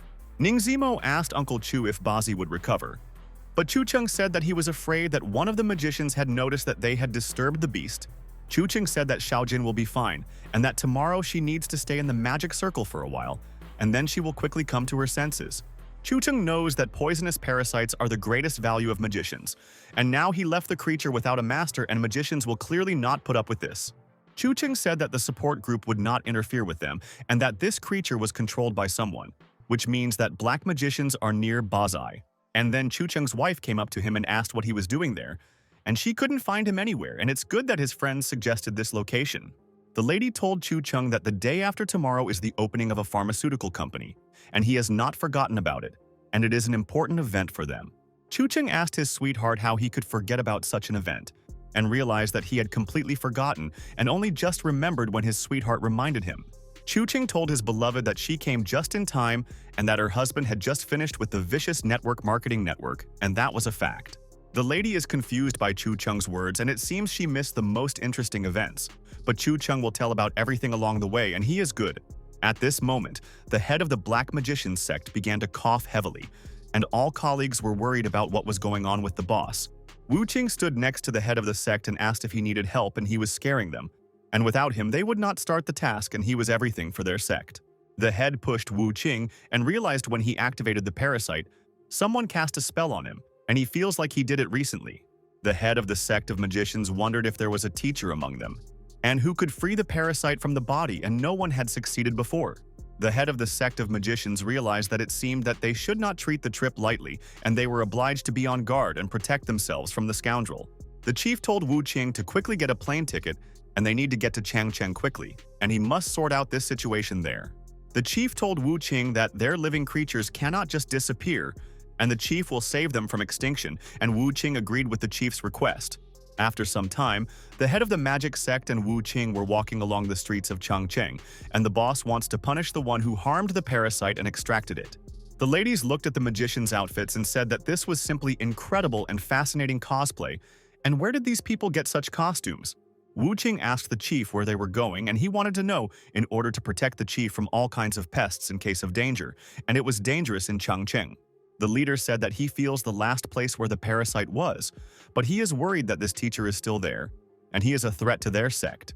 Wu Ting was shocked by the leader's words and asked if there really was such a strong teacher among them, and maybe they shouldn't go there and should take care of themselves. The head told Wu Qing that of course it was worth going there, and moreover, Wu Qing would go there first and scout out the situation and notice the teacher there. The leader told Wu Qing that he would follow him and improvise on the fly. But Wu Qing told the leader of the magic sect that he didn't want to go there. The leader told Wu Qing that God was his witness to his devotion to the black magic sect, and didn't he want to contribute to the success of this mission? Wu Qing was afraid and told the head of the magic sect that he understood everything and would go and scout out the situation and inform the head if the teacher attacked them. The head of the sect of magicians said that he can't wait to find out who dared to speak out against the sect of black magicians, and that this person will clearly regret it. Wu Qing stood next to the head of the sect and realized that he had no choice and he had to go first, and the head would find out that he was ready to do anything for the sake of the sect. Wu Qing came to the alley on the old street and he wants to leave, but the chief appointed him in charge of the operation and he can't disappoint him. But Wu Qing knows that there is a teacher there and where he got such merits from. But he hopes that the head will not leave him to die there and will help him personally. And at that very moment, the god of war Zemo suddenly appeared in front of Wu Qing, and the magician got scared and asked the stranger who was there and let him introduce himself. Champion Ning Zemo was angry and asked Wu Qing if he was one of the black magicians, and he was waiting for him there, and finally, he decided to approach. Wu Qing understood, and apparently this is the narrowed Bazi Xiaojin and the name Ning Zemo, and it seems the fighter has already reached the level of natural talent there. But Wu Qing knows that Ning Zemo is still a rookie and he can stop him, and just in time he brought along a new friend for the god of war. And at that moment, Wu Qing threw the parasite at Ning Zimo, and they would see how strong he was and whether he had enough strength to resist another parasite now. Ning Zimo looked at Wu Qing and wondered if he had thrown the spider, and he hoped to defeat him and thought that he was not prepared for their tricks. Before going there, Uncle Chu gave Ning Zimo a protective talisman and hoped that the talisman would help against the poison of this creature, and he took a risk there.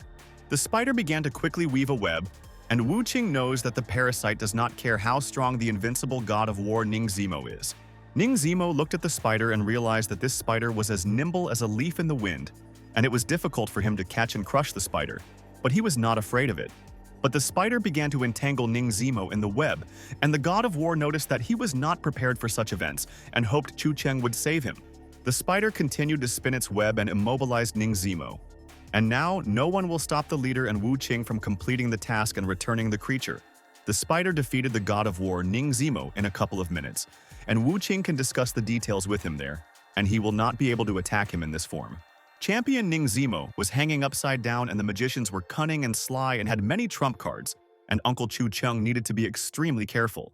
Wu Qing told the spider that this was a great job, and it was worth his long torment to tame this treasure, and the spider would always help him. Wu Qing asked the spider to quickly inject Ning Zimo with his poison, and soon he will become the same as Bazi Xiaojin, and they are such a great couple. But the talisman worked, and the spider would not be able to inject poison into the champion, and Ning Zimo had calculated everything, and he would not have surrendered so easily to the magician in battle. And at that very moment there was a roar and an explosion, and the spider flew 2 meters away from the shockwave and was unable to inject poison, and champion Ning was ready. Wu Qing was in complete shock, and he never expected that Ning Zimo took the talisman with him, and it injured his spider. And why is he unlucky today? Wu Qing realized that the god of war Ning Zimo took the talisman with him, and he realized that there must be someone smarter behind Ning Zimo. Wu Qing told Ning Zimo that he would now destroy his talisman, and he was not afraid because it was easy for him, and then the fighter would already lose his defense. War god Ning Zimo realized that he had to be careful and immediately told Uncle Chu that the black magician was attacking, and he signaled his friends. Song Chu looked at Ning Zimo through binoculars, and it was a disaster, and he immediately called his son-in-law, and Chu Cheng can give good advice in the battle with the magician. Song Qiu told his son-in-law that the god of war Ning Zimo was entangled in a web, and a black magician wanted to destroy his talisman and how they could protect themselves there. Chu Cheng asked Song Qiu if this was true and let Wu Qing try to destroy Ning Zimo's talisman, and he wanted to know if he could do it soon. Wu Qing is angry, and it's strange, and why is this talisman not giving in, and he can't tear it apart, and it looks like someone has already cast a spell. But at that very second, Wu Qing was injured by his attack, and he didn't even understand what happened because he had just delivered a devastating technique. Wu Qing thought that it was such a light talisman, but he couldn't destroy it, and it seemed like he himself suffered, and apparently it was the teacher's talisman. Wu Qing stood up and decided that this would not work, and that it was too dangerous for him and that he could die in battle if he was careless with Ning. Wu Qing wanted to run away from there as soon as possible, but everything in his eyes was clouded, and he doesn't know what's wrong with him, and it seems the leader is against him leaving the fight. Wu Qing realized that this idiot who controlled the worm was inciting him to go further despite the fact that he could die, and it was very dangerous. Wu Qing realized that he had no choice, and he had to do everything to protect the sect of black magicians, and he would clearly go down in history. Elder Wu Qing decided that he could sacrifice his livestock and fight for himself in his situation, and then the leader would approve of their actions. And then Wu Qing sent the creature straight at Song Qiu, who was watching him on the roof, and the guy realized that he was in trouble and the spider was scaring him a lot. Song Qiu closed his eyes, and soon he would become a zombie. But at that moment, someone pierced the spider with a needle, and Song Qiu could not believe his happiness there. Wu Qing is at a loss, and he almost defeated Song Qiu. But someone intervened and was able to defeat the spider. And who else is hiding, and whom the magician did not notice there? Wu Qing was surprised. Is this really a healer's golden needle, and is this a bad thing, and should he report everything to the head and he will help destroy the villains? Healer Chao said that the black magic sect is committing atrocities. It is extremely outrageous, and they must stop the magician's plans now. Healer Qiao threw his needles towards Wu Qing, and now he will look at the magician and how he will defend himself from the needles, because he attacked the innocent Sun Qiu. Wu Qing was afraid and asked the healer, Chow not to do this, and he will no longer attack defenseless people there, and he learned his lesson forever. But someone cleverly shot down all the flying needles of the healer Chow and protected Wu Qing, and the magicians also help each other and do not abandon their colleagues in trouble. The head of the magic sect hit the needles and told healer Chow that he was clearly crazy and he was forcing him to fight him, and this was making him angry. The leader told the healer Chow that he thought, who was this brave person who was ready to go against their sect? And this was a doctor of medicine, and he did not expect this. The head felt a powerful aura and thought that the teacher was definitely involved. But it was just an elder healer, and he was very wrong. The head of the magician's sect thought, what's the point of him being afraid of the healer Chow if he can destroy him and the doctor doesn't have enough strength to defeat him in battle? And at that moment, a creature came out from under the ground, and the head of the sect of magicians is so pleased, and he always has a plan for the worst case, and he is ready for battle. A huge snake appeared behind the head of the magic sect, and the head is 100% sure that the needles will not help Dr. Chow defeat his beast. The head of the magic sect asked Dr. Chow to admire what he had hidden for him, and let them admit that his beast was beautiful and dangerous. Song Kyo is horrified, and what a huge snake it is. And how will Dr. Chow defeat him in battle, because the snake is several times bigger and more powerful than the healer Chow? A huge snake began to attack Dr. Chow, and the doctor deftly changed the trajectory of his movements and wanted to confuse the snake so that it would not injure them. Dr. Chow threw his needles into the snake, and you need to defeat the enemy in the heart, and then he will not be able to continue the fight, and this is the vulnerable spot of the entities. But Dr. Chow couldn't pierce the skin of the huge snake, and his needles are already powerless against the monster, and he is forced to come up with another way. Song Q asked Dr. Chow, if this snake is impenetrable and he can call someone for help, and the snake seems to be their powerful enemy. But the healer Chiao kicked the snake's face and told Song Chu that there was no need to call anyone for help, and that they would deal with the monster themselves. Dr. Chow thought that if teacher Chu Chung completed his part of the task, they would be able to quickly defeat the snake, and he had great faith in teacher, the god of war. Ning Zemo had just broken out of the web at this time, and he couldn't possibly stand by and do nothing while his friends were fighting there. Champion Ning Zemo wants to show his skills in battle, and he doesn't care who will stand in front of him. And even monsters are not scary to the fighters. Ning Zemo finally got out, and it seems that relying only on brute force in a fight with magicians is not possible, and he needs to learn tricks from Uncle Cheng. At this time, Healer Chow was striking the snake's head, and he was spending a lot of energy striking, and when Chu Cheng came to help in the battle. And then the god of war, Ning Zemo, hit the snake in the face and told Dr. Chow that he was rushing to help and asked his friend to hold on for a couple of minutes. At this time, Chu Cheng was standing with the lady in the star scattering shop, and he would help Dr. Chow and Ning Zemo as much as possible in the battle with the monster. Chu Cheng cast a spell and sent the technique to the parasite, and this will affect their leader, and soon he will find out how the leader of the magic sect will suffer now. And at that very second, the head of the sect of magicians froze in place, and he felt pain in his body, and did not understand what happened because he was so healthy. The head of the sect of magicians and his snakes were writhing in pain, and he is worried about his livestock, and who dared to touch his livestock, and he will kill the idiot. The chief decided that this could not be, and his worm could not be harmed today, and he needed him in battle. Otherwise, it would be difficult for him to defeat the doctor. The head was furious and said that whoever dares to destroy his creatures will be cursed by a black magician. The result will bring down wrath on people. The lady heard the head of the magic sect tell her that they would have no peace for the rest of their lives, and Chu Cheng would regret it if he harmed the head's creatures. Song Yan asked Chu Cheng if he was afraid of being cursed, and the evil magician said that he would curse whoever harmed his essence now. Chu Cheng used the technique, and the talisman will help get rid of the dangerous entity, and even the head of the magic sect will not be able to convince him there. And then Chu Cheng threw the talisman at the entity and said that if the black magician cursed him, then nothing would remain of their sect, and he would punish them. The jar containing the essence was shattered, and the essence itself was seriously injured. And Chu Cheng wants to provoke the head of the magic sect. The head of the sect of magicians immediately became very ill, and he knows the obvious reason. And someone harmed the entity, and it hurts him from the inside always. Ning Zemo and Dr. Chow did not lose their heads and grabbed the head of the sect, and he must calm down. Otherwise, Dr. Chow will make him disabled in an instant. Chu Cheng told Song Yan that everyone had suffered enough this evening, and they should somehow invite all their friends to dinner, and they would be happy.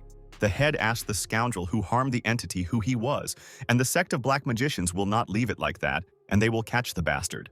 But the god of war, Ning Zemo, stood behind the head of the magic sect and told the scoundrel that he had better take care of himself because he had fallen into his hands. The head of the magic sect listened to the words of the champion Ning Zemo and was nervous, and he heard about his 333 victories in underground battles. Chun Chen told his beloved Song Yan that they were going home, and those evil people were too cruel and they would not play with them, and his wife was more important to him. Song Yan said that Ning Zemo is from a famous family, and Bazi Xiaojin is also, and these black magicians decided to target bright people as victims. The masked guy stood in the corner with a camera, and Chu Cheng told his sweetheart that they would see how tightly the magician head would keep his mouth shut. Chu Cheng glanced back sharply and wondered if someone was watching them there, and he had to protect Song Yan and not let her get hurt now. Chu Cheng began to pull Song Yan's hand and asked his beloved to follow him, and he would then explain to her what was going on, and she should always trust him. Song Yan stood next to Chu Cheng and did not understand what came over him, and they walked normally with him. But it seems that something is bothering him, and he is nervous. Song Yan saw where Chu Cheng took her and asked why they came there and what was going on, and if they were both in danger. Chu Cheng listened to Song Yan's words and asked his beloved to wait a little, and soon she would know everything. But now was not the time for dialogue, and he knew everything. Song Yan thought, although she and Chu Cheng have been married for 5 years, it is still too fast, and she still hasn't figured out her husband's character. Chu Cheng asked Song Yan to be quiet and look over there, and this man was following them everywhere, and he wanted to find out who he was working for and who sent him. The guy with the camera couldn't understand where Chu Cheng and his wife had gone, and he had been following them but had lost them, and where they had run off to so quickly. Song Yan was indignant and asked Chu Cheng if he really brought her there just to hide from the stranger and he wasn't dangerous. Chu Cheng agreed with Song Yan, and she asked her husband what he wanted to do with the stranger there, and it seemed he had already come up with a plan, and she knew. Chu Cheng was dragging Song Yan along with him, and he wants to follow the guy and personally find out who this brave guy is that is stalking his wife at night. Song Yan ran next to Chu Cheng, and she didn't think that her husband was so worried about her, and he was ready to deal with anyone who dared to harm his wife. The guy in the mask is confused where Chu Cheng went and his trace disappeared and where he can find him, and soon he will take a photo of him. And the boss is so happy. And at that moment, Chu Cheng appeared behind the guy and said that he was caught, and now he would not be able to hide, and he would find out the answers to all the questions at once. The guy was standing next to Chu Cheng, and where did he get such speed? And he didn't notice how he came close to him, and his reflexes were at the level. Chu Cheng tied up the guy, and had long heard how secret disciples infiltrated their world and hid under the guise of private detectives, and it was true. But Chu Cheng didn't think that he would personally meet such people, and he noticed at that moment how he followed them everywhere and took pictures of him with her. Chu Cheng asked the guy if he would admit who hired him, or wait for him to feed him poisonous creatures, and he wasn't joking with him. The guy told Mr. Chu Cheng that he was just a photographer and was taking random photos, and Chu Cheng had messed something up and he wasn't interested in their lives. Chu Cheng was serious and told the guy that he took so many pictures of him that he noticed that he had poisonous creatures, and he guessed everything, right? Chu Cheng asked the boy if he wanted to taste the poisonous creature, but the boy was terrified and asked Mr. Chu Cheng to wait there for a while. Chu Cheng asked the boy if he didn't want to know what it was like to go blind in both eyes, get an ugly face, and live in a world of illusions.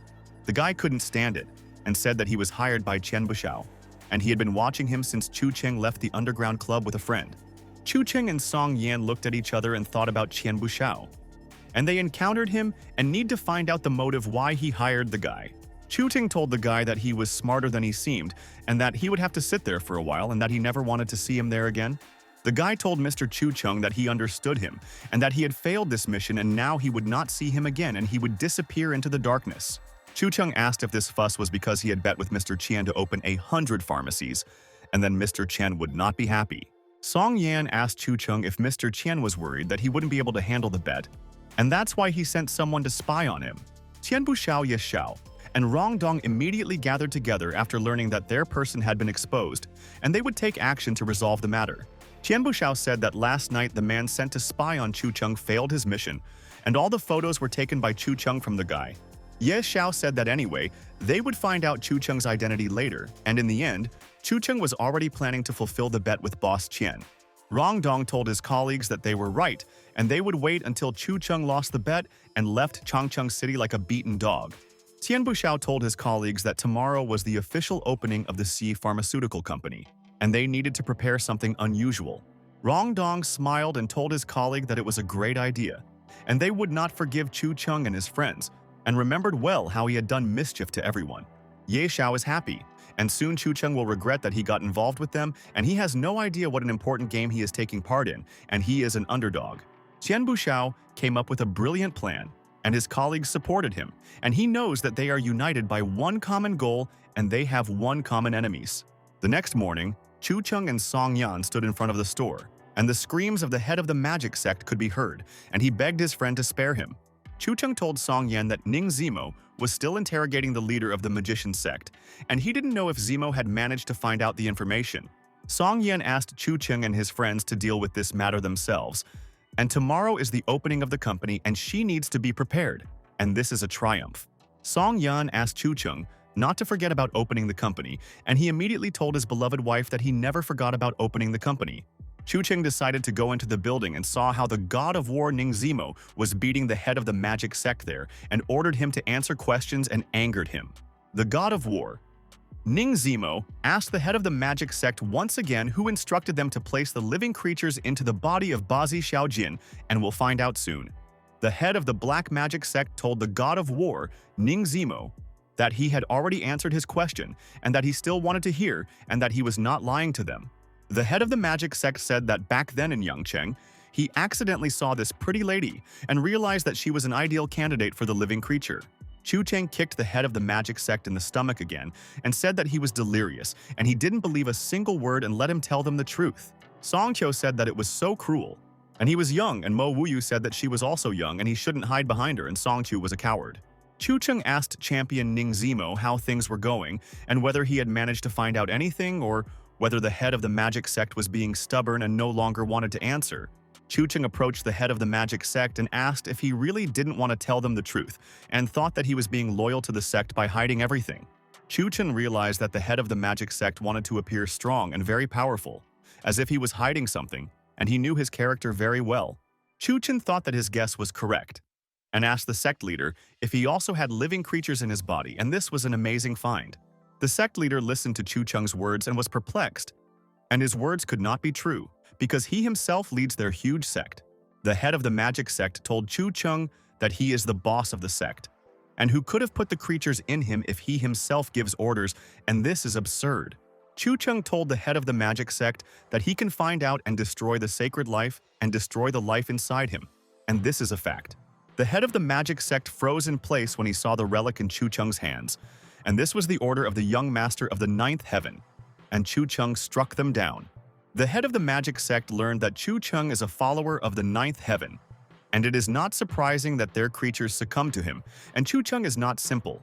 The head of the magic sect sighed and realized that since this was the case, the head probably needed Chu Cheng's help and said that in truth he was not the boss of the sect at all. His name is Zhen, and he is the personal disciple of the sect leader, and on the day he became a disciple, he thought he would reach the top, but ended up at the bottom. The sect leader placed a poisonous worm in Zhen and allowed him to replace him at that moment and become a fake leader, and he resigned himself.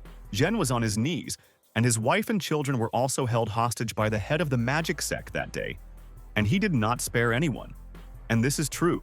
6 years ago, the sect leader ordered Zhen to go to Yangcheng with poisonous creatures and plant their worm in Xiaojin's Bazi body. Zhen said that when he arrived in Yangcheng, he was met by a manager named Ni Ning Haoyan, and that was how his story as a sect boss began. Chu Cheng was shocked by Zhen's story and asked if his comrade's last name was Ning, and it seemed like the man was related to Ning Jingzhou and Ning Zimo. War god Ning Zimo was also stunned when he heard the name Ning Haoyan, and this person definitely has a connection with his family, but he didn't know Haoyan. Chu Chen realized that it seemed that not everything was smooth inside the Ning family either, and they were hiding many secrets and what connections they had, and this was interesting. The god of war. Ning Zimo told Zhen to continue his story and who else was involved in all this, and they need specific names of people. Zhen said that then Ning Haoyan took him to that underground boxing club and pointed out Xiaojin's Bazi, and he planted a worm in her. Champion Ning Zimo was furious and wanted to beat Zhen for his actions, and the sectarian said that he knew that he was a sinner and deserved to die for everything. But Zhen told Ning Zimo that his wife was as pure as an angel, and he really hoped that Chu Cheng could help her and that she was not guilty of anything. Chu Chen asked Jen where his wife was now, and if he told the truth he would understand the situation and would be able to help and would not refuse if he thought so. Jen wanted to clarify the location where his wife was, but he couldn't say anything and began to choke and cough, and he felt very bad. Chu Chen tensed up and immediately took out the talisman and said that this poisonous entity had stirred and wanted to prevent him from telling about his wife's location. Chu Chen stuck the talisman on Jen's forehead and ordered the entity to sit, and it will not harm this person and he will not allow it. And it is not for nothing that he is a teacher. Chu Chen asks Song Xiu to ask Dr. Chow to take Jen to Haicheng, which is 100 kilometers away from them so that they can get rid of his control. Song Qiu told his son-in-law that everything would be done, and he would inform Dr. Chow about this, and they would save Jen from the influence of the entity. And he was suffering so much. Chu Chen said that the essence inside Jen has moved, and this means that the one who controls him is nearby, and it seems that this is their real leader. Chu Chen saw Wu Xin on the floor and something needs to be done with him, and they can leave him there and not harm him, but he has harmed his friends so many times. Chu Chen ordered Ning Zimo to hurt Wu Xin's legs so that the magician could not hide anywhere, and he would be punished by their sect leader, God of War. Ning Zimo agreed with Uncle Chu and said that Wu Xin will never improve, and such a punishment will suit him, and he is happy there. Chu Chen asks Mo Wuyu to go to the yard and see how Xiaojin's Bazi is doing, and if she has already woken up, let her call him and he will explain the essence. Mo Wuyu agrees with Chu Chen's order and hopes that Xiaojin's Bazi is fine, and that she has been through fire and water and has the will to live. Mo Wuyu went out into the courtyard and noticed that Bazi Xiaojin had come to her senses there, and she was happy but had to ask how she was feeling today. Mo Wuyu told Ning Zimo that Bazi Xiaojin woke up and it was a miracle, and brother Chu Chen was able to heal her and extract the essence from her body. At this time, the god of war Ning Zimo stepped on Wu Xin's stomach with his foot, and it was the magician's luck that Bazi Xiaojin woke up. Otherwise, he would finish off the magician. The god of war. Ning Zimo approached Bazi Xiaojin and asked how she was feeling, and he could bring her anything and was so afraid. Bazi Xiaojin told Ning Zimo that she had a headache and did not remember what happened yesterday, but it seemed like it was a difficult day for everyone. Bazi Xiaojin glanced at the god of war and recognized Ning Zimo, and he had not changed since their last meeting, but why did he come there today?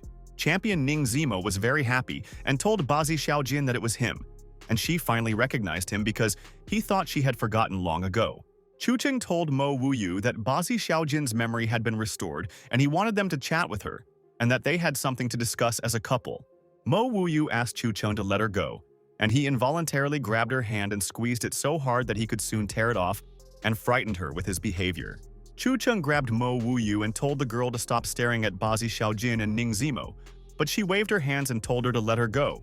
God of War. Ning Zimo asks for forgiveness from Bazi Xiaojin, and for her all these days were hell. But she endured, and he is amazed by the lady's fortitude. Bazi Xiaojin hugged Ning Zimo and said it was okay, and it was as if she had been sleeping all these years, and was he really the head of the Ning family now? Champion Ning Zimo told Bazi Xiaojin that he had recently severed all ties with the Ning family, and it was his family that had harmed her back then. Bazi Xiaojin listened with interest to Ning Zimo's words, and does not know why he renounced his family, and Zimo is Mr. Ning's heir. Ning Zimo told Bazi Xiaojin that the scoundrels dared to go against her, and he would definitely find who did it and punish them for everything. After a while, Ning Zimo and Bazi Xiaojin came into the room, and there is something to talk about with Uncle Chu Chen, and Uncle knows important information. Chu Chen sat in the room and told Ning Zimo and Bazi Xiaojin that they finally recognized each other, and he wanted to get back the memories. And at that very second, Bazi Xiaojin and Ning Zimo bowed to Chu Chen and said thank you to their uncle for immediately saving Bazi Xiaojin. Chu Chen was surprised and asked his friends why they were doing this, and he didn't want them to bow to him, and he himself wanted to help his friends in trouble. God of War. Ning Zimo said that if Uncle Chu Chen needed anything in the future, he would suffer but fulfill any request of his friend. Chu Chen told his colleagues that there was no need to thank him, and suggested that they drink a cup of tea and calm their nerves, since they had all suffered from magicians. Chu Chen said that this type of Da Hong Pao tea was only saved by Old Xi'an for special occasions, and while it is not there, you can drink it without being noticed today. Mo Wuyu sat next to Chu Chen and told her brother that in fact she was still there, and if he had forgotten, she was the granddaughter of Old Man Xian and saw the deeds. But suddenly, at that moment, the magician knocked down the door and said that this place is so lively, and it looks like friends are having fun and they are celebrating and rejoicing. The god of war. Ning Zimo protected Bazi Xiaojin from the fragments and immediately asked the magician who he was and why he came and disturbed his friends. Chu Cheng used the Five Thunder Talisman, and it will not allow all his friends to get injured during the fight with the magician, and they are protected. But the magician immediately put up a protective barrier, and the Chu Cheng Talisman could not harm the magician, and it cannot be defeated in a banal way and attack. The magician smiled and told Chu Cheng that this was a pathetic trick. And did he really want to destroy him with the talisman and think that he would not find a way to protect himself? Chu Cheng was surprised and asked the magician if he was a martial arts teacher, and only he could so skillfully reflect talismans, and he was very strong. All the friends were in complete shock. And could this magician really be a teacher? And they would never have guessed and why the teacher hid for so long. Mo Wuyu knows that after the level of natural talent comes the martial arts teacher, and in front of the teacher the fighters are just worthless. War God Ning Zimo told Uncle Chu Cheng that he would cover him, and he had to leave quickly and he would delay the attacks of the martial arts teacher. But Chu Cheng told champion Ning Zimo that he would not stay there and immediately ordered Mo Wuyu to gather everyone and leave, while his friends still had a chance. The true head of the magic sect and martial arts teacher asked Chu Cheng if he really thought he could handle it alone, and if he was a naive fighter. Chu Cheng asked the head of the magic sect how he would know his strength if he didn't try to defeat him and surrounded himself with talismans, and he was no slouch.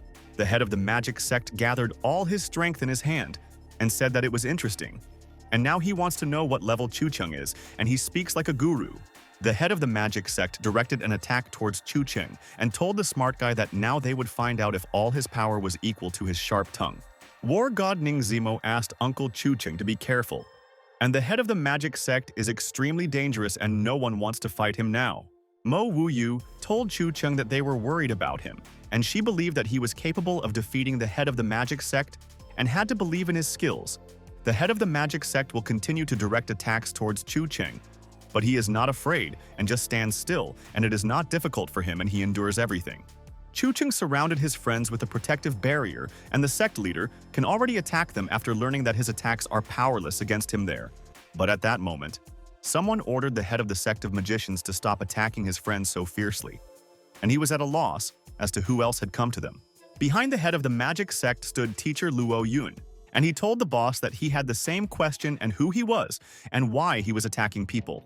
Teacher Luo Yun asked who the guy was who dared to raise his hand against the young master of the ninth heaven, and he will regret everything soon. The head of the magic sect is horrified because teacher Luo Yun used the secret technique of the star-scattering followers, the spinning blade, in battle. Teacher Luo Yun delivered his attack to the head of the magic sect and let the enemy remember that he can never attack Chu Cheng and the respected boss. The head of the magic sect was unable to put up a block and defend against Luo Yun's attack. And where did such a powerful fighter appear in the building, and how is he powerful? The head of the magic sect threw a talisman at teacher Luo Yun and said that he would die and soon remember that he shouldn't have disturbed the head and that he was the boss. Teacher Luo Yun dealt with the head of the magic sect in a couple of minutes, and he began to go to his friends and does not want to scare them, and it is better to introduce himself there. Mo Wuyu is amazed by the power of teacher Luo Yun, and she did not think that someone would beat the head in one go, and there was not even any intrigue, and the teacher is cool. Teacher Luo Yun said that how quickly the head of the magic sect appeared there today. But fortunately he was nearby, and he was able to protect people. Mo Wuyu asked if this was her newly appointed mentor from the star scattering, and what level was Mr. Strong at. Chu Cheng patted Luo Yun on the shoulder and said that he came to them just in time, and they were glad that he was able to protect them from the scoundrel so quickly. Ning Zimo and Bazi Xiaojin were shocked, and did Uncle Chu know Master Luo Yun? And where did he get such connections, and does he know all the masters? Mo Wuyu told Chu Cheng that they already understood that he is not the last place in the hierarchy, but how he treats teacher Luo Yun, and this makes her angry. Luo Yun turned to Chu Cheng and told the senior fellow disciple that he had then received his message through a talisman and immediately came to them. Chu Cheng listened, and Luo Yun said that 5 years had passed and his friend had not reached the level of a martial arts teacher, and he was the very stability, and he was good. Chu Cheng told Luo Yun that the man he just beat up should follow him and track down who he would contact there. Teacher Luo Yun smiled and asked Chu Cheng not to worry, and he then marked the magician's clothes and he will not escape from them, and he will get it. Teacher Luo Yun wanted to warn them that he would be able to stay with them for no more than 7 days. Then he would not be able to help in any way. And this was a disaster. Chun Chen said everything is fine and 7 days will be enough. And judging by the clothes of the attacker, he is one of the black magicians and we need to find out what they are planning. Teacher Luo Yun told Chun Chen that he heard that somewhere there with them, there was a holder of the star-scattering Lingpai, and he guessed who it was. Mo Wuyu listened to Teacher Luo Yun's words and was honored that Teacher Luo Yun himself was interested in the owner of the star-scattering Lingpai now. Teacher Luo Yun asked Mo Wuyu, so she is that young lady and she has good data, and then he will take her and teach her all the wisdom. Mo Wuyu couldn't believe her ears and asked Teacher Luo Yun if he would really take her to the 9th heaven and she could join their ranks as a warrior. Chun Chen told Luo Yun that during the play he would have to take grandfather Mo Wuyu, and Teacher Luo Yun was nervous and said that he had one person on the list. Chun Chen told Luo Yun that it was okay, and when he had time he should not forget to write his name on the list, and then he would be happy with him. Teacher Luo Yun said that since his brother Chun Chen decided so, he agreed and would write down his grandfather's name, and he knew that his brother would not advise ordinary people. Mo Wuyu was completely shocked, and Chun Chen just said the words and everything was already decided. And why did Teacher Luo Yun change his mind so easily? Luo Yun told Mo Wuyu that in the 9th heaven, only a few masters have the right to bring people in and out, and Chun Chen is one of them, and he is like a boss. Mo Wuyu underestimated Chun Chen, and he is even more influential than she thought. And where did her friend get such potential, and he gives his orders to the masters? Chun Chen asked Mo Wuyu to show his talent, and in the 9th heaven, he will definitely be able to receive the best education, and there are strong people gathered there. Ba Zixiao turned around at this time and realized that there was a mirror behind her, and she wanted to check something and let Chun Chen discuss his business. And at that very second, Ba Zixiao froze in shock, and she didn't think that everything was so bad and why no one told her about her problem. Ba Zixiao asked her friend what happened to her face, and she looks like a character from a horror movie, and who did all this to her? God of War. Ning Zimo told Ba Zixiao that this is all temporary and he doesn't care what she looks like, and for him, she is already the most beautiful. But Ba Zixiao pushed Ning Zimo and asked her not to look at her. And she was ugly, and didn't know that something terrible had happened to her face, and it was a shock. Ba Zixiao began to leave the building, but the God of War Ning Zimo ran after her and asked his beloved to wait and that he really loved her. Chu Chengmu Wuyu and Teacher Luo Yun just looked at the couple and realized that these were their personal problems and that Xiaojin's Bazi would definitely calm down soon. Mo Wuyu wanted to console Bazi Xiaojin, but Chu Cheng asked not to interfere. Ning Zimo and the God of War are romantic and know what to do and how to console. Chu Cheng told Mo Wuyu to let Ning Zimo and Bazi Xiaojin sort it out themselves, and they will not interfere with their relationship, and that will be true. Teacher Yun said that this person is most likely the master of the essence, and it is a pity that the furrows on the face left by the worm are difficult to remove. Chu Chen told Luo Yun that this was exactly what he wanted to ask his friend, and it would be great to find a way to heal the scars on Ba Zixiao's face. Teacher Luo Yun asked brother Chu Cheng not to worry, and he will soon solve this issue and find a doctor who will remove the scars from Bazi's face. Late in the evening, the God of War Ning Zimo approached Uncle Chu Cheng and he asked him if he was still awake and tired from all the work today. Chu Cheng told Ning Zimo that he doesn't want to sleep yet and wants to contact Song Chu now, and he will help settle the situation, and he believes him. Ning Zimo asked Uncle Chu Cheng how things were with Jen, and he had not contacted and hoped that his wife was okay in the secti. Song Qiu and Dr. Chow are just over 200 kilometers away from Changcheng, and that's enough for the boss to lose control. Jen was able to tell where his wife was, and he also noted that many ordinary citizens were put behind bars, and they want to make an incubator. This time, the magic sect crossed all boundaries, and Dr. Chow, on behalf of the entire Lingnan Valley, became the initiator of a punitive expedition there. Chu Cheng asked Ning Zimo how things were with Bazi Xiaojin, and whether there was any progress in the relationship, and he hoped that she had already come to her senses. But the God of War Ning Zimo told Uncle Chu Cheng that Bazi Xiaojin was still very worried, and it was not easy to forget such events in life. Ning Zimo asked Uncle Chu Cheng about the scars on Bazi Xiao's face, and whether it was really impossible to get rid of the scars and help Jin right away. Chu Cheng knows that in the whole world there are two people who can remove scars. One is unknown and the other is a doctor from Lingnan Valley, and he is unique. Ning Zimo remembered that Dr. Qiao was from the Lingnan Pharmaceutical Valley, and he would go and ask if he personally knew the doctor. Chun Chen asked Ning Zimo not to worry, and these two were his teachers. But even he didn't dare to guarantee that they would want to help their friend. Chun Chen asked Ning Zimo not to worry, and they would do their best to help Bazi Xiaojin and remove her terrible scars. Ning Zimo said a huge thank you to Uncle Chun Chen for everything, and without him, he wouldn't have been able to save Xiaojin's Bazi, and Uncle had a huge influence. Chun Chen asks Ning Zimo not to worry and that no one involved in the incident with Bazi Xiaojin will escape punishment and guarantees. 3 hours earlier, thunder and lightning had rumbled across the sky in Yangcheng, and residents realized that the weather was changeable today and everyone needed to be prepared. The man was feeding his animals and thought maybe it would rain, and there was a strong thunderstorm in the sky, and a minute earlier, the weather was completely different. And at that very second, the head of the magic sect emerged from the portal, and fortunately he managed to avoid serious injuries in the fight with Luo Yun. And he is a strong enemy. The head of the magic sect fell on the cattle farm, and why the talisman did not move him to another place that he had planned, and Luo Yun ruined everything. The head of the sect of magicians does not know where he was taken, and if it were not for the threat to his life, he would never have used the teleportation talisman in the battle. The pigs surrounded the head of the sect of magicians and he ordered them to step aside, and the dirty animals infuriate him and he must quickly leave this place. 10 minutes later, the head of the magic sect escaped from the pigs, and the teleportation talisman works as it should and he will never use it again. The head of the magic sect did not expect that Luo Yun would come to the aid of people, but he knows the strict rules in the ninth heaven so well that he will not stay for long. The head of the magic sect got into a taxi and asked the taxi driver to drive around Yangcheng for a while, and then take him to Shiguan, and he would give his friend a lot of money. The taxi driver held his breath and thought, "Wow, what a stench! And doesn't the man really take a shower, and is it so hard to take a bath because he smells like an animal?" Teacher Luo Yun stood on the roof and watched the head of the magic sect, and he wants to find out what the sect is planning and who is controlling the head all the time. Luo Yun realized that brother Chun Chen was 100% right, and there was someone behind the boss, and he himself was interested in finding out who was hiding behind the mask.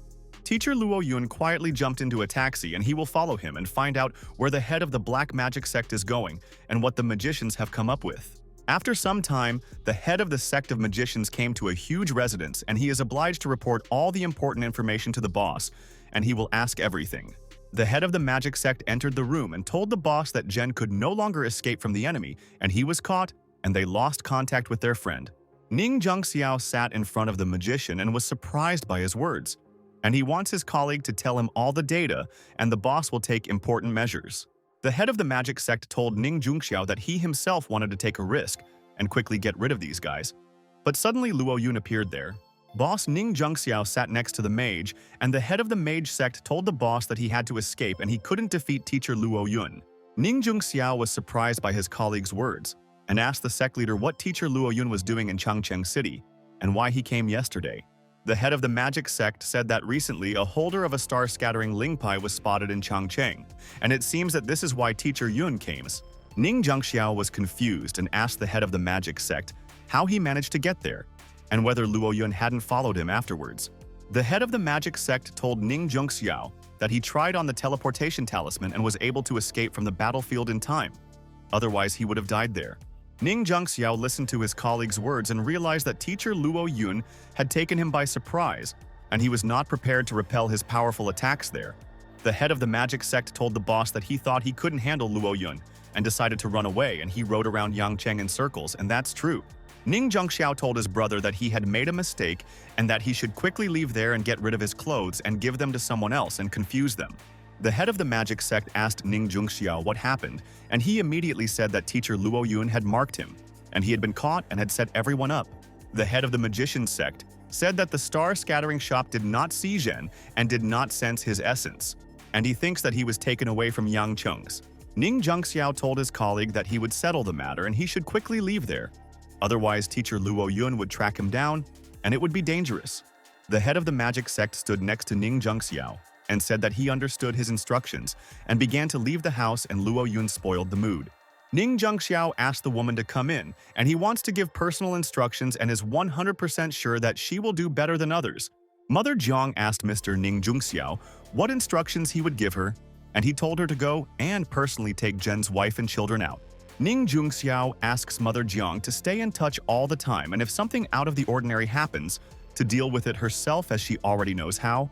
Teacher Luo Yun was sitting on a tree at that time and looking at the head of the magic sect.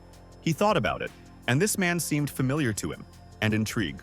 Teacher Luo Yun decided that he would return and report all the information to Brother Chu Cheng, and he must find out what the black magic sect is planning.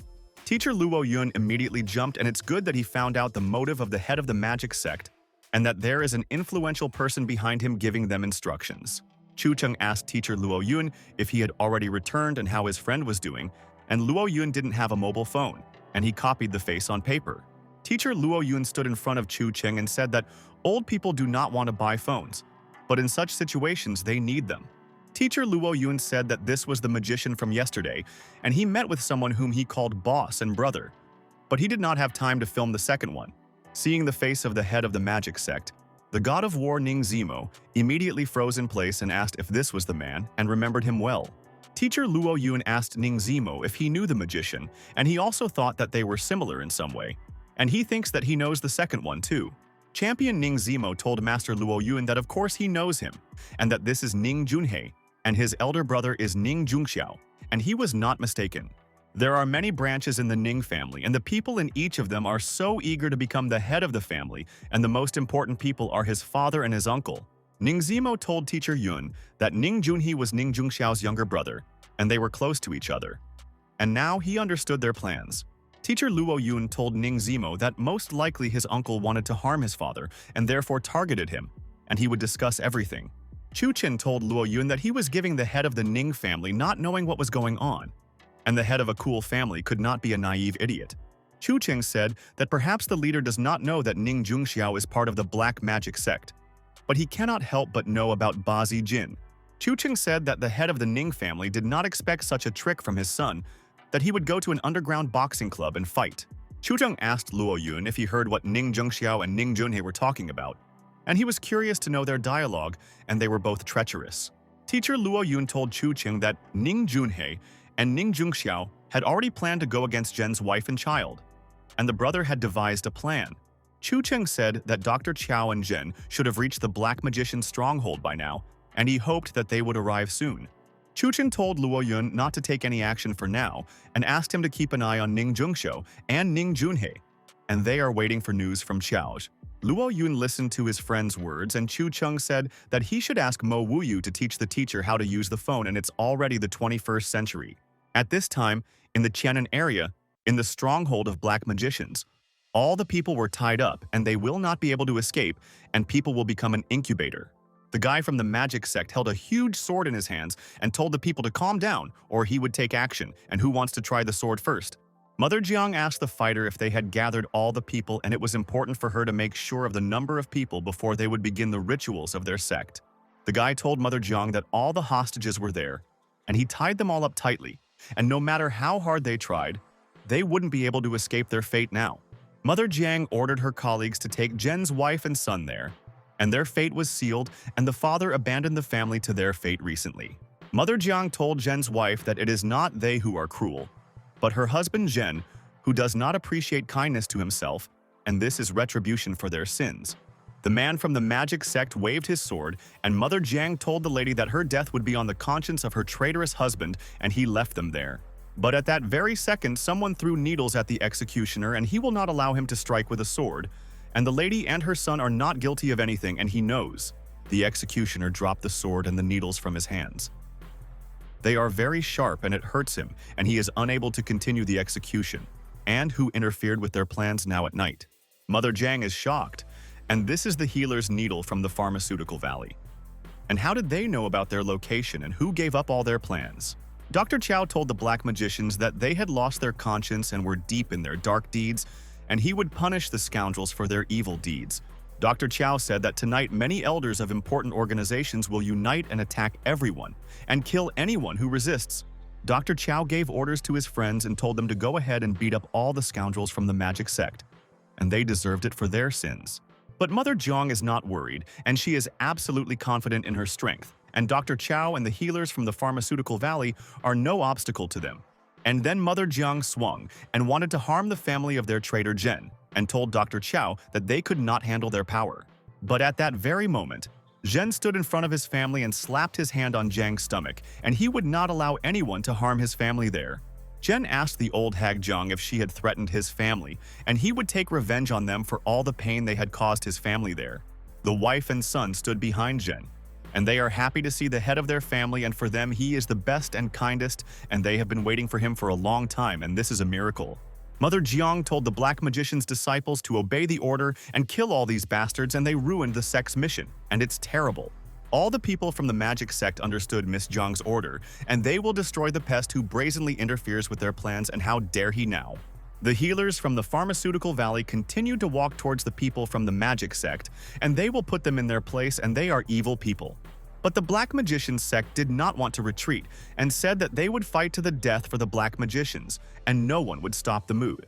Dr. Chow told his colleagues that these people were bewitched, and until they smelled fresh blood they would not wake up. But they would wake everyone up. Dr. Chow used the technique, and he doesn't like that the Black Magic sect is causing chaos in the city with impunity and disturbing the peace. And at that moment, Dr. Chow broke the head of the Black Magician statue, and he is not one to stand on ceremony, and they will destroy the enemies of society. Dr. Chow told his colleagues not to miss anyone, and their entire sect must be destroyed, and the sect has already done many terrible things. At this time, the father and son left the house and asked their friends what was going on outside, and they heard screams and sounds of fighting, and it was scary. And at that moment, the father and son froze in place when they saw their colleague, and immediately asked their brother what was going on, and who had disturbed the peace and was making them angry. The guy said that things were bad, and martial arts masters came, and they wanted to destroy the sect of Black Magicians and defeated many friends. Father and son are horrified in why the masters want to destroy the sect, and he knows that their sect does good and helps poor people with troubles. The son asked his father what they would do, and they would not be able to defeat all the martial arts masters there, and they would beat and destroy them in battle. The father ordered his son to collect the main things, and they would run away from there, unnoticed by everyone, and then they would not be caught, and their colleagues were doomed to death. The father and his two sons noticed that there was a massacre going on there, but now they have nothing to do with the sect of Black Magicians, and they are good people. The family climbed the mountain, and the son asked his father to be careful and that there were dangerous slopes on the mountain and he should walk quietly and not attract everyone.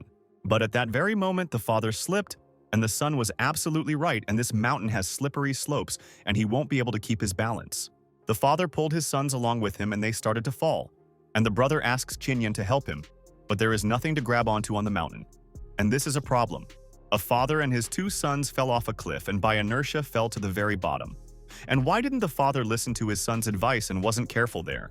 A father and two sons fell into the water, and they were lucky that there was no abyss, and they had to gather their courage and continue to run from this place. The father said that his back hurt, and the son said that he hurt his knee. And why is the father so heavy, and he fell right on them hard? The people from the sect of magicians looked angrily at the father and sons, and asked if someone had really broken away from the group and that this was unacceptable for them.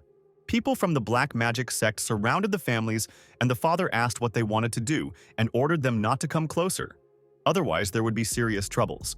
The father and his two sons were screaming, and the people from the Black Magic sect would never spare them. And the traitors wanted to escape from the battlefield, leaving everyone behind. At this time, Chu Cheng and Song Yan quickly arrived at the opening ceremony site of Jiaqin Pharmaceutical Company in the building. Song Yan told Chu Cheng that they had to hurry, and her father and mother were probably already preparing to cut the ribbon, and Chu Cheng agreed with his beloved. Song Yan was surprised and asked Chu Cheng if the ceremony was open, and she didn't expect it, and they weren't late. And who opened their ceremony? Chu Cheng stood next to his wife and suggested that Song Yan go and find out what was going on. And maybe the people didn't wait for the directors to arrive now. Song Yan looked at the stage and asked Chu Cheng what they were doing there, and no one invited them, and why. Then they walk around like they are at home. And it's a shock. Lin Jan and Zhou Liang stood on the stage, and they thanked all the guests for coming to the opening of their pharmaceutical company. And then the reporter told the people that this was Chu Cheng, and he was standing in the middle of a crowd of people, and why didn't he say anything, and he would ask him questions. Chu Cheng listened to the reporter's words, and he was annoyed, and why didn't the Lin and Zhou family warn them, and both decided to come to someone else's party. Zhou Liang and Lin Jan were surprised to see Chu Cheng, and he is a good person, but if you anger him, he becomes aggressive, and they know. Reporters told Mr. Chu Cheng that they think that their company Xiachen will closely cooperate with the Lin and Zhou families, and this is a fact. The reporters said that people are saying that Lin and Zhou contributed to their company and let Chu confirm to people whether the information is true. Lin Jian told Chen that he came after all and he was glad to see him at the celebration and hoped that his brother would have a great time with his friend. Zhu Liang told Chu Cheng that he and brother Lin had been looking for him for a long time and were glad to see him at the opening of the pharmaceutical company and that it was a success.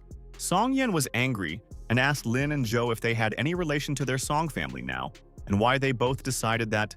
Chu Cheng listened, and Song Yan said that the Xiaoan company, from the very idea to its implementation, had nothing to do with them, and they were both liars.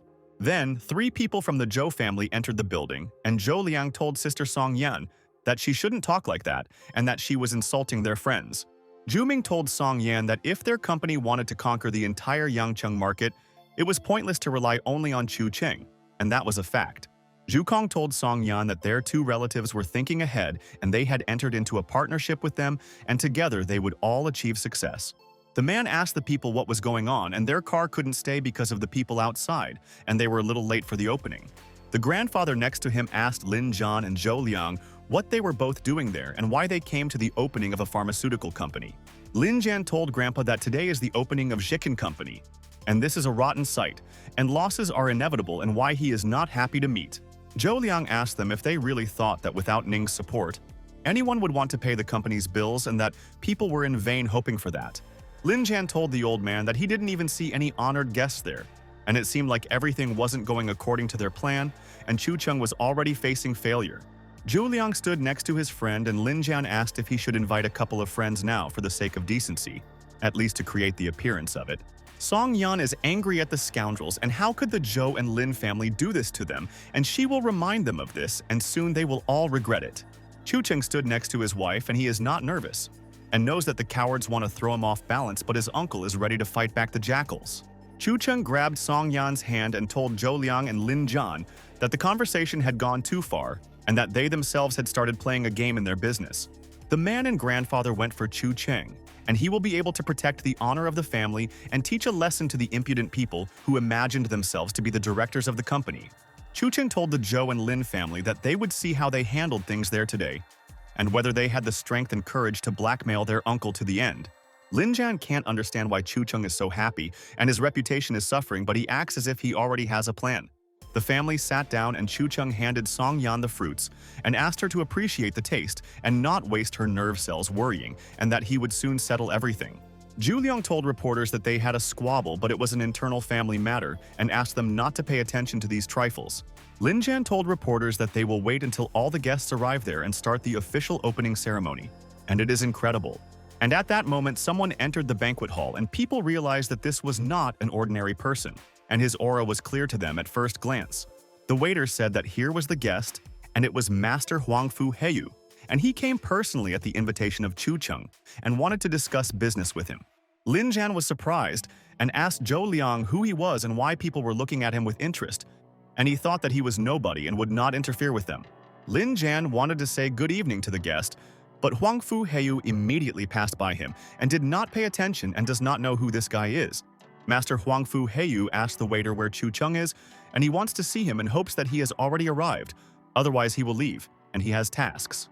The waiter told the leader of the 9 Cities Association, Huangfu Heyu, that Chu Cheng was already there and asked him to go to the VIP seat. Huangfu Heyu told Chu Cheng that he was uncomradely and did not invite him to such an important event, and he was waiting for his friend. Chu Cheng said to Huangfu, "Heyu, welcome," and he is glad that he decided to come to the opening of the pharmaceutical company today, and he is good. And then Zhou Liang and Lin Zhan heard people saying that Miss Jiang from Guangming Corporation had come, and was she really acquainted with Cheng? Zhang said she wanted to join in the fun, and didn't stand by when the pharmaceutical company opened. Zhu Liang and Lin Zhan are crazy about Mrs. Zhang and said, "Good evening," and they are glad to see her, and she can go to the hall and everyone is waiting for her. Zhu Liang told Lin Zhan that he was the one greeting the guests, and he was in the way everywhere, and he shouldn't approach Mrs. Zhang, and he wasn't worthy of her words. Lin Zhan asked Zhou Liang why he decided that he was greeting their guests, and he also wanted to stand there and no one would move him from his place. And at this moment, Zhou Liang and Lin Zhan started fighting, and they want to find out who is worthy of welcoming guests and who has less skills there. Ms. Zhang stood next to the hosts, and in Guangming Corporation she also often separates workers, but she will not stop them from fighting. Ms. Jiang asked the manager where she could find Chu Cheng, and she wanted to discuss important aspects of the business and their strategies with him. Song Yan approached Mrs. Jiang, and she is glad that she came today at the opening, asks to go there, and she will answer all her questions there. The three friends were in complete shock. And when Chu Cheng managed to become friends with the daughter of the owner of the Guangming Corporation, and he is clearly not an ordinary person. Zhou Ming is angry, watching Zhou Liang and Lin Jian fight, and these two are good for nothing, and they hoped in vain that they would complete their task. Zhou Ming lit a match and realized that he would have to rely on himself, and he remembers how Chu Cheng harmed his plans. And he will return the debt, and it's funny. Zhou Ming threw the match on the floor and is 100% sure that all people will start to panic, and it is not for nothing that their important matters should be entrusted to him. But suddenly at this moment someone stepped on a match and wants to personally ask Zhou Ming something, and why he wants to harm Chu Cheng there. It was the god of war, Ning Zimo, and he asked Zhou Ming what he was planning and grabbed his hand tightly, and he would not let go after hearing the explanation. People were amazed and recognized the champion of underground fights and the legend forever in their hearts. And many saw his fights and he was so incredible. People said that this is the god of war Ning Zimo, and he has not been seen for 6 years. And why did he decide to come back? And it seems that he is friends with Chu Cheng. Zhu Ming told the god of war Ning Zimo that he just wanted to light a cigarette now and never wished harm on Chu Cheng. And why did he think of this? War god Ning Zimo asked the manager where Uncle Chu Cheng was, and this man was also among the invited guests, and he wanted to know about it. But the manager told champion Ning Zimo that this man was not invited by Mr. Chu Cheng, and he does not know why he came to the event. Ning Zimo then asked the guards to throw Zhou Ming out of there and then take him to Uncle Chu Cheng, and no one would interfere with his friend Cheng.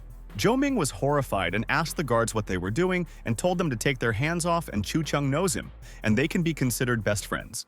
People asked each other if he had heard wrong, and the war god Zimo called Chu Cheng Uncle Chu, and it seems they are friends and Ning respects Chu Cheng. People said that Ms. Zhang Huangfu, Heiyu, and Ning Zimo together, and this is a world event, and these three are already the most important people in the city. Song Yan came on stage and said, "Thank you to everyone who came today to support them." And the Beichin Company was created, and she is happy about their event. Song Yan said, although Jintan's stocks plummeted following the split of the Huang family, they still survived despite the thorny path. Song Yan said that at such a moment she wanted to invite to the stage the person who played the main role in the formation of their company. Chu Cheng listened to his wife's words with pride, and Song Yan said that people felt like he was not involved in the company's affairs at all and was in the shadows. Chu Cheng came on stage and told his friends that he was a humble guy and was always willing to help Song Yan, and that she could count on him all the time. Song Yan told Chu Cheng that if it weren't for him, there wouldn't be this company, and he's an incredible person and she's grateful for everything Chu Cheng. So on this day, Song Yan is happy to cut the ribbon with Chu Cheng and announce the opening of the pharmaceutical company, and she is happy. Chu Cheng picked up the scissors and was pleased that everything was under control, and their evening passed without any serious problems, and thanks to Song Yan for these words. Chu Cheng cut the ribbon with Song Yan, and now the pharmaceutical company will prosper, and soon they will become the leaders in this field. Friends started to leave the hall, and Song Yan talks nonsense and how people believe her. And in fact, she doesn't care about Chu Cheng, and she will soon leave him. Ning Junhei at this time came to Ning Jungxiao, and brother can give advice and they will solve the issue. And Chu Cheng is making him nervous and they will punish him. Ning Junhei slammed his fist on the table and told his brother that they were late, and all their strongholds in the Shannon area were destroyed, and it was so annoying. Ning Jungxiao told his brother that it was all Zhen's fault, and if he hadn't revealed the location of the sect then, they wouldn't have been destroyed so shamefully overnight. Ning Junhei told his brother that last time he did not sense the presence of the essence, and it seemed that Zhen was hidden somewhere far from them. Ning Jungxiao said that in any case, Zhen would want to rid his wife and son of the parasite, and he would turn to Chu Cheng for help. Ning Jungxiao told his brother that he had already hired people to follow Chu Cheng everywhere, and when the time came, Ning Junhei would go and capture Zhen. Ning Junhei said that if his brother had already planned everything, he would not waste his time and would go and prepare and finish off Chu Cheng soon. At this time, at 9 o'clock in the morning in Changcheng, Song Yan put lipstick on her lips, and she has to decide important details in the company's business today. Song Yan put on a beautiful dress, and now she will clearly not allow the company to collapse and will control all trading operations with Chu Cheng. Chu Cheng sat in the room with Song Chu and asked his wife where she was going, and Song Yan needed to prepare the main goods for sale in Beichin. Song Yan told Chen that she had heard rumors that the Chen pharmaceutical company was already planning to introduce similar products to the public. Chu Cheng asks Song Yan not to worry and not to fill her head with nonsense, and she asked Chu Cheng what he was doing, and he was sitting there for a long time. Chu Cheng told Song Yan that he wanted to draw a talisman to free the Chen family from the parasites, and he promised to help. Song Yan asked Chu Cheng to lend her the power of light, and why is he drawing? And at the same time, the TV is working and they are showing Ultraman and it's funny. Chu Cheng told Song Yan that she doesn't understand, and he is so excited to draw the mascot while watching this cartoon, and he is happy. Song Yan was surprised by Chu Cheng's words, and sometimes he is like a child, and she needs to behave differently with him to understand such a genius in the house. Song Yan resigned herself to Chu Cheng's occupation and said that he was a good man. And it was not in vain that he helped people and always kept his promise, and she appreciated it. Song Chu told his son-in-law that he had contacted the Xiong family of Chun Chen, and they had agreed to his instructions, and he had negotiated and resolved their aspects. Chu Cheng listened, and Song Cho said that the Xiong family said that they have a completely safe basement, and they can go there together. Song Yan was confused and asked Chu Cheng why they wanted to go to the Xiong family in Shancheng, and what they wanted to do there, and again, an adventure. Chu Cheng said that first Jen came to them. Then the stronghold of the black magicians was destroyed, and this clearly caused a great resonance. Song Yan listened, and Chu Cheng said that now they are all under the close attention of black magicians, and he came up with a new plan. They had already informed the Jen family and would meet them somewhere near Shancheng after dinner, and then Song Chu would take them to the Xiong family's house. Chu Cheng will try to find a place where he can get rid of the enemies, and then go to Shancheng, and this is the brilliant plan. And if Song Chu notices surveillance, let him cover his tracks and only then go to Shancheng to the Xiong family, and he believes in the guy's talent, and he is good. Song Yan told her family that since they had already gotten involved in all this, she could not advise them to give up the idea, and therefore asked them to take care of themselves both. Chu Cheng told Song Yan that of course they would be careful, and he had fought with enemies like that during this time, and had always defeated them in battle. Song Kyo smiled and asked his sister Song Yan not to worry, and his son-in-law Chu Cheng will be by his side, and he will protect him from any enemies, and he is strong. Chu Cheng told Song Yan that the mage sect was just a bunch of trash, and how could they get her husband, and Uncle Chu Cheng would soon teach her a lesson. Chu Cheng got into Huang Fu Heiyu's car and told his friend that they could safely go, and there was nothing holding them there, and they would complete the task together. Huang Fu Heiyu listened, and Chu Cheng said if a pursuer appeared, let him drive around Changcheng for a bit to distract the magicians.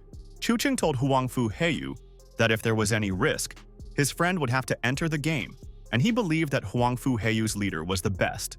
Huang Fu Heiyu told Master Chu Cheng that he was the epitome of politeness, and he never expected to have the chance to contribute to the cause. The man was sitting in the car and called the boss, and reported that Chu Cheng got into the car and would now go on the road with the leader Huang Fu. The boss told the guy to keep an eye on Chu Cheng and not to let him go under any circumstances. And for their magic sect, this is important, and Chu Cheng is a threat to their missions. The guy was quietly following Huang Fu Heiyu's car, and Chu Cheng obviously couldn't hide anywhere and would follow him anywhere. Chu Cheng continued to drive with Huang Fu Heiyu in the car, and then Song Chu called and wanted to clarify the details again so as not to make a mistake in the matter. Song Chu told his son-in-law that he used the talisman that he gave him and checked if he was being followed, and everything was clear and he was already on his way to Shancheng's. Chu Cheng glanced at the car's side mirror and noticed that there was surveillance behind them. An uncle would also have to deal with the nasty worms. And at that very second, Huang Fu Heiyu stepped on the gas and sped up. And the guy from the sect was surprised, and did Chu Cheng really want to hide from him, and this was nonsense. The man from the magic sect also accelerated, and he will not lose Huang Fu Heiyu's car, and will go even to the ends of the earth but will not miss Chu Cheng now. The man from the black magic sect realized that this was very strange and where the leader Huang Fu Heiyu was going, and he suddenly changed his trajectory. And at that moment, Huang Fu Heiyu abruptly turned around in the car and caught the man from the magic sect by surprise, and no one has the right to follow. The man from the black magic sect was shocked, and how could he stop, and he crashed into Huang Fu Heiyu's car, and why did he do that? The man from the black magic sect suddenly braked, but the car behind him hit the car, and Chu Cheng caused an accident on the road.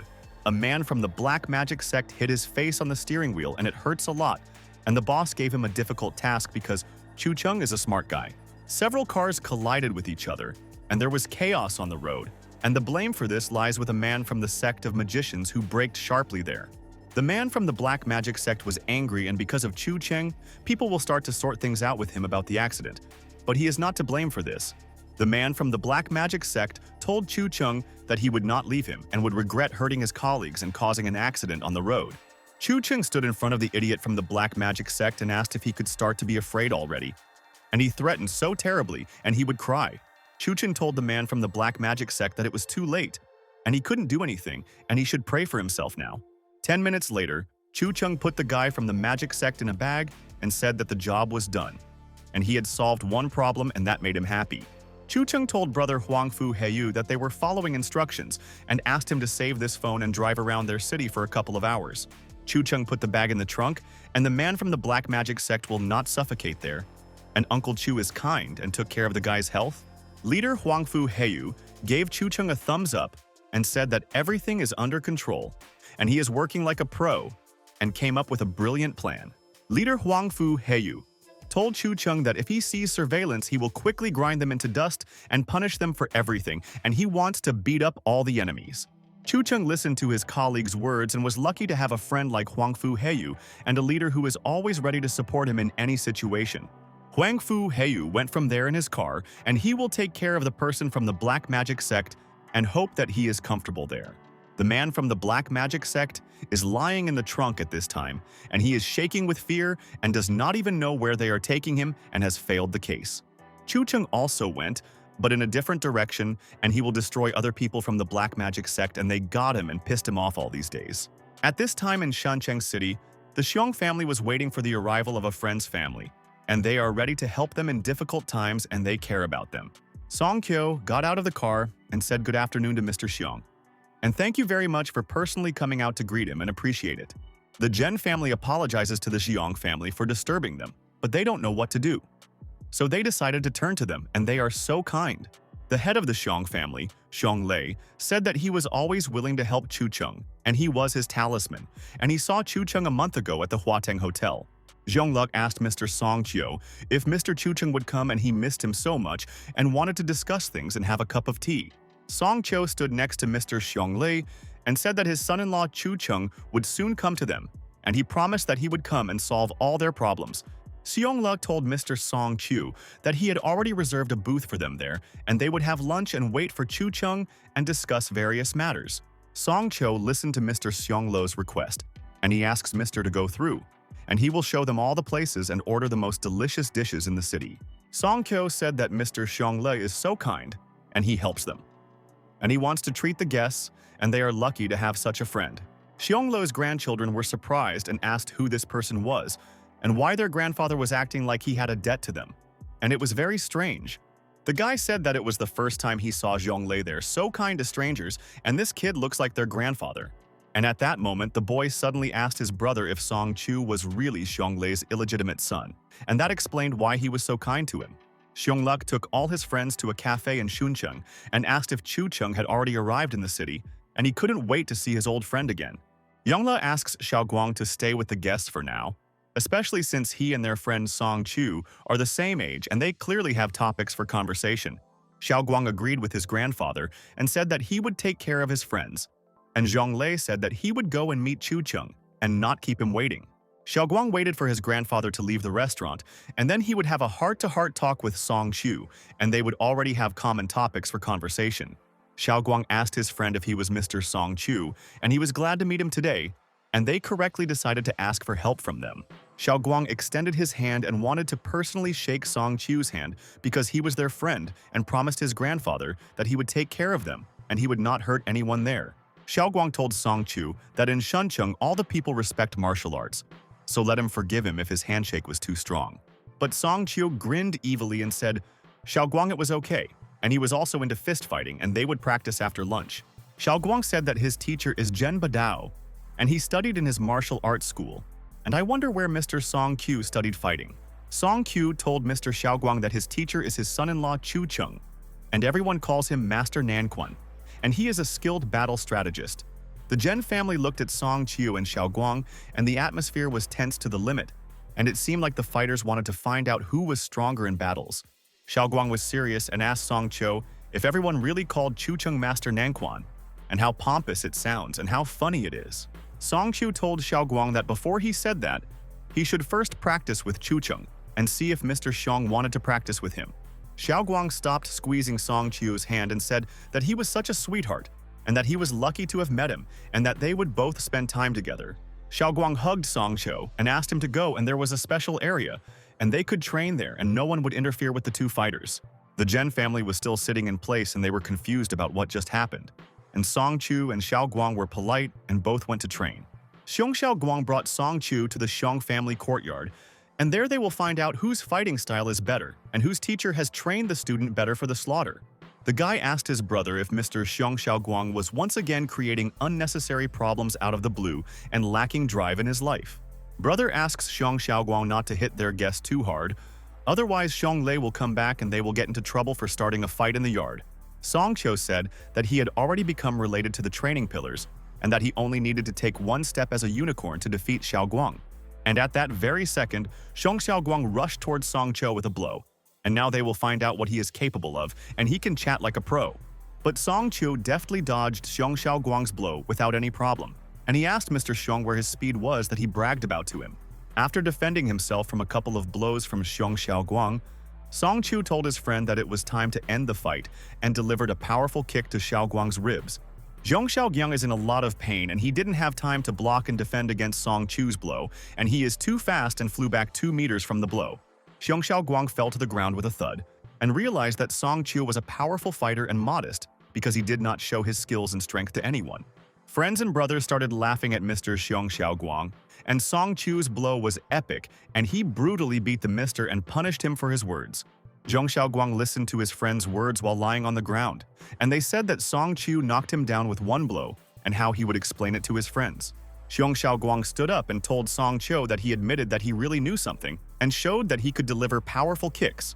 And at this moment, Xiong Xiaoguang grabbed the pillar with all his might, and soon he would pull it out, and then Song Chu would not be able to defend himself from his attack.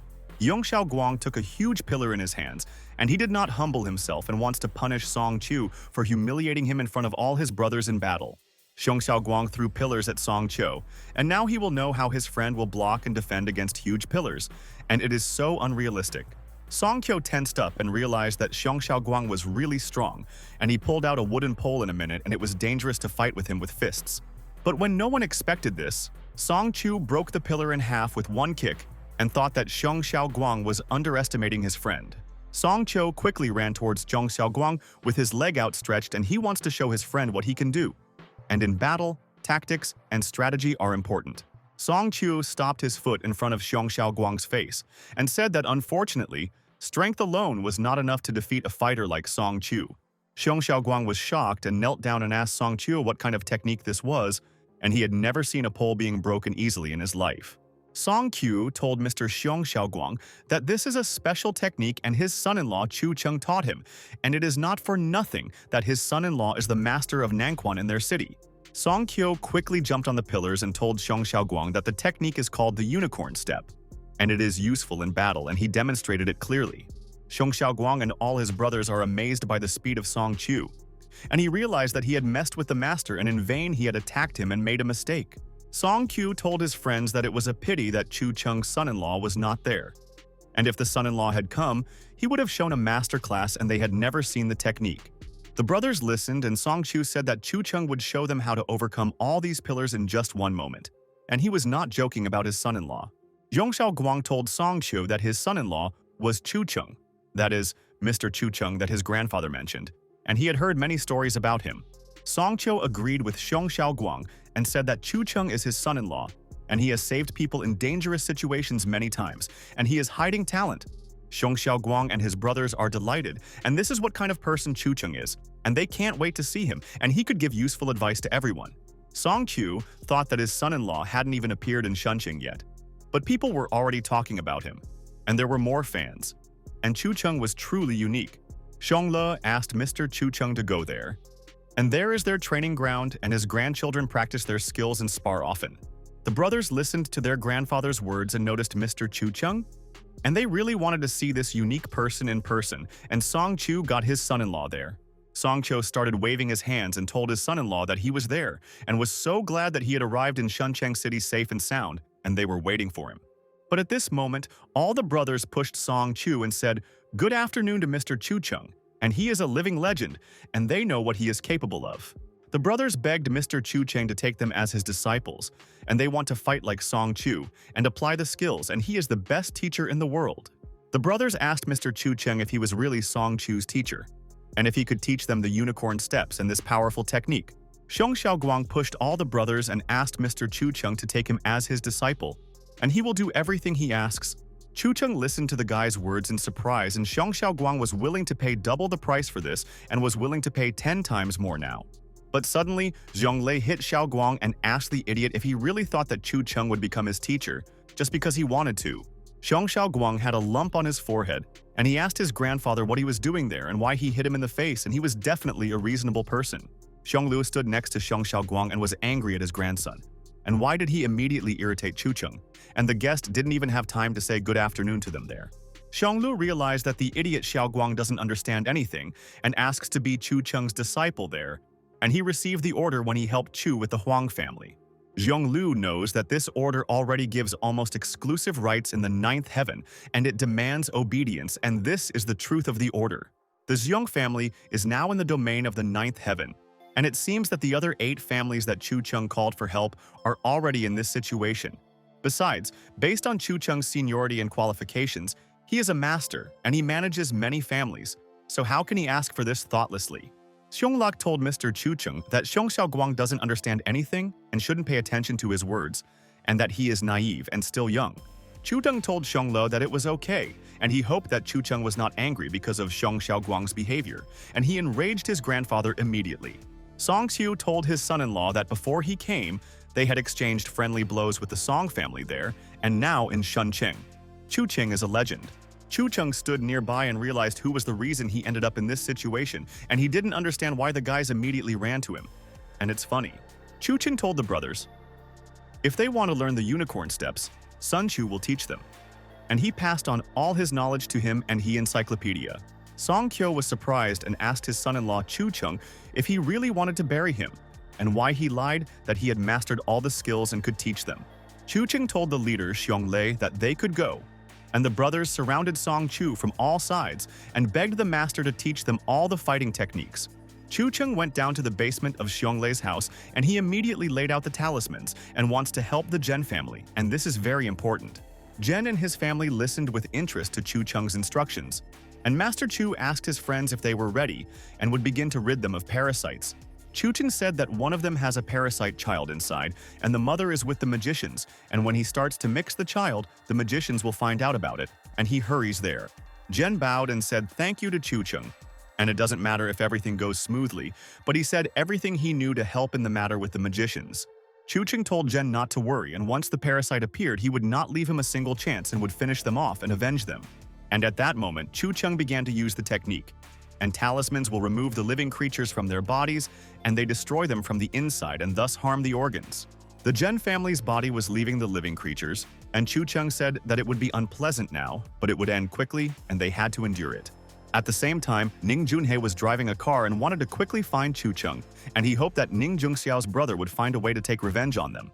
Ning Junhe looked at the navigator, and Chu Cheng chose a tricky route, and why he was driving erratically, and something was wrong, and he realized Ning Junhe froze, and he guessed what Chu Cheng was up to, and he was a scoundrel who was able to deceive so easily and make the black magic sect look like fools.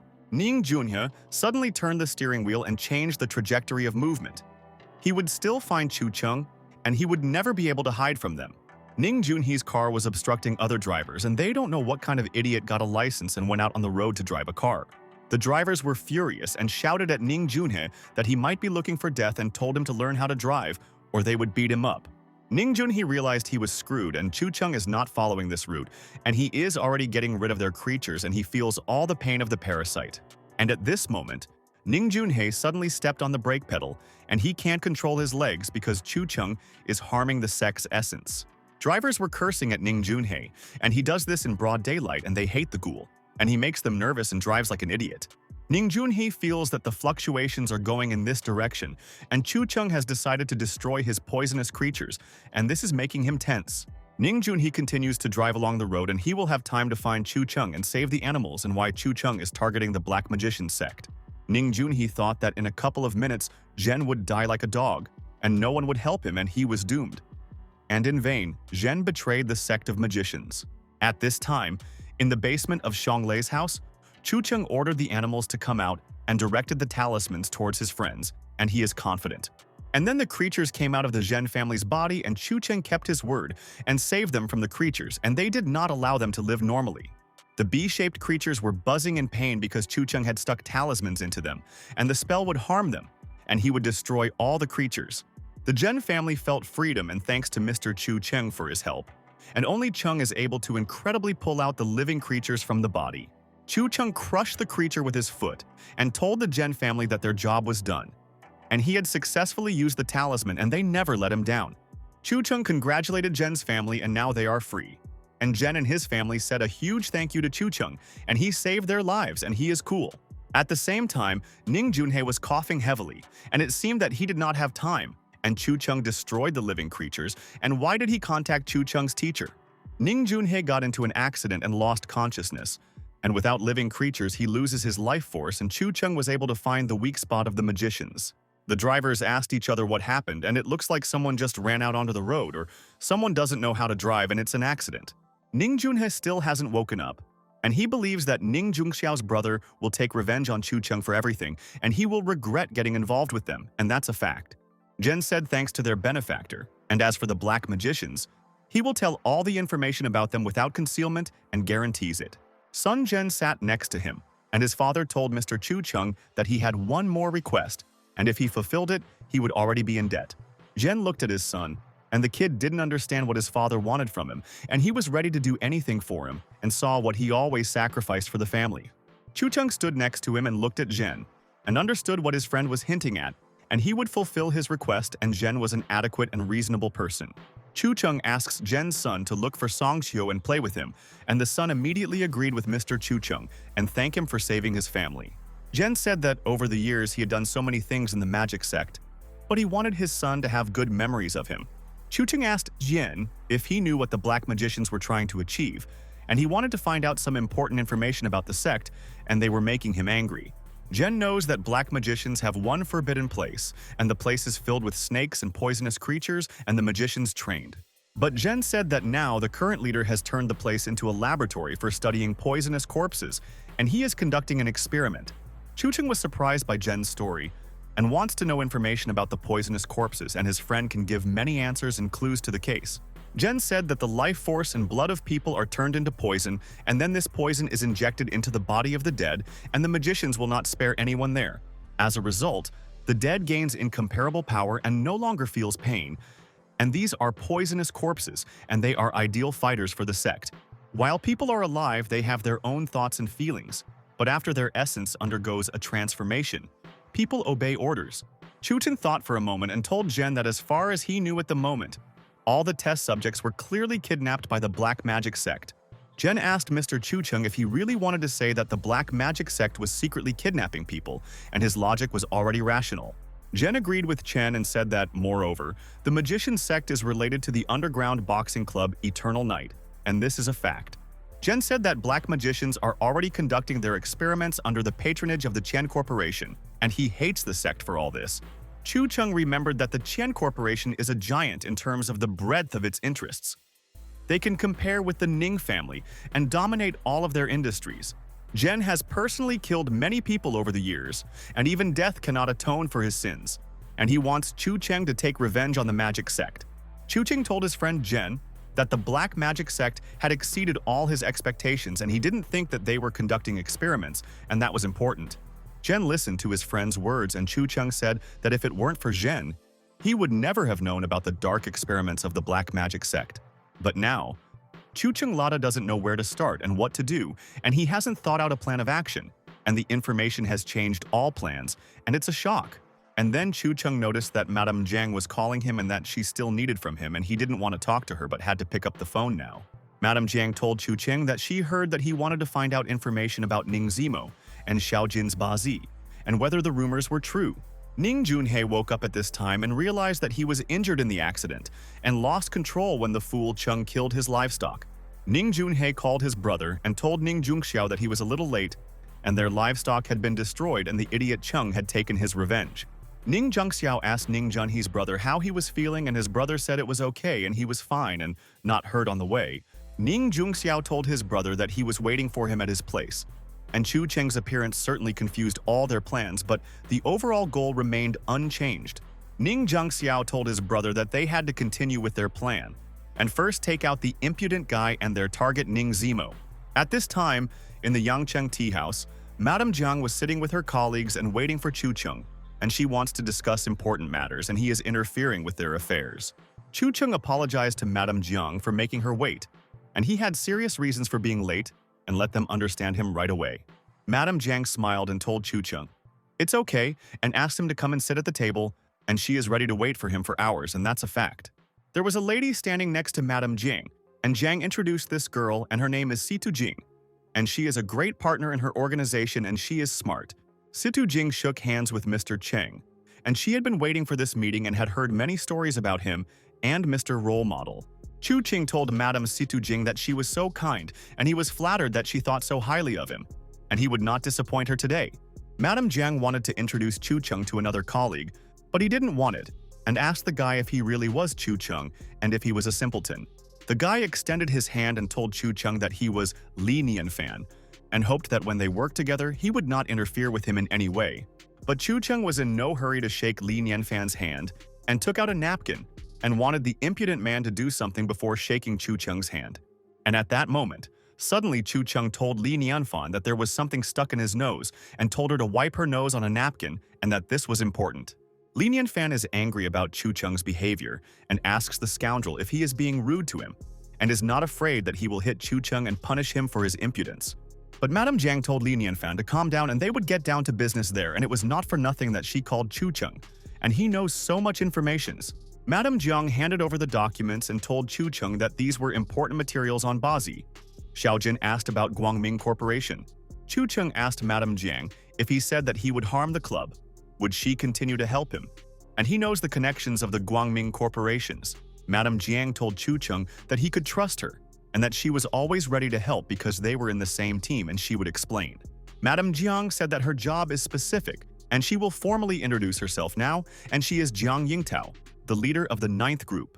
Jiang Yingtao told Chu Cheng that he was now officially invited to help her in the secret case against Chen Corporation for human trafficking. Li Nianfan said that the Special Operations Bureau has a department that is responsible for all sinister incidents involving special forces. Chu Cheng was confused and asked Li Nianfan what these special groups were, and he wanted to know more information to understand their group. Situ Jing told Chu Cheng that these people are like special talents and they are not afraid of difficult operations and are always ready to help their residents. Chu Cheng told Jiang Yingtao that she was so unpredictable and he couldn't even imagine that she had such a profession, and she surprised his friend. Chu Cheng asked Jiang Yingtao if her family knew about her profession, and he had not heard from her family that they all shared this information. Jiang Yingtao said her father never discusses business with her. She learned of the family's ties to the boxing club after joining the bureau, but she asks Chu Cheng not to worry, and if the situation concerns her Jiang family, she is ready to sacrifice her family ties for the cause. Chu Cheng asked Jiang Yingtao what she wanted from him then, and she wanted Chu Cheng to first read the Bazi Jin materials. Jiang Yingtao told Chu Cheng that the Eternal Night Boxing Club where he was last time was already considered one of the largest in the country. In truth, the rich bet on every fight in the Eternal Night for entertainment, and their club earns tens of millions per day. As far as Jiang Yingtao knows, this business is supported by the most influential families in the Southern District, the Jin family, the Ning family, and the Jiang family. Jiang Yingtao told Chu Cheng that the Xiaojin family is directly connected to the Chen Corporation and is responsible for all maritime transportation in their country. Chu Cheng read the documents, and he was very interested, and Jiang Yingtao told him that he was very surprised to learn who was in charge of the affairs before. Bazi Xiaojin used to be the head of shipping, and Chu Cheng asked her father if he was also in the water industry, or if Mr. Xiao was a shareholder in the club. Chu Cheng said that this whole situation was more complicated than he had imagined, and first he wanted to know why the bureau had called him. Jiang Yingtao stood nearby and said that first of all, she was pleased to discuss business with an intelligent person, and they introduced the person into the staff. Jiang Yingtao said that they found out that the corporation had recruited many warriors with natural talent in a short period of time.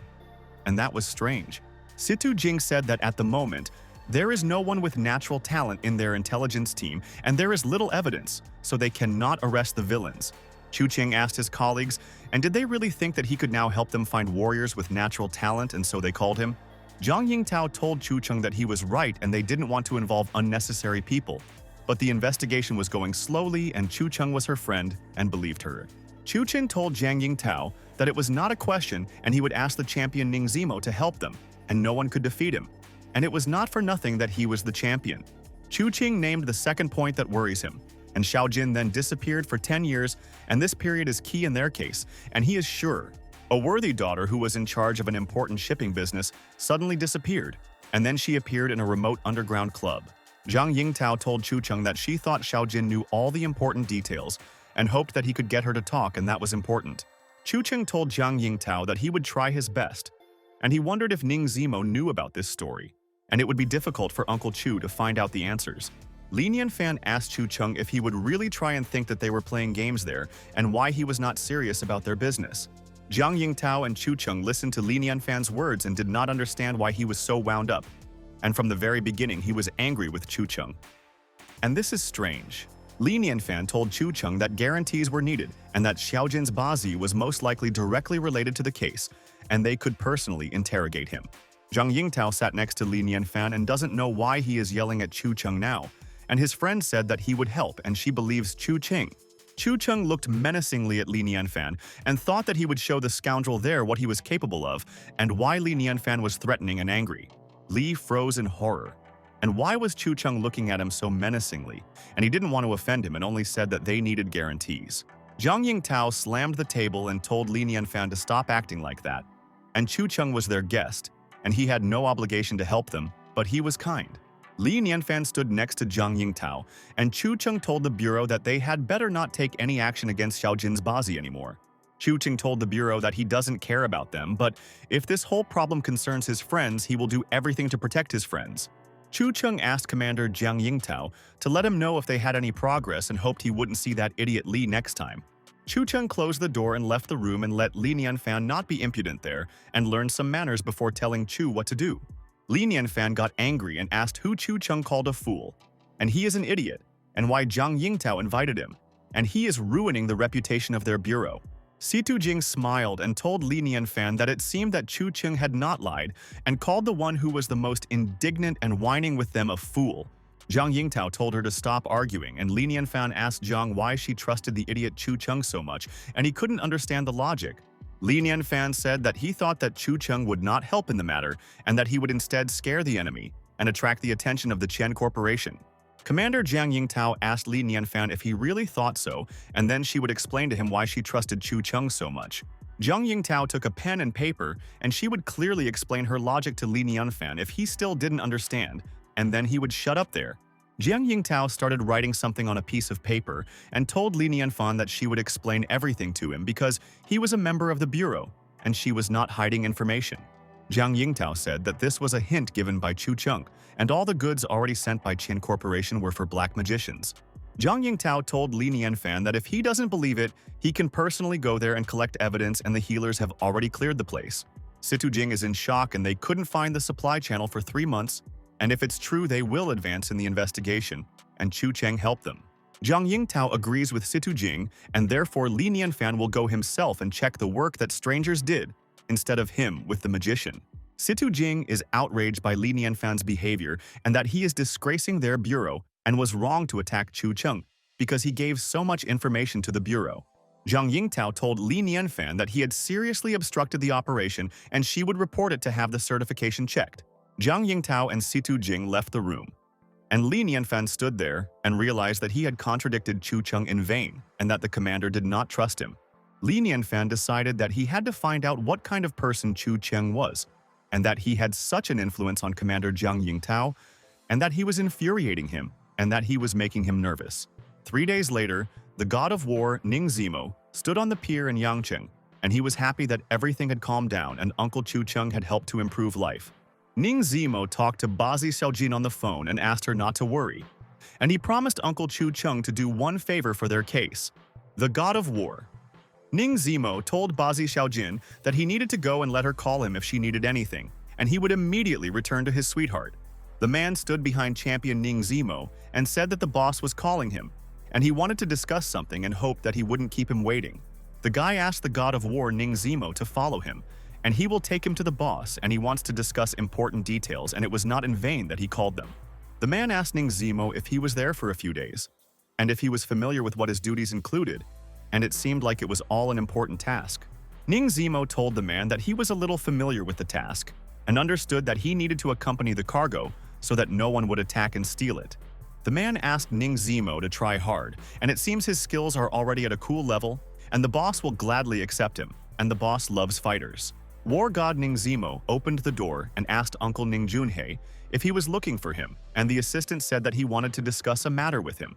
Ning Junhei asked Ning Zimo to come in and sit down, and he was right, and the assistant should have brought him to him, and he missed the god of war and he was cool. Ning Junhei told Ning Zimo to drink tea and relax, and he knows that his uncle will never offend him and will protect him from any troubles. Ning Zimo sat down on the chair, and Ning Junhei asked if he had really gotten used to it in 2 weeks, and he had been gone for so long, and they missed little Ning. Ning Zimo told Ning Junhei that he had settled in quite well, and that he didn't want to sit there for long, and that if his uncle had something to do with him, he should speak up. Ning Junhei smiled and told Ning Zimo that he must have already understood the essence of the job of ensuring the safety of the goods, and he can handle it. Ning Junhei said that there was an important shipment coming and he didn't want to trust strangers, so he decided to involve him. Ning Zimo told his uncle, there is no problem, and everything depends on the contracts, and he wants to know everything, and when he knows he will help him with supplies.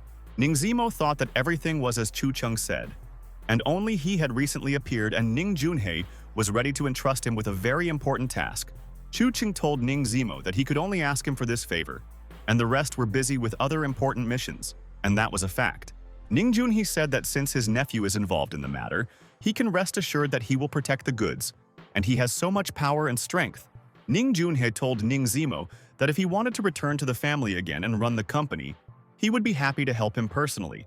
But Ning Junhei told Ning Zimo that he was still concerned about the story of Xiao Jin's Bazi, and was willing to tell him the truth about Jin's past. Ning Zimo was completely shocked and asked Ning Junhei what kind of video it was and why he didn't know anything about it, and who did this to the cute girl. In the video, Bazi Xiaojin is tied up and the man turned on the camera and he wants to say important things, and Ning Zimo is obliged to listen to their words. The masked man told Mr. Ning Zimo that this video was for him and he had specially prepared everything and hoped not to disappoint him in the video. The man held a knife in his hand and told Ning Zimo that before he was clearly enjoying life and his business was going well and his whole family respected him. Bazi Xiaojin was sitting there, and the man told Ning Zimo that even in all of Yangcheng there was no young master better than him, and he remembered. The man told Ning Zimo that now, for the sake of Xiaojin, he had broken off all ties with his family, and Ning had spent 6 years in an underground club. The man asked Ning Zimo if he knew for whom he was trying so hard and whether Bazi had told Xiaojin important information about who she was. The man told Ning Zimo that he probably didn't know and always stupidly followed the instructions and didn't know that Chu and Xiaojin were fooling him. Ning Zimo watched the video and wondered if the man was talking about Uncle Chu Cheng and Bazi Xiaojin and what they could be hiding from their friend. The man told Bazi Xiaojin to tell why she was in the boxing club, and Ning Zimo would be interested to know the truth about her. Bazi Xiaojin said that she is the daughter of Mr. Yang, the head of Yang Corporation, and used to work in the corporation and was personally responsible for transportation. Bazi Xiaojin worked there for 6 years but didn't know what kind of cargo they were transporting, and her father said that they were transporting animals for the zoo. But one day, Bazi Xiaojin found out that those animals were living people, and her father had been deceiving her all the time, and she was shocked that day. For 6 years, Bazi Xiaojin was deceived by her father, and without realizing it, she had been unknowingly assisting him in dreadful, unlawful schemes. Bazi Xiaojin went to her father for an explanation, but he sent her to the boxing club under house arrest, and she was under surveillance there. Bazi Xiaojin was in a hopeless situation, and just then, she accidentally met Chu Cheng, and he came to train at the club. Chu Cheng suggested that a member of the Ning family would soon appear in the club, and she should try to establish contact with them, and this would help their business. Bazi Xiaojin did so, and Ning Zimo was happy to help her, and she was already hoping that she would finally live a peaceful life with him.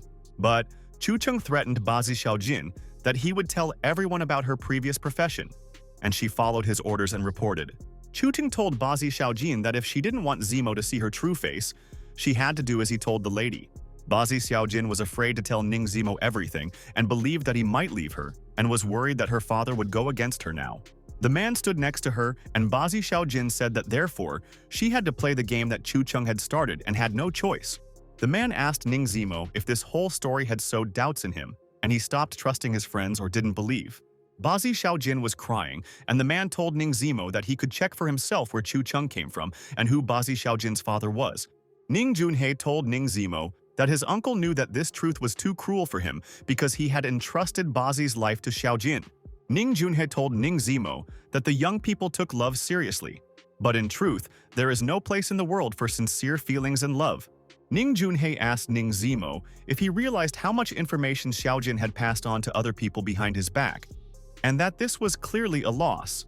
Ning Junhei told Ning Zemo that from the bottom of his heart and without any ulterior motives, only his relatives could relate to him and he understood him. Ning Junhei told Ning Zemo that it was good, and hoped he would think about everything and return to his family, and his father Ning Jungxiao would forgive him. At this time in Changcheng, in the Song family home, Chu Chen was sitting with teacher Luo Yun, and talking on the phone, he told his friend that he understood and thanked him. Chu Chen told brother Luo Yun that he had been harassing him lately and asking him to keep an eye on the mages, but he wanted to ask him for help again. Chung needs to check other than the Chen Corporation berth in Shenzhen. What other berths are ready to receive the cargo ship, and this is so important. But at that moment, Song Chu burst into the room and told his son-in-law that things were bad, and that Xiaojin's Bazi was nowhere to be found, and he didn't know where else to look for it. Chu Cheng is worried, and asked, Song Chu if Bazi Xiaojin is not answering calls, and where could she have disappeared, and he doesn't like it. Song Qiu asked Chu Cheng's son-in-law if he hadn't asked Xiaolang to keep an eye on Xiaojin's Bazi these past few days, and how could she have missed the kidnapping. Song Qiu said that in the morning, Xiaolang called him and told him that Xiaojin was missing, and only then he found this video in Jin's mail. Chu Cheng watched the video and can't believe that the enemies were 100% prepared and struck first, but he will return the favor. Song Qiu asked his son-in-law what was going on, and whether Bazai Xiaojin had been kidnapped, and whether they had defeated the black magic sect, and who had harmed her. Chu Qin told Song Qiu that this video is 100% fake, and he has seen many manipulations over the years where people use fake videos. Yu Qin told Song Qiu that he and Bazi Xiaojin had never met before, and he had not collected information about the Ning family from Jin. Song Qiu asked Chu Cheng's son-in-law why the scoundrels posted the video, and maybe they want to frame him because Cheng has a lot of enemies. Chu Cheng thinks this movie is for Ning Zemo, and although it's all staged, Xiaojin has actually worked for Chen Corporation. Teacher Luo Yun realized that the enemies were not sitting still, and they knew everything and waited for the perfect moment to edit the video setup. Song Qiu was completely shocked, and could it be that Bazi Xiaojin worked in Chen Corporation and no one talked about it, and what was Bazi doing there? When Chu Cheng lost his memory and ended up in the Song family, he had no documents and then they forged his ID and suspected. Song Qiu told his son-in-law that Bazi Jin and Ning Zemo are currently being discussed on social media and that she is a manipulator and is using Ning Zemo. Chu Cheng was surprised and asked Song Qiu to give him the phone, and he wants to see it all himself, and they are not in control of the situation, and it is very annoying. People wrote articles about the 10 clever ways that this Bazi freak Xiaojin won Mr. Ning Zemo's attention. Chu Chen said that it seems that Bazi Xiaojin saw this video, and she wants to find Ning Zemo to explain herself, and he knows all her feelings. Song Qiu listened to his son-in-law's words, and Chu Cheng said that this indicates that someone clearly wanted to lure Bazi Xiaojin out of hiding, and it succeeded. Chu Cheng said that for Ning Zemo, the most important thing in life is Xiaojin, and if she is captured, they will be able to use Ning Zemo, and this is obvious. Song Qiu listened to the words of his son-in-law Chu Cheng, and he was amazed by the enemy's cunning, and he was worried about his friend Ning Zemo, and they were obliged to help Jin and Zemo. Chu Cheng told Song Qiu that they should just trust Zemo, and he will fulfill their hopes, and now the main task is to find Xiaojin, Bazi Xiaojin. At this time came to Changcheng Station, and he must quickly find Ning Zemo, and he must not believe various rumors from scoundrels. Bazi Xiaojin noticed that there were a lot of people at the station, and she obviously wouldn't be able to find Ning Zemo in such a crowd, and therefore she would make a choice. People kept walking next to Bazi Xiaojin, and everyone has their own things to do, and they have to hurry to catch the train, and they run there. Bazi Xiaojin asked for forgiveness from the people passing by, and she urgently needs to get to Pangcheng, and can she go first and pay everyone? The people around Bazi Xiaojin were shocked to see her. And could this really be the one they are talking about in the news? And they all know all the information. The guy told the lady that she is Bazi Xiaojin, and he knows about her actions and how she is not ashamed to walk on the street and already look into the eyes. Bazi Xiaojin asked the man if he knew her, and it was her, and she had an urgent matter and could she go there, and she was in a hurry. But suddenly at that very second a man pushed Bazi Xiaojin, and she is ugly and imagines herself a princess, and there is only one line for everyone there. People surrounded Xiaojin's Bazi and said that she was the same witch and that she manipulated Ning Zimo's feelings and lied to Xiaolang too. People said that in real life, Bazi Xiaojin is even scarier than in the photo. And Ning Zimo was completely desperate, and why did he get involved with a witch? Bazi Xiaojin asked people what they were talking about. And she doesn't know why they push and humiliate her in every way, and what Jin is guilty of. People said that Bazi Xiaojin also asks she was friends with Xiaolan but was jealous of her success and always interfered with her friend's progress. A man asked Xiaojin's Bazi if she even knew how many customers he had lost due to the cancellation of Star Xiaolang's concert in Yangcheng. People said that a nasty friend is worse than an enemy, and she harmed Xiaolang's career so much, and Xiaojin's Bazi is evil itself, and she must be punished. Bazi Xiaojin listened to people's words, and she feels so sorry for Xiaolang, and she needs support, and she has to contact her, and she is nervous. Bazi Xiaojin asked people if she was jealous of Xiaolang, and where did they get this information and why did they hate her so much? People listened to Xiaojin's words from Bazi and want to drag her to Changcheng Square and let everyone see her ugly face in person. The man said that they will also make Xiaolang publicly apologize and that she offended her, and the fans are ready to do anything for the star soon. And at that very moment, Xiaolang suddenly appeared at the station and told people to stop making fun of Xiaojin's Bazi, and that it was all absurd. People turned around and noticed that it was Xiaolang and why she came to the station, and it was a pleasant surprise for them, and they wanted to hug the stars.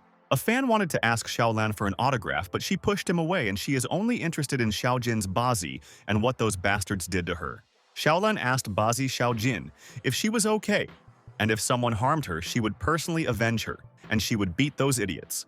Bazi Xiaojin listened to her friend's words and told Xiaolan that she was fine and not injured, but wanted to find out who set her up like that.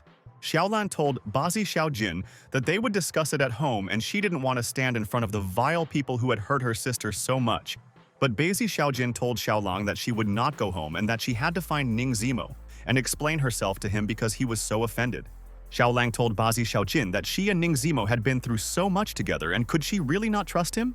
Bazi Xiaojin realized that there is truth in Xiaolang's words, and she did not think about it, and absolutely trusts Ning Zimo, and he will understand the fake. Fans told Xiaolang that they are helping her and are asking her to stay away from Xiaojin's Bazi now, and that it will ruin her career. But Xiaolan told people that Bazi Xiaojin is her friend, and she will never harm her, and she always supports her in all her efforts. People listened to Xiaolang's words. And is it true, but the article said that they are enemies and hate each other, and why did they believe the article? People asked each other if Xiaolang hadn't seen these videos, and then she would definitely change her mind about Xiaojin's Bazi, and she is an enemy. A friend told the guy that he seems to be right and Xiaolang doesn't know, and she didn't see the video where Bazi Xiaojin insults her. And Lang is so kind. At this time, 3 friends were sitting in the Xingting Hotel, and the 3 of them were brazenly humiliated by Chu Cheng and kicked out of the opening of the pharmaceutical company. Zhou Kang said it was a genius move to come up with the idea that her face was the result of Beichen's drug tests, and that it was his perfect plan. Chu Ming told Zhou Liang that he wanted to know where he found such a brilliant network agent, and everything was done perfectly, and it was cool. Zhu Liang said that there are people in the black market who have studied stealth and espionage techniques, and now people are working as manipulators.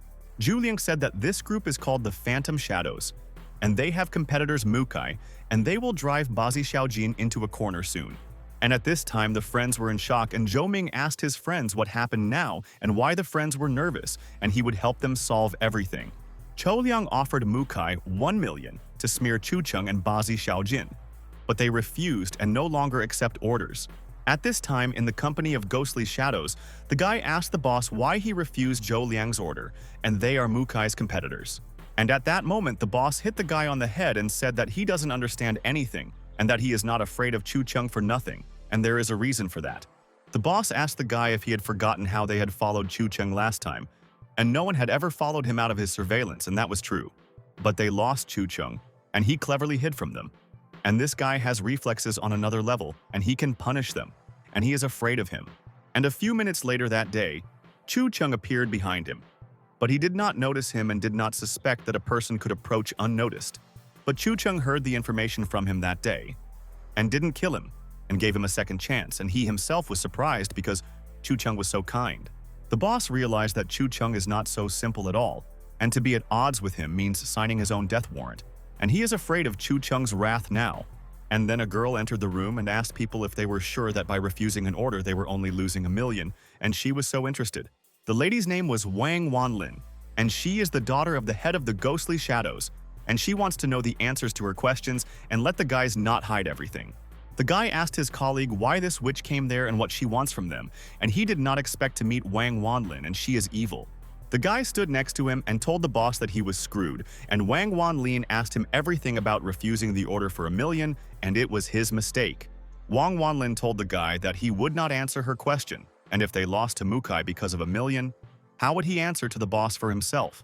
Wang Wanlin said that their organization Ghost Shadows and Mukai both enter the Dark Gate and the bonus amount depends on the final rankings. Wang Wanlin slammed her hand on the table, and she spends a lot of money to support them, and they solve problems like that and they don't think about the company. The guy told Miss Wang Wanlin that now is not the time to quarrel, and he followed Chu Cheng and said he is not an ordinary person and destroyed Wushan.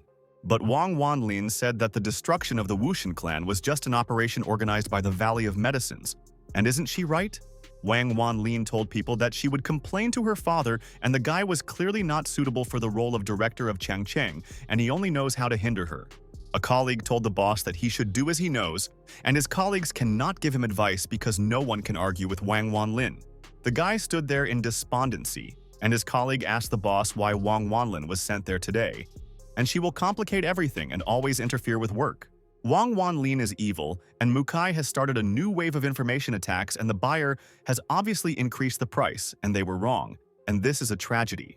The guys listened to Wang Wanlin's words, and she asked the guy if he understood that now the ghostly shadows had already lost more than just $1 million. At this time, Xiaolang ran, grabbing Xiaojin's Bazi by the hand, and she asked her friend where they were going, and she wanted to know information. Xiaolan caught a taxi and told Bazi Xiaojin that they were both going back to Chu Cheng, and he would help fix the situation, and she believed their friend. Xiaolan said that if people are trying so hard to make a big deal about Xiaojin and Ning Zimo's Bazi, they have ulterior motives for doing so. And at that moment, suddenly someone hit the taxi from behind, and the taxi driver was confused, and who he could have displeased and why they were being followed now.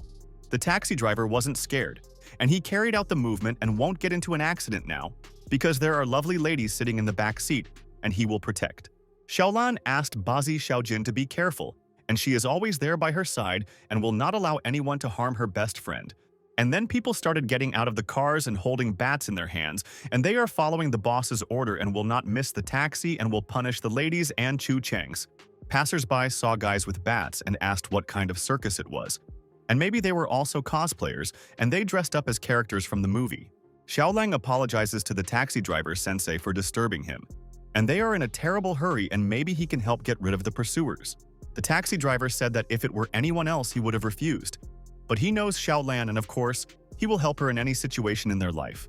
And at that very second, the taxi driver pressed the gas pedal and drove forward, and he is not afraid that these people can catch up with them and cause harm and punish them. People said that Xiaolang and Bazi Xiaojin were leaving, and they technically slipped away from them. And he didn't expect that the taxi driver would continue to drive there. The colleague told the friend that they should quickly go after them, and now they should not miss Bazi Xiaojin. Otherwise, the boss will be angry, and this is the main thing. The bandit told his colleagues not to let Bazi Xiaojin get away, and they would grab them and bring them to the boss and let him decide their fate, and they would all regret it.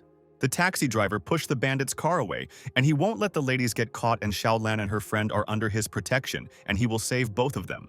Xiaolan told the taxi driver sensei that his car is just a beast, and he is not inferior to bandits, and taught them a lesson, and their world lacks such. The taxi driver listened to Xiaolang's words and said that in his youth he even won the regional racing championship once, and already had the skills.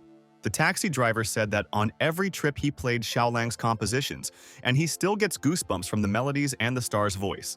The taxi driver said it was a pity he couldn't get his youth back, and he could have become a racing champion, but life turned out differently. but he doesn't complain and lives like that. Xiaolan was surprised and asked the taxi driver sensei if he was also her fan, and she was flattered that she had such brave fans and he was cool. The taxi driver asked Xiaolang why more cars were following them and who they had managed to run into, and it seemed like this man was so angry. Xiaolan turned around and asked Bazi Xiaojin what it was, and she wasn't sure if they were bandits and why people believed false rumors. These were Xiaolang's fans, and they called Bazi Xiaojin ugly and told her to get away from Xiaolang immediately and that she was damaging her reputation. The lady was furious, and Ning Zimo is her idol.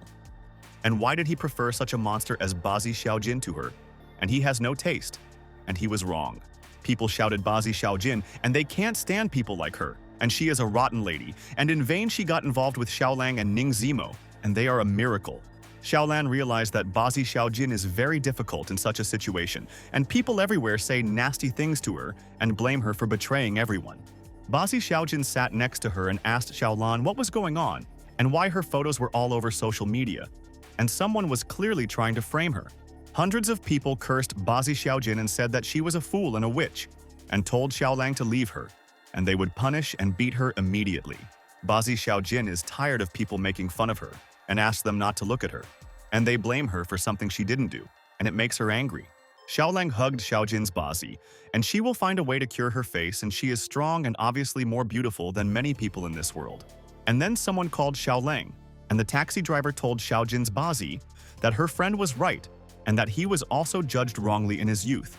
The taxi driver said he was too good, and everyone thought he was a liar and a cheat. But he proved his strength over and over again by breaking barriers.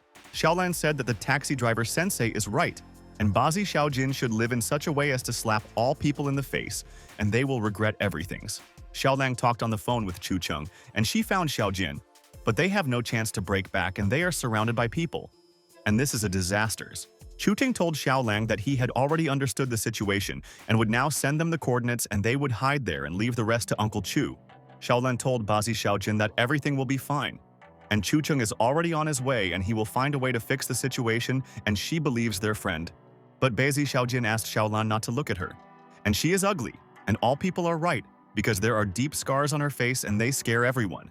Xiaolan looked at Xiaojin's Bazi and realized that this was a problem and that these damned people had broken Xiaojin's psyche and she was depressed. Xiaolan asked Chu Cheng what to do, and after meeting there with crazy fans, Xiaojin is completely despondent, and Chu Cheng asked to give her the phone. Chu Cheng asked Bazi Xiaojin, if Zimo were there today, how do you think he would react to all the events in their situation? Bazi Xiaojin remembered Ning Zimo, and he is everything to her, and she is definitely ready to give her life for Zimo. And he saved her life, and she remembers. Bazi Xiaojin told Chu Cheng that Ning Zimo would stay by her side, and he never cared what others thought of her, and he loved her so much. Chu Cheng told Bazi Xiaojin that those who love her the most do not pay attention to the scars, and did other people's gazes hurt her. Chu Cheng told Bazi Xiaojin that now she is behaving as those who arrange the conspiracy want, and the more she suffers the weaker and Ning. Chu Cheng was serious and asked Bazi Xiaojin if she really wanted to become the knife that would hurt Ning Zimo in the situation. At this moment, Bazi Xiaojin came to her senses and realized that other people's opinions were meaningless to her, and that the only person she cared about was Ning Zimo. Bazi Xiaojin realized her mistake and told Chu Cheng that Uncle Chu was 100% right and she was setting Ning Zimo up. And these are the facts. Bazi Xiaojin said that Ning Zimo had been protecting her all this time. But now it was time for her to face this storm and stand firm. Xiaolan is glad that Bazi Xiaojin has come to her senses, and happiness suits her perfectly. And she suffers when she sees her friend in despondency, and it hurts. And at that moment, suddenly a car appeared in front of the bandit's car and blocked the way to the taxi and did not allow Bazi Xiaojin to catch up. The mercenaries were surprised and asked their colleagues who it was. And he was really hindering them from catching up with their target and blocked the way and how to go now. And he was pissing them off. It was Chu Cheng, and he told his friends to continue on their way, and he sent them the location and he would figure it out and punish those who threatened them. Xiaolong is delighted and told Bazi Xiaojin that it was Chu Cheng and his friend who came for them and kept his word because he promised to save them from the bandits. Xiaolan asked the taxi driver sensei to speed up. And it's time to get rid of the bandits, and their friend distracts them and the enemies won't interfere. The taxi driver listened to Xiaolang's request and said that he understood, and he would speed up and they would be there soon, and he was following the location now. The taxi driver pressed the gas pedal all the way down, and he looks like their friend Chu Cheng. And he will also keep his word because Xiaolang is sitting in his taxi, and this is a dream. Sensei taxi driver asked the ladies to hold on tight, and soon they will be there and they are safe. And nothing will happen to them, and a guarantee. Chun Chen told the bandits that this road belongs to him, and further on there is a toll road, and he will not allow Bazi Xiaojin to be caught up and will defeat the thieves. Chun Chen asked the bandits. They didn't think that everything would be simple, and such lovely ladies always have protectors, and let them remember this. The bandit was nervous and told his colleagues that they were losing the taxi, and Chun Chen was a big hindrance to them, and they would fail the mission if they didn't catch Xiaojin. The bandit realized that this Chun Chen was again, and how annoying he was to them and ruining their plans everywhere, and why was he helping Bazi Xiaojin because he was nobody. The bandit decided that he would not let Bazi Xiaojin escape so easily, and he was not an ordinary person either, and it was not for nothing that he was sent on an important mission. At this time, Bazi Xiaojin and Xiaolang arrived at the location, and there they were met by Song Chu and the leader of Huangfu Heyu, and they called them, and this is their place. As soon as the taxi passed by, Song Chu and the leader Huangfu Heyu began to close the doors there so that the enemies could not enter there, and they would not allow. Song Chu and the leader Huangfu Heyu closed the door completely, and now it will be difficult for all enemies to get in there.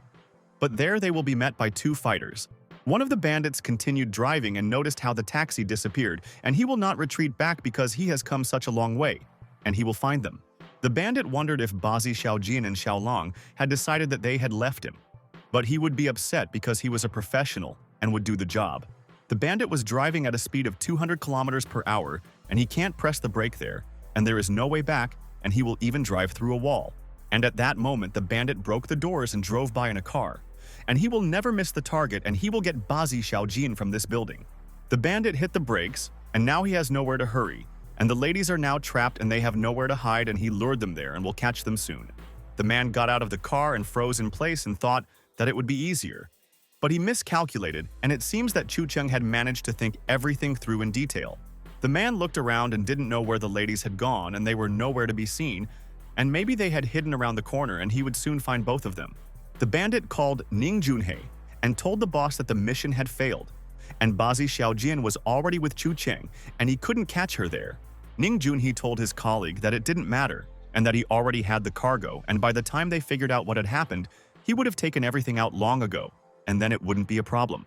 All the friends were standing at the back entrance of the abandoned factory at that time, and Xiaolan said thank you to the taxi driver Sensei, and she will write to the mail.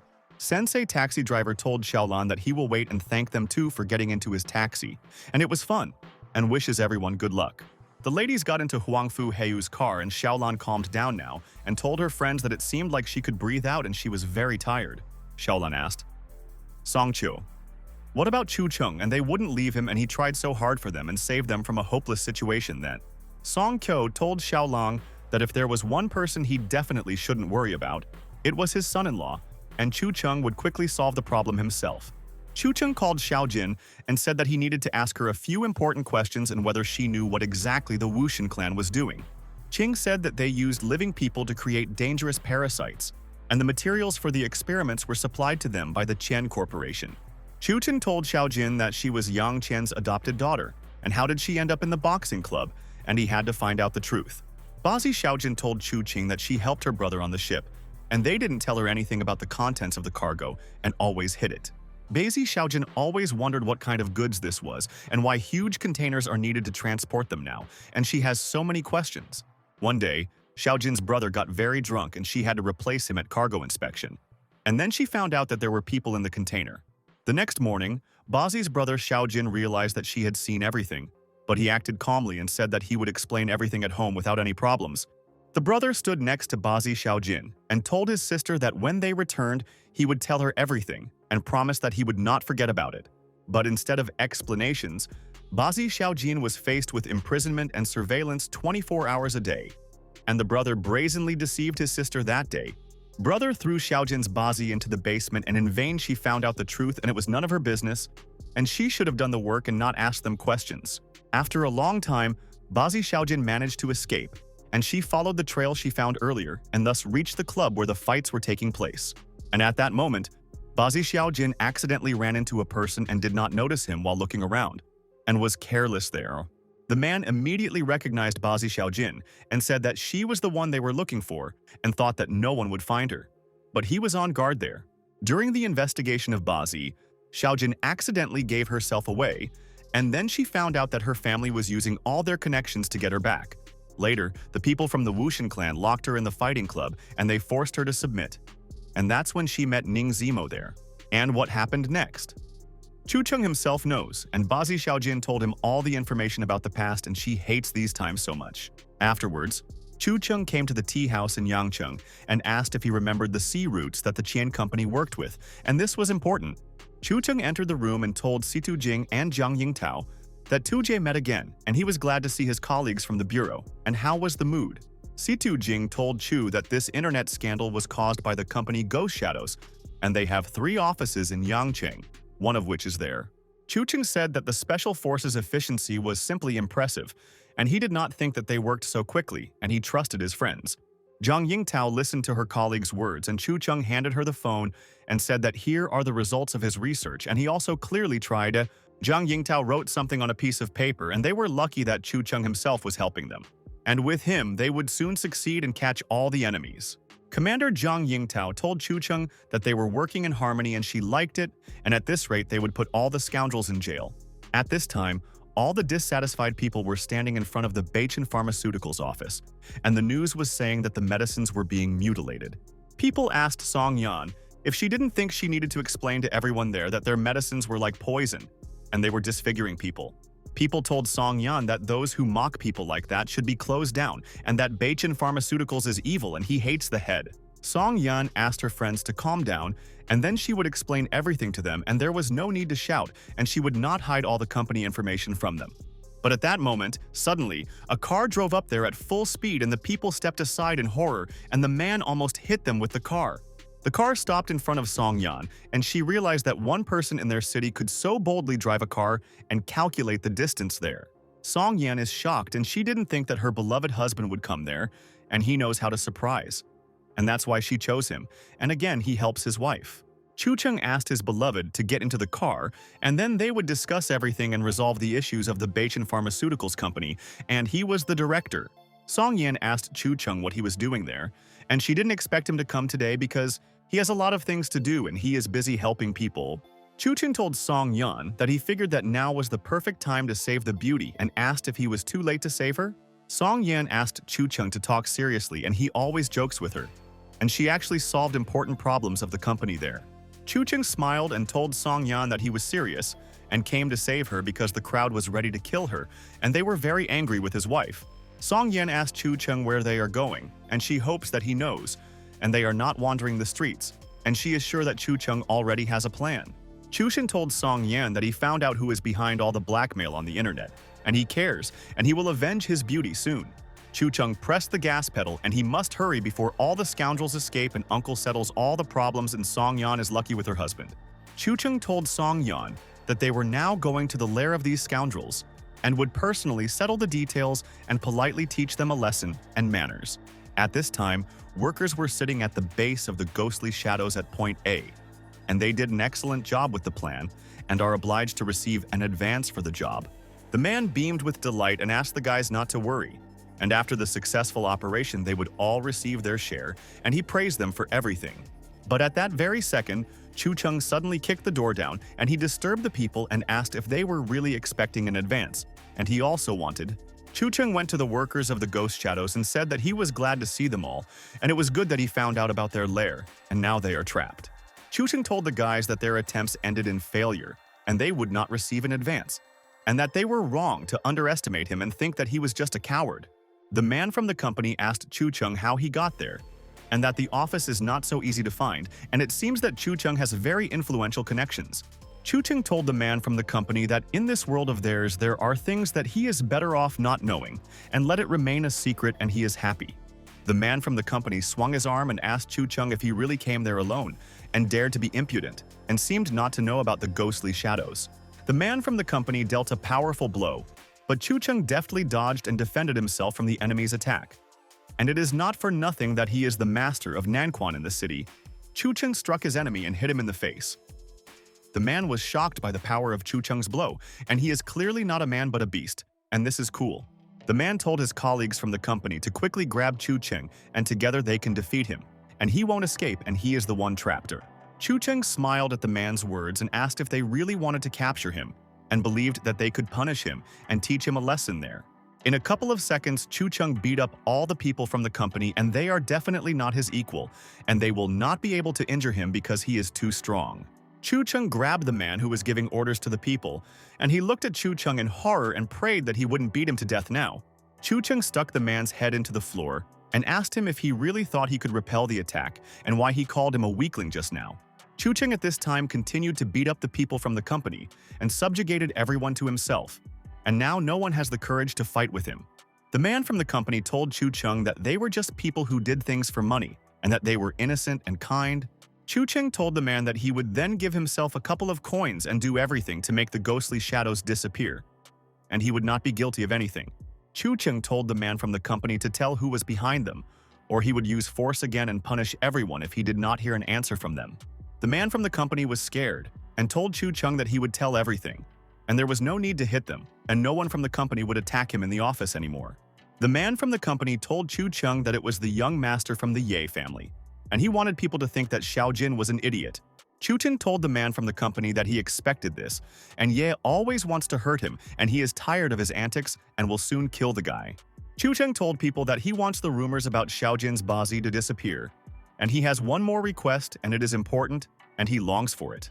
The man from the company listened, and Chun Chen wants to spread rumors that the son of the three families, Ye, Qian, and Rong, is the one who is attached to the young guys. Chun Chen asked the person from the company if they would do it, and he said that he could be sure and they would spread all the rumors about them. At this time, Song Yan was waiting for Chun Chen at the base of the ghost shadows, and she was so bored and wanted to go with him, but he asked her to wait. Chun Chen told sweet Song Yan that everything is ready and they are moving on to the second part, and he is glad that he punished the people from the company, and they understood. Song Yan told Chun Chen that while they were there, the crowd outside Bacon Pharmaceuticals should have left long ago. Song Yan told Chun Chen that she needed some time to decide something, and Chun Chen told his beloved that it was not a problem, and he would give her a ride. Wang Wanlin came to the company and asked the head if he realized what he had done, and how badly he had screwed up, and that they had suffered losses. The head literally drowned in reproaches and told Mrs. Wang Wanlin that she was 100% right and he was to blame and did not want to anger her there. Wang Wanlin told her colleagues that she would not leave it like this, and would now call her father and let him fire the head, because he was ruining their reputation. But at that very second, Wang Wanlin suddenly froze in shock, and she did not understand why the company was acting without her knowledge and who was to blame. Wang Wanlin read the news that the friendship between the Ye, Chen, and Rong families is just a relationship based on who sleeps with whom, and this is inside information. Wang Wanlin doesn't know what's going on, and there are so many rumors about Ye, Chen, and Rong families, and they are all from ghost shadows, and she is on the other side. The head said that it was good that they did not become enemies with Chun Chen, and he is clearly not a simple person and will punish everyone who offends his friends, and he is cool. The chief told Mrs. Wang Wanlin that he is the one who understands people, so he is the old brave man, and he has already published all this news. Wang Wanlin asked the head why he was so happy, and he also got it from Chun Chen. And doesn't he remember how he ran into the company? The underground informant told the boss the good news, and the entire ghost shadow base in the Changji warehouse was destroyed, and he immediately reported. An underground informant sent the boss a photo of the head of the ghost shadows being brutally beaten, and it was all the work of Chun Chen. He is a professional. Wang Wanlin read the messages and wondered if it was Chun Chen, and he single-handedly destroyed the company of ghost shadows, and he is very strong. People are delighted, and now the influence of the ghost shadows in Yangcheng has definitely been completely destroyed. Henceforth, their city is the territory of the shadow intelligence. Wang Wanlin was proud and told her colleagues that it was thanks to her, and she was like a talisman of good luck, and she arrived, and the ghostly shadows disappeared. All the people agreed with Wang Wanlin and thought that she was not involved in anything and was only telling what to do, and thought that she was a strategist. Wang Wanlin realized that Chun Chen is not as simple as he seems, and the more she hears about him, the more interesting he is, and she wants to meet him. The news reported scandalous revelations today. They will discuss the secret ties of 3 rich heirs, and this is exclusive and shocking for them. The youngest son. Chen spent so much effort to create a medicine and all for himself and him, and they learn all the information and they love friends. Rong Dong once said in an interview that in the city of Yangcheng, There is no man that he could not get. And Rong is so strong and handsome. Friends from Ye Qian and Rong families froze in place after reading the news about themselves, and they can't come to terms with it, and someone set them up shamefully. Ye Tian was furious and threw the phone on the floor with all his might, and asked his friends who would believe this nonsense, and the people in Yangcheng are not that stupid. Tian told his friends that the ghostly shadows took their money and are now slandering them, and they will definitely be driven out of the industry, and he guarantees. Rongdong said that they are being cursed now and they must resolve this, and his father already called and said that as soon as he gets home he will beat them up. Friends asked who leaked their location, and now there is a mad crowd under the building and reporters will ask questions and how they can get out of the building. Ye Tian slammed his fist on the table and said that it was definitely Chu Cheng, and only he had such influence and could put pressure on the company and he was a coward. Ye Tian told his friends that he doesn't care and they will just walk out of there with their heads held high, and he is proud and he himself knows that it is all fake. Tian listened to his friends' words and Ye Tian said that the crowd could not simply make enemies out of them and they still looked up to and imitated them. Rongdong and Xian told brother Ye Tian that he was 100% right and they would come out with dignity and lies could not break their will now. And then on the way, Rongdong ran into the waiter and why did he stand up and not move and prevent the guests from moving? And he felt sorry to fight with him. Rongdong was furious and asked the waiter if he was blind and not looking where he was going, and he pushed him and told him to leave from there and he was annoying them. The waiter apologizes to Mr. Rongdong and he didn't do it on purpose and he's sorry that he accidentally pushed him and wishes a good day to the guests. Rongdong approached his friends and said that he was unlucky today and he didn't know what had come over him and maybe someone had cursed him and it was bad luck. It was Chu Cheng, and he pretended to be a waiter so that his friends wouldn't find him out, and the idiot Rongdong didn't even look at his face and he was happy. Chu Cheng took off his mask and thought that the three friends were in trouble. And they were wrong to tarnish Bazi Xiaojin's reputation, and he would avenge his friend. At this time, many reporters gathered in front of the Xingting Hotel, and they asked the security to let them pass. And this exclusive will definitely be a bomb. The reporters saw Mr. Ye Tian and friends came out of the hotel, and they can ask them for answers to questions, and these guys are very popular. Reporters asked friends if they had just come out to confirm their relationship and how many couples they have, or if they are all together in a relationship.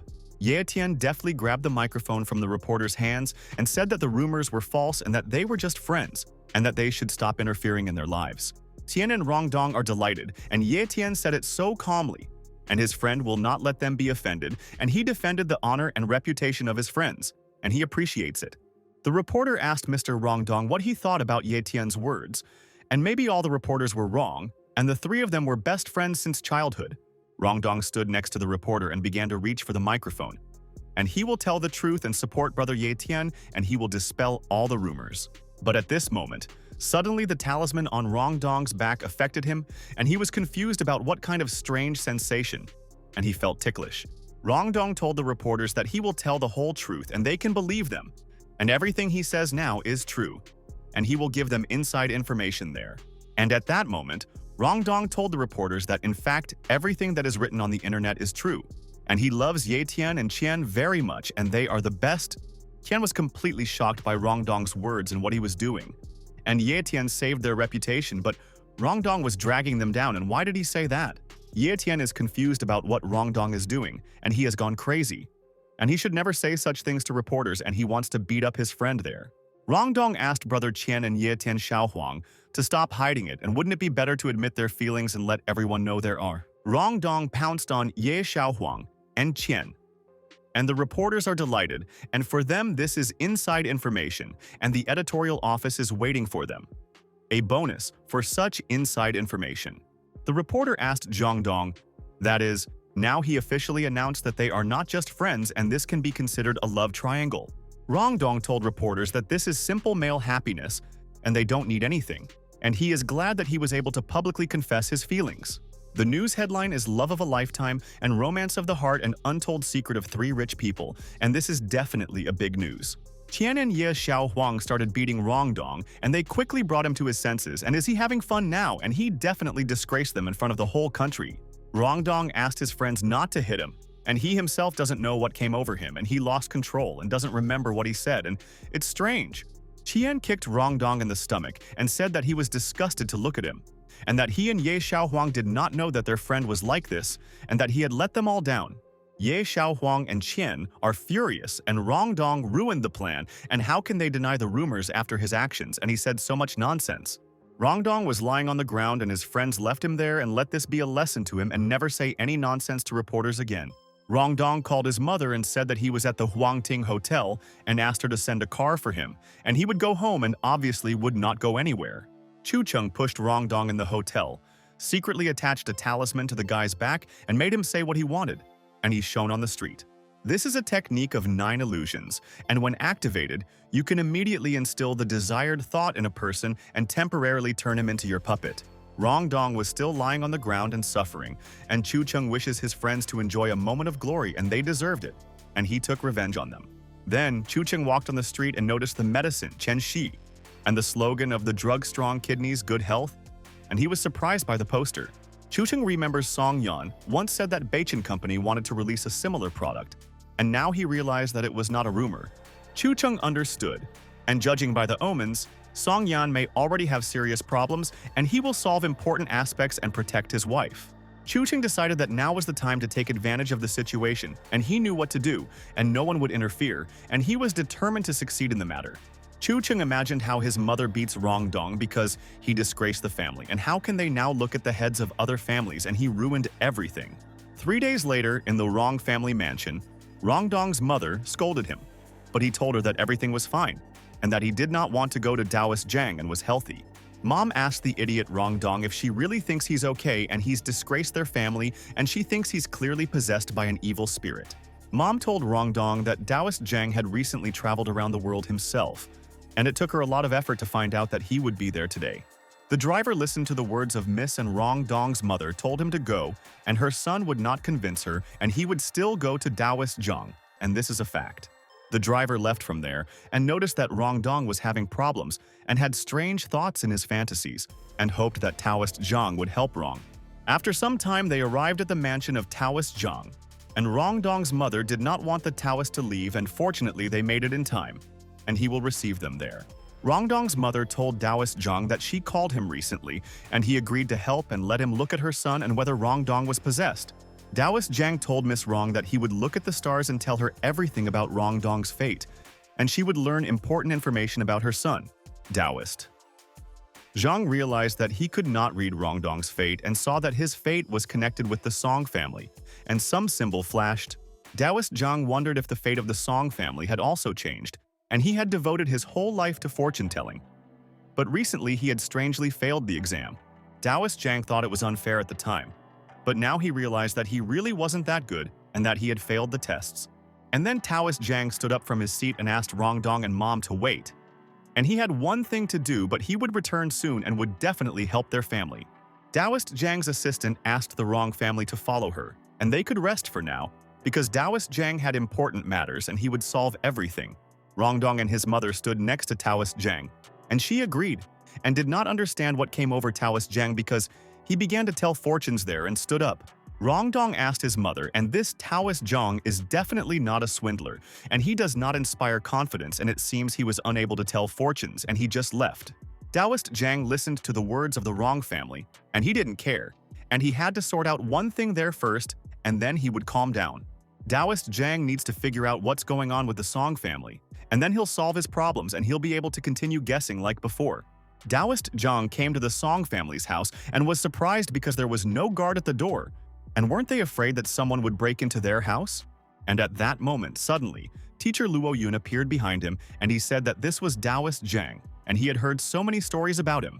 Taoist Jiang was horrified, and he did not expect that teacher Luo Yun hid in the corner, and when he managed to approach him unnoticed and Yun scared to death. Taoist Jiang was shocked and asked teacher Luo Yun why he came there because he had so many important things to do, and maybe he had plans in Yangqing City.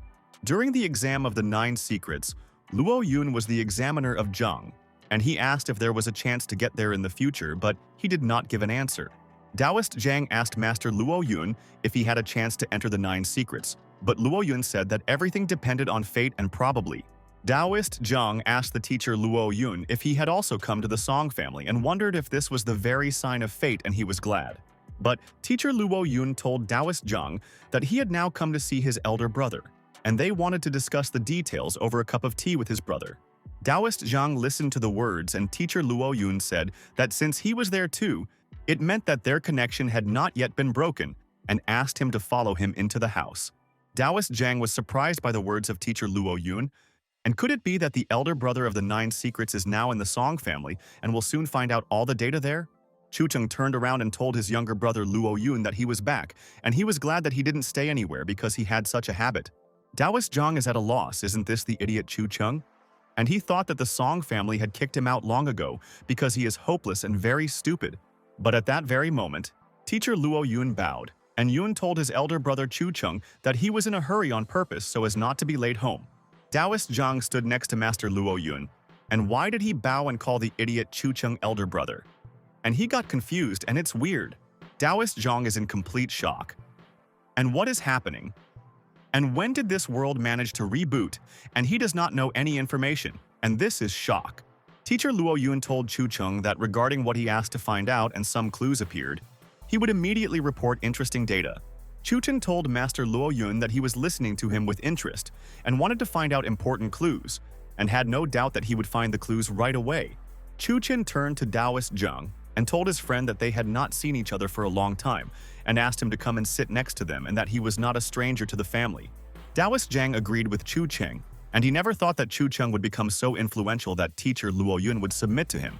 Just now, Taoist Zhang realized that he can no longer see Chu Cheng's fate, and that the world around him has changed. Or he is simply so weak. Mo Wuyu told brother Chu Cheng that grandfather asked to know when they would both officially enter the 9 mysteries and about his 9 illusion technique. Taoist Zhang thought, this is Mo Wuyu from Xin Luo's shop. And does she also want to get into the 9 secrets and ask Chu Cheng for the secret techniques? Chu Cheng told Mo Wuyu that once they finished all the business there, he would not forget and would immediately ask the younger Luo Yun to do everything, and he would help. Mo Wuyu agrees with Chu Cheng and thanks to him for being so kind to her and her grandfather, and they will forever remember his exploits for their family, and he is kind. Taoist Zhang noticed that Chu Cheng no longer looked like an idiot, and he understood, and apparently one phrase would be enough for Taoist Yun to take Mo. Taoist Zhang wondered if Chu Cheng had been pretending all this time, and he wanted to check the Song family after all. They were 2 different people. Chu Cheng was there. Teacher Luo Yun stood next to him, and Taoist Zhang wondered if Cheng was the sign of fate that Taoist Luo Yun had spoken of, and it was likely Taoist. Zhang can't understand why teacher Luo Yun is staring at him, and he smiles politely in response and doesn't know what Luo Yun is planning now. Taoist Zhang noticed that Master Luo Yun just smiled at him. This is definitely a sign, and he absolutely believes that he will enter the 9 secrets so soon. Chu Cheng told Taoist Zhang that he wanted to ask for a favor, and he was respected in the business circles of Yangcheng, and he would lure Rongdong to his side. But suddenly, Taoist Zhang bowed and told Master Chu Cheng that he understood everything, and that he had been rude a lot before, and this was all a lack of his knowledge. Chu Cheng is confused, and he hasn't said anything to Taoist Zhang yet, and what did he understand? And Zhang hasn't changed, and he's still a bit of a strange person. Taoist Zhang told Chu Cheng that there was no guard at the gate of the Song family, and he realized that Master Chu Cheng had foreseen his visit and had prepared in advance. Taoist Zhang told Master Chu Cheng that everything was now clear to him, and brought him there to guide him on the right path in dealing with Rongdong now.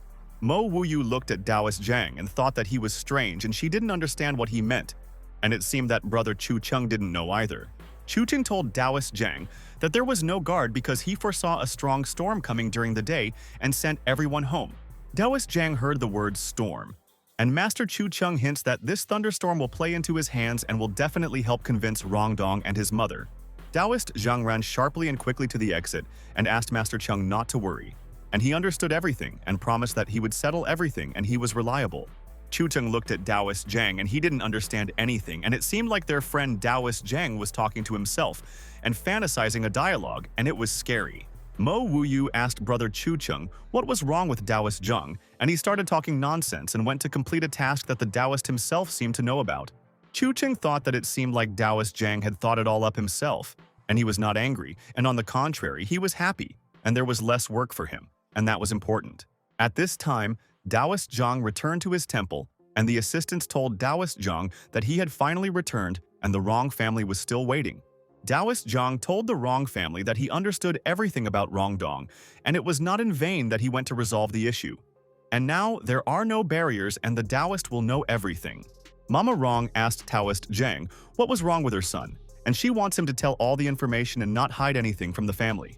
Rongdong also stood next to his mother, and he wants to find out from Taoist Zhang, and believes that everything is fine with him, and it was a temporary clouding of Rong. Mama Rong asked Taoist Zhang if this is true, and then she asked him to help Rongdong, and she will not remain in debt and respects him. Taoist Zhang told the Rong family that this was undoubtedly a punishment from heaven, and it was not in vain that they came to the Taoist, and this was divine punishment and he learned the data. Rongdong and his mother were in complete shock. And what kind of punishment is this? And he is cursed by heaven. And Taoist Zhang must give them full information. And at that very moment, clouds and lightning with thunder appeared in the sky. And Taoist Zhang knew about it. And they were lucky that they turned to the Taoist in time. Mama Rong is very worried and asked Taoist Zhang why the rain started so suddenly. And this is a punishment from heaven. And she is so afraid for Rongdong? Taoist Zhang said that the only way to avoid the punishment of heaven is to receive forgiveness from someone who has been offended and someone is upset with them. Rongdong hugged his mother and Taoist Zhang said that if he didn't do this within 7 days, misfortune would come, and in the worst case, the death of the family. Mom started beating Rongdong, and he is a worthless son, and she told him not to hang out in clubs, and now they are waiting for retribution and who Rongdong offended. Rongdong defended himself and asked his mother not to hit him and that he was not guilty of anything, and would explain to her the reason and why he was hitting her so hard and it was hurting her son.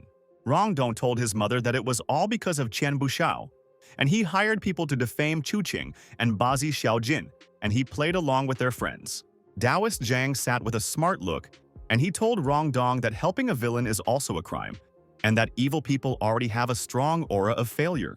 Mama Rong said thank you to Taoist Zhang for his wise advice, and she will make the scoundrel Rongdong realize his mistakes and change his mind.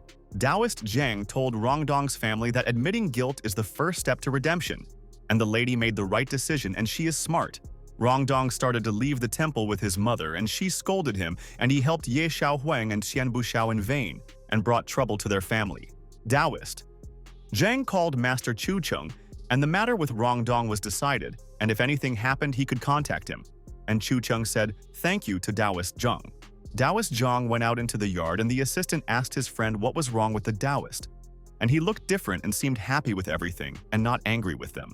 A friend said that Taoist Zhang seemed to smile ominously, and it seemed that everything was going according to his plan and the master was not in such a mood every day.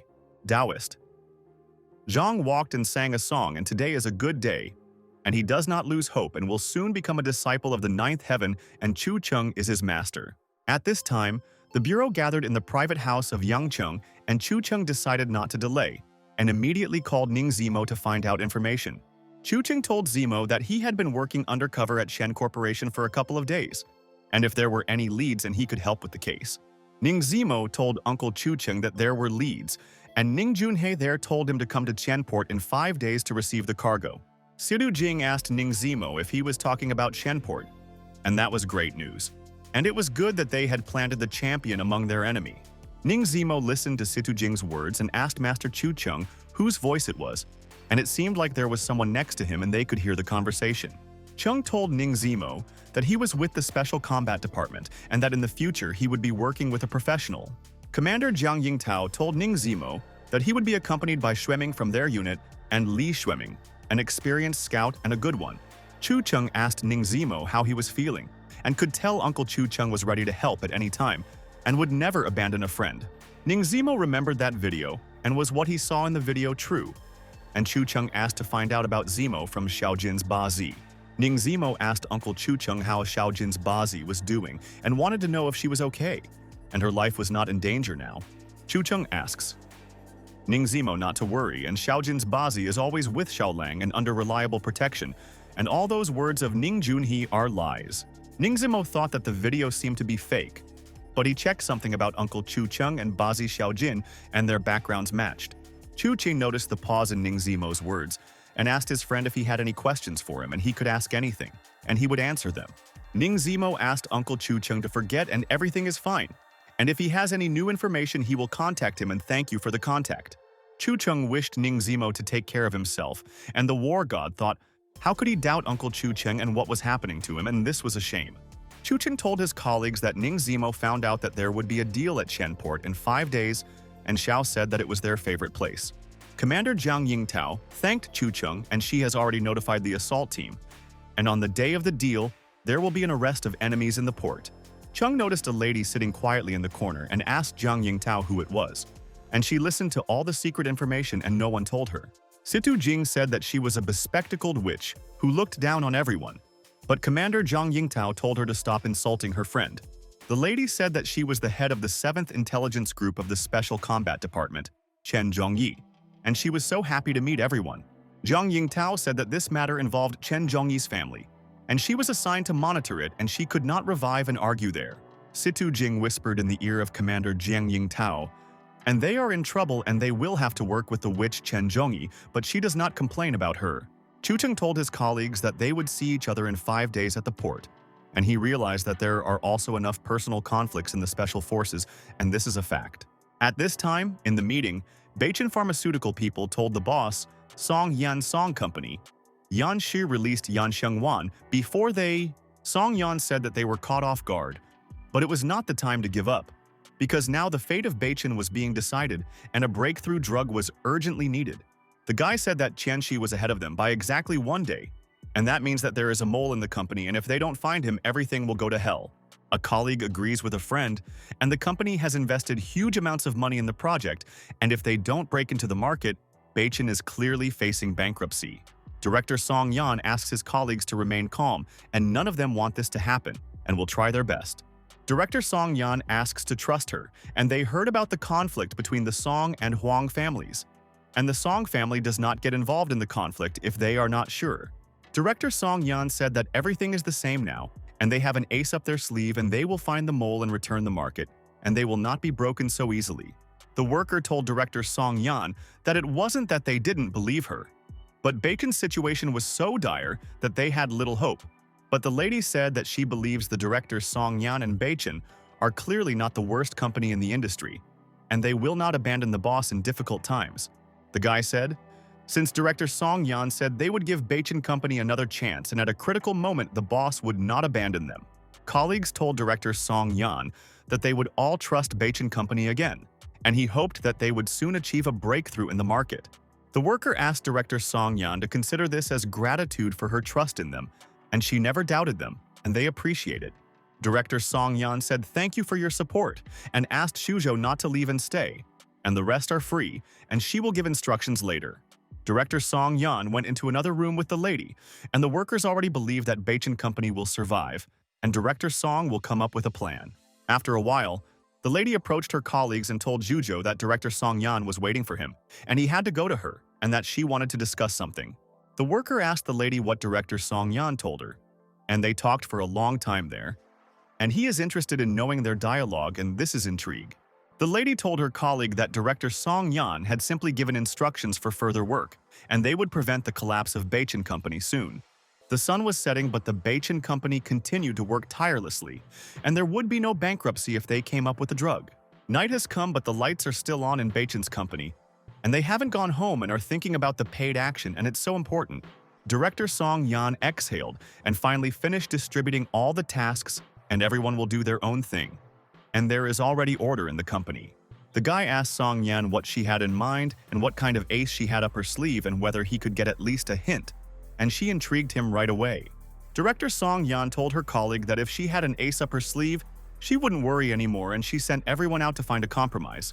Song Yan said that people will soon reach an agreement with pharmaceutical companies and said that this is a secret plan for all their employees. A colleague asked Song Yan if Beichin would live to see this moment, and she said that if even one deal goes wrong, they would find a mole. Director Song Yan listened to her colleague's words, and she also doubts that Beichin Company will survive and does not show it to motivate. But suddenly, at that moment, Chu Cheng entered the room and told his friends that of course Beichin Company would survive, and told everyone not to doubt it. Director Song Yan was surprised and asked Chu Cheng what he was doing there, and he didn't warn her that he was coming to the company and caught everyone by surprise. Chu Cheng said that he brought soup for his wife, and the affairs of Beichin Company are important, but he must not forget about dinner, and he is worried about the director. Chu Cheng told Song Yan that he came and saw them with such gloomy faces, and was it because of Chen Corporation and they set them up? Song Yan told Chu Cheng that he was right, And had he seen their ad?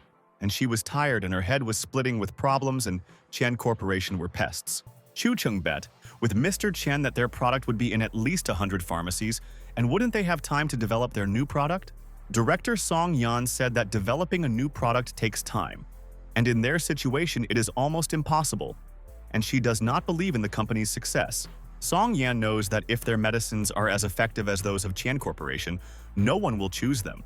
And Chen is a huge company. Xiaobei said that even if the development was successful, one word from Chen Corporation and all the pharmacies in Yangcheng would refuse to take their products.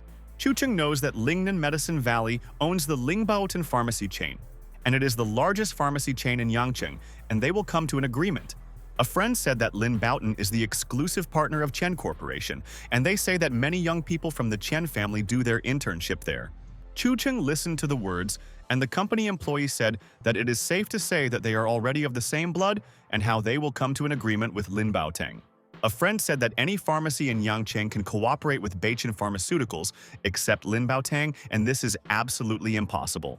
Chu Cheng asked his friends why they were 100% sure, because they hadn't tried to contact the Ling Baotan pharmacy chain, and he would give them the number.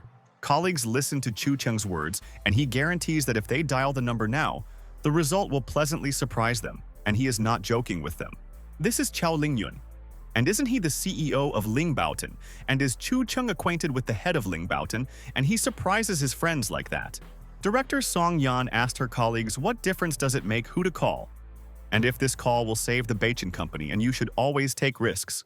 Director Song Yan suddenly grabbed the phone, and she will do it, and she is not afraid, and will discuss partnership with Lin Baotong and show a masterclass. Director Song Yan called Chao Lingyun, and the head of Ling Baotang is a very respected person, and she will not take much time and explain everything. The man from the company is waiting for what the head Chao Lingyun will say. And if their company Beichin is revived and becomes the leader, it will definitely be a miracle. The man from the company realized that Director Song Yan clearly had more courage than everyone else combined, and she would boldly conduct negotiations. Chu Cheng drank coffee calmly, and he knows that Chao Lingyun is good and he is kind, and he will listen to Song Yan, and they will both become partners in the future. Song Yan realized that boss Ling Baotan had replied and said to Mr. Chao, "Good evening. And this is Song Yan from Beichin Pharmaceutical, and this is so important." Chao Lingyun told Miss Song that he had been waiting for this call and was ready to meet them, and she arranged to meet at the hotel at 9 o'clock in the evening. Director Song Yan was delighted, and Chao Lingyun even said that he was waiting for their call, and well, Chu Cheng advised to call Mr. The people from the company told Director Song Yan that it was their luck, and that they were lucky that Chu Cheng came on time and solved the problem in one call. The people from the company told brother Chu Cheng that he is the best, and why Chao Lingyun from Ling Baotang respects him so much, and maybe he helped them in some way. Director Song Yan hugged Chu Cheng tightly and said it was incredible, and they had been trying to solve the problem all day and he helped in a couple of minutes. Xiaobei told brother Chu Cheng that he and his colleague would go and that they would be there by the time they met at 9 o'clock in the evening and would not make the boss wait for his friends. Director Song Yan was embarrassed, and she involuntarily hugged Chu Cheng now in front of her colleagues from the company. And what will they think? And the boss is so ashamed. But Chu Cheng grabbed Song Yan's hand tightly and didn't want to let go of his sweetheart, and he missed her. And there was no one in the room and they could hug each other again. Chu Cheng and Song Yan looked into each other's eyes and realized that they were lucky that they got married, and fate brought them together. And they are always together with Chu Cheng. But suddenly at that moment, Xiaobei entered the room and he forgot the documents there and apologized for distracting him at the most important moment. Xiaobei took the documents and told his friends that they could continue and no one else would enter the room, and he would leave them alone for the rest of the year. Chu Cheng was angry at Xiaobei, and he ruined such a moment. And why doesn't he knock before entering the room, and he ruined the mood, and it's annoying. Director Song Yan stood next to Chu Cheng, and she felt embarrassed that her colleague noticed them, and she and Chu Cheng would never play in the company again. Chu Cheng stroked Song Yan's hair and asked his darling not to forget to eat soup, and she did not have dinner, and all the company's affairs will wait and will not disappear. Chu Cheng started to leave the room, but Song Yan asked him to wait, and she needed to say something, and it would take a few seconds, but she had to say it. Director Song Yan clung to Chu Cheng and thought that he was the protector and savior, and that Beichin Company would survive thanks to him, and that he was unique, And at that very second, director Song Yan kissed Chu Cheng on the cheek, and he deserved it, and doesn't even ask for anything in return for his help, and he's cool. Song Yan pushed Chu Cheng and kicked him out of the room and said that it was time for him to leave and he had his own things to do, and they would call him and thank her husband. Chu Chen realized that Song Yan kissed him, and that was the only reason he needed to contact Mr. Chao Lingyun, and he liked the relationship. Chu Cheng smiled, and he didn't expect that Song Yan would kiss him. And she works tirelessly and wants to develop Beichin Company in the market. Chu Cheng is happy and the soup tactic worked, and he needs to think about what flavor to choose next time to impress Song Yan, and she is a miracle. At 9 o'clock in the evening, all the important people from the companies gathered in the Tenlong Hall of the Huanteng Hotel, and Chu Cheng would introduce their guest to them today. Chu Cheng said that this is Mr. Chao Lingyun, and he is the president of Lingbaotan Group and the 9th heir of Lingbaotan Pharmacy, and they are happy to have a friend. Chao Lingyun asked to drop these formalities, and his father, having learned that he was going to meet Mr. Chu Cheng, wanted to go there with him by force. Chu Cheng told Chao Lingyun that in a couple of days, when he has time, he will visit Mr. Chao, and he hasn't talked to him for a long time, and they will discuss plans.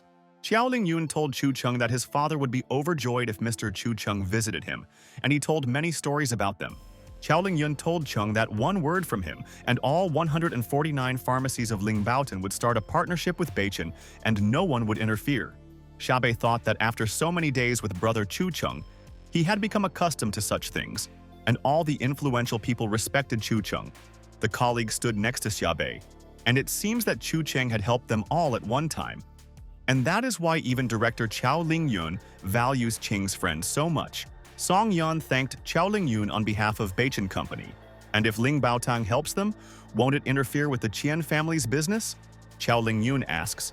Not to worry, and Ling Baotan and Qian Corporation are just partners. And how they work is none of their business, and he guarantees this. The friends clinked their glasses and wished them a successful partnership and that no one would disturb them, and thanked Mr. Chao Lingyun for his generosity. After a while, all the friends came out onto the street, and the people from Beichin Company wished Mr. Chao Lingyun a safe journey. Let him come again. The director of Lin Baotang Company, Chao Lingyun, waved his hand to his friends and said that there was no need to see him off and that he would get home so soon. Xiaobei hugged brother Chu Cheng, and they were all so tired from working, and now Lin Baotan cooperated with them, and they saved Beichin Company now. Song Yan stood nearby and was shocked, and Chu Cheng told Xiaobei that his wife was there, and if she got jealous, what would he do? And that was a problem. Song Yan thought about it and asked Chu Cheng Chao Lingyun if by any chance she was related to that Dr. Chao, and they were similar in some way, and she noticed. Chu Cheng said that they are cousins, and the Chao family is already one of the key branches of Lingnan Medicine Valley, and they are influential. Song Yan listened, and Chu Cheng said that Lin Baotang is Chao's enterprise and therefore part of the Medicine Valley, and his teacher is the head of the Medicine Valley. Chu Cheng had previously told Song Yan that he had 9 teachers and each one was incredibly strong, and now of the 2 she knew, one was stronger than the other. Chu Cheng suggested that Song Yan go home, and they resolved all the nuances of the Beichin Company, and now the boss can relax and forget about his worries. Song Yan wondered what kind of person Chu Cheng was, and maybe she had accidentally picked up some rare guarded relic, and he was a treasure.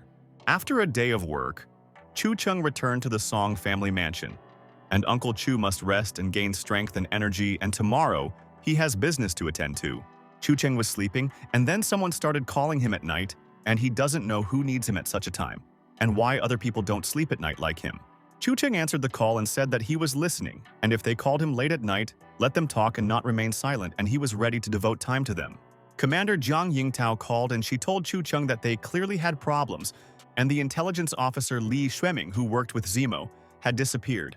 Chu Cheng listened to the commander's words, and Jiang Yingtao said that Zemo had already gone to look for Li Xueming, and now they both disappeared somewhere.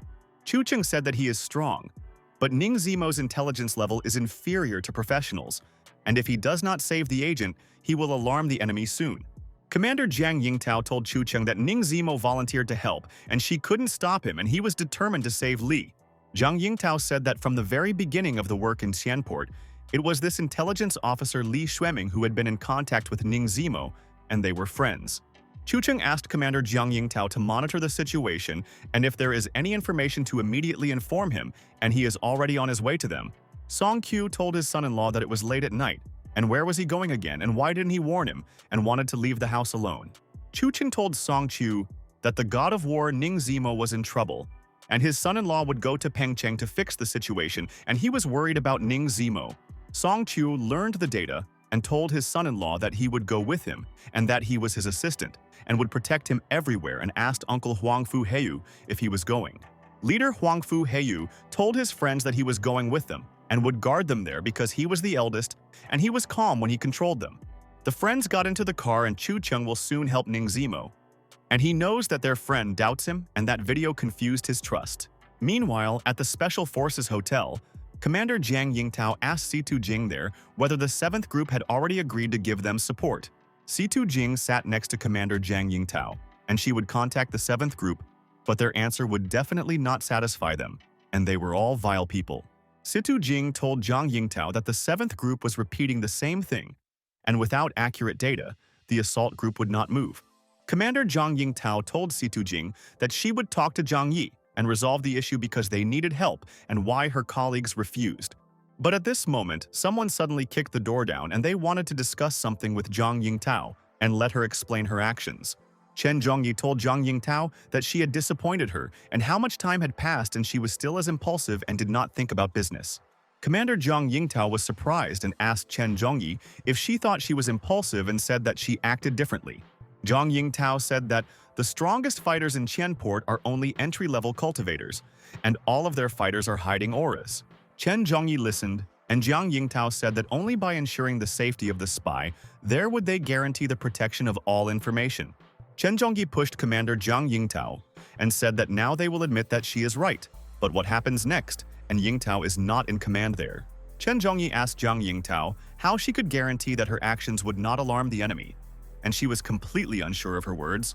Commander Jiang Yingtao told Chen Zhongyi that she understood her and would no longer argue and prove, but would show everything with action and save them. Commander Jiang Yingtao climbed into the window and told Chen Zhongyi that she would go there herself and find out what happened to the spy at the port. Situ Jing was horrified and asked Commander Jiang Yingtao what she was planning, and she asked her to stay there and detain all her colleagues. Commander Jiang Yingtao jumped down, and she is 100% sure that she will find Li Sueming and Ning Zimo, and no one will interfere with her business. Chen Zhongyi told her assistant that it could not be ruled out that Yingtao might scare off the enemies and disrupt the operation, and she was worried about the matter. Chen Zhongyi ordered Zhao Si to go and apprehend Commander Jiang Yingtao, and she trusts him to find and bring Jiang to them. But Situ Jing blocked their way, and if we talk about surveillance skills, even Master Xiantian cannot compare to their boss, and this is the truth. Zhao Si listened to her, and Situ Jing said if they don't want to send a large force to support, sending Jiang Yingtao is the best choice. But Chen Zhongyi rudely pushed Situ Jing and said that she was as impulsive as Commander Jiang Yingtao, and it was not for nothing that she was in her squad. Chen Zhongyi asked Situ Jing if she was willing to answer if Jiang Yingtao intentionally disrupted the operation and why she was silent and afraid. Situ Jing yelled at the old witch and asked Chen Zhongyi why she was being mean and never trusting Jiang Yingtao, and she was so annoying. Chen Zhongyi stood next to Situ Jing and asked the impudent Jing what she said and who she called a witch, and she will punish for her impudence. Zhao Si jumped out of the window, and he guarantees that he will carry out the order of his boss, Chen Zhongyi, and soon he will stop Jiang Yingtao, and she trusts. Zhao Si ran down the street and no one would stop him. And in vain did Commander Jiang Yingtao disobey Chen Zhongyi's order and the organization against. Zhao Si is happy, and if he can detain Jiang Yingtao, he will immediately apply for a promotion, and the authorities cannot refuse him due to his merits. And at that moment, Zhao Si turned around and noticed that knives were already flying towards him and someone was attacking him, and he was not ready to defend himself from the attacks. The knives almost pierced Zhao Si, and he miraculously escaped, and someone calculated the throw precisely and did not want to harm him, and their goal was to scare Zhao Si. It was Jiang Yingtao, and the investigation is being conducted by the 9th group, and it is not their place to tell them what to do, and if they don't agree, let them complain. Zhao Si listened to Jiang Yingtao's words and realized that it was not for nothing that she was the commander and had a lot of experience, and he should stop following her in their case. Commander Jiang Yingtao told Zhao Si that if they continued to follow her, the conversation would no longer be as polite and would guarantee. Commander Jiang Yingtao asked Zhao Si to think about the consequences, and he is not a stupid soldier and will evaluate the risk and make the right decision now. Zhao Si called Chen Zhongyi and told the boss that he lost Jiang Yingtao, and he couldn't catch up with her, and he failed the mission, and he was sorry. Chen Zhongyi threw the phone on the floor in anger, and Zhao Si is a worthless idiot, and she shouldn't have trusted him with the task, and she will punish him for failing. C2. Jing clapped and said that Commander Jiang Yingtao was smart, and she had no doubt that she would cope, and Chen Zhongyi would soon be happy. Chen Zhongyi told Situ Jing that she was celebrating too early, and that Jiang Yingtao was acting without orders, and that she would be removed from her position as commander soon. Situ Jing stuck her tongue out at the old witch, and Chen Zhongyi told her that after that no group would accept her, but Situ didn't care. Chen Zhongyi stood next to Situ Jing and she began to leave in anger. And Jiang Yingtao is acting recklessly and will be punished for her actions. At this time, Chu Cheng realized that Mo Wuyu was also not in touch, and he did not know what was going on there and why his friends were always having problems. Chu Cheng called his brother Luo Yun and said that they were acting according to plan, and he believed in his brother and he would definitely do the best job. Teacher Luo Yun asks, "Brother Chu Cheng not to worry and he will cope, and brother knows that he does the tasks perfectly and he is clearly a pro." At this time, the people from the Black Magic sect and the Qian Corporation gathered together in the Yangcheng Hotel and discussed the delivery of the cargo, and it is so important.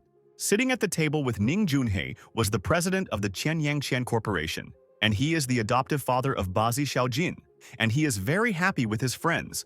Yang Qian told Ning Junhei that he would drink this glass for him, and finally there was progress in the study of parasites, and this was delight. Ning Junhei said that it was all thanks to his support, and without his constant supplies from Chen Corporation, they would not have progressed. Yang Dian told Ning Junhei that he was amazed by his cunning and gave false information to the Special Forces agent to pass on to his colleagues.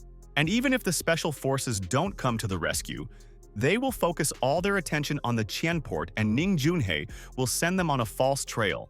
Yan Chen said that no one would even think that their real deal would take place in Pengcheng port. And this is brilliant, and he is proud of their colleague. Ning Junhei will own the containers with the goods and no one will interfere with him. And he has calculated all the dangers in advance and deftly avoided them. The Special Forces will be despondent because they won't find anyone in Qianport, and they were so hoping to catch Ning Junhei and Yang Qian, but they will fail. Ning Junhei told his colleague Yang Qian that there were only 2 hours left before the cargo was received, and he was not worried at all and was absolutely confident in his strength. The assistant called Mr. Ning Junhei and told the boss that they had a problem and all the cameras suddenly stopped working and they couldn't fix it. Yan Qian said that everything was as expected, and if the Special Forces decide to intervene soon, they will first disable the video surveillance system. Yang Qian ordered Tianhu to go and catch the fish that bit their hook, and everything goes according to plan, and no one will interfere with the delivery of goods. But Ning Junhei asked Tianhu to wait, and he wanted to tell him some important information, and then he would carry out Mr. Yang Qian's order. Ning Junhei told Tianhu to tell Ning Zimo that they had caught the spy and let the god of war go and deal with him, and he would beat him up. Tianhu listened to Mr. Ning Junhei's request and accepted everything, and soon he will report this news to the war god Ning Zimo, and he will carry out the order. The director of the Qian Corporation asked Ning Junhei's brother what he had in mind and if he could share the idea since they had been friends for a long time. Ning Junhei said that if Ning Zimo behaved well, he would let him live, and the best tool to scare Ning Junyan. At this time, Ning Zimo came to Qianport and he is obliged to complete the task, and soon he will know the truth and what Ning Junhei is hiding from them.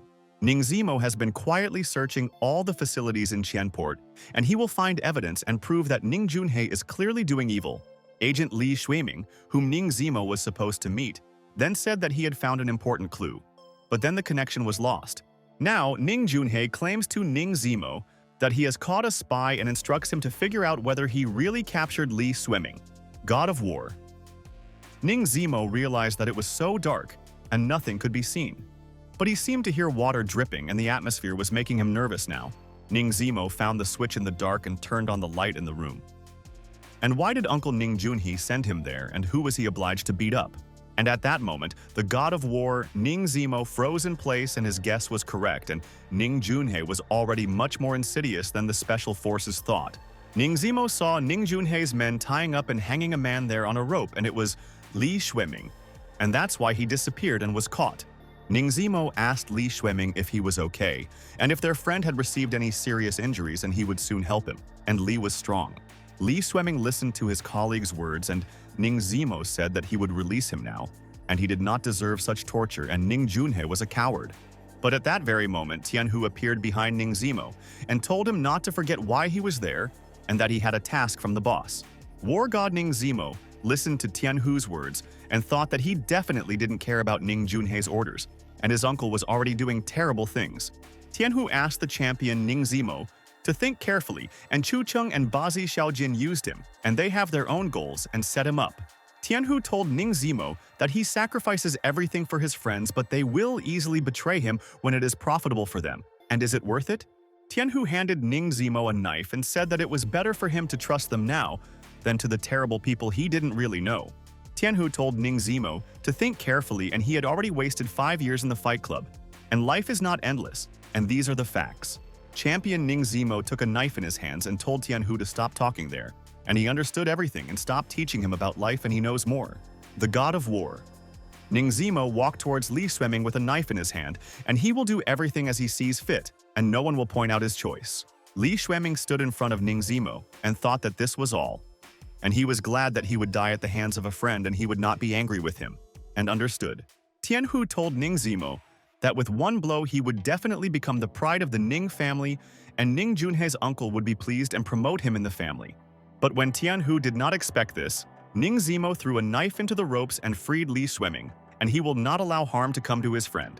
Tianhu was shocked by the action of the war god Ning Zimo, and why he decided to help Li Swimming and Uncle Ning Junhei is angry at the champion. Tianhu ordered Ning Zimo to think again, and he is ready to go against the family for the sake of Chu Cheng and Bazi Xiaojin, who are blatantly lying to them. Ning Zimo listened to Tianhu's words with interest, and he asked the God of War if it was worth it, and if the Ning family would guarantee wealth and glory. Ning Zimo told Tianhu that even if Chu Cheng and Bazi Xiaojin were hiding something from him, the two of them would never force him to kill. Tianhu called Ning Junhei and told the boss that Ning Zimo had betrayed them and wanted to take Li Swimming with him and was unable to harm and kill. Ning Junhei told Tianhu that in that case, Ning Zimo would have to die, and the champion would have died 5 years ago anyway. Tianhu was delighted and put on his knuckle dusters with spikes and told boss Ning Junhei that he had accepted the order and would definitely destroy Ning Zimo soon. Tianhu rushed towards the champion and told Ning Zimo that since he did not want to resolve the issue in a good way, they would resolve it in a bad way in the barn. War god Ning Zimo listened to Tianhu's words and continued walking, and he first wants to protect Li Swimming, and his friend is not to blame. Champion Ning Zimo turned around and realized that Tianhu wanted to attack him from behind and thought that Li Swimming in his arms would prevent him from defending himself. Tianhu launched a powerful blow, but Ning Zimo deftly dodged in an instant and defended himself from Tianhu's attack. And he is not afraid of the scoundrel and is ready for their fight. Tianhu was shocked and asked Ning Zimo if he could dodge his attack, and that was not bad, and he wanted a fight, and he was a good opponent. Tianhu suggested to Ning Zimo to test how many times he could dodge his attacks, and he would unleash all his dangerous attacks on him. Ning Zimo realized that Tianhu seemed to be at the Xiantian level too, and he had reached it before him, and he needed to be careful, and he was dangerous. Ning Zimo noticed that Tianhu had incredible punching speed, and he guessed that it looked like this punch would be from the right, and that he was a cunning fighter. But when Ning Zimo didn't expect it, Tianhu struck from the left and was able to reach the champion and hit him right in the face, hurting him. Tianhu continued to attack, and he asked the God of War Ning Zimo if he really thought he could predict his attacks, and this was absurd. Tianhu dealt a fierce blow to Ning Zimo's stomach and said that the war god was so naive and thought that he was like his past opponents. Champion Ning Zimo realized that Tianhu's strikes were fast. Although he struck predictably, he did not have time to block and protect his body. But the worst thing is that Tianhu can change its trajectory at any moment, as if it does not obey the laws of inertia.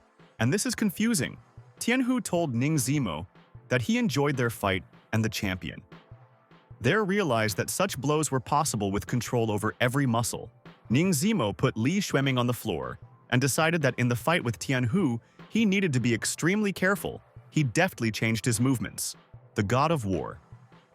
Ning Zimo noticed that the battle was dragging on too long and all forces were running out, and it was necessary to quickly find the fighter's vulnerable spot and strike. Champion Ning Zimo swung, and the fight needs to be finished faster. And it's not for nothing that he has 333 victories in fights and he knows how to fight. And at this moment, Ning Zimo dealt a powerful blow to Tianhu's face, and he was able to reach it, and the enemy was unable to defend himself and seemed to have injured him. But Tianhu was healthy and asked Tianhu if this was all he could do, and maybe he hadn't eaten porridge in the morning. and that's why he didn't have the strength to hit the enemy. Champion Ning Zimo was completely shocked, and how is this possible in a fight? And he struck with all his might at Tianhu's face, but the enemy just smiles.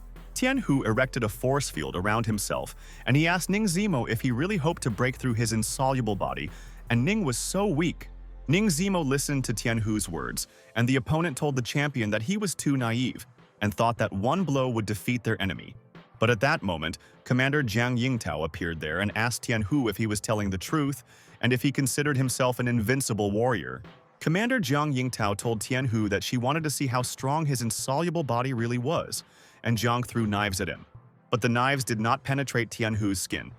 And he told Jiang Yingtao that it was all useless, and she could try as much as she wanted, but he didn't care. Tianhu told Commander Jiang Yingtao that he too could not be penetrated by weapons, and that was what it meant to be a Xiantian warrior, and he was proud of his strength. But Commander Jiang Yingtao told Tianhu that she had another option, and she was interested to know if Tianhu's body could withstand the bullets in the experiment. Tianhu smiled and asked Jiang Yingtao if she really took out her gun, and it was useless, and his protective ki would definitely not be penetrated by anyone. Commander Jiang Yingtao pointed her gun at Tianhu and asked the Xiantian-level fighter if he really believed that the bullets wouldn't penetrate him. Jiang Yingtao asked, "Tianhu, what about the special weapons of their special forces against the Xiantian warriors?" And Tianhu was injured by the bullet. Tianhu is confused, and this can't be, and the special forces were prepared for the fact that they would encounter a Xiantian fighter, and she caught them off guard. The sound of Commander Jiang Yingtao's gunfire could already be heard throughout Qianport, and she wanted to help Ning Zimo and Li Shuiming. The director of the corporation Qian Yangqian tensed up when he heard these sounds, and he hoped that Tianhu was okay, and that no one had been able to defeat him yet. Ning Junhee was also surprised, and Tianhu always carries out the task without a weapon, and who shot then? And he will find out what happened there now. The director of the corporation Qian Yangqian asked his colleague if those were the sounds of gunshots, and he thought that Tianhu had dealt with the enemies. Ning Junhee told Yang Qian that this was not a simple shot, and it seemed that the Special Combat Command had already begun operations at Qianport. Ning Junhee ordered to call all black magicians and no one should leave alive today, and they will punish the special forces for disturbing the secti. Situ Jing also heard a shot, and this is an unusual weapon, and she is already 100% sure who shot, and she trusts her intuition. Situ Jing told the head of Chen Zhongyi that this was Jiang Yingtao's shot, and this was the perfect excuse to start clearing the port, and it was logical. Chen Zhongyi asked Situ Jing why there was such a rush, and they would just see how things went, and then they could start clearing the port of enemies. And then one of the people of the head, Chen Zhongyi, called her and wanted to quickly give her information, and the head should always be aware of the events.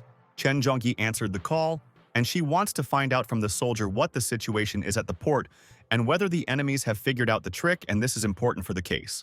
Jiaosi stood next to the boss, and he saw that Chen Zhongyi was calm, and she had done many such tasks and was clearly used to pressure. The guy told the boss that he and Li Shuiming from the 9th group had just intercepted the message and the deal at Qianport would take place at 2 in the morning. Chen Zhongyi told Situ Jing that new information had come in, and she was 100% right when she said that everyone needed to wait. Situ Jing listened to her, and Chen Zhongyi said that their scouts from the 7th group were the best of the best, and she specially recruited professionals. The guy told the chief that he thought the ship with the illegal cargo would arrive in less than half an hour, and Chen Zhongyi said he had accomplished a feat. The scout said that Li Shuiming from the 9th group was caught because he was covering for him. And Chen Zhongyi said that it was an honor for Li to save them. Chen Zhongyi completed the challenge, and she is satisfied with the work of her group. And it is not for nothing that they are the best in the organization, and no one can compare with her people. Chen Zhongyi ordered Jiaosi to immediately inform their assault troops, and in half an hour they should completely surround Qianport. Jiaosi listened to the order of the leader Chen Zhongyi, and said that he would inform the assault troops of her order, and they would be ready to attack the enemies. Zhao Sai is happy, and told the head of Chen Zhongyi that they will finally cover everyone, and the enemies do not expect an assault, and she is the best strategist and tactician. Chen Zhongyi said that the only unpredictable detail is Jiang Yingtao, and she is unworthy of her position and should be fired quickly. Situ Jing is angry, and even at such a moment, Chen Zhongyi can't wait to say something nasty to Commander Jiang Yingtao and Zhongyi the Old Witch. Situ Jing asks the head of Li Shuiming only not to die, and she will pray for him, and his friend will soon return to them safe and sound. The sound of gunshots spread throughout the entire territory of Qianport, and many people heard it, and the special weapon gives such a recoil and sound.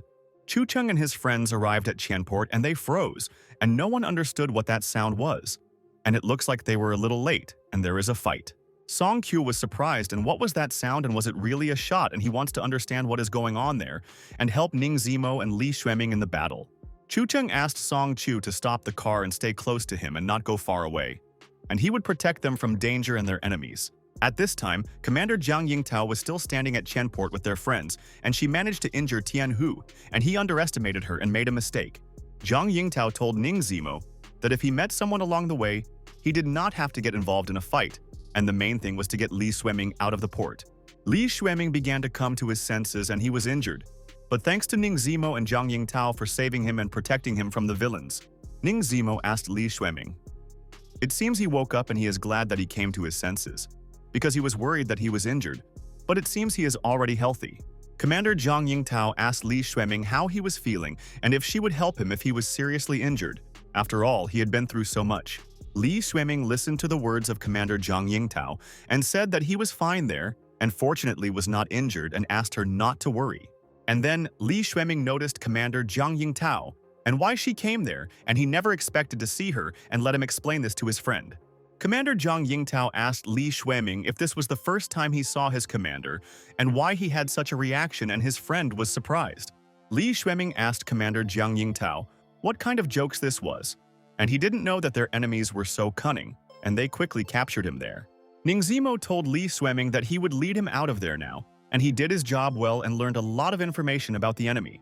Commander Jiang Yingtao stood next to them and she was glad that she came to her colleagues, and Tian Hu would not let them leave, and he obeyed the order. Commander Jiang Yingtao will cover Li Xueming and Ning Zimo, and the enemies will not be able to catch them off guard, and she has a serious weapon to fight. And at this moment, Commander Jiang Yingtao noticed the dot, and was someone aiming at them, and she had to be careful, and the enemies were surrounding them. And at that very moment, an explosion thundered, and Commander Jiang Yingtao realized that she was absolutely right, and asked her friends to be more careful now. Li Xueming smiled slyly, and his eyes were shining, and he would punish Ning Zimo and Jiang Yingtao, and none of them would escape and fall into the trap. And then Li Xueming started to strangle Ning Zimo, and he is an easy target for them, and he grabbed him tightly and will not let go until his colleagues shoot him. Ning Zimo started to defend himself and doesn't understand what's wrong with Li Xueming, and he has changed a lot and wants to harm him and Jiang Yingtao, and they are not enemies. Ning Zimo grabbed Li Xueming by the scruff of the neck, and he finds out what Uncle Ning Junhei did to his colleague, and he wants to kill his friends. Ning Zimo realized that if he had reacted a little slower, he would have been dead, and Li Xueming did not want to let him go and wanted to destroy him. Li Xueming told the god of war Ning Zimo that he was lucky that he managed to dodge, and the bullet did not hit him, but he should not rejoice, and Ning will die. Commander Jiang Yingtao pointed her gun at Li Xueming and asked who he was and why he threatened Ning Zimo and wanted to kill their friend. Li Xueming obviously didn't expect that the daughter of the Jiang family was a special forces agent, and asked Jiang Yingtao if her father knew and if he would not approve of her actions. Commander Jiang Yingtao told Li Xueming to stop talking and immediately shot him in the knee, and she will immobilize him and tie him up tighter than a friend. But Li Xueming was not injured and began to laugh and said that she was doing a great job, and Jiang Yingtao was shooting at the enemy without thinking. Li Xueming told Jiang Yingtao that it was worth shooting him in the heart or in the head. Although even so, she would not be able to kill him, and he was not that simple. Ning Junhei controlled Li Xueming like a puppet and told Jiang Yingtao and Ning Zimo that their Li Xueming would definitely die, and he did him a favor. Ning Junhei continued to control Li Xueming, and the creature never let him down, and he implanted it into Li Xueming's body, and that's good. Commander Jiang Yingtao was furious, and soon she would punish the scoundrel, and Ning Junhei would beg for mercy, but she would still beat the bastard. Ning Zimo asked Jiang Yingtao what this meant, and wasn't Li Xueming their comrade, and he didn't quite understand Ning Junhei's words, and it was scary. Commander Jiang Yingtao stood next to Ning Zimo, and already understood what was going on. And Ning Junhei was a cruel person, and he would go to prison for his sins. Jiang Yingtao said it seems that Li Xueming's body was captured, and it was found that Ning Junhei is conducting experiments and brazenly controlling people. Ning Zimo told Jiang Yingtao that it was not advantageous for them to fight openly now, and they needed to find shelter from them to retreat to the warehouse, and it would be better there. Li Xueming asked his former colleagues if they were really thinking of running away, and he would disappoint them because they would not be able to leave the barn, and he would guarantee. At this moment, many soldiers entered the barn, and they will not let Jiang Yingtao and Ning Zimo go, And in vain they came there and fell into the boss's trap. Commander Jiang Yingtao and Ning Zimo stood side by side, both ready to defend. But Li Shuiming told his colleagues that it was too late for them. And when no one expected it, Chu Cheng came in and asked his friend Li Shuiming if he really thought his colleagues would die. And then Chu Cheng threw a talisman towards the soldiers, and he knows how to defeat everyone, and success in time, and will protect Jiang Yingtao and Ning Zimo from everyone. The talisman sparkled and lightning came out of it, and all the fighters looked at the Chu Cheng talisman, and it fascinated them. And where did this guy come from? The fighters saw the glow of the talisman and what it is, and all the bullets are powerless against the talisman. And it looks like this stranger is a magician, and he is casting a spell there. And at that moment, lightning struck all the fighters, and they begged their friend Chu Cheng to spare them, and they simply carried out the boss's terrible orders. Chu Cheng defeated all the fighters and asked Li Shuiming what if he told him that he would take his friends with him and how he would answer his questions. Friends are delighted and good. Chu Cheng came to help, and they did not expect that he would come to the port of Qian because his friend has so many things of his own. Ning Junhei was surprised and how Chu Cheng was there, and Li Shuiming's body had not even reached the Xiantian level, and he could not defeat Chu Cheng in battle. Chu Cheng began to apply the technique and asked Li Shuiming why his friend wanted to escape since he had promised and guaranteed that he would not let anyone go. Chu Cheng sent the technique into Li Shuiming's body, and he will not allow her to escape. And Ning Junhei will regret that he brazenly harmed ordinary good people. Li Shuiming fell to the floor, and Chu Cheng knows that this is the Chiman technique, and it sealed the living creature inside Li Shuiming, and now he will help his friend. Ning Junhei told Chu Cheng that if that's the case, let them take the unfinished business, and he doesn't need Li Shuiming, and he turned out to be too weak and irritates him. And then Li Shuiming screamed loudly, and he was in a lot of pain, and Ning Junhei thought that this was a game, and he didn't care about other people's lives, and he was angry. Ning Zimo asked Uncle Chu Cheng what was going on with Li Shuiming, and he scared him, and hoped that he was not suffering too much, and that there was something wrong with him. Commander Jiang Yingtao stood next to Ning Zimo, and she felt sorry for Shuiming and why Ning Junhei didn't think about her future and would suffer. Chu Cheng looks at Li Shuiming, and it seems to be too late, and it is very difficult for him to help him. And Ning Junhei has taken away all his strength and energy. Li Shuiming was still suffering, and Jiang Yingtao told Li Shuiming that he had worked with them for 5 years, and if there was another way out, she would be happy. But Commander Jiang Yingtao told Li Shuiming that it would be better for her to free him there herself, and he would not become the enemy's puppet, and pointed a gun at him. But Chu Cheng asked Commander Jiang Yingtao to wait, and she shouldn't make a decision so quickly, and he wanted to find out something now. Jiang Yingtao stood nearby, surprised, and asked Chu Cheng what was wrong and whether she wanted to spare Li Shuiming from suffering or whether her friend had a plan. Chu Chen said that the creatures of the Black Mage clan were just pitiful insects to him, and he would take revenge on Ning Junhei for all his evil deeds. And at that moment, Chu Chen began to use the seal destruction and immediately sent the technique straight to Li Shuiming, and he will save him, and he is their colleague. Li Shuiming gritted his teeth, and it hurt a lot, and he doesn't want to endure it. And Ning Junhei decided for him, and he will destroy Chu Cheng, and he is a burden to them. Li Shuiming stood in front of Chu Cheng and wanted to attack him, and if it were Li Shuiming's will, he would never touch Chu Cheng, and he is their friend. God of War. Ning Zimo shouted Chu Cheng, and Li Shuiming attacks him, and he must be careful and take care of himself because he is dear to his friends. Commander Jiang Yingtao also asks Chu Cheng not to take risks, and Li Shuiming still wants to harm him, and she is worried about her colleague Chu. But Chu Cheng stood firm on his feet and ordered the creatures to come out of Li Shuiming's body, and the talisman helped Jen last time, and he believes in it. Chu Cheng touched Li Shuiming's forehead with his finger, and he stopped attacking and froze in place, and the creatures inside him already felt discomfort. And at that very moment, Ning Junhei realized that he had lost control over Li Shuiming, and Chu Cheng had rid him of the creatures, and he hated the scoundrel Chu. Ning Junhei slammed his hand on the cabinet in anger and said that this Chu Cheng was to blame for everything again, and he got him, and he would soon destroy the idiot. Chu Cheng crushed the creature in his hand and said that now everything is ready, and he asks to send Li Shuiming for treatment, and he received many injuries. Ning Zimo put Li Shuiming on his back and asked his friend to hold on, and soon he would be helped, and he would not suffer, and Chu Cheng helped him. Ning Zimo told Uncle Chu Cheng that he had a question for him, and wanted him to personally answer it so that his friend would have no doubts. Chu Cheng listened to Ning Zimo's words and asked the God of War what he wanted to ask him, and he was ready to answer any questions because he was a friend. Chu Cheng told Ning Zimo that he would tell about the video on the way, and that he was from the Chu family, and a disciple of the Nine Secrets and had never hidden his origins.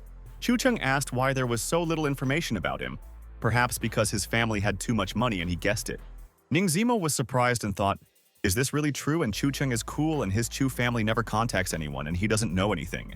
Zhang Yingtao thought it was strange, and Li Xueming reported that the deal at Chenport would take place tonight, but there was no sign of enemies there. Zhang Yingtao thought that judging by Ning Junhe's reaction, he couldn't read Li Xueming's memories, which meant he was still conscious at the time. Zhang Yingtao realized that it seemed that their operation had been exposed long ago and they had already been lured into a trap and they needed to urgently warn Lady Chen Zhongyi. Ning Zimo asked Chun Chen why it was so quiet there, and whether his uncle Ning Junhe had only sent a few mercenaries to defeat the enemies. Chun Chen said that before his arrival, he, Song Chu, and Huang Fu Heiyu had already cleared the area and were waiting for them at the exit of the port and were bored. And at that very moment, the friends saw the headlights of a car, and someone arrived there and hoped that it was Ning Junhe, and they would beat the scoundrel there.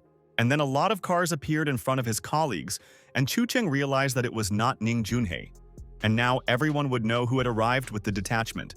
Commander Zhang Yingtao told her friends that this was Chen Zhongyi's car, and she came to scout the situation and she was ready to discuss. Chen Zhongyi got out of the car and asked Zhang Yingtao how the situation was inside and whether there was any evidence of the transaction and wanted to know.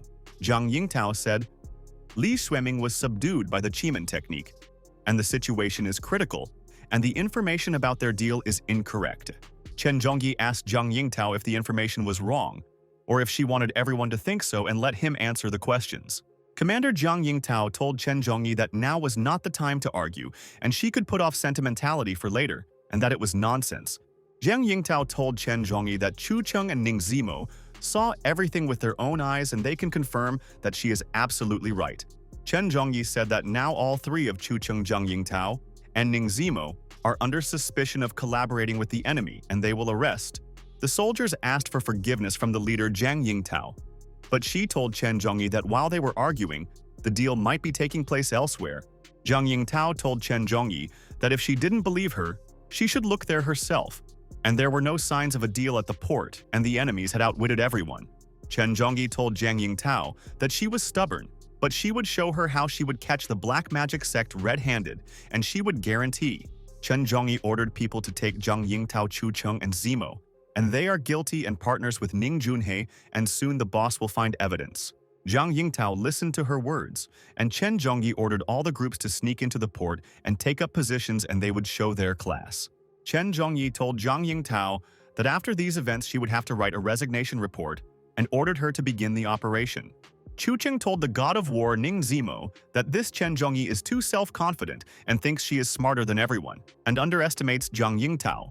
Ning Zimo stood next to Uncle Chun Chen, and he is 100% right, and Chen Zhongyi herself is breaking the law by suspecting innocent colleagues there.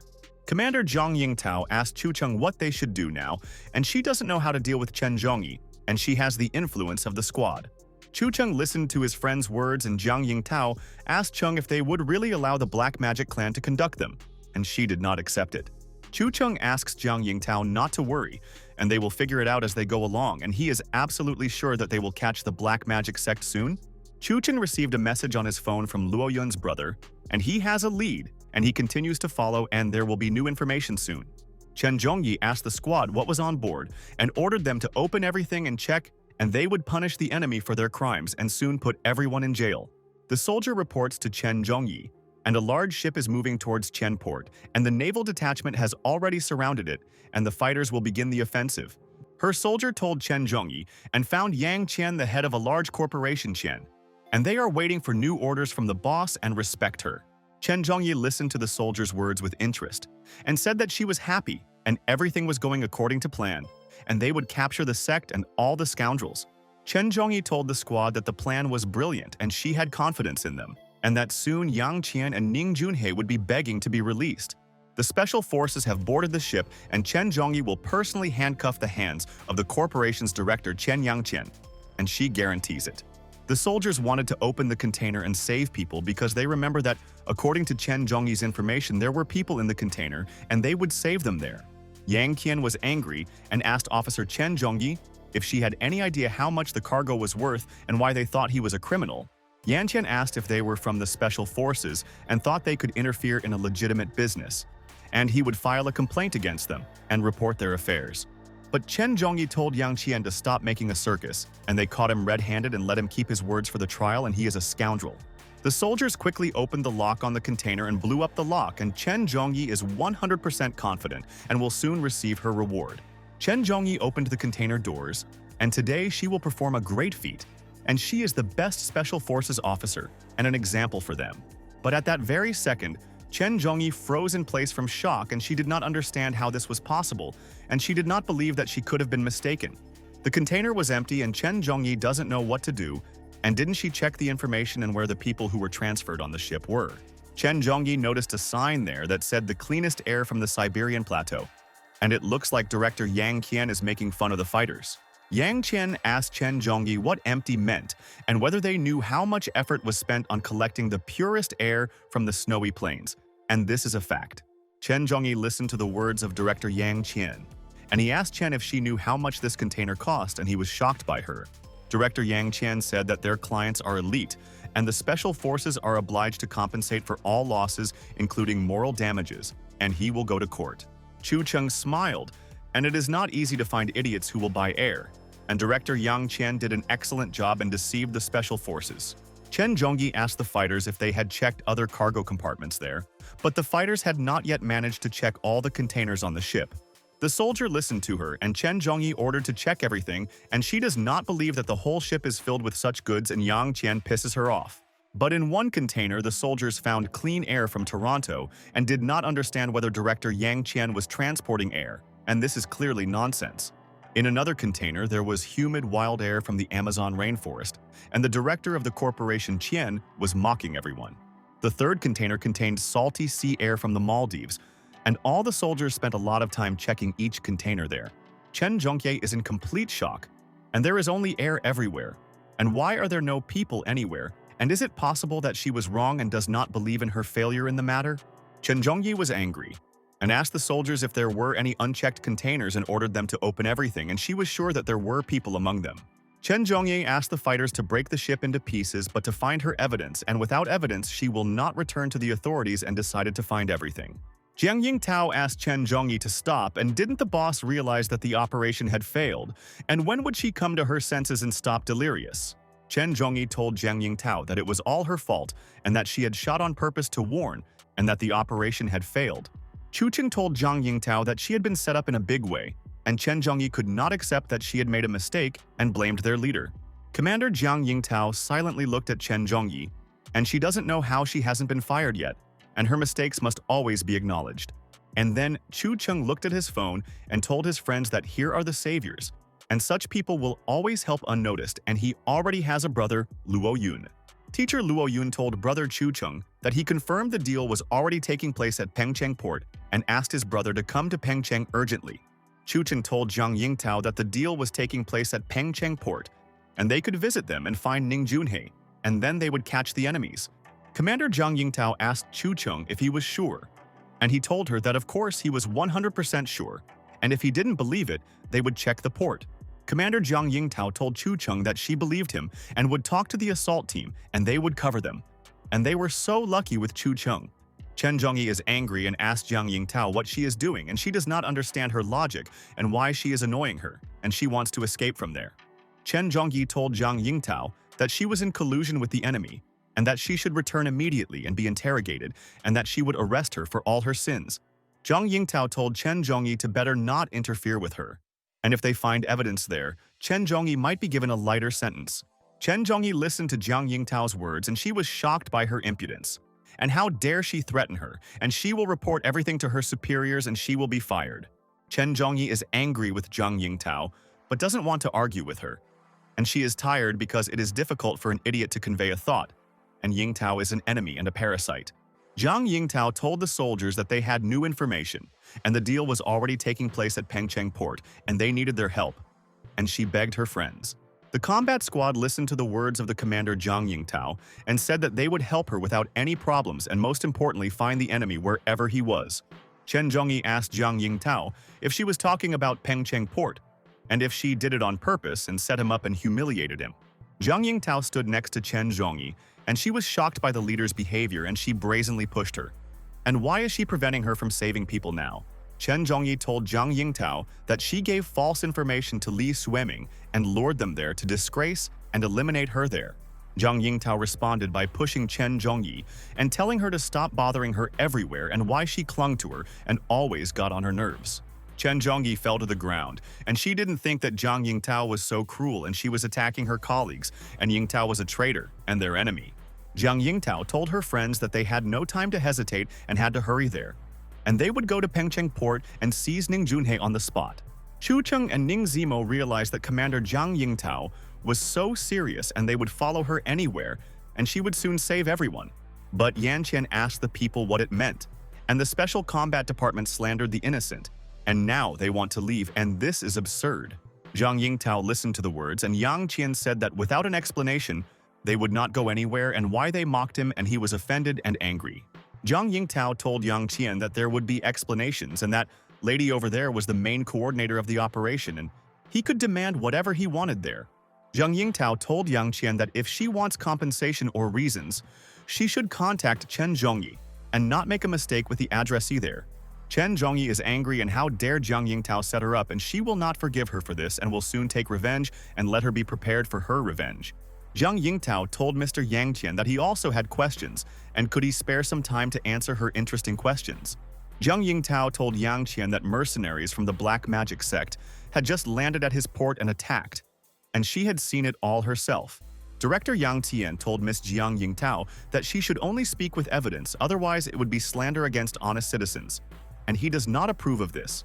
Commander Zhang Yingtao told Director Yang Tian that there would be evidence and he would see it soon, and then they would talk differently, and she promised. Commander Jiang Yingtao told Director Yang Qian to step aside, and she would go and look for evidence, and soon the black magic sect and Ning Junhei would take pity. Director Yang Qian stood nearby and did not understand why Zhang Yingtao had brazenly pushed him and what the special forces were doing, and it was not for nothing that he hated them. Director Yang Qian looked menacingly at Zhang Yingtao, and he will teach the impudent lady manners, and she will not push, and he will raise his hand to the lady. And at that moment, Director Yang Qian abruptly went after Zhang Yingtao, and he asked her if she really thought she could leave so easily, and if it was a mistake.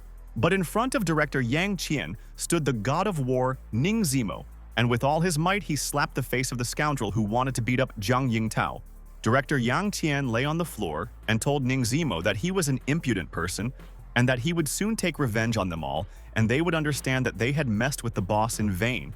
Champion Ning Zimo told Director Yang Qian that this blow was for his daughter Bazi Xiaojin, and how could a father do this since he is her father?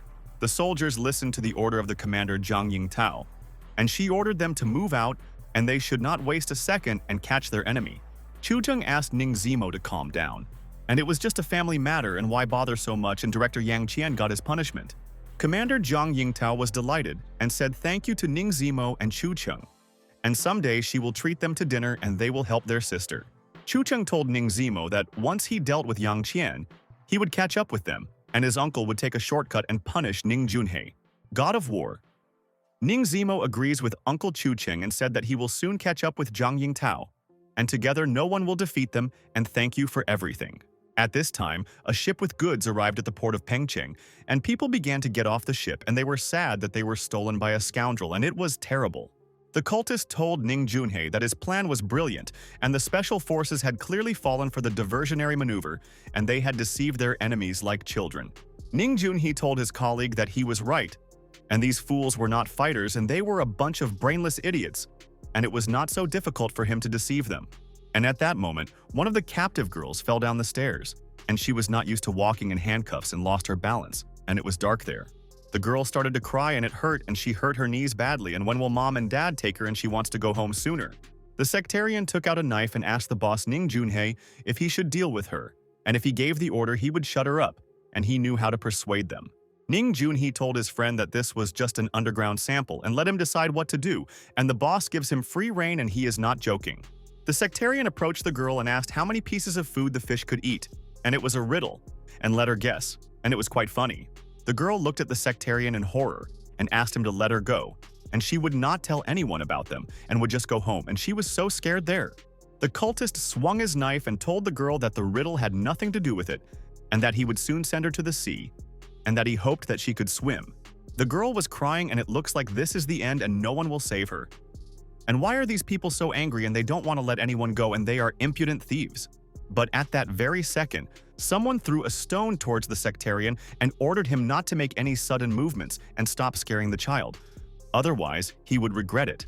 The stone hit the sectarian's hand and he screamed, and it hurt a lot. And he didn't understand who had the courage to throw the stone at him, and he was definitely a corpse. And at that moment, Chun Chen quickly walked up to the sect mage and grabbed his face and said that he was a scoundrel, and people like him would be punished. A magician from the black magic sect asked Chun Chen what he was and why he was interfering with their plans, and maybe he was tired of living and wanted to die. Chun Chen took the knife and asked the sectarian if he really wanted to know who he was, and if he insisted he would tell him and live up to his expectations. Chun Chen told the sectarian how many pieces of food the fish can eat, and he wants to know the answer from the sectarian and let him be kind and answer his friend. Chun Chen put a knife to the face of the mage from the black mage sect, and he was terrified. And why did this stranger have so much power, and was he so strong? Chun Chen frightened the sectarian with a menacing look, and their fate was decided, and they did not repent of their sins. And now the Punisher has come and will punish all the magicians. The girl looked at Chun Chen and thanked her uncle for saving her. And without him, she would have received many injuries, and fortunately, he came on time, and he is an angel. Chun Chen asks the girl to find a safe place and hide, and soon they will play with her, and Uncle Chu promises that he will take her back home. Chun Chen held the scruff of the neck of the sect member and told the girl that Brother Cheng was going to beat the monsters now and did not want to hurt her, and she was a wonderful child. The girl agreed with the kind Uncle Chun Chen and quickly left from there, and she will not interfere with him beating the evil monsters, and they deserve the beating. Ning Junhei froze in shock and asked Chun Chen if he had found their hideout and ordered his colleagues to shoot and finish off the villain. The people from the black magic sect understood Ning Junhei's order, and they would all do anything if the boss personally ordered it, and Chun Chen was doomed there. And at that moment, people from the black magic sect started shooting at Chun Chen with machine guns, and he definitely won't hide anywhere, and it was in vain that he came there. Ning Junhei turned around after a few minutes and was surprised, and all the people from the black magic sect were lying on the ground unconscious, and they died. Ning Junhei continued to look at the people from the black magic sect, and he didn't understand who did this to them, and did Chun Chen really have a plan? And Zhang Yingtao came there and told the magicians that they were the Special Combat Department of China, and the magicians were surrounded and that they should drop their weapons and surrender. Ning Junhei wondered if the soldiers weren't supposed to be lured to Qianport back then, and how did they end up there, and there was no news from Yang Qian anymore. And at that very moment, teacher Luo Yun hit Ning Junhei with a powerful attack on his stomach, and the scoundrel made his brother nervous and he would not forgive them. Ning Junhei was thrown back a couple of meters by such a strong blow from teacher Luo Yun. And he didn't notice when teacher Luo Yun appeared, and it was a shock. Teacher Luo Yun told Ning Junhei that he had been watching them for so many days and was finally able to properly warm up, and he really wanted to fight. Teacher Luo Yun used a technique and struck, but Ning Junhei was able to dodge and defend against his strike. But Luo Yun broke the asphalt there. Ning Junhei realized that things were bad, and he was clearly not Luo Yun's opponent, and his strength was on a different level, and he would not be able to defend against the attack for long. And then Ning Junhei looked to the side, and he had a plan, and he clearly would not admit his guilt, and would not go to prison, and would find a way to overcome any. The girl was terrified, and Ning Junhei realized that there was nothing he could do, and he would take a hostage and try to escape. Otherwise, he would be doomed to die. Ning Junhei quickly rushed to the girl and wanted to grab her, and said that she would go with him and the hostage would protect him from teacher Luo Yun there. But Chun Chen was on guard, and he would not let Ning Junhei kidnap the girl, and he knew in advance how he thought, and therefore stood and guarded his friend. And at that moment, Chun Chen hit Ning Junhei's face with all his might, and immediately knocked out the boss of the magicians, and no one dares to threaten his friend. Teacher Luo Yun said that Ning Junhei was digging a hole for himself, and the boss of the magicians wanted to run away from him, but ran straight into Chun Chen, and he was better. Situ Jing is shocked by Chun Chen's punch, and he knocked out the scoundrel, and Ning Junhei couldn't do anything. And the brother is amazing, and he is unique. Zhang Yingtao told Situ Jing that she knew that Chun Chen was strong, but she didn't imagine that it was to this extent, and that she couldn't anger him, and that he was powerful.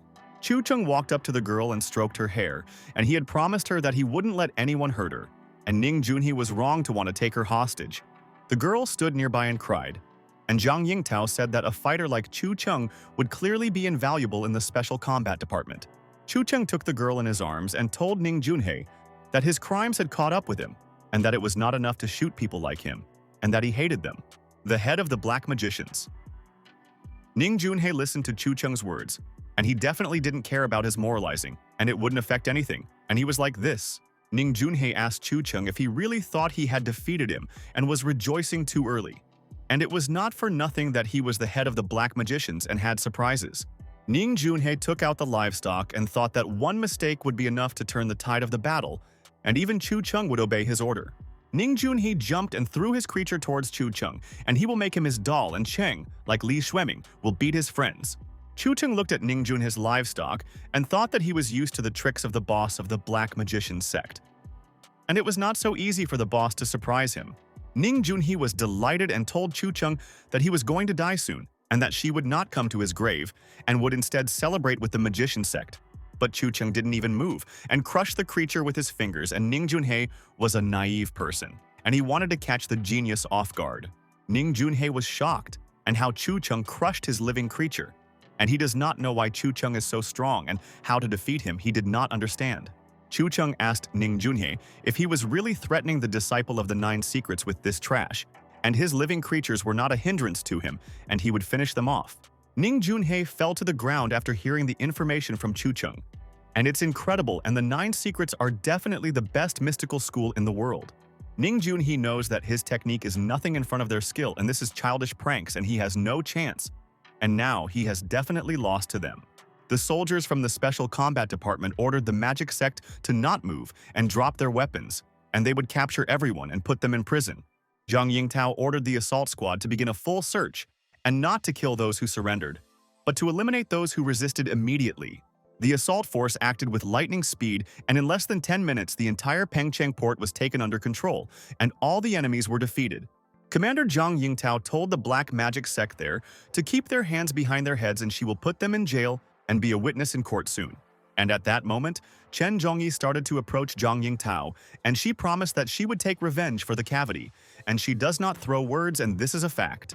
Chen Zhongyi told Zhang Yingtao that she had already entered Qianport without permission, contacted the enemy, and disrupted the operation, and left there. Chen Zhongyi told Zhang Yingtao that she called Chief Sun to see her failure, and that she would be dismissed from their combat squad today. Boss of the 7th and 9th Group Sun told Zhang Yingtao that he was informed that she was conducting an operation in Qianport, and as it turned out, in Pengcheng. Zhang Yingtao told Chief Sun that they had uncovered a large slave trading network and had eliminated more than 20 enemies and saved people. Chief Sun listened to Zhang Yingtao's explanation, and she said one of the gang leaders, Ning Junhei, was detained on the spot. Situ Jing told Chief Sun that they had received a message from Li Nianfan's friend, and he had found a lot of bodies in a gorge in Shenan. Situ Jing told Chief Sun that they were most likely victims, and that they had died at the hands of this criminal group in the past couple of years. Chief Sun was completely shocked to learn such information, and it was clearly not in vain that Chen Zhongyi called him there. And they solved a serious case. Chen Zhongyi stood next to Boss Sun, and Situ Jing had not said anything to her before, and she realized that this was the plan of the 7th group and a conspiracy. Chen Zhongyi told Zhang Yingtao that she had set her up and had not told her about these clues before, and had hidden important information from her. Zhang Yingtao listened, and Chen Zhongyi said that everything that happened today was her plan, and she would file a complaint against her, and she was guilty, and that was a fact. Chief Sun ordered Chen Zhongyi and Zhang Yingtao to immediately stop their quarrel, and that teachers should not behave like that at the crime scene. Boss Sun told Chen Zhongyi that she had gone too far, and that today's operation had failed because of her, and that the enemies had deceived them, and that the honor of the special forces was on the verge. Boss Sun told Chen Zhongyi that thanks to Zhang Yingtao's actions, they were able to catch the criminals red-handed, and she caught them all. Boss Sun said that no one can deny Zhang Yingtao's merits, but Chen Zhongyi failed the operation and will soon write an explanation. Boss Sun praised Zhang Yingtao, and she accomplished a feat, and they will definitely reward her. But she said that the main merit was already deserved by someone else. Zhang Yingtao turned around and wanted to tell the boss about helping Chu Cheng, but he disappeared and quietly left from there, and she didn't even notice her friend's departure. Boss Sun asked Zhang Yingtao to repeat the words, and he did not quite understand what she meant, and did not hear, and she was talking about someone to him. Zhang Yingtao stood next to Boss Sun, and she wanted to introduce them to Chu Cheng, but her friend doesn't like unnecessary attention and just left theirs. Commander Zhang Yingtao told Boss Jian that this success was the merit of the entire 7th group, not just her. And she wanted to tell the boss about her colleagues. Boss Sun told Zhang Yingtao that it was well said, and that the entire 7th group had already earned praise, and he would take this into account, and they would reward the entire group. Commander Zhang Yingtao realized that Chu Cheng had done the job and left, leaving glory behind. And Chu Cheng was humble and not selfish, and she loved her friend. Commander Jiang Yingtao hopes that he and Chu Cheng will work together again, and she was pleased and he did 90% of the job. At dawn, the news shook the whole of Yangcheng like a bolt from the blue, and the Chen Corporation was involved in crimes and Yang Chen was detained. Ning Junhei of the Ning family is also involved in this matter. He was the boss of a criminal group, and the Ning family wants to distance themselves from Junhei. At the Ning family meeting, the head of the Ning family, Ning Junyan, said that Ning Junhei had committed serious crimes and was doomed. Ning Junyan suggests that Ning Junhei should be removed from the family registry and his assets will be checked by the family and they will calm the situation down. The first member of the Ning family told the head of Ning Junyan that he agreed and Ning Junhei had long been involved in the incident and he had been afraid of him for a long time. The second member of the Ning family also agrees with boss Ning Junyan and he is 100% right and they must expel Ning Junhei as soon as possible. The third member of the Ning family supports the opinion of the head of Ning Junyan, and Ning Junhei ruined the family's reputation, and they lost billions. And only Ning Jungxiao did not respond to Ning Junyan's words, and he was close with Ning Junhei. And they did business together, and he respected his brother. Ning Junyan said, according to the rules, if more than half of the votes, he has the right to make a decision, and Ning Junhei is no longer connected to the family.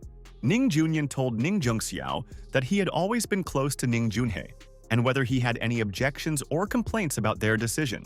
Ning Jungxiao listened to Ning Junyan's words and thought that he was 100% right, and Ning Junhei was closer than all other friends.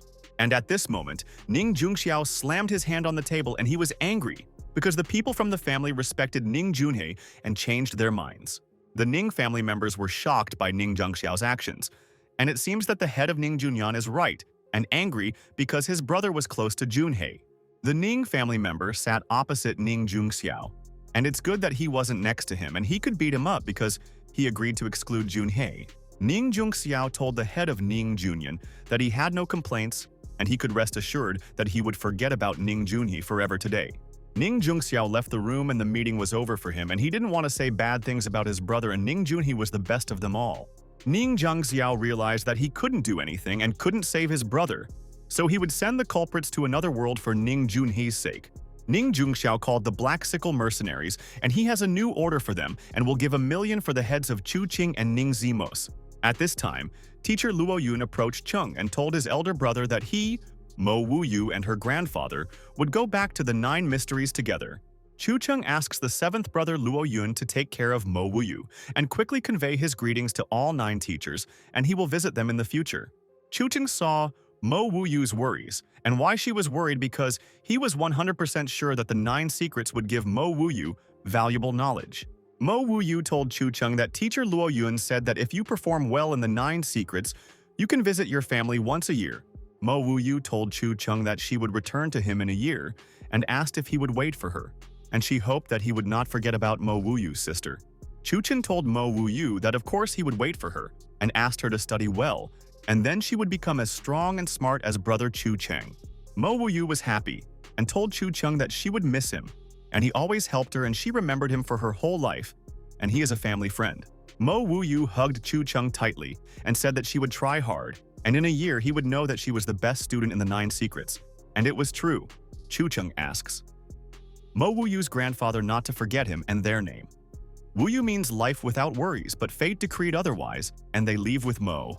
Chu Cheng looked at his friends and was happy that Mo Wuyu and grandfather were going to the 9th heaven, and they would teach them techniques and they would become much stronger. Mo Wuyu waved her last goodbye to her brother Chu Cheng, and she will not forget all these stories that happened to them together, and he became a member of their family. Teacher Luo Yun told elder brother Chu Cheng that they were leaving and old man Wuyu was also saying goodbye to his friend Chu Cheng and they would return to him in a year. And then Chu Cheng's phone rang and Ning Zimo was calling him and he asked the god of war what happened. And he was glad that his friend was calling his uncle once a day. Ning Zimo told Chu Cheng that Zhou had just reported that the Ning family had held a meeting and they had decided to expel Ning Junhei from the family. Ning Zimo said that Ning Zhengxiao also agreed, but was extremely calm and knowing his uncle. His silence is a sign that he is cunning. Chu Cheng asked Ning Zimo if Ning Zhengxiao was planning revenge, and the war god said that it was possible and the entire Song family was already in danger. Chu Cheng asks Ning Zimo to immediately contact everyone from the Song family and tell them to return home, and he is worried about his family. Ning Zimo told Chu Cheng that he had already called and was on his way, but he couldn't get through to Song Chu, and he went to the fight club in the morning. Chu Cheng went to look for Song Cho and wants him to pick up the phone, and why doesn't he monitor the calls and makes his son-in-law worry about him so much? Chu Cheng kept calling Song Chu, but he put the phone on the nightstand and didn't hear the call, and he was busy training. And form is important in fights. Song Cho sparred with a fighter, and he wants to check how well he has learned the skills that his son-in-law Chu Cheng taught him. And he has already developed many techniques. And at that very moment, Song Chu dealt a powerful blow to his opponent and realized that his strength was growing every day. And thanks to his son-in-law for helping him in the battles. The opponent told Sun Chu that he gives up. And this fighting style is incredible, and the student asks Master Sun to show a couple more techniques, and he learns. Song Kyo smiled and told the student that that was enough for today, and tomorrow they would continue practicing the technique, and the student would become stronger soon. Song Kyo said that he still needed to go home and practice the technique of 9 ringing strikes that his son-in-law Chu Cheng had already taught him. The student thanked Sun Chu for the training, and the coach said that he would continue sparring tomorrow and that the student was required to practice his punches at home. Song Cho picked up the phone and was in complete shock. And why did son-in-law Chu Cheng call him more than 10 times? And maybe something happened and he would call back. Song Q would rather call son-in-law Chu Cheng. Otherwise, he would scold him at home and he would not make him worry. And he cares about son-in-law Chu Cheng's condition. And at that moment, someone behind Song Chu loaded a gun. And he came for Song Chu and has nothing against him but received a task from the boss. Song Cho heard the click of a weapon and turned around, and it seems that his son-in-law Chu Cheng didn't call him in vain and wanted to warn him about this, and he screwed up. The man pointed his weapon at the fighter and said that he was Song Chu from the Song family, and that he had the honor of dying at the hands of the Black Sickle today. The Black Sickle shot at the fighter, but Song Chu managed to dodge the bullet, and he himself did not know that he had such reflexes and reacted to everything. Black Sickle was surprised in how Song Chu was able to dodge the bullet, and he shot close. And it seems he underestimated the fighter, and he is very strong. Song Q looked at the Black Sickle in shock, and he himself did not yet know that at a critical moment he thinks faster, and his body already reacts. The Black Sickle shot at Song Chu, but the fighter deftly changed trajectories and he ran in different directions and quickly defended himself from the bullets. Song Kyo managed to leave the room, and the Black Sickle realized that he was losing Song Kyo, and this was a problem, and he had to catch up and complete the task. All these years, the Black Sickle didn't make any mistakes, and now he missed with some guy, and now he will definitely finish off Song Chu, and he makes him angry. Black Sickle entered the room for Song Chu, and he will find him, and it is not for nothing that all the influential people are already turning to him with a request to remove someone. Black Sickle told Song Chu that the room was not that big, and he had nowhere to hide, and now he would find out where else the fighter would go from there. Song Chu was hiding around the corner, and he has to pull himself together. And now he thinks rationally, and at a critical moment the brain works better. Song Chu realized that this mercenary is a professional and also has a weapon. If he wants to survive, he needs to attack first, and Song Chu has one chance. Black Sickle stood right in front of Song Chu's booth and said that he couldn't escape and that he was trapped. And he wondered how Song Chu was going to get out. Black Sickle kicked the door of the booth, and now he will shoot Song Chu and no one will help him. And there is no strong son-in-law Chu Cheng next to him. And this is a shock. Song Q realized that now was the only chance, and he gathered his courage, and now the Black Sickle became his victim. And he is not afraid and will attack there. Song Cho threw a towel in the Black Sickle's face and blinded him for a couple of seconds. And this will play a decisive role, and he will save his life, and he himself believes. Black Sickle removed the towel from his face and thought about what was going on. And he clearly underestimated Song Chu, and the guy had already managed to come up with a plan in an instant. Song Chu swung and told the Black Sickle that he was doomed and that he was wrong to think of himself as a hunter, and that now he would show all the power of his fist. Song Chu slashed furiously at the Black Sickle's face, and he tested the technique taught by his son-in-law Chu Cheng, and it really does cause injuries. Black Sickle begged Sun Cho to stand and stop beating him, and they could come to a peaceful agreement, and he was against violence, and Sun Q was a gentleman. Song Chu stood in front of the killer and thought that no one would scare him. And he was Chu Cheng's disciple, and he taught that in any situation there would be a solution. The black sickle was lying on the floor, and Song Chu knocked him out, and the killer regrets that he didn't take a couple of colleagues with him on the mission, and that was a mistake. But the black sickle shot at the same moment, but a portal appeared in front of them, and the killer believes that he will get rid of Song Chu, and he is stronger than the fighter. The black sickle bullet entered this portal and disappeared into the killer. Still hopes that he was aiming at Song Chu and that the fighter will not dodge the bullet. But nothing happened there. And Song Chu was not hurt at all, and he does not understand what happened because the black sickle shot and he saw the bullet. Black sickle is in complete shock, and where did the bullet go? And he is not shell-shocked or has a concussion or hallucinations, and the situation is strange. Song Chu wondered if this was the same legendary technique of Chu Cheng's son-in-law to deflect a bullet, and he once told information about the technique. But Song Chu still can't understand what happened and miraculously escaped and doesn't know where the bullets went. And this is mysticism because he doesn't see his son-in-law Cheng. Chu Cheng stood on the roof of the building opposite, and he caught the bullet with his finger, and he promised Sun Chu that no one would harm him while his son-in-law was nearby. Chu Cheng threw bullets in his hand, and it's good that he managed to do it in time. Otherwise, Song Chu wouldn't have had time to dodge and protect himself from the bullet. And he was so close. Black Sickle thought that he had definitely shot and why nothing happened. And Song Chu was safe, and this was one of his most difficult tasks. Black Sickle wanted to leave through the window, and now the task is unimportant, and he needs to get out quickly, and his intuition told him that he is in danger there. Song Chu told the Black Sickle to stand still, and where is he going? And they did not have time to resolve all the issues, and he wants to know who sent him for the Song family. And at that very second, suddenly Chu Cheng kicked the killer in the face. And it is not manly to run after an attempt on life, and the Black Sickle is already a coward. Chu Cheng asked Song Chu if he was okay, and hoped that he was not hurt too much by the killer, and he believed that he could protect himself there. Song Chu told Chu Cheng's son-in-law that everything was fine, and how did he end up there? And what about that bullet? And it looks like he was involved in it, and the bullets immediately disappeared. Chu Cheng asked Song Chu who else besides him could make the bullet disappear, and told Song Chu not to slow down and to tie up the killer and help. Chu Cheng doesn't know how the Black Sickle figured out where Song Chu is so quickly, and Ning Jungxiao doesn't have such influence in Yangcheng, and it seems there is a traitor. Song Chu tied the killer's hands, and Chu Cheng wondered who in Changcheng was so brazenly leaking information to Ning Jungxiao and framing the Song family. And then someone called Chu Cheng, and he doesn't know this number. He has to answer the call there because important people always call him, and he is an uncle. Chu Cheng answered the call, and the man asked Chu Cheng to be careful. And the Black Sickle mercenaries were already in Changcheng, and he warned them in advance. Chu Cheng was surprised and asked the stranger who he was, and the voice was clearly unfamiliar, and the man asked Chu Cheng if he had already forgotten about him. The man was angry and told Chu Cheng that this was Rong Dong, his former enemy. And how could he forget his voice after all the events, and Cheng was making him nervous? Chu Cheng asked Rong Dong if he was the one who hired the Black Sickle, and let him answer his questions, and then he would understand why he was calling him. Rong Dong told Chu Cheng that he had given up his dark deeds and asked Chu Cheng to forgive him for everything he had done, and he was sincerely sorry and ashamed.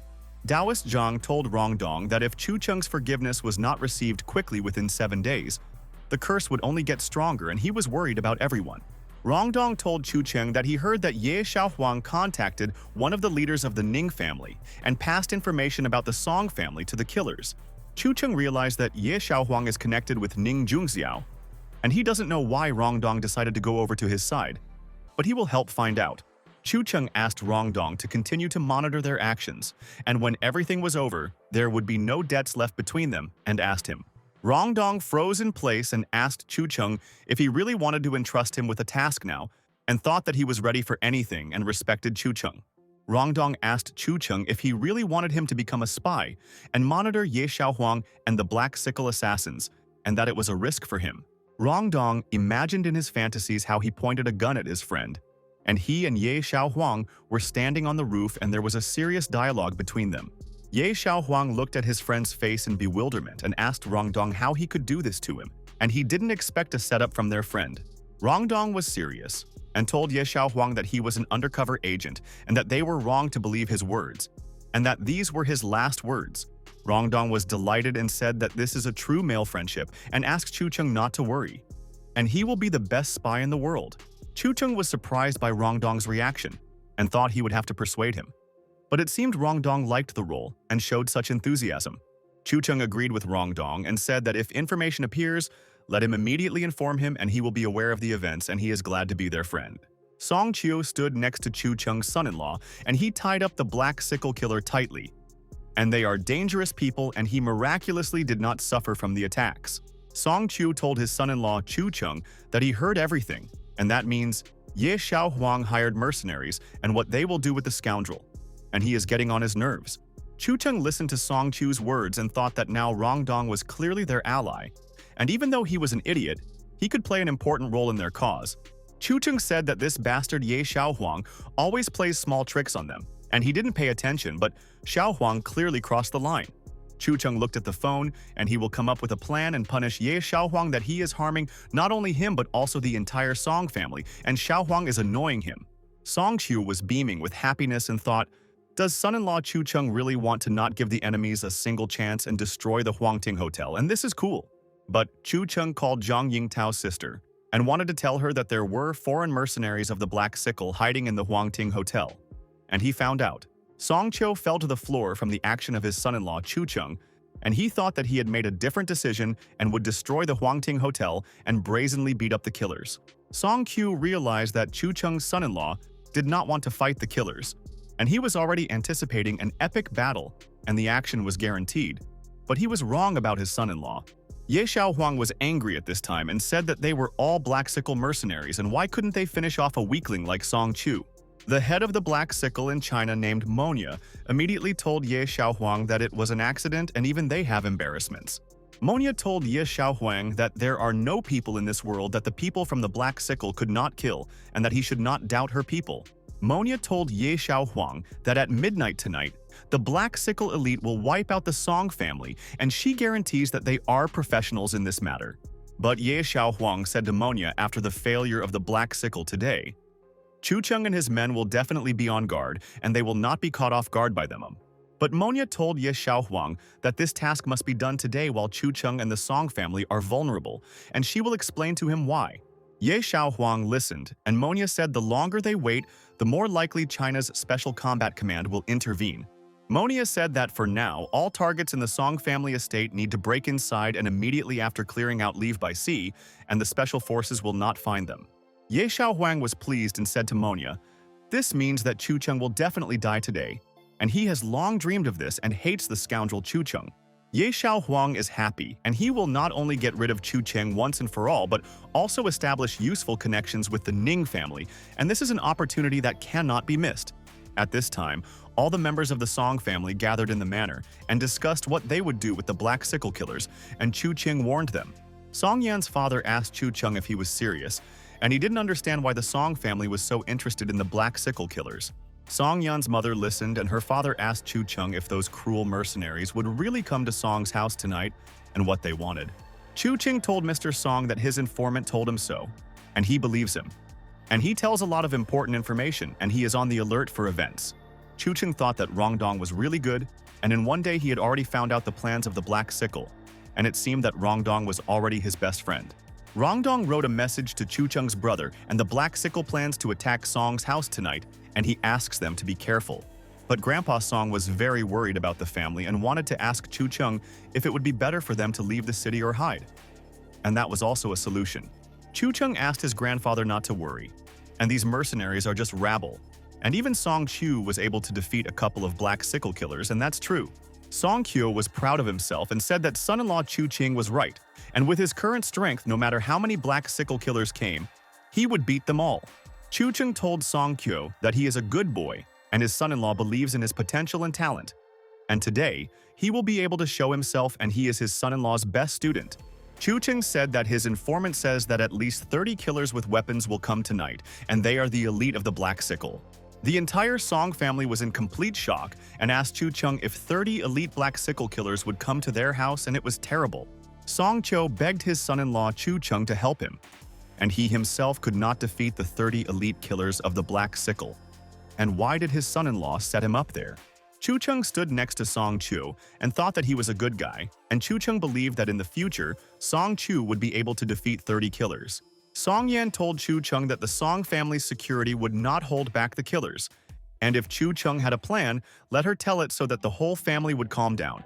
Chu Cheng told Song Yan not to worry, and had already contacted the Special Combat Department, and they had prepared everything, and he trusted his colleagues.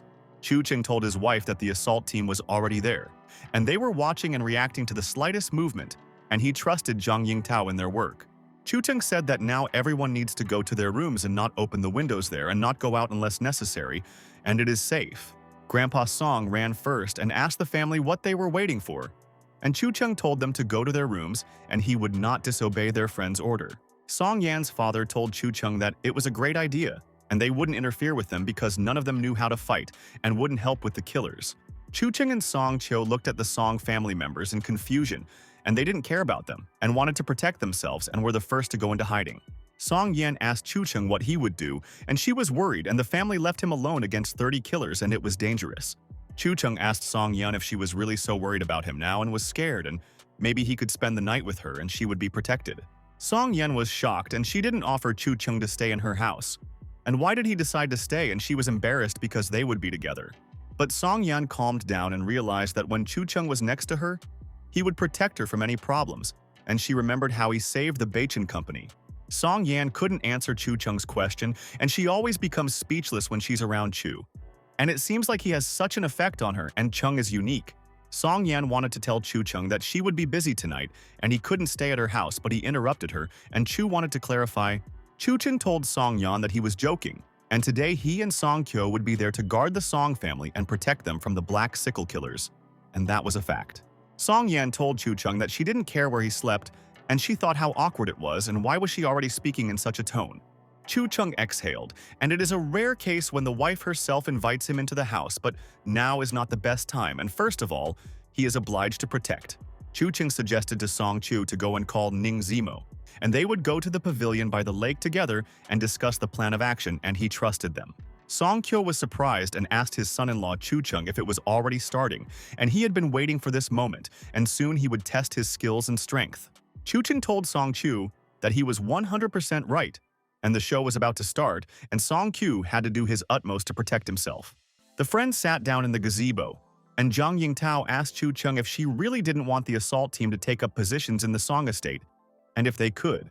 But Chu Cheng told Commander Zhang Yingtao that it was not necessary, and he decided that they could handle it themselves and came up with a plan and would defeat all the killers.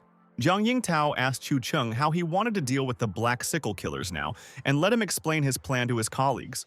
Chu Cheng told Commander Zhang Yingtao that he would first tie up the enemies and then the assault team would take them away. And this was Uncle Chu Cheng's plan. Zhang Yingtao thought that the assault team had never completed such simple tasks. But if Chu Cheng decided, he would defeat all the enemies. Zhang Yingtao said that once the people from the Black Sickle entered the family estate, they would simultaneously start an operation at the Huangting Hotel. Song Kyo was shocked by Chu Cheng's conversation, and Zhang Yingtao said that her group would capture the head of the Black Sickle, and she asked them to be careful. Song Kyo was horrified and asked his son-in-law Chu Cheng if he could handle 30 Black Sickle assassins, and his son-in-law refused the help of the battle group. Chu Cheng told Song Chu that of course he will defeat everyone, and this time he installed a strengthened version of the array, and it is even more powerful, and these are the facts. Chu Cheng told Song Kyu that the array was so effective that they would definitely see when the Black Sickle Killers themselves fell into the trap soon.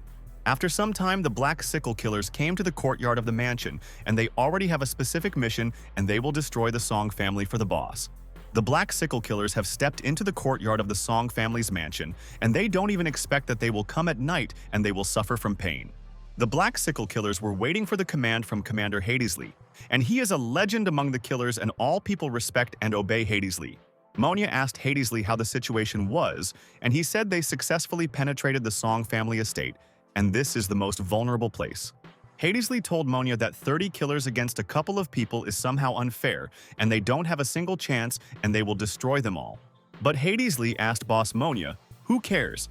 And they will complete the task, and Monia told the commander that his attitude pleases the boss. Ya Shiaoan is happy, and finally this day has come. And he has been waiting for a long time for someone to remove Chu Cheng, and he was harming all his plans, and he will die soon. Since Song Yan turned 23, Chu Cheng had already trampled Ya Shiaoan into the dirt, and he always humiliated and insulted him everywhere. Ye Xiaohuang was at the top, but as soon as he encountered Chu Cheng, he immediately collapsed and never got out of this circle, and Chu Cheng was like a parasite. Ye Xiaohuang is angry, and the only solution is to wipe Chu Cheng off the earth, and this time Chu Cheng is doomed, and no one will save him, and Cheng accepted his fate. Chu Cheng ordered the killers to start the operation, and he can't wait any longer and wants to see Chu Cheng's body and let no one be left alive in the family.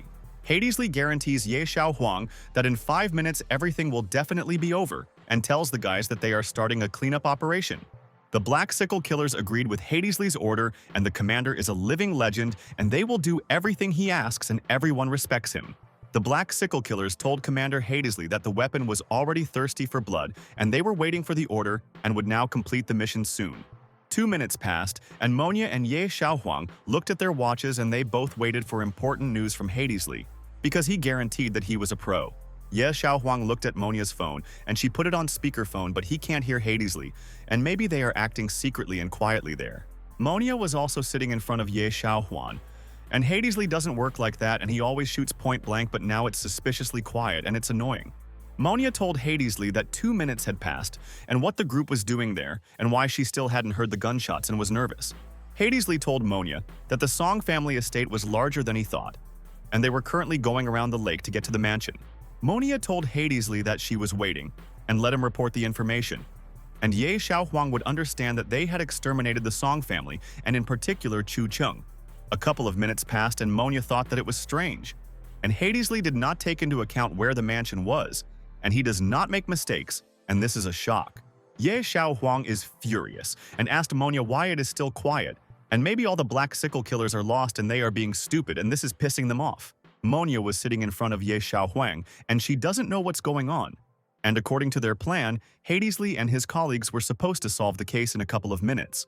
Monya told Ye Xiaohuang that they are the Black Sickle, and not a bunch of newbies, and they don't make such stupid mistakes, and why does he doubt it? Monya asked Hadesley if they still hadn't found the Song family mansion, and Hadesley said that they had been running for 5 minutes and were tired. Hadesley told Monya that the Song family's estate is gigantic, and he didn't understand why they still haven't found the mansion, and it's stressing them out. And at that moment, Hadesley thought and realized that he was right, and they shouldn't rush there. And something strange was happening, and he would figure it out himself. Hadesley gave the order to his colleagues and asked them to wait, and he wants to warn them all. And it is not for nothing that they are an elite squad of the Black Sickle, and this is true. The Black Sickle Killer asked Commander Hadesley what happened, and if he could answer the question since he had been through so many battles. Hadesley asked his colleagues if they had already been to this place, and wasn't he right? And asked all his friends to remember if they had gone through there. The Black Sickle Killers told Commander Hadesley that it looks like he's right, and they've been in that place, and it looks like they're going in circles and they're wandering around there. The Black Sickle Killers told Boss Hadesley that they actually walked there, and he even tripped over that rock, and that's the whole truth. The Black Sickle Killers asked Chief Hadesley why they were going in circles and if there were ghosts there, and they confused them, and he didn't understand. The Black Sickle Killers started to get hysterical, and they said China is too scary a place and they want to go home and no one cares about the mission. Monya asked the killers what kind of nonsense this was, and ordered them to retreat from there immediately. But Hadesley told Monya that he couldn't find a way out. Chu Cheng was using the technique at this time and thought that the Black Sickle Killers were naive people, and fell right into his trap and would not come out. Chu Cheng used the 9 Secrets technique, and this is an improved version of his painted prison, and I wonder how the killers will escape from his prison. Song Cho asked Cheng's son-in-law if this was the 9 Secrets technique, and it was unbelievable, and he was speechless, and he was lucky to have a son-in-law, and he was a guru. War God Ning Zimo told Uncle Chu Cheng that he learned a lot from him today, and thank you for inviting him there, and he is always happy to help. Ning Zimo said that they were only a few hundred meters away, but the killers did not notice them and circled around the fence, and how Chu Cheng bewitched the enemies. The Black Sickle Killers told Commander Hadesley that they wanted to go home without thinking about anything, and why they couldn't get out of there. Chu Cheng said that this is not such a complicated technique, but the killers do not know anything about such arrays, and he will already give a signal to Zhang Yingtao. Chu Ding told Song Xiu to go and warn the assault force and let them take the positions he indicated, and then they would capture their enemies. Song Qiao told his son-in-law Chu Cheng that he understood the order and would soon report everything to the assault squad, and Commander Zhang Yingtao would be delighted. Chu Cheng told his friends that he would leave them a loophole so that these idiots would run straight into the trap themselves, and the Black Sickle Killers are funny. And at that very moment, the fog cleared, and Hadesley noticed the mansion of the Song family. And now nothing will stop the killers of the Black Sickle from carrying out their mission. Hadesley told his colleagues that the way was clear and ordered them to follow him, and he would lead them out of there because he gave a guarantee that he would not leave them in trouble now. And at that moment, Hadesley jumped into the lake, and he is not afraid to get wet, and he is strong. And the main thing is that they get out of the labyrinth with colleagues. Hadesley told his colleagues that the lake was cold, which meant the water was real, and they would definitely be able to swim across. And he ordered everyone to get into the water, and that was an order. Monia heard the sounds of the Black Sickle killers, and it looks like they are drowning in water, and what is going on? And Hadesley disappointed her, and he is delirious. Ya Shiaoan also heard these sounds and asked Monia what was going on. And the Black Sickle killers were not reporting information and were clearly slowing down. Monia realized that first the failure with the assassination attempt, now the failure with their night attack, and she has a bad feeling, and the Black Sickle is so humiliated. And then Monia stood up and told her people that they were retreating, and she didn't want to stay there. And the mission had failed, and Hadesley had let her down. Boss Monia's men listened to the order and told Miss that they would follow her, and for them her word is law.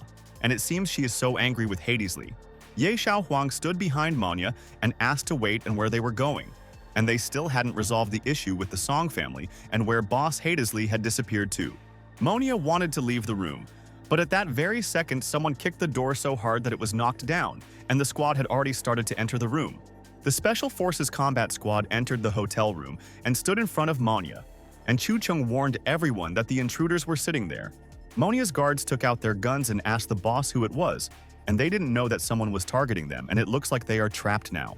Monia turned around and realized that everything was not going according to plan, and it was not for nothing that she was so worried in the morning. And there were reasons for this, and this was a combat squad of China. Monia noticed behind her that her guards were wounded, and she definitely wouldn't be able to hide, and the combat squad surrounded them from all sides there. Commander Zhang Yingtao pointed her gun at Monia and told the enemy to stand still and not move, or else they would attack them, and that is true. Zhang Yingtao told Monia that this is the Special Combat Department of China, and they are arrested, and now they are facing trial and prison for their actions. Monia is surprised by the work of the Special Combat Department, and she was already afraid of them but did not think that they would quickly capture them there in the hotel. Ya Shiaoan realized that everything was over, and he had hoped in vain that Chun Chen would definitely die today, and why no one could punish him, and they were unlucky. Commander Hadesley was swimming with his colleagues at the time, and the killer asked his boss why shots were being heard on the radio, and it was scaring everyone. Hadesley told his colleagues that he didn't care, and they would get to shore, get rid of the Sun family, and immediately go somewhere else. He was no longer interested. And then someone extended a hand to Hadesley and asked the man to give him a hand quickly, and they would pull them to the shore because they were tired while swimming in the lake. Hadesley came out on the shore and said thanks to the guys that they both pulled him out at once, and without them, it would have been much more difficult for him to get out of the lake. And at that moment, Hadesley froze in place and realized that all his colleagues were swimming behind him, and who then pulled him out, and it was so strange. And at that very moment, the soldiers quickly put handcuffs on Hadesley's hands, and he won't be able to hide anywhere, and thank God they swam there themselves. The soldier told Hadesley that they were a special combat unit, and all the Black Sickle killers were under arrest, and were required to go with them today. The soldier told his colleagues that they would also take all the other killers from the Black Sickle, and that there were no innocent people among them, and that they were all murderers. The killers of the Black Sickle listened to the words of the Special Forces standing in the lake, and they are perplexed how they fell right into the hands of the Special Forces and where they made a mistake. Commander Hadesley sat in despondency and did not understand how this happened, and he always carried out the task and experienced such shame for the first time, and this is a collapse. Chun Chen walked up to the combat squad and said a huge thank you for their arrival, and he hoped that he would help them in the future too.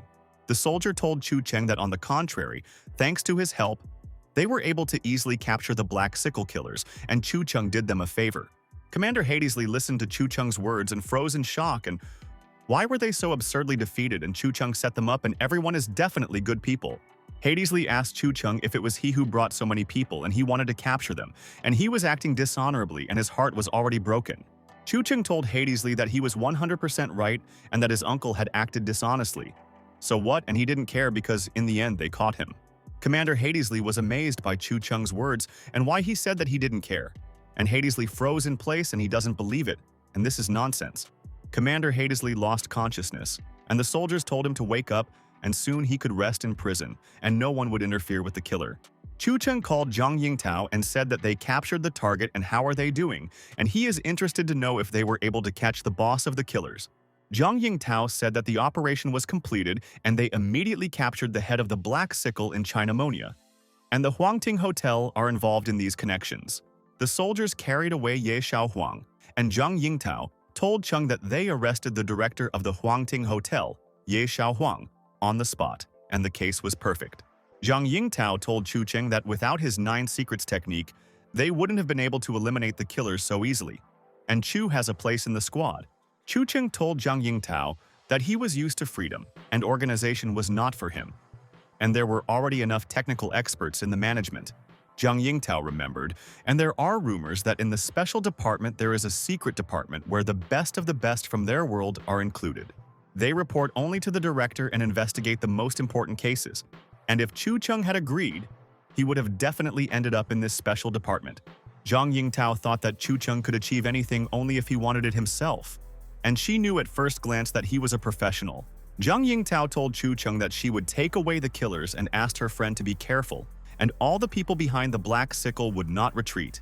Chu Cheng asks Zhang Yingtao not to worry, and these people are not a hindrance to him. And enough talk, and he will go home to his wife, and she waited for her husband.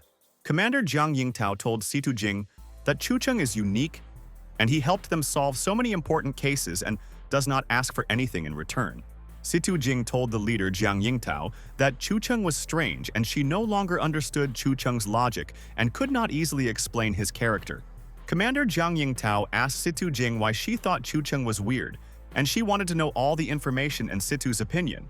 Situ Jing told the leader Zhang Yingtao that Chu Cheng was very strong, but he acted like a lazy fish, as if he didn't care about anything, and it surprised him. But Commander Zhang Yingtao told Situ Jing that the more she communicates with Chu Cheng, the more he reminds her of someone, and this is true. Zhang Yingtao thought that maybe it was just her imagination, and she so appreciated Chu Cheng who helped her achieve success, and she loves her friend. Ning Zhongxiao at this time slammed his hand on the table and he is furious, and does not know why he is surrounded by idiots and they are all worthless animals. Ning Zhongxiao thought that the Black Sickle assassins were fools, and even Chu Cheng couldn't kill them. And how could idiots be trusted with an important task? And then Ning Zhongxiao's hands started to produce animals, and he misses his brother Ning Junhei, and he supported him in any situation everywhere. But Ning Zhongxiao is not worried, and his living creature technique is almost ready, and he has been planning the technique for a long time and will use it on Chu Cheng soon. Ning Zhongxiao held the living creature in his hand and realized that even Cheng would not be able to resist the living dead that he now controlled. Ning Zhongxiao laughed, and soon he would take revenge for Ning Junhei, and Chu Cheng was wrong to get involved with them, and the animals would help him defeat Chu Cheng. It was a restless night, and the news of Ye Xiaohuang's arrest had already spread quickly throughout Changcheng, and reporters surrounded Ye Xiaohuang there. The reporters tell Mr. Ye Xiaohuang that she was caught when he cooperated with the killers, and after the Huang family, another Ye family fell. Song Qiu read the news and thought that Ye Xiaohuang would get what he deserved and that he had been harming their plans for so many years, but they did not punish him in any way. Song Qiu asked Chu Cheng to take a look, and the reporters pressed Ye Xiaohuang so much and he deserved punishment. And does the son-in-law remember how he pestered the Song family? Chu Cheng listened to Song Qiu's words and thought that Ye Xiaohuang was incorrigible, and he could take an example from Rong Dong, and his ally helped him, and he was pleased with him. Chu Cheng asked Song Qiu if he really dragged him there and distracted him from his work just to share this news, and he didn't care about Ye Xiaohuang anymore. Song Qiu told Chu Cheng that he had called him there to practice their lion dance because the Thousand Lion Festival would be starting in a few days. Chu Cheng asked Song Qiu what this Thousand Lion Festival was and what kind of event it was, and Song Qiu said that it was a national tournament. Song Qiu told Chu Cheng's son-in-law that more than 1,000 teams participate every year, and this year the organizer is the Ning family from Yangcheng, and he learned everything. Song Qiu told son-in-law Chu Cheng that such an event would not happen without him, and he would conquer thousands of people, and many still do not know about son-in-law Cheng's strength. Song Qiu asked Chu Cheng if he remembers how he already destroyed the champion Changcheng at the opening ceremony, and it was an epic moment and he was proud of it. Song Qiu told Chu Cheng that this time the championship has attracted the attention of the whole country, and this is his chance to shine on the world stage, and he is capable. Chu Cheng asked Song Cho if he was ready, and Song can be absolutely confident in his son-in-law, but he is intrigued by his friend's physical condition for the tournament. Song Kyu asks Chu Cheng not to worry, and he has already perfected the lion dance technique and added something new, and it is not for nothing that Chu's son-in-law appreciated his potential.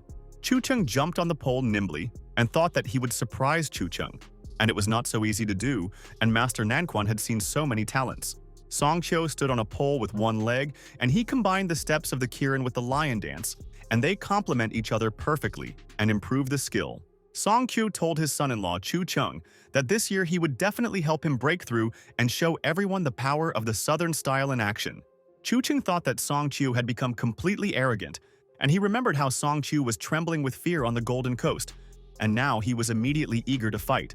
But Chu Cheng thought how it could be that being Song Chu's son-in-law could discourage all desire to fight, and on the contrary, he was obliged to help, and he would not refuse Song Chu.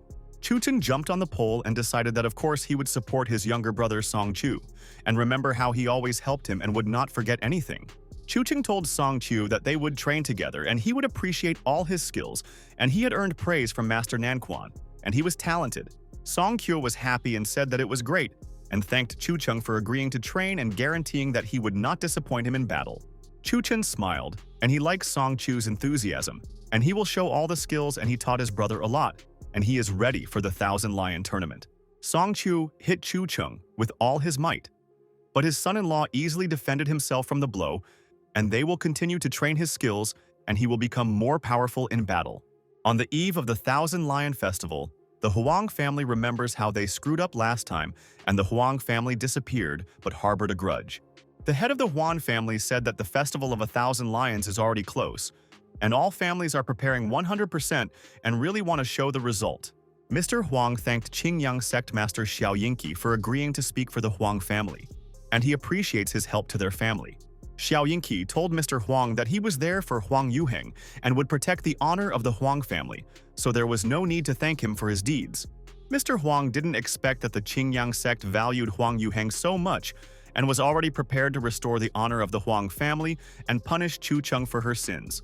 Huang Yuheng heard the dialogue between his father and Xiao Yinqi and said that it was great, and the Huang family would perform in the Thousand Lion tournament and return glory and honor. Mr. Huang noticed that Huang Yuheng had woken up and asked not to strain his muscles and take care of himself, and that he had not yet regained all his strength and let him sleep. Huang Yuheng said that everything is fine and Xiao Yinqi is a martial artist and the pinnacle of martial arts and will crush Chu Cheng with one finger. Xiao Yinqi thought that ordinary people do not know that beyond the master level, there are even more advanced levels of Qi and back to the origins. Xiao Yinqi asked the Huang family not to worry, and tomorrow, he will injure Chu Cheng's legs and take revenge for him, and he is a pawn for him and will punish him for everything. Huang Yuheng said thank you to teacher Xiao Yinqi and asks grandfather Huang to take him to the arena tomorrow, and he wants to personally witness the fall of Chu Cheng. Mr. Huang agreed with Huang Yuheng and thought that Chu Cheng had seriously hurt Huang Yuheng's psyche, and now he was only thinking about revenge against Chu Cheng. Huang Yuheng grinned evilly, and this time Chu Cheng is doomed, and he will not be able to hide from teacher Xiao Yinqi, and he will beat him in front of everyone. After some time in the open arena of the Festival of 1,000 Lions, the host immediately said to all the people welcome to the tournament of the King of Lions. Chu Cheng told Song Cho that the scale of the tournament was impressive, and that so many people had gathered and they were curious to know who would soon become the champion. Song Cho stood next to Chu Cheng, and he told his son-in-law that the tournament was not ordinary, and it was not for nothing that thousands of people came to participate in the Thousands of Lions. Song Kyu told Chu Cheng that this is the national championship. Every year there is already a fierce struggle between the southern and northern styles. Chu Cheng listened to him, and Song Cho said that this time the Thousand Lion tournament is not just a battle of styles but a world competition, and this is intriguing. Song Cho pointed his finger and asked Chu Cheng to look there. And there were so many famous fighters there, even the Western Lion King Zhao Fangchuan. Chu Cheng listened to his brother's words. Song Chu said that there was the king of the northern style and last year's champion Tian Baiguang and the martial artist Xiao Yinqi. Xiao Yinqi stood proud, and he believes in his potential and no one can compare to him. And his goal is not to win the tournament, but to injure Chu Cheng. Tian Baiguang clenched his fist and he is serious, and the Thousand Lion tournament has attracted a lot of attention and everyone will see his skills and techniques. Zhao Fangchuan knows that it is not for nothing that he is the king of the Western Lions, and his skills and strategy are on another level and no fighter can defeat him for sure. But Song Qiu told Chu Cheng that for him the strongest were themselves, and asked his son-in-law to put on a battle uniform and they would destroy everyone there in battle. Chu Cheng was surprised and asked his younger brother Song Qiu what kind of fighting form this was, and he wanted to know all the information because he didn't know everything himself. Chu Chen told Song Qiu that he said so because his fighting spirit was on fire, and he was now 100% sure that he would destroy all his opponents. Chu Cheng suggested that Song Qiu go, and his son-in-law will show him how to smash everyone to pieces without any problems, and most importantly to believe in himself and his strength in the tournament. Song Qiu told his son-in-law, Chu Cheng, that his son-in-law is cool, and he absolutely believes that no one can hinder him, and Chu Cheng will decide the outcome of the tournament and make a difference. The host asked the audience to welcome the participants of their holiday of 1,000 lions, and they will show all their skills and please their fans. The audience told Tian Baiguang to go forward, and she is the strongest. And he looks up to him and believes that he will break records in the tournament, and he is a genius. Other spectators supported the Lion King Zhao and Chu Cheng, and wanted him to show the power of the Southern style, and the Western fighters would cry. Mama Song Yan told Chu Cheng that he is the best. And in the past, he has already won first place and put other families in their place, and he is cool. Song Yan's father asked Chu Cheng not to let the Song family down, and he would raise their reputation and make other families respect them and emulate Chu's brother. Grandpa Song already knows that Chu Cheng is not an ordinary person, and that is why he has not lost to anyone, and his skills and style are at a fantastic level. Song Yan told her husband that the family believes in him, and after the tournament she wants to have dinner with him, and even invite him to the house, and he deserves glory. Xiaobei told brother Chu Cheng that he had bet all his money on him, and was already confident that he would soon become rich, and brother Chu Cheng had never given him any encouragement. Ning Zimo didn't say anything, and these days he got to know Uncle Chu Cheng better, and the Song family is lucky that the master is speaking for them, and he will show his class. Western fans said that the Zhao family produces warriors and they trust and root for Zhao Fangchuan, and he is the pride of the West and an idol. Fans asked Zhao Fangchuan to show the people of China who is the king and his strength is beyond human limits, and he will amaze all viewers. Western Lion King Zhao Fangchuan thanked the audience for their support, and he will try his best and beat everyone there. Chu Chen saw Zhao Fangchuan and asked Song Qiu who it was, and he knew all the information and data about the fighters and he would tell him everything. Song Qiu said that Zhao Fangchuan's family has been practicing martial arts for generations, and he has never lost and is popular. Chu Cheng learned that Zhao Fangchuan went to America and opened a school, and he told Song Qiu that this fighter forgot where his roots were and that was terrible. Then a man came up to Chu Cheng and asked if he really thought he was allowed to discuss the Lion King Zhao Fangchuan, and Chu Cheng was getting cheeky. Chu Cheng asked the guy who he was and why he was standing up for the Lion King Zhao Fangchuan, and maybe he would introduce himself first and then find out. The man smiled and told Chu Cheng that he was Zhao Fangchuan's fellow countryman, and his name was Wei Jinde, and he was Chinese but with an American passport. Wei Jinde told Chu Cheng that he and Zhao Fangchuan both grew up in Chinatown but had long ago renounced their citizenship and left. Chu Cheng asked Wei Jinde if he was from America, and he thought that he was from another continent. And it's good that he clarified. Otherwise, his uncle would have been mistaken. Song Qiu listened to the words of Chu Cheng's son-in-law, and in vain Wei Jinde sorts things out with his son-in-law there, and everyone first becomes impudent and then asks for forgiveness. Wei Jinde stood next to Chu Cheng, and he was angry at Chu Cheng's words, and the fighter clearly insulted him and thinks that no one will punish him, but he is not like that. Wei Jinde told Chu Cheng that he had first insulted Zhao Fangchuan, and now he and Wei would force the two of them to kneel and beg. Song Qiu asked Wei Jinde if he really thought he had scared them and let him first find out who they both were, and before him was the legend of Changcheng Song Qiu. Wei Jinde told Song Qiu that they would see how impudent he would be and insult them after the tournament when he felt the power of his fist on his face. Song Qiu stood next to Wei Jinde and thought that he would appreciate the fighter's skills, and he stood up for Zhao Fangchuan. But his son-in-law is better than both of them. Chu Chen told Song Qiu that even before the tournament began, his brother had already made enemies for himself, and Song Qiu had clearly gotten carried away and there might be problems soon. Song Qiu told his son-in-law Chu Cheng that everyone in the arena is an opponent. So what should he be afraid of, and the champion is determined by fists and he has not forgotten the rules. Chu Cheng told Song Qiu that he had hopes for him, and that Wei Jinde was an innate master and was higher in level than Chu Cheng's son-in-law, and he understood this. Song Qiu was shocked and asked Chu Cheng if he was joking and realized that he was in conflict with an innate master and Wei Jinde was so strong. Song Qiu asks his son-in-law, Chu Cheng, to wait and not leave him alone. And they are brothers and are obliged to protect each other from enemies and masters now. The organizers of the tournament of 1,000 lions beat the drum and want to draw the attention of all participants to them, and they will explain the rules. The host said that all the participants were there, and their tournament was divided into 8 zones. And now she would tell important information about their tournament.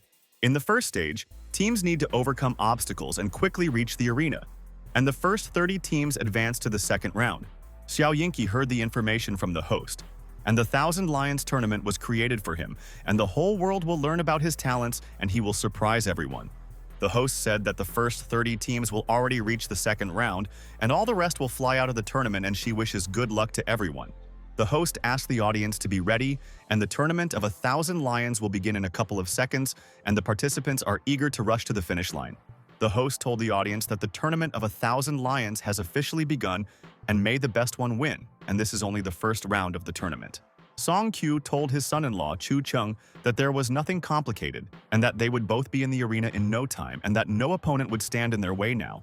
Chu Cheng told Song Qiu that there were 1,000 teams, but more than 900 would be eliminated, and it was not about the route.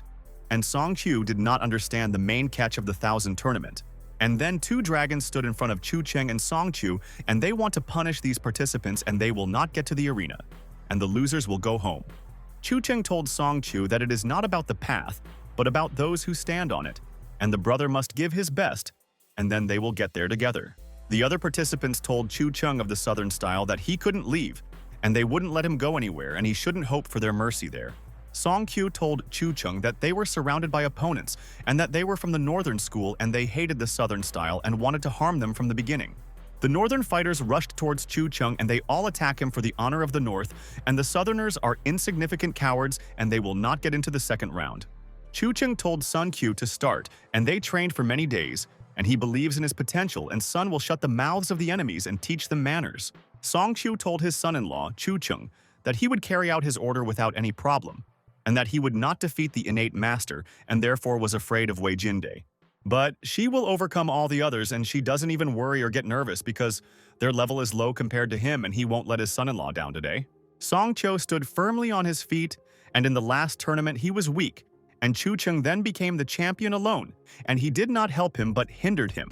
And at that very moment, Song Qiu kicked his opponents and told his son-in-law Chu Cheng that during this time he had changed and was no longer afraid of any of them. Song Yan's father was delighted and said that Song Qiu was a good guy, and he immediately punched his opponents in the face, and you can't show your weaknesses to your enemies. Xia Bei is happy and told Sun Qiu that he is unique, and it was not for nothing that Brother Cheng took him as a disciple. Together they will win the 1,000 Lions tournament. Song Ko told his opponents that when fighting them, he can't even show his true strength, and he only hits with half strength so as not to injure them. And at that moment, Wei Jinde appeared behind Song Qiu, and he asked the fighter if they could fight, and he would show what he was capable of, and it was interesting. Song Qiu froze in place, and looking at his opponent, he realized that this was a strong fighter, Wei Jinde, and he did not want to fight him and was afraid of his power. Chu Cheng asked Song Qiu what they would do, and if he wanted to test his strength now, he could fight Wei Jinde and test everything. Song Qiu was nervous and told Chu Cheng that of course he had made a decision now, and thought it would be right because it was the first round now. And at that moment, Song Qiu told his son-in-law Chu Cheng that of course they had to run, and he wasn't stupid enough to fight a fighter of that level already at the beginning. Chu Cheng listened to Song Qiu's words and smiled. His younger brother is very funny and knows when to attack and when it is better to retreat from the battle. Wei Jinde stood behind Chu Cheng and Song Qiu, and he was angry. And why did these scoundrels run away from him? Because they assured him that they would punish him for his words. Wei Jinde called Song Qiu and Chu Cheng cowards and told them not to run away and to accept his challenge, and he wants to fight them. And he has this kind of character. Chu Cheng told Wei Jinde that only a fool would stop and let him catch up with them if he wanted to fight, and they would not obey the opponent's orders. Xia Bei told his friends that it was strange and why Chu Cheng was dodging and not attacking, and maybe his brother was scared because there were so many powerful fighters there. Ningzimo thought that Xiaobei didn't know what Chu Cheng was capable of, and he wasn't afraid of anyone and could defeat them all together. But he was modest. War god Ningzimo told Xiaobei that Chu Cheng was now using the enemy's strength, and he understood his tactics, and he acted correctly as a fighter. Xiaobei didn't understand what Ningzimo meant and asked to explain everything, and then he would stop doubting his brother Chu Cheng. And this is interesting. Ningzimo said that Chu Cheng is deliberately dodging in order to irritate the opponent, gradually tiring him out. And this is a cunning plan. Wei Jinde told Chu Cheng to stand still and he would still catch up with him, and then he would regret insulting him and his brother Zhao Fangchuan, and they are the best. Ningzimo said that at the same time, with the help of the enemies, Chu Cheng removes other lion teams from the path, and he is a skilled strategist, and Chu came up with tactics. Ningzimo said that in the end, Chu Cheng lured everyone into a trap, cleverly escaped, and did not waste strength and energy on fighting in the first round with the enemy. Wei Jinde stood behind Chu Cheng and continued to fight with those who were preventing him from passing, and in vain they stood in his way, and he is stronger than everyone. The host told the audience that 29 teams had already come to the arena, and she was wondering who would take the last place, and they were waiting for everyone. Chu Cheng told Sun Qiu that there was one last slot left, but let Brother Q not worry, and they would make it to the second round and guarantee. Song Qiu listened to the words of Chu Cheng's son-in-law, and did 29 teams already manage to reach the finish line, and it seemed like they ran really fast. Chu Chen told Song Qiu that they should run to the maximum, and he agreed with his son-in-law, and they definitely would not be eliminated from the tournament in the first round. But at this moment, Chu Cheng suddenly noticed Wei Jinde's fist next to his face and realized that the impudent man still wanted to attack them, but he was ready. Chu Cheng pushed Song Qiu and protected him from Wei Jinde's attack, and no one was hurt, but he was close and almost injured his brother with a powerful attack. Chu Cheng fell to the ground with Song Qiu and thought that it looked like Wei Jinde wouldn't leave them alone, and that he and Song Qiu would deal with him now. Wei Jinde stood in front of Chu Cheng and Song Qiu, and finally he caught up with them and destroyed all the participants along the way, and now no one will stop him. Wei Jinde wanted to attack Song Qiu and said that both of them only dodged blows and irritated him. But he did not forget them. Chu Chen took off his mask and realized that he seemed obliged to intervene in the conflict. And Song Qiu had not yet grown to the level of a master, and it was too early for him to fight Wei. And at that very moment, the fists of Chu Cheng and Wei Jinde clashed, and both of them believed in their success, and who would ultimately be stronger and reach the arena. Chu Cheng kept his fist up, and he wouldn't let it go until he broke his opponent's will, and Wei Jinde himself wanted to punish them, and caught up with both of them. Wei Jinde listened to Chu Cheng's words and flew back a couple of meters from the opponent's strike, and where did he get such strength? And he didn't expect Chu Cheng to be cool. Wei Jinde fell to the ground and lost consciousness, and no one could knock him out yet, but Chu Cheng is gifted and has a different power. Chu Cheng told Wei Jinde that he just didn't want to waste time on him, and that he and Song Qiu had more important things to do than fight with that idiot there. Chu Cheng asked Wei Jinde if he really thought that he couldn't defeat him, and boasted about his strength and guaranteed to humiliate him. Chu Cheng told Song Qiu that they had to move on, and that they had no more opponents left in the first round and would already reach the arena. Song Qiu agreed with his son-in-law, Chu Cheng, and thought that he was lucky that his son-in-law was participating with him, and he would protect him from any impudent person, and he was a genius. Chu Cheng and Song Qiu went to the arena, and in the second round they want to quickly defeat everyone, so as not to be the last one and fly out of the tournament. The host said that the last team that will enter the arena has appeared, and it is the team from the Song family in Changcheng Chu Cheng, and they are happy for him. Chu Cheng stood in a suit with Song Qiu, and realized that the main thing is still ahead, and knows that the enemies underestimate them, but this is to their advantage and they are still in the games. The audience was delighted, and Song Yan told Chu Cheng and Song Qiu that they were the best, and no one was a hindrance to her guys, and they would bring the tournament cup. Lion Dance Association President Gong Changhong said their tournament had exceeded his expectations and would go down in history, and he was impressed by Chu Cheng. Gong Changhong asked the Special Combat Command Squad, Chu Kaiping, what he thought, and he was curious to know his friend's opinion about Chu Cheng. Chu Kaiping asked Gong Changhong if that guy's name was Chu Cheng, and he definitely deserved his attention, and Cheng was performing like a professional. The host said that the second round was starting, and the 30 teams in the arena were moving on to the stage of climbing to the top, and it was no longer easy. The host said that it doesn't matter what region they are from, and whoever is the first to capture the precious ball, there will become the king of lions, and these are the rules. Shibei told his friends that as always the 1,000 Lions tournament is on top, And so many teams have already been eliminated in the first round, and it is an incredible spectacle. Ning Zimo said that those who passed the first round and remained there in the arena are real masters. And now the real battle for the prize will begin. Ning Zimo said that if everything goes as usual, the teams will not take risks and will carefully study the strength of others and then make a decision. Ning Zimo told Xiaobei that he thought Chu Cheng had chosen the same strategy and that he never rushed into battle. And Chu studied his opponent. But at this moment, Ning Zimo froze in surprise and couldn't believe his eyes and what he was seeing in the arena, and why Uncle Chu Cheng was doing this and this was nonsense. Xiaobei was also confused and asked Ning Zimo what Chu Cheng was doing and why he was acting strangely and whether he wanted to win the tournament. Chu Cheng was just walking around the arena, and Ning Zimo and Xiaobei don't know what Chu Cheng has come up with, and at this rate he will quickly be eliminated from the tournament. And then Chu Cheng appeared in the H zone and said good day to his colleagues, and he is glad that they are also participating in the tournament and wishes them good luck. And they are cool. The opponents realized that this was Chu Cheng, and he was going there and they needed to run away from him immediately, and they knew what he was capable of and why they were the ones.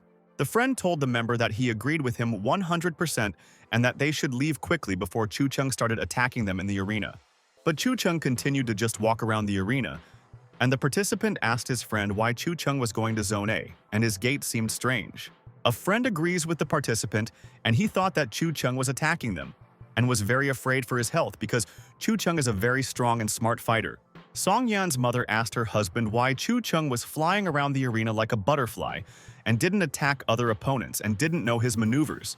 Song Yan's father sat next to his wife, and he can't answer his wife's question because he has no idea what Chu Cheng is up to, and it seems strange. Song Yan told mom and dad that Chu Cheng wouldn't do something like that without a reason, and she was absolutely sure that he had a motive and a goal there. Song Yan wondered if Chu Cheng had someone in the arena that her husband didn't want to face, and she was curious about her husband's future actions. At this time, while all the participants were running away from Chu Cheng, one of them, on the contrary, followed him closely and did not want to lose him, and he has a plan. It was Xiao Yinqi, and he would take revenge on the Huang family for the disgrace and punish Cheng, and promised Mr. Huang that he would seriously injure Chu Cheng's legs in the arena.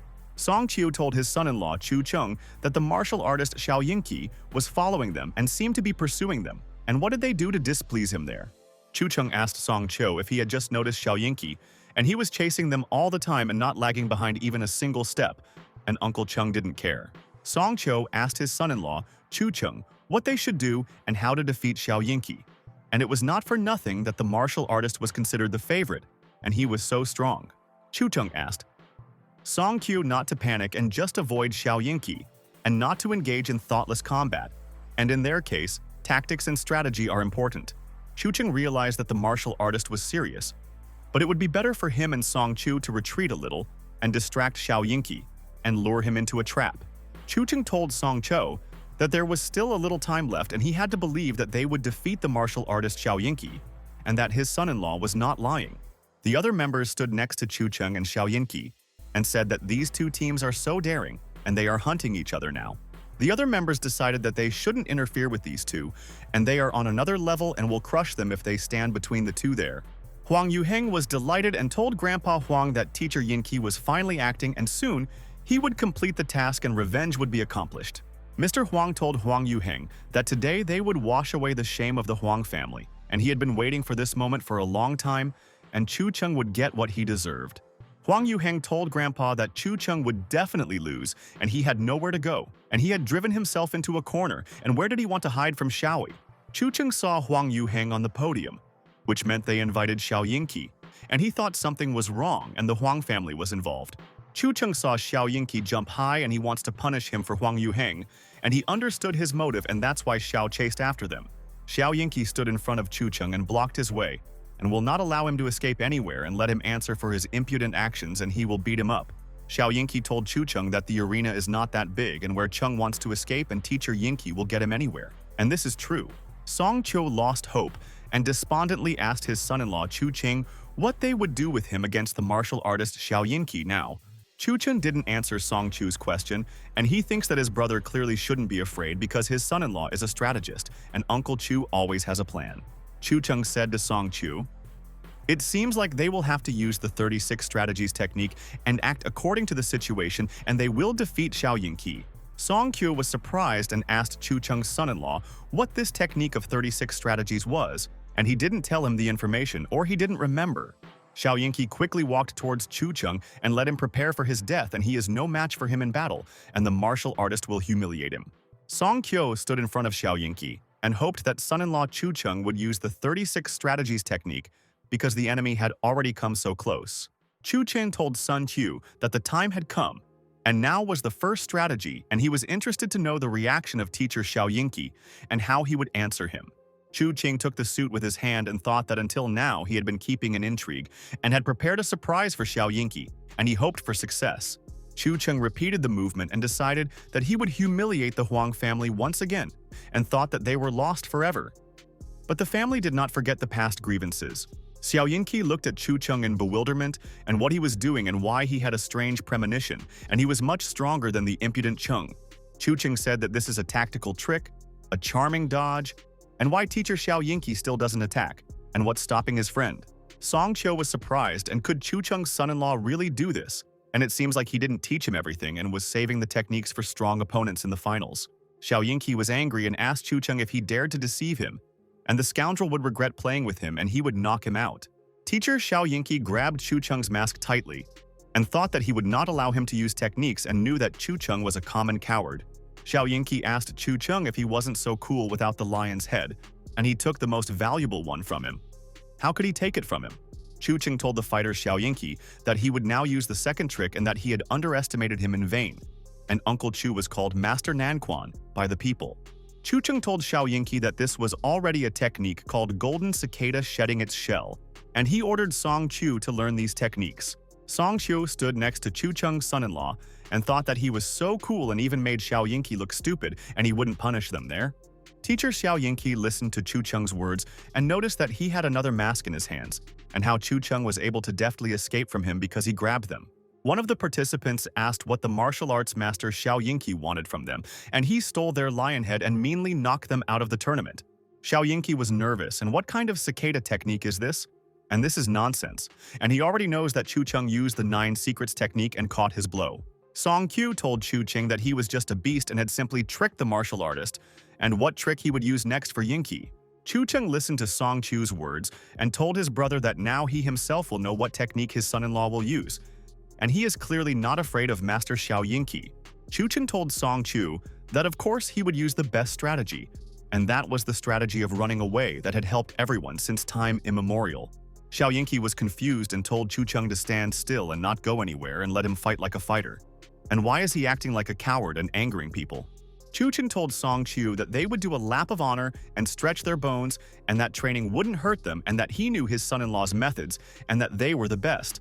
Xiao Yingqi thought that Chu Cheng was a scoundrel, and he knew how to irritate people, and it was unpleasant to fight with him, and he personally understood the Huang family's indignation. One of the participants wanted to attack Xiao Yingqi and asked why everyone values the martial artist so much, and what is special about him that they don't know. Xiao Yingqi listened to the words of the impudent man, and one of the participants said that he knocked him out of the tournament, and he would beat him and defeat him with one blow, Xiao. But then Xiao Yingqi grabbed the participant's hand and easily defended himself from the attack, and thought that the guy was too weak. And where did he get the courage to attack? The participant asked Xiao Yingqi to stand, and he doesn't know what came over him, and he didn't want to hit the martial artist, and they can resolve it peacefully. Xiao Yingqi said that this was a hassle, and before catching Chu Cheng, he would have to clear the arena, and why Chu Cheng made him beat others like that. And at that very moment, Xiao Yingqi delivered a powerful kick to the face of that impudent man, who wanted to beat him up and let him be treated and remember him. The participant received serious injuries, and he clearly underestimated the martial artist Xiao Yingqi. And in his fists, there are bricks, and the fighter is a favorite. The participant flew a couple of meters and crashed into other people, and they were confused.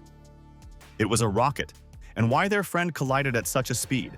The other participants were standing next to a friend who was beaten by Master Xiao Yingqi, and they felt sorry for the guy because he flew out because of Xiao and got hit in the face.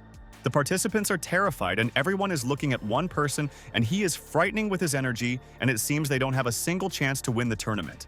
In front of the participants stood Xiao Yingqi, and he was furious and would beat everyone. And they were unlucky that the fighters were standing in his way. and Chu Chen was to blame for everything. And at this moment, Xiao Yinqi launched violent attacks on all the people, and he does not want to drag out the fights, and Chu Chen will not hide, and he is already trapped. Martial arts master Xiao Yinqi glowed as he struck the contestants, and due to the speed, many spectators did not even notice the blows. Xiao Yinqi walked through the crowd of people and stretched out his hand to his side. And he wants to show the technique and please the audience, who are very bored. Xiao Yinqi waved his hand, and at the same moment all the people in front of the martial arts master fell synchronously, and they were no match for him, and he beat everyone. The host said that it was simply unbelievable, and the lion team from the Huang family of Changcheng suddenly went on the attack and shocked people. The host told the audience that in just 1 minute, Master Xiaojin cleared half of the arena and so quickly beat and destroyed without a chance. The audience looked at Xiao Yinqi with their mouths open, and this power. And where did the martial arts master come from? And he beat them up hard in a couple of seconds. The audience said that when martial arts master Xiao Yinqi gets down to business, it becomes scary, and all the people are amazed by his power and strength. Xiaobei was very nervous and told Ning Zimo that things were bad, and Yinqi was seriously taking on Chu Chen, and his brother would not be able to defend against Yinqi's attacks. Ning Zimo listened to Xiaobei's words with interest, and he said that brother Chu Chen is strong, but he is unlikely to defeat the martial artist Xiao Yinqi there. Ning Zimo said to Xiaobei, "Here's another question." And Xiao Yinqi has been chasing Chu Chen for a long time and hasn't even reached the edge of his clothes. And these are facts. Ning Zimo told Xiaobei that Xiao Yinqi had eliminated half of the teams, and that there were less than 10 teams left in the arena at the start of the second round. Ning Zimo told Xiaobei that this was not luck, and Chu Chen was doing this on purpose, and with the help of Xiao Yinqi, he cleared the way for himself, and Uncle Chu is a tactician.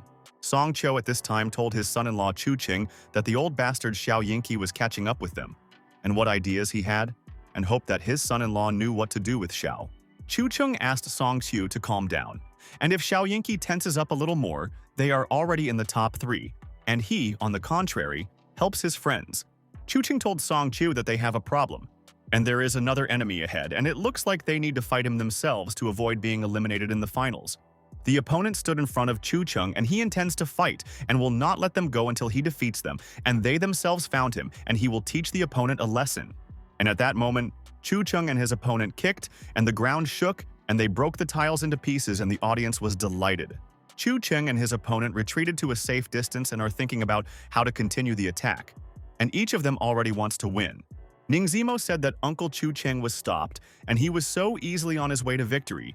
But someone was not going to give in, and their enemy's attack was powerful. Xiaobei told Ning Zimo that this red lion reminded him of someone, and he was racking his brains and trying to remember where he saw the fighter and their enemy. And then, Xiaobei told Ning Zimo that he remembered. And how could he forget about such a person? And he is a legend of fighting, and many imitate this fighter.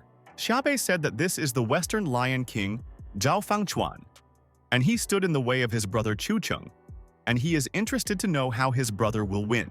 Chu Chen realized that the king of the Western Lions was Zhao Fangchuan, and he wondered why he hadn't seen him all the rounds and waited for the fighter.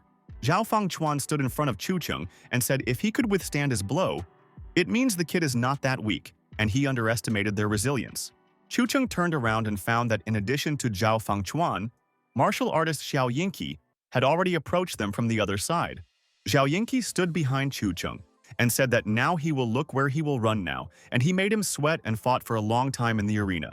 The host said that she was very interested to know whether Chu Chen would lose this time, and he was immediately surrounded by strong fighters from both sides. Chu Chen told Sun Qiu that there is a classic in front, a wolf, behind, a tiger, and he must decide who to fight first and who is the more dangerous of the predators. Xiao Yinqi proposed to Chu Chen to make a deal, and he wants to discuss important details with him. And during the fight, he realized that Chen is a special fighter. Chu Chen asked martial artist Xiao Yinqi what kind of deal he wanted to make with him, and let him first tell him what he wanted from them. Xiao Yinqi listened to Chu Chen's words and realized that he was a brave fighter and was not afraid to talk to him in such a tone, and was not afraid of punishment from him. Xiao Yinqi wants Chu Chen to cure Huang Yuheng and write down all the techniques of the 9 secrets for him. And if he agrees, he will let Chen live. Xiao Yinqi told Chu Chen that if he refuses from this arena, he will not leave alive. And he is a disciple of the 9 secrets and understands that Master Xiao is not joking. Chu Chen asked Xiao Yinqi if he really knew that he was from the 9 secrets and still wanted to get their technique, and the master had unusual logic. Xiao Yinqi thought that if it weren't for all the rumors about the return of the enemies of the Nine Secrets, he would not have taken the risk and already knows that their skills are incredible.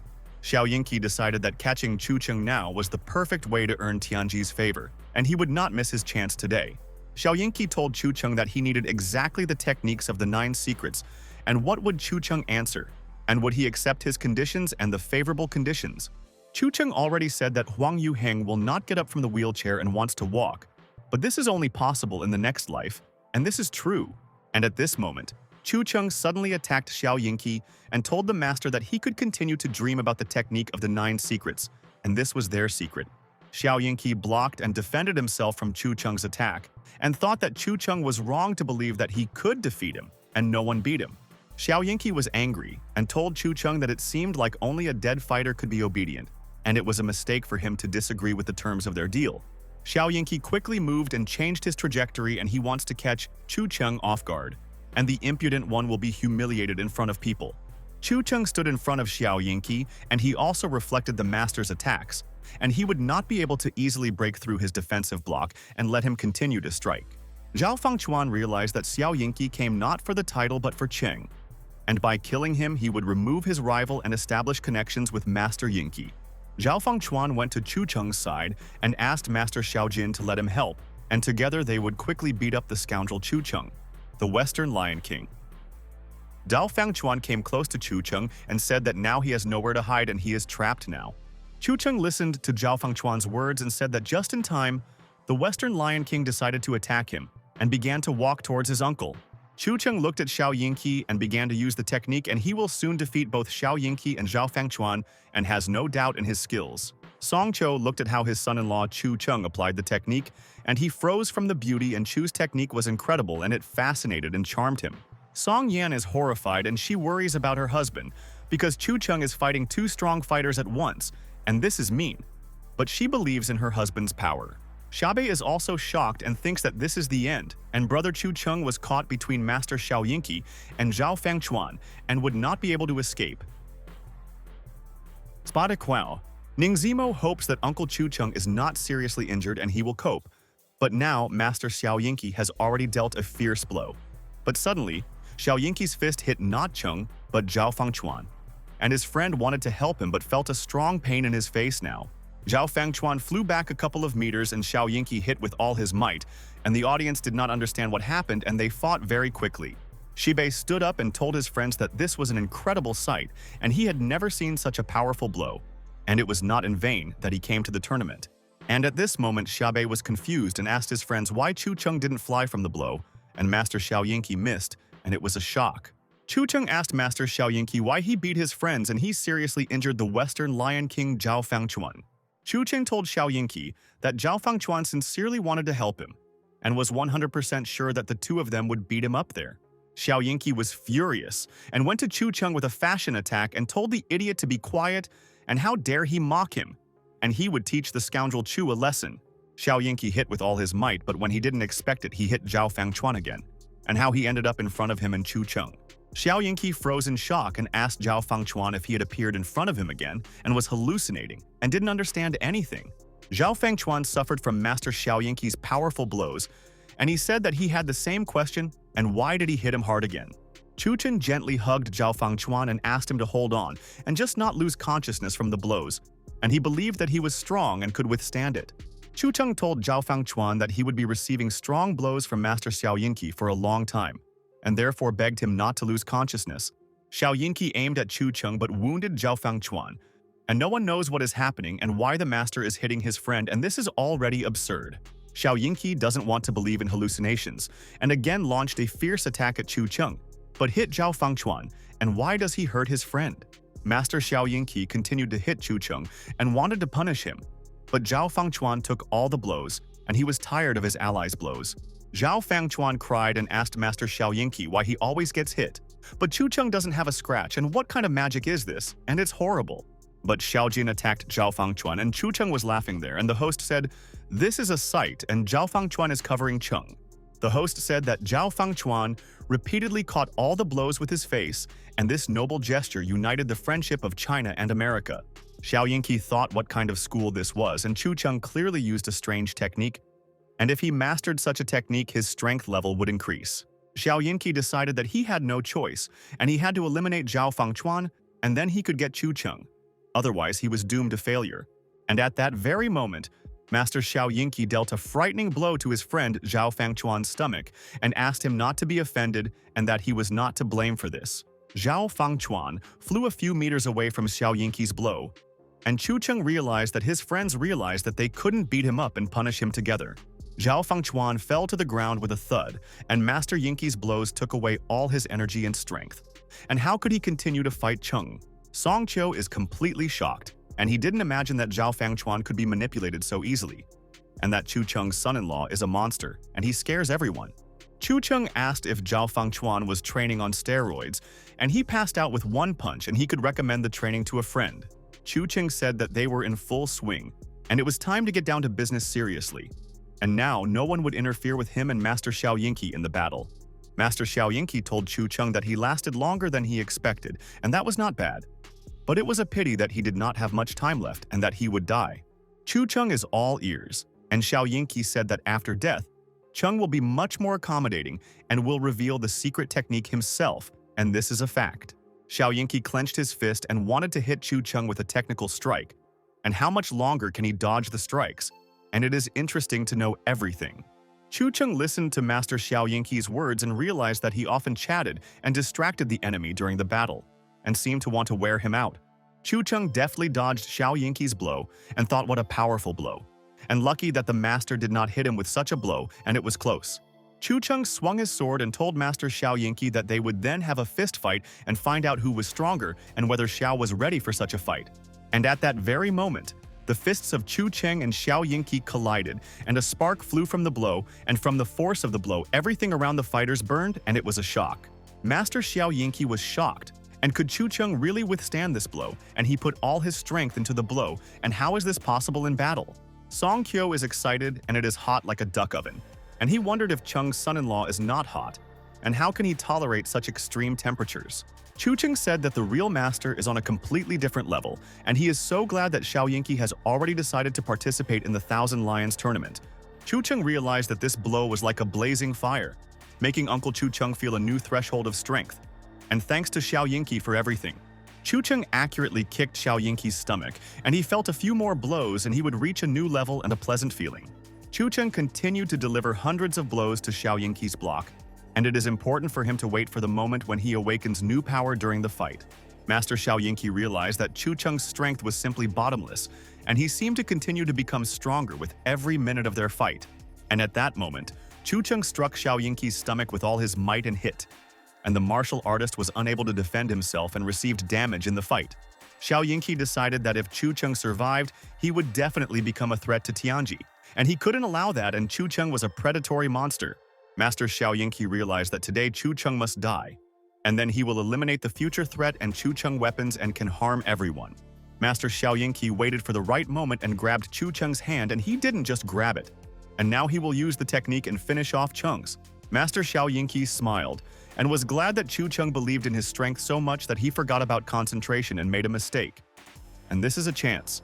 And when Chu Cheng did not expect this, a snake came out from Xiao Yinqi's hand, and the parasite wanted to bite Chu Cheng and obeyed Xiao Yinqi's orders. Chu Cheng was surprised, and could it be that this is the spiritual snake of the black magicians, and Master Xiao Yinqi is hiding his secrets, and he will obviously find out all the informations. Chu Cheng kicked Xiao Yinqi and needed distance, and he would defend against the attack of the spirit snake, and the master would interfere with his plans, but he was so intrigued. The black magician's spiritual snake wanted to possess Chu Cheng and jump towards him, but he did not lose his head and began to use combat techniques. Chu Cheng used the technique of tearing and took the life of the snake and thought that he had memorized the actions of the parasites and destroyed them so many times. Master Xiao Yinqi shouted that Chu Cheng killed his spiritual snake, and it was dear to him, and how to replace it, and Chu Cheng will regret it. Chu Cheng did not listen to Xiao Yinqi's indignation and kicked him in the face, and having lost the parasite, the master's strength decreased and he felt. Chu Cheng attacked Master Xiao Yinqi's stomach and knocked his breath out, and Chu Cheng began to find the master's weak points, and soon he would defeat him. Chu Cheng struck and immediately stood up and distracted Xiao Yinqi's attention in time, and now no one will interfere with him, and he and Song are champions. Master Xiao Yinqi listened to the words of the scoundrel Cheng and fell to the ground. And how could he miss the blows from the scoundrel? And he broke through the defense, and this is a collapse. Xiao Yinqi was in great pain, and he thought that he had lost to Chu Cheng, and that it was a disgrace for a master of his level, and he did not react to his blows. Chu Cheng took off his mask, and Master Xiao Yinqi thought that he had lost to some kid Chu Cheng who hadn't even reached the level of Shantian. Chu Ding told Song Cho that they had to keep going, and they had already done 99% of the work and would soon succeed there. Son-in-law Chu jumped, and during the long journey he and Song Chu defeated so many strong fighters there and clearly deserved to win the tournament more than others. Chu Cheng has reached the finish line, and now the 1,000 Lion tournament is over, and all sorts of Xiao Yinqi won't interfere, and the Song family is the best in the world. The host told the audience at the tournament of 1,000 lions, there is a champion, and it is the underdog who defeated the martial artist Xiao Yinqi in a fight. The host told the audience that the champion was Chu Cheng from Changcheng, and she congratulated their family, and Cheng amazed all the audience with his skill. Master Xiao Yinqi thought that Chu Cheng dared to publicly humiliate him, and they would settle the score after the tournament, and he guaranteed him this. Master Xiao Yinqi stood up from his seat and thought that he had to go from there, and people were looking at him, and he had disgraced himself in front of them, and he was ashamed. Chu Cheng thought that Qingyang is a noble school, and why then its elder has the techniques of black magicians, and he is interested to know. Song Yan's father said that Chu Cheng is a champion, and let all the viewers know that he is his son-in-law. And they are lucky that there is a unique person in the Song family. Mama Song Yan said that she is proud of Cheng, and he raised the reputation of their Song family. And they are the strongest family, and let everyone know about it.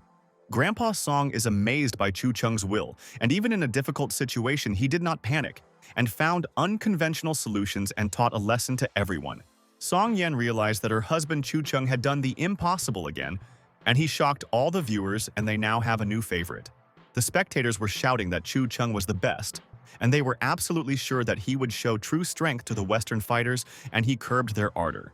People said that Chu Cheng brought glory to Changcheng, and the city is the territory where the strongest fighters on their planet live, and Chu Cheng is the hero of the nation.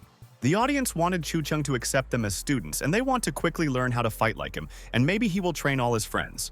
The Huang family sat in despondency, and they realized that they were humiliated again, and that Chu Cheng was to blame for this, and he made their family look weak.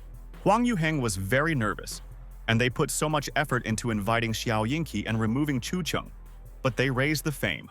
And at that moment, suddenly Huang Yuheng felt bad and he coughed. And what was happening to him, and it seems he got nervous and his blood pressure rose. The father sat nearby and was horrified by the state of Huang Yuheng and asked what happened to him, and he urgently needed help, and the father was losing his son. The people from the Huang family surrounded Huang Yuheng and asked his brother what was going on with him, but he did not respond to their words, and Chu Cheng would finish Huang off. Mr. Huang sat next to his family, and he silently thought about why everything in his life had changed dramatically and how they could change the situation. Mr. Huang thought that this was the perfect chance to punish Chu Cheng, and he got out of this situation again, and Chu Cheng's luck is limitless. The host told the audience that they would now invite the president of the Lion Dance Association, Mr. Gong, to present the awards to the champion. The president of the Lion Dance Association, Mr. Gong, listened to the words of all the friends and went on stage with a cup in his hands, and Chu Cheng earned the award. Mr. Gong said that since time immemorial, young talents have become heroes, and asks Chu Cheng to continue like this, and he has a great future. Chu Cheng thanked the president of the Lion Dance Association, Mr. Gong, and was honored to participate in his tournament and organized a kula. Song Cho thought that President Gong occupies an important place in the world of lion dance, and son-in-law Chu Cheng accepts praise so calmly, and he is a guru. The president of the Lion Dance Association, Mr. Gong, told the champion that there would be a private dinner for the Lion King at 8 o'clock tonight. Chu Cheng listened to his friend's words, and President Gong said that as a champion, Chu Cheng is obliged to attend and asks Chu to come early for dinner. President Gong told Chen that there would be an important person at the dinner who wanted to meet him and discuss important matters in person. Chu Cheng wondered what kind of important person this was, and his intuition told him that the important person was not an angel and was connected with crime, and this was just a guess. At night in Yangcheng City, Master Xiao Yinqi has already arrived at the abandoned villa, and he really wants to discuss the 1,000 Lions tournament with his colleague. Master Xiaoyinqi stood at the door, and someone asked him if he had returned. And now they had something to talk about, and he came to his friends on time. It was Ning Zhengxiao, and he asked Master Xiaoyinqi again. He came back, and he wants to ask him important questions, and the boss is waiting for answers. Ning Zhengxiao asked Xiaoyinqi if Chu Cheng had died and brought him the body, and he hoped that the master would please the customer and he believed in him. But Master Xiaoyinqi told Mr. Ning Zhengxiao that there was an embarrassment and he was unable to kill Chu Cheng and failed the task and was bad there. Ning Zhengxiao was surprised and asked Xiaoyinqi if even he couldn't handle Chu Cheng and how could he get rid of the scoundrel, and he was annoying. Master Xiaoyinqi told Mr. Ning Zhengxiao that Chu Cheng possessed the techniques of the 9 secrets, and without them, he would have finished him off long ago in their fight. Ning Zhengxiao told Xiaoyinqi that then it is even more necessary to obtain Chu Cheng's body in the future, and he is a valuable material and they will not miss Cheng. Ning Zhengxiao told Xiaoyinqi that it is important for parasites to have a strong body, and the stronger the body, the better the results of the experiments. The guy behind Ning Zhengxiao started acting weird, and the boss has already implanted a parasite into the human body and wants to explain everything to Yinqi. Ning Zhengxiao said that the last test subjects could not withstand the power of the parasites and ended up in pieces, and here is a clear example for him. Ning Zhengxiao told Xiaoyinqi that if Chu Cheng became the incubator, it would be his strongest doll that no one could defeat in battle. Xiaoyinqi froze in place and was shocked by what he saw. And Ning Zhengxiao said that together with Chu Cheng, the technique of the 9 secrets will already be in their hands. Master Xiaoyinqi told Ning Zhengxiao that he told him the stronger the body, the cooler the parasite, and he got interested in him, and it's funny. Xiaoyinqi said that now the Huang family is practically licking his boots, and why not test the parasites on their fighters and capture Chu Cheng? Ning Zhengxiao told Xiaoyinqi that this was a brilliant idea, and the parasites were squeezing the maximum out of the body, and even Chu Cheng would not be able to defeat them all. At 8 o'clock in the evening, the Song family came to the open banquet, and Chu Cheng is so eager to meet the important person and wants to see him. Song Chu stood next to Chu Cheng and asked his son-in-law if this was the banquet from the organizers. And there were a lot of people there, and they were celebrating like the champion. Song Kyo said that all the celebrities from the tournament were at the banquet, and what kind of crowd had gathered there, and he was very interested to know what was going on there. Song Kyo told his son-in-law Chu Cheng that he would go and see what was going on, and let them know if he saw anything interesting and call his sister Song Yan. Chu Cheng told Song Yan that everything is fine, and let Song Chu have fun, and today he performed well in the arena, and the teacher is proud of the student. Chu Cheng asked Song Yan if she was sure that she could be there, and he remembered that in 2 days the Beichin Company's drugs would be released. Song Yan was delighted and asked her husband Chu Cheng if he really remembered, and she thought that with the Thousand Lions tournament, Cheng had forgotten about the dispute with Chen. Chu Cheng told Song Yan that she had been missing in the office for so many days, and how could he forget about the Beichin Company's affairs, and it was very important to him. Song Yan stood next to Chu Cheng and looked intently into her husband's eyes. And he is a unique person, and she is lucky that he is her husband, and he will always help. Chu Cheng told Song Yan that she said that there was a mole in Beichin Company, and whether they caught him and if they need help, he is a pro, and will punish everyone. Song Yan thought that Chu Cheng was at it again, and he was a scoundrel and bragged about his biceps. But he was still the best and wanted to help Beichin Company.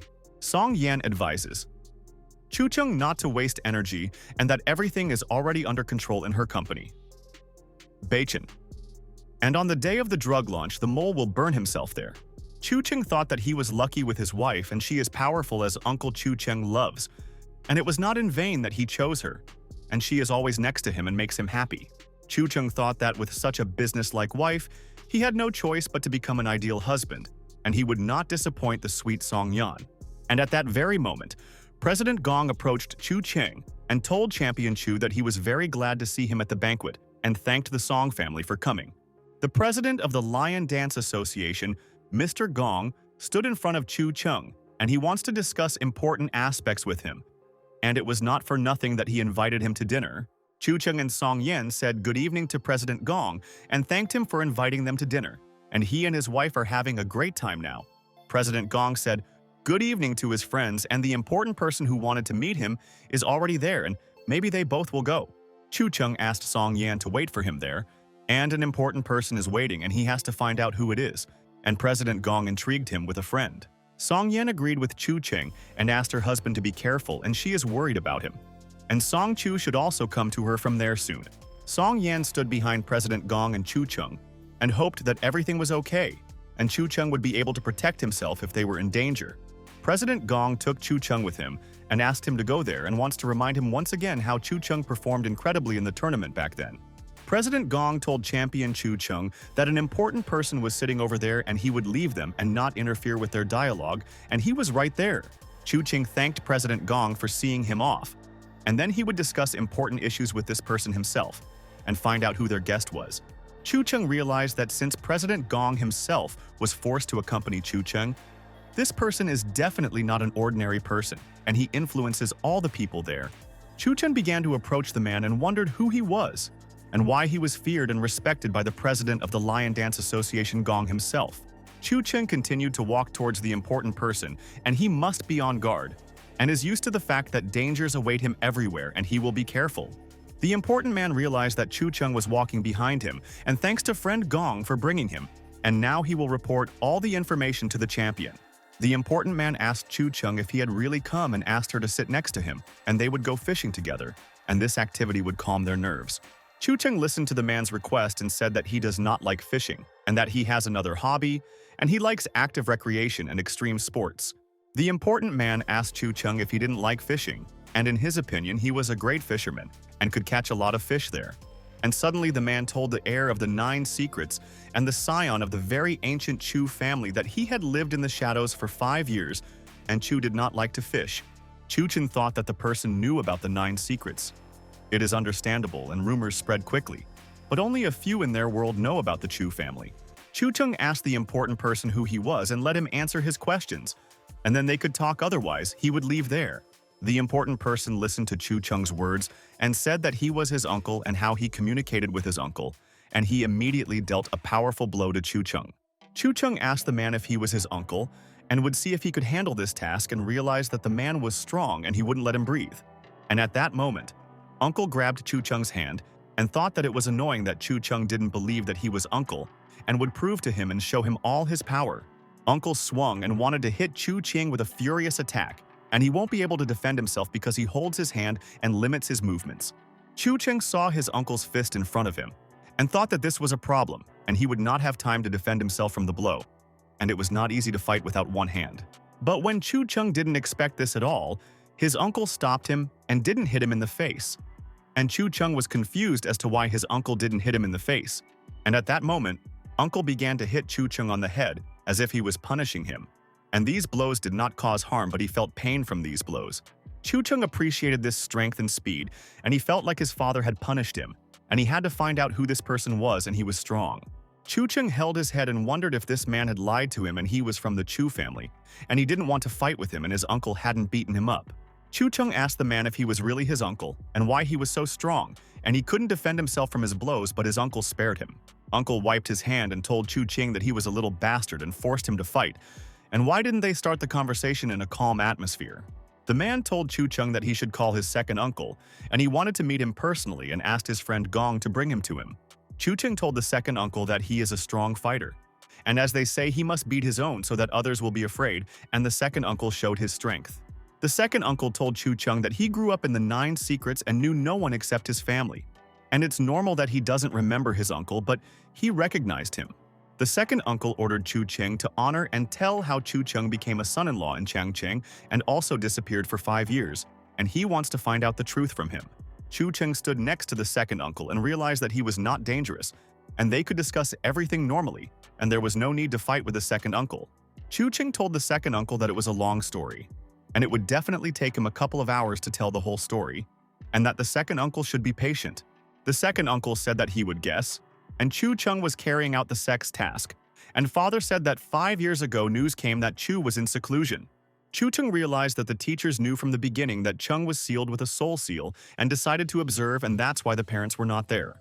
Chu Chen told the second uncle that when he studied it, he stupidly sealed himself and he was ashamed to talk about it, and the truth is better than a lie. The second uncle asked Chu Cheng if she was talking about the soul seal, and he heard other information and they had something to discuss and find out. But the second uncle told Chu Cheng that he had found out what Chu Cheng was doing there, and he had already come to his senses several months ago, and that was a fact. Chu Cheng sat next to the second uncle, and he asked Chu why he didn't go home then, and the family would be so happy to see him after so many years. The second uncle told Chu Cheng that it seems he is flirting with the third daughter of the Song family, and today he saw her. And she is a fabulous lady and cute. Chu Cheng understood what kind of fishing the second uncle was talking about, and he even knows about his relationship with Song Yan. And when he managed to quickly find out about everything, Chuden told second uncle that Song Yan was the only one who had never humiliated him in 5 years, and he would return home with her soon. Chu Cheng begs his second uncle not to give him away, and if his parents find out, they will immediately come there, and he has made progress and the family will scare away Song Yan. The second uncle listened to Chu Cheng's words and realized that he really loved Song Yan so much and was afraid that he would tell the family. And it was funny, and the uncle was shocked. The second uncle smiled and told Chu Cheng that he understood that this was love, and that he was an experienced man, and would keep the secret, but only on one condition. Chu Cheng asked the second uncle what the condition was, and if he could agree to his condition if he realized that it was clearly beneficial to both sides. The second uncle realized that the time had come to tell Chu Cheng everything, and he called him precisely for this purpose, and Chu Cheng would definitely agree to the condition. And then the second uncle asked Chu Cheng to join the Heavenly Network quickly. And this is a special department of combat management, and there is a task only for Chu Cheng. Chu Cheng thought that this was a turn of events, and the second uncle turned out to be from a special department, and apparently not one of the last. And he is cool. Chu Cheng then asked his uncle what the task was, but the second uncle told Chu that he had taken the bait and would discuss the details later, but now he could leave. Chu Cheng realized that the second uncle quickly changed the topic, and it seemed that this matter was very serious, and he was intrigued by the task and wanted to find out from his uncle. But Chu Cheng decided no matter what the task, his wife was more important. And now, as an exemplary husband, he would pay attention to Song Yan, and she was waiting for her husband. And at that moment, Chu Cheng was surprised. And where was his beloved wife? And Song Yan was standing there, and it seemed like she had gone somewhere, and he would soon find her. And then Chu Cheng heard someone say that Chu Cheng was just lucky, and that he was a worthless fighter. And only due to luck, Cheng was able to become a champion. Song Q's voice is heard in the crowd, and he told the loser not to insult Chu Cheng's son-in-law, and he is 100% stronger than everyone and proved it in the lion tournament. Someone pushed Song Chu, and Song Yan's sister went to Chu and asked how he was and why he was arguing with people, and it seemed like it wasn't his fault.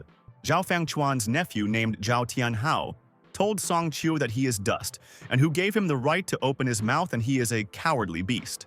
Zhao Fangchuan listened to his nephew's words and was proud. But Zhao Tianhao did not calm down and told Song Chu that his uncle would crush him with his little finger there. Song Chu was angry and wanted to beat Zhao Tianhao and Zhao Fangchuan, and they lost their fear and couldn't accept that both of them were definitely losers. But at that very moment, Chu Cheng appeared in front of them, and he was so interested to know who they wanted to crush and let both of them show what they were capable of.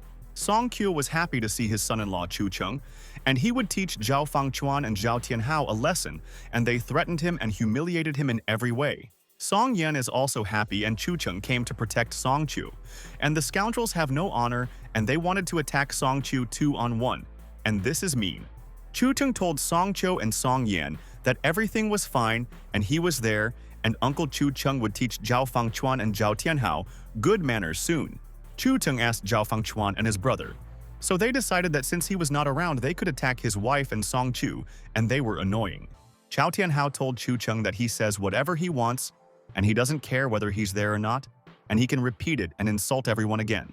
Zhao Fangchuan listened to him, and Zhao Tianhao told Chu Cheng that if it weren't for his uncle's fight with Master Xiao Yinqi, he wouldn't have been able to defeat him.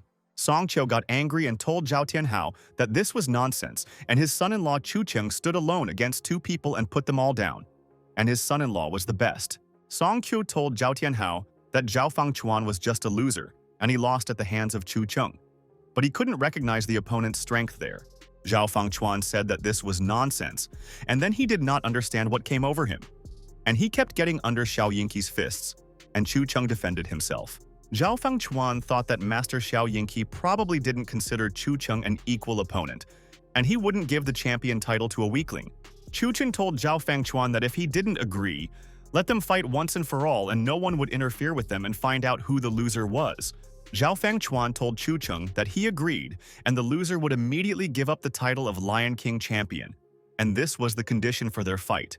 Zhao Tianhao told Chu Cheng that he had another condition, and the loser jumps naked into the Pearl River, and is it too much for him to accept such conditions? And at that very moment, Zhao Fangchuan and Zhao Tianhao felt pain, and Chu Cheng hit them, and they didn't even notice the moment of impact and Cheng quickly. Chu Cheng stood nearby and thought that he didn't like to talk during the fight, and showed an example of what he could do to Zhao Fangchuan in their fight. People were shocked, and it was lightning fast and they didn't have time to see anything, and Chu Cheng is an incredible monster and beat up two people at once. People are curious to know if Chu Cheng is really that strong, and the Lion King Zhao Fangchuan is lying face down on the ground screaming in pain. Chu Cheng asked Zhao Fangchuan if he still didn't believe in his strength, and now he would knock all the doubts out of him, and they really pissed him off. Chu Cheng asked Zhao Fangchuan and Zhao Tianhao if they really wanted to swim naked in the Pearl River and wanted to see it. Zhao Fangchuan wondered if Chu Cheng was really that strong, and he had miscalculated, but where? And Chu Cheng did not give them a chance to defend against the attack. Zhao Fangchuan realized that if he dived into the Pearl River naked today, it would be a disgrace for life and he would not do it and find a solution. Song Qiu gave Chu Cheng a thumbs up and said that his son-in-law was a monster, and before he could even blink, his son-in-law knocked both fighters to the ground at once. And at that moment, suddenly, Chu Cheng heard Zhao Fangchuan start screaming there, and it seemed like he was going crazy and he felt sorry to beat him up. Zhao Fangchuan started to cry and told people that the champion beat and punished the old man, and it was a shame. And why the champion did not respect his elders. Chu Cheng told Zhao Fangchuan that he was a cunning bastard, and now he will say that Chu Cheng does not respect martial arts and whines that it hurts. President Gong came there and told the people to let him pass, and he himself wanted to find out the situation and what was going on there. And they made a fuss. People realized that it was the president of the Lion Dance Association, Mr. Gong, and Zhao Fangchuan who had angered him, and now he would take action against them. People didn't expect that the president of the Lion Dance Association, Mr. Gong, would personally want to sort out the situation and how he would punish Chu Cheng. President Gong heard that Zhao Fangchuan is pestering Chu Cheng again, and he is not just a champion, he is also a human being, Chu Kaiping, and he will protect the fighter. Chu Cheng said good evening to President Gong, and they met him again, and it was fate because he wanted to discuss the Thousand Lion tournament with him. Zhao Fangchuan listened to Chu Cheng's words while lying on the ground, and was surprised how Chu Cheng communicated with President Gong, and it seemed like they were friends, and he was not afraid. Gun thought what was going on there, and it was absurd, and he hoped that he would find out all the information and the conflict would be resolved at the banquet. Zhao Fangchuan immediately stood up from the ground and told President Gong that he had come just in time, and that he wanted to tell him a lot of things about Cheng. Zhao Fangchuan told President Gong that as the boss of the American team, he came for cultural exchange and did not want to harm anyone. President Gong listened to Zhao Fangchuan's explanation, and he said that Chu Cheng had publicly insulted him, and he had an obligation to look into their situation. Song Qiu told President Gong that Zhao Fangchuan and Zhao Tianhao started it first, and they both insulted and humiliated the honor of his son-in-law Chu Cheng. Song Yan agreed with Song Qiu's words and asked President Gong not to believe Zhao Fangchuan's lies and that he wants to frame Chu Cheng everywhere. President Gong realized that the moment was certainly not the best, and even though Zhao Fangchuan was wrong, he represented America and he would smooth everything out himself. President Gong said that Zhao Fangchuan is a fighter and has a difficult and hot-tempered character, and he misunderstood Chu Cheng, and they will resolve the issues. Chu Cheng listened to his friend's words, and President Gong asked him to just forget about this incident and leave peacefully because they are people and respect friends. But Chu Cheng told President Gong that he did not agree, and his teacher always told them that if a mad dog bites you, hit it first. Chu Cheng advised Zhao Fangchuan to row to the other bank while he was still safe and could escape from there, and he would not catch up and beat Zhao there. People said that Chu Cheng has incredible charisma, and he put the impudent Zhao Fangchuan in his place with one word and humiliated him. And it's cool. People said it was a pity that Zhao Fangchuan had all of America behind him, and without the intervention of heavenly powers, there would be no happy ending, and he knows it. Zhao Fangchuan asked Chu Cheng if he was really advising him to run away. And who was he to tell him what to do, and he was not the president. Zhao Tianhao told Chu Cheng that he was just a no-name, and should shut his mouth when the Lion Association President Gong was standing next to him. Zhao Fangchuan told Chu Cheng that America would not only not follow him today, but would also force Cheng to her knees. Song Qiu was furious, and Zhao Fangchuan was impudent, and who allowed the idiot to talk like that about Chu Cheng's son-in-law and how he wanted to punch him in the face there. And then suddenly the lady asked Zhao Fangchuan who he was to open his mouth at her dear Chu Cheng and even tell him to kneel down. And at that very second the lady rushed towards Zhao Fangchuan and showed him her power and shut his mouth and let the fighter not be impudent. and he is nobody in the country. Zhao Fangchuan fell to the ground and people said that this lady had knocked Zhao Fangchuan down with one blow. And where did this lady get so much strength from? The lady amazed all the people, and they said that it was an angel who came down from heaven and she defeated Zhao Fangchuan in a split second without any problems. It was the elder of the 9 secrets Nangongjun, and she would restore order there and not allow anyone to offend Chu Cheng, and he was under her protection. Nangongjun stood next to Chu Cheng and thought that the dinner had already become so loud and that Jun wanted to calm down the nervous fighters. Nangongjun looked around and she attracted the attention of all the guests and would not have come if Zhao Fangchuan had not threatened Cheng. President Gong froze in shock and wondered if this was the demon Nangongjun, and he had heard the story about her and he couldn't believe his eyes. One of the heads of the 9 secrets and the pinnacle of the martial world Nangongjun. And in terms of strength, she is not the strongest, but she will punish anyone, and everyone in the world knows. Chu Chen told Nangongjun's sister that he was glad to see her, and that this day was full of surprises, and it was not for nothing that he came to the Lion King's night banquet. Nangongjun stood in front of Chu Cheng and decided that she missed Cheng, and was glad that he agreed to come to the banquet because he was the champion of the tournament. And then, Nangongjun told Chu Cheng that he had gained weight, and become so mature and how many years they had not seen each other, and she was glad to meet them. Song Yan and Song Chio listened to Nangongjun's words, and he was amazed, and why this lady affectionately calls her son-in-law Chengchik, and he wants to know everything. Chu Cheng stood in front of Nangongjun, and she held his face, and no one can compare to her brother Chu Cheng, and he is an incredible fighter and strategist. Song Chio thought that Nangongjun was so familiar with Cheng, and that his son-in-law had cheated on his sister Song Yan, and that they were both in love. Song Yan is confused and what kind of relationship Nangongjun and Chu Cheng have. And she is waiting for a clear explanation from her husband, and her husband cannot communicate like that. Chu Cheng told sister Nangongjun that he was no longer a child, and to stop squeezing his face because they were surrounded by people, and they were already looking at him strangely. Chu Cheng told sister Nangongjun that this old bastard had wronged him, and Zhao Fangchuan said that he was a coward and an idiot, and everyone there heard it. Zhao Fangchuan listened to Chu Cheng's words in horror, and his body was filled with goosebumps. And why did Chu Cheng frame him, and he was afraid of Nangongjun? Nangongjun told Zhao Fangchuan to come over and apologize to her dear Chu Cheng. Otherwise, he would get into serious trouble, and that's a fact. Zhao Fangchuan wanted to call President Gong so that he could punish Nangongjun for interfering in their conflict and beating him up. Zhao Fangchuan kept calling for President Gong. And where is he? And why doesn't he come to help and let the people answer his question quickly? People stood next to Zhao Fangchuan and said that President Gong left 5 minutes ago, and didn't he notice his departure and funny? Chu Cheng asked Zhao Fangchuan whether he would swim himself or help, and the people waited for the fighter to start swimming in the Zhujiang River as his brother said. Zhao Fangchuan was horrified and told Chu Cheng that they could solve this issue in another way, and that it was dangerous for him to swim in the Pearl River at night. Nangongjun told Zhao Fangchuan not to mumble and not to waste their time and money, and they came up with the punishment themselves then. Nangongjun tied up Zhao Fangchuan, and she will help him keep his promise and fulfill the condition, and so wanted to swim in the Pearl River. Zhao Fangchuan asked Miss Nangongjun to let the old man go, and he is not guilty of anything, and he was framed, and he is Chu Cheng's friend, and he is not lying to us. Nangongjun threw Zhao Fangchuan into the Pearl River and did a favor to the people who were waiting for the fighter to jump into the Pearl River there. People were shocked and said that the Lion King Zhao Fangchuan had actually swum naked, and the condition was invented by Zhao Tianhao. And this is a fact. Song Chio smiled and asked what kind of Lion King, and Zhao Fangchuan is now a wet chicken, and such a nickname suits him perfectly. Chu Cheng stood next to Song Chu and thought that Zhao Fangchuan got what he deserved, and there was no need to anger the Song family and let him know their method. Zhao Fangchuan continued to swim quickly along the Pearl River and wanted to hide quickly so that no one would see his shame. And he was so ashamed. People said that Master Zhao Fangchuan swam to that shore and he wants to swim away. But people ask him to wait and he will become a star on the internet.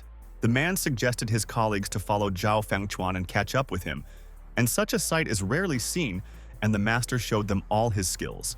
Chu Cheng asked Nangongjun's sister how she ended up there, and he didn't expect to see her today and was pleasantly surprised by her visit to Chu's friend. Nangongjun said that she found out that Chu Cheng had already gotten out of the Soul Seal and came to visit him, and she did not forget about him anywhere. Chu Cheng asked Nangongjun's sister. They knew he was sealed and just watched, and no one wanted to contact him, and that's weird. Song Yan stood next to her and looked angrily at Nangong Jun. And she doesn't like her. And why is her husband Chu Chung standing so close to her? And it's infuriating. Nangong Jun told Chu Chung that since he got out in just 5 years, it proves that it was not for nothing that he was called the genius of the century, and according to rumors, he is married. Chu Chen told Nangong Jun's sister that the rumors were true, and that this was his wife Song Yan, and he had long wanted to introduce her to everyone and that she was lovely. Song Yan listened to her husband's words, and Nangong Jun's sister told her it was so nice to meet Song Yan, and she had never seen her before. Chu Jin told Song Yan that this was his teacher Nangong Jun, and she taught him many techniques and he is always grateful for all the knowledge. Song Yan was shocked, and could this incomprehensible lady be Chu Chung's mentor? And she couldn't imagine her image, and now she saw it in real life. Song Kyo was also shocked, and he didn't know that Chu Chung's son-in-law had such a handsome and strong teacher, and Nangong Jun threw Zhao Fangchuan to the ground. Song Yan asked Chu Chung why he calls Nangong Jun his sister if she is his teacher, and she did not imagine teacher Chung like that. Chu Chung said that Nangong Jun said that the teacher sounds like an old woman and told him to call her sister, and that it is better. Nangong Jun told Song Yan that she could also call her sister, and she was absolutely sure that they would soon become friends and colleagues. Song Yan agreed with sister Nangong Jun and said thank you for quickly putting things in order and resolving the conflict with Zhao Fangchuan. Nangong Jun told Song Yan that she is so beautiful and Chu Chung is so lucky that he met her and she likes her and she is better than Chu Chung. Nangong Jun told Song Yan that sister Jun obviously didn't have any special gifts with her, but let her take the bracelet and give it to her sister as a keepsake. Song Yan looked at Chu Chung, and she can't accept the gifts from Nangong Jun's sister because she just came and she doesn't know how to refuse. Chu Chung asked Song Yan to take the gift. Otherwise, Nangong Jun's sister would be upset because she gives from the heart and she definitely has no evil intentions. Song Yan put it on her hand and told her sister Nangong Jun that it was a very beautiful bracelet. And thank you very much for the gift, and she will wear it. Nangong Jun listened to her, and Chu Chung thought that there was a special Chiman technique inside her bracelet, and the bracelet would withstand the master's blow. Chu Chung realized that as long as Song Yan did not remove the bracelet, no one would be able to harm her, and the bracelet would cut off his wife from the attacks of martial artists. Chu Chung decided that since Nangong Jun's sister had given her such a gift, it meant that she had recognized Song Yan and was treating her well and protecting her. Nangong Jun told Song Yan that they were now their own, and there was no need to thank her for it, and she was used to giving gifts to friends and loved them.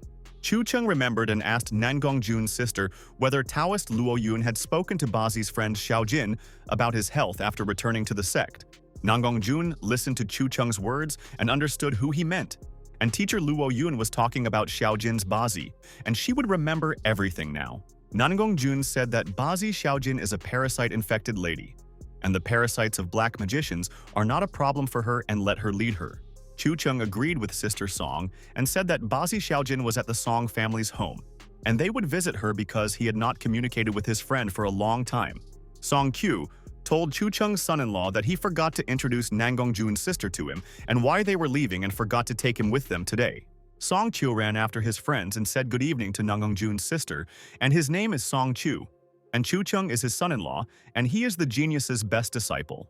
The friends continued walking, and Chu Chung thought that Song Qiu was funny, and he had a lot to learn and would become like Chu's son-in-law in the future. Zhao Fangchuan was still swimming at this time, and he was very exhausted and tired from swimming. But he had to keep his promise, otherwise Nangong would come back. People asked colleagues to pay attention to the Pearl River, and someone is swimming without any shame without clothes. And it is not every day that you can see this. People took pictures and said that this is the Western Lion King master Zhao Fangchuan, and they say he lost a bet with Chu Chung and is now swimming, or friends asked to take a photo of him quickly. And Zhao Fangchuan was disgraced, and they will blow up the entire internet, and the master sensation cannot miss this.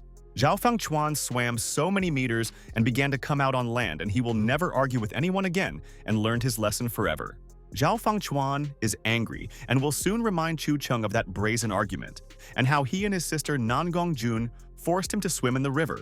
At this time, Chu Chung came to the Song family's house and wants to know how Bazi Xiaojin is feeling, and how she has gone through so many trials. At the House of Friends, the god of war Ning Zimo met and told Uncle Chu Chung that he had finally returned. And at the tournament he was incomparable and shone there. Chu Chung told Ning Zimo that he was also glad to see him, and how things were at home, and Uncle Chu Chung had a busy day today, and Uncle made friends. God of War. Ningzimo asked Chu Cheng who the lady next to him was, and he didn't know her, and it seemed like she was his friend and let the uncle explain himself. Chu Cheng told Ningzimo that this was his mentor Nangong Jun, and he could call her sister, and she didn't mind being friends with everyone at once. Chu Cheng stood next to Nangong Jun's sister and asked Ningzimo where Xiaojin's Bazi was and that he had a plan and would inform him of everything. Ningzimo told Uncle Chu Cheng that Bazi Xiaojin was in the room, and Cheng said it seemed like everything was the same and she was hiding and didn't want to see him. Ningzimo said that everything was fine and thanked Chu Cheng for revealing the truth to him then.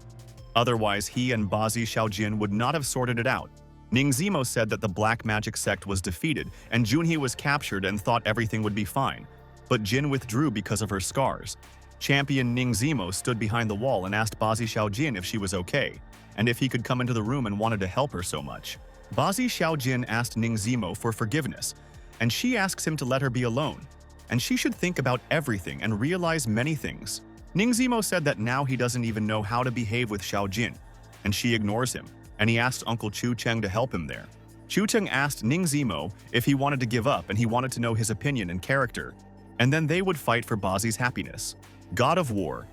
Ningzimo told Chu Cheng that he would never give up and he would fight and calm down when Bazi Xiaojin smiled at him. Ningzimo said that he and Bazi Xiaojin had gone through so much to be together again and he doesn't care about his scars and he loves her. Chu Cheng told Ningzimo that he was a real man, but it wasn't how he treated her that mattered, but that Xiaojin would stop suffering. Cheng suggested his friends to go to Xiaojin's Bazi, and Nangong Jun would be able to completely cure her of the parasites, and he really believes his sister. Ningzimo was happy and asked Uncle Chu Cheng if this was true, and he then wanted them to not waste time and quickly go to Xiaojin. Ningzimo asked Uncle Chu if Sister Nangong Jun could really help Xiaojin's Bazi, and it would be wonderful if the dear one could be cured. Chu Chen told Ningzimo that he could rest assured that once Nangong Jun took over the matter, the scars on Xiao's face would disappear. And at that very moment, Chu Cheng heard a bang in the next room, and he realized that Sister Nangong Jun was treating Xiaojin's Bazi, and it was a miracle. Ningzimo is tense and asked Chu Cheng, "What is that sound?" And it seems like something happened and he wants to check Xiaojin's condition quickly there. War God Ningzimo quickly opened the door to the room and asked Bazi Xiaojin how she was feeling and if he could help her. Sister Nangong Jun stood next to Xiaojin's Bazi, and Chu Cheng did not lose his head and made the right decision to bring to poor Xiaojin. Bazi Xiaojin beamed with joy and told Ningzimo that her face had returned to its former state and thanked Sister Nangong Jun for her exploits. Sister Nangong Jun told her friends that they were panicking, and if she was there, no illnesses were scary and her sister had treated even worse illnesses. God of War.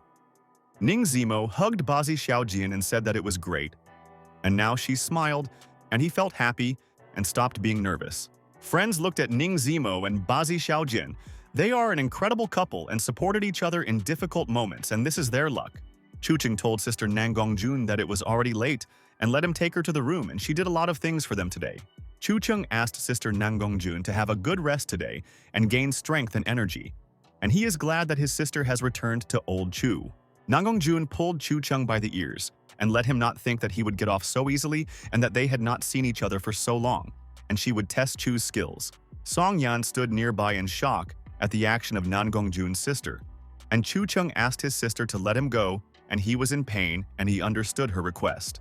Sister Nangong Jun continued to pull Chu Cheng's ears and told Song Yan that she would borrow her husband for a minute and return him soon. Song Yan agreed with Sister Nangong Jun and realized that Chu Cheng was 100% right, and teacher Nangong was funny and she liked her. Nangong Jun brought Chu Cheng to the training ground, and she did it for a reason and wants to check how much Cheng has improved over the years.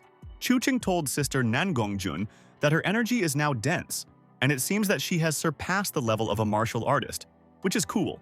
Chu Cheng asked Nangong Jun's sister if the master is not the pinnacle, and how could she advance in skills then, and he is curious to know. Nangong Jun's sister told Chu Cheng that she was at the Qi stage and he was right, and by training every day she was able to reach this level with difficulty.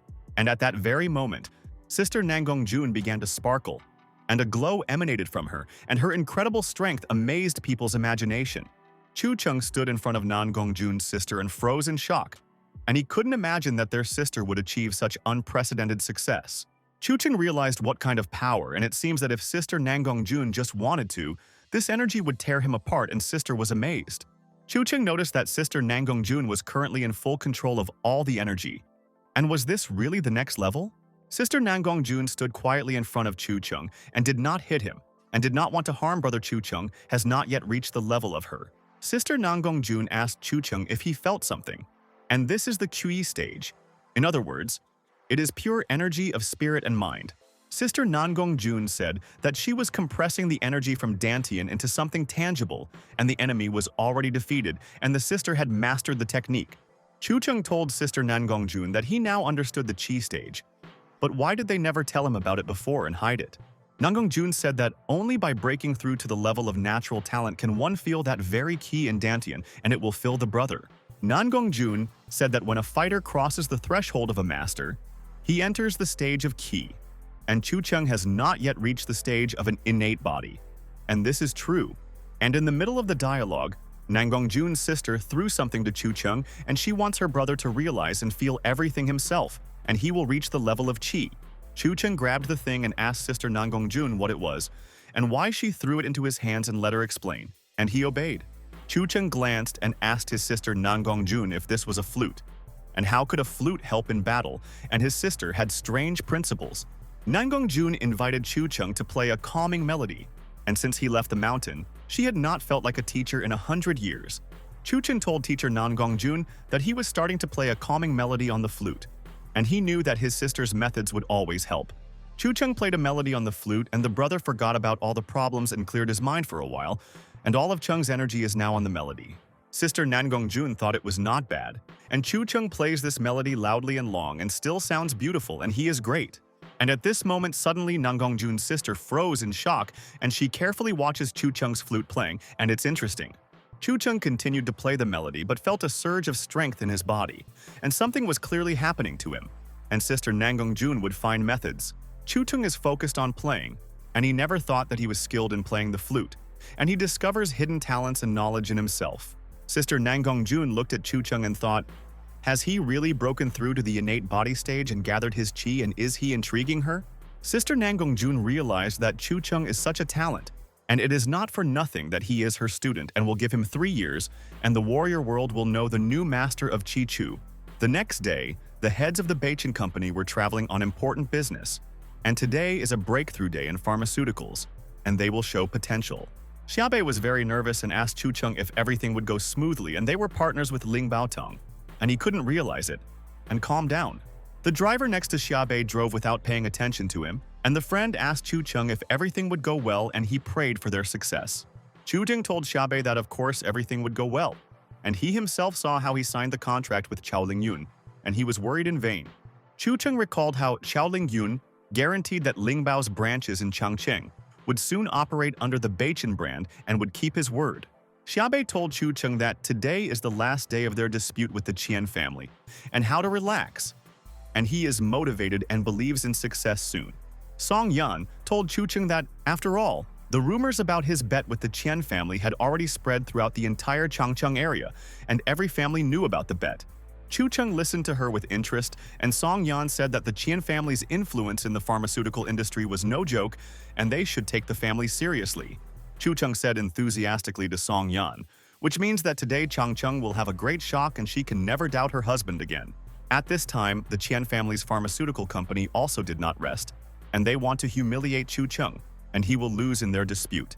And there is no doubt. The guy from the Qian family told his grandfather that he had already contacted all the major pharmacies and distributors in Changcheng and warned them.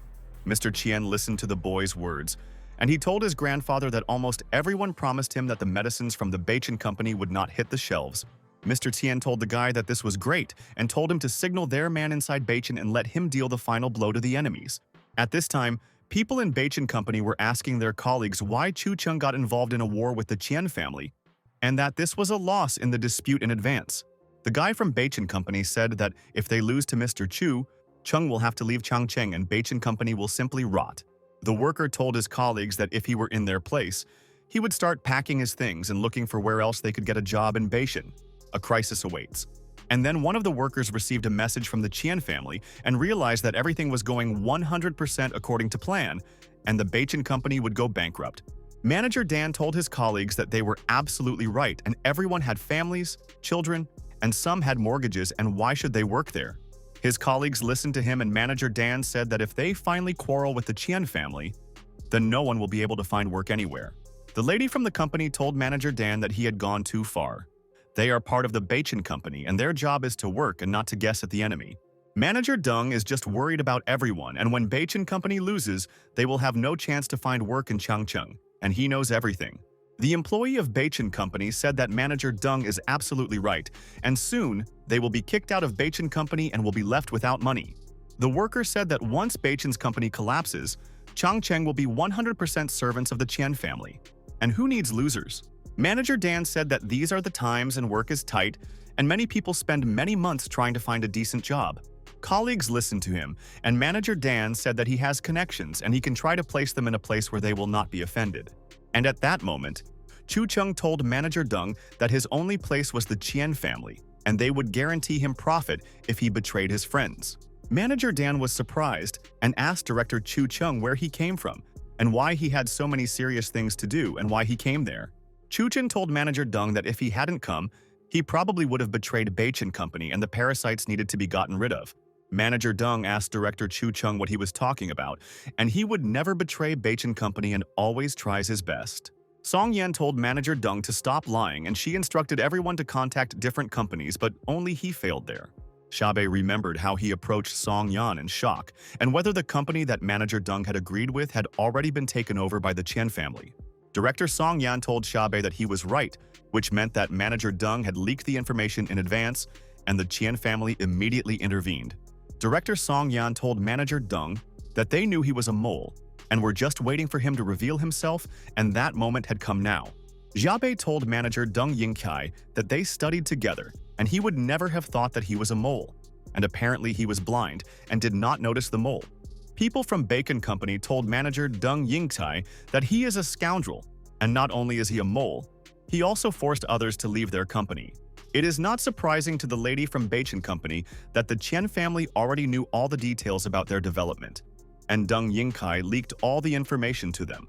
The worker told manager Deng Yingkai that there was no professional ethics and he should be ashamed, and no one wants to deal with a mole. Manager Deng Yingkai told his colleagues that they had realized everything too late, and that Bachin Company was doomed to die, and that they would all soon become beggars. Manager Deng Yingkai told his colleagues that Chu Cheng himself was on the verge of collapse, and he would not be able to pull them out. And if they wanted a normal life, they should come with him. And then one of the employees of the Bachin Company told the manager Yingkai that he absolutely agreed with him and no one would protect them from collapse anymore. The second worker also told manager Deng Yingkai that he realized that he was wasting his time working for Bachin Company and that they had no prospects or goals. The third employee of Bachin Company said that only an idiot would be left in Bachin Company with nothing, and he would go with manager Deng Yingkai. Xiaobei was angry and told his colleagues that they were corrupt creatures, and now he will not forget how they all betrayed the Bacon Company and will remind everyone. Director Chu Cheng told his friends that if they were so eager to leave their company Bachin, he would see them off himself and that was their right and he would not argue. And at that very moment, security guards entered the Bacon Company office and they all looked furiously at the traitors and would happily take them out of there. Manager Deng Yingkai stood in front of the guards and asked what they were up to and whether they just wanted to leave the company and there would be no problems. The guards grabbed the traitors by the scruff of the neck and wanted to throw them out of Bachin Company as soon as possible. But manager Deng Yingkai ordered them to let him go there. Manager Deng Yingkai told the guards that if they did not let him go, they would be in serious trouble and the Qian family would punish them for everything. A couple of hours ago, Chu Cheng came to the fighting club and chose the strongest fighters and said that they would go with him. And there is one thing there. Song Yan now understood why Chu Cheng had been visiting the fight club in the morning, and he was recruiting security for himself, and her husband had calculated everything in advance. And he was cool. Chu Cheng told his colleagues from Bacon Company that the traitors were already finished, and he had an announcement for those who were still with them. The workers listened to the director's words, and Cheng told everyone who stayed that he was so glad that they chose Bachin. And from that day on, they were the core of the company. Director Chu Cheng told his colleagues that he would double everyone's salary from this month, and that they deserved it for their loyalty and that the boss values such people. The lady from Bachin Company asked Director Chu Cheng if he really will double their salary, and it is fantastic, and she does not believe in happiness. The employee of the Bachin Company said that he never dreamed of such money, and he will pray for the health of Chu Cheng. and he is an angel and made his friends happy. The guy from Beichin Company told director Chu Chung that they will definitely not let him down, and they will try like animals and they will succeed. All the people shouted forward Beichin, and with such a mood they are not afraid of competitors. And in the future they will definitely become the hegemon of pharmaceuticals. Chu Ching told his colleagues that they had sorted out the motivation and now they would get down to business, and he believed that his friends would show their skills to the boss. Director Chu Chung pointed out the window and asked his friends if they could see a column of vans below, and if there was an explanation for this, and he would tell them. Director Chung told his colleagues that this was a Beichin Company vehicle, and inside the van were their new drugs, and they would cover the entire city soon. Chu Ching said it's time to strike back at the Qian family, and 2 per team. And their target is Lingbao Pharmacy and everyone forward to success. At this time, manager Deng Yingkai and his associates came to Qian Pharmaceutical Company and said good afternoon to Mr. Qian and his son. Qian Bushao listened to the words of manager Deng Yingkai and said to the heroes, "Welcome home," and they impressed them, and the family appreciates all of them. Qian Bushao told his friends that leaving Beichin Company was a wise decision and that they could consider themselves employees of Qian Company tomorrow. Manager Deng Yingkai and his colleagues bowed and said thank you to Mr. Qian Bushao, and they thank him for appreciating them all. Manager Deng Yingkai said that with the Qian family behind you, you don't have to worry about anything. And Beichin's company will go under, and that's true. Qian Bushao listened, and manager Deng Yingkai said that when they all left, Chung prepared a convoy of vans and sold the medicine himself. Qian Bushao said it will be a spectacle, and all of Chongqing Pharmaceuticals will remember this disgrace of Beichin Company. And Chu Chung is really like a cockroach. Mr. Qian said that this is the pitiful convulsions of the Beichin Company before the end, and whoever goes against the Qian family will be condemned to a crisis. But suddenly, at that very second, an assistant ran into the room and told Mr. Qian that this was a problem, and all the Beichin vans arrived at Lingbao. Mr. Qian and Qian Bushao were shocked, and the assistant said that all the pharmacies in Lingbao City had put Beichin medicine on the shelves. Mr. Qian was excited and told the assistant that this could not be, and Qian Pharmaceuticals took into account all aspects and did not make any mistakes. Qian Bushao stood next to his father and realized that he was 100% right when he said that Chu Chung was like a cockroach and an idiot who was hard to crush. The assistant said it's true, and even the news showed and said today the Beichin Company officially entered the Lingbao pharmacy chain. Director of Lingbao Tang Company Chao Lingyun personally shook hands with his friend Chu Chung and said, "Welcome to Director Chu," and he is glad to see him. Chao Lingyun told Chu Chung that they had long dreamed of partnering with Mr. Chu Chung, and finally this day has come and he is delighted now. Chu Chung listened to Mr. Chao Lingyun's words, and he was flattered by the words and grateful for the help that Lingbao Company gave during the difficult period. Chu Chung told Mr. Chao Lingyun that he is a man of his word and thinks that they have many joint projects ahead, and good luck to them in advance. Chao Lingyun smiled and told Chu Chung that the partnership had started and no one would stop them, and they would soon provide innovative medicines. Song Yan said that although the deal was agreed upon in advance, she never expected that Lingbao would be connected to all 149 pharmacies at once. Xiaobei knows that in Chengcheng, it has long been established that if their drugs are available in at least 50 pharmacies, they are officially on the market and have weight. Chu Chung was still in contact with Chao Lingyun, and Xiaobei said that they already had 149 pharmacies in partnership, and Chu Chung won the bet with Chen's. Mr. Qian and Qian Bushao at this time were both frozen in place watching the news, and how Beichin Pharmaceuticals achieved success. And this is absurd. Mr. Qian was angry and asked Deng Yingkai if he really wanted to say that he didn't know about Chu Chung's deal with Lingbao, and maybe he kept quiet on purpose. Manager Deng Yingkai was horrified by Mr. Qian's reaction and said that Mr. Qian had misunderstood him and that he had always told Qian the truth. And then Mr. Qian pointed his finger and ordered the security guards to throw Deng Yingkai and his colleagues out into the street and blacklist them all forever. Manager Deng Yingkai and his friends asked Mr. Qian not to rush to conclusions and let him explain what happened and that he was not to blame. And at that very moment, a message came to Xiaobei's phone, and he had to read the message, and now he would clearly learn interesting information. Xiaobei said this is a twist, and Deng Yingkai was beaten and immediately kicked out of Qian Pharmaceuticals, and Mr. Qian decided that Deng was a double agent. Chu Cheng said that naturally after such a failure, someone had to be punished, and manager Deng Yingkai got what he deserved for his actions. Xiaobei told brother Chu Cheng that he had won the bet, and according to their terms, Mr. Qian was obliged to bring him tea and apologize, and when he came, Chu Cheng told Xiaobei that If the Chen family did not bother him, he would not compete with them, and it is easier for him to be friends than to take revenge on all enemies.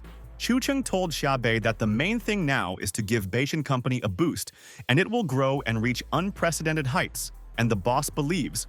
Chu Chen looked at Lingbao Pharmacy, and they solemnly welcomed Beijing Pharmaceuticals to Lingbao and welcome friends. The news said that President Xiao Lingyun personally met Chu Chen, the head of Beijing Company, and celebrated the merger of the two companies.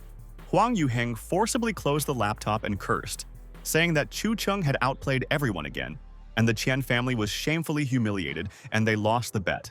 Huang Yuheng said that Chu Chen can enjoy himself while he can, and once his legs recover, he will take everything away from Chu Chen and decided to do this.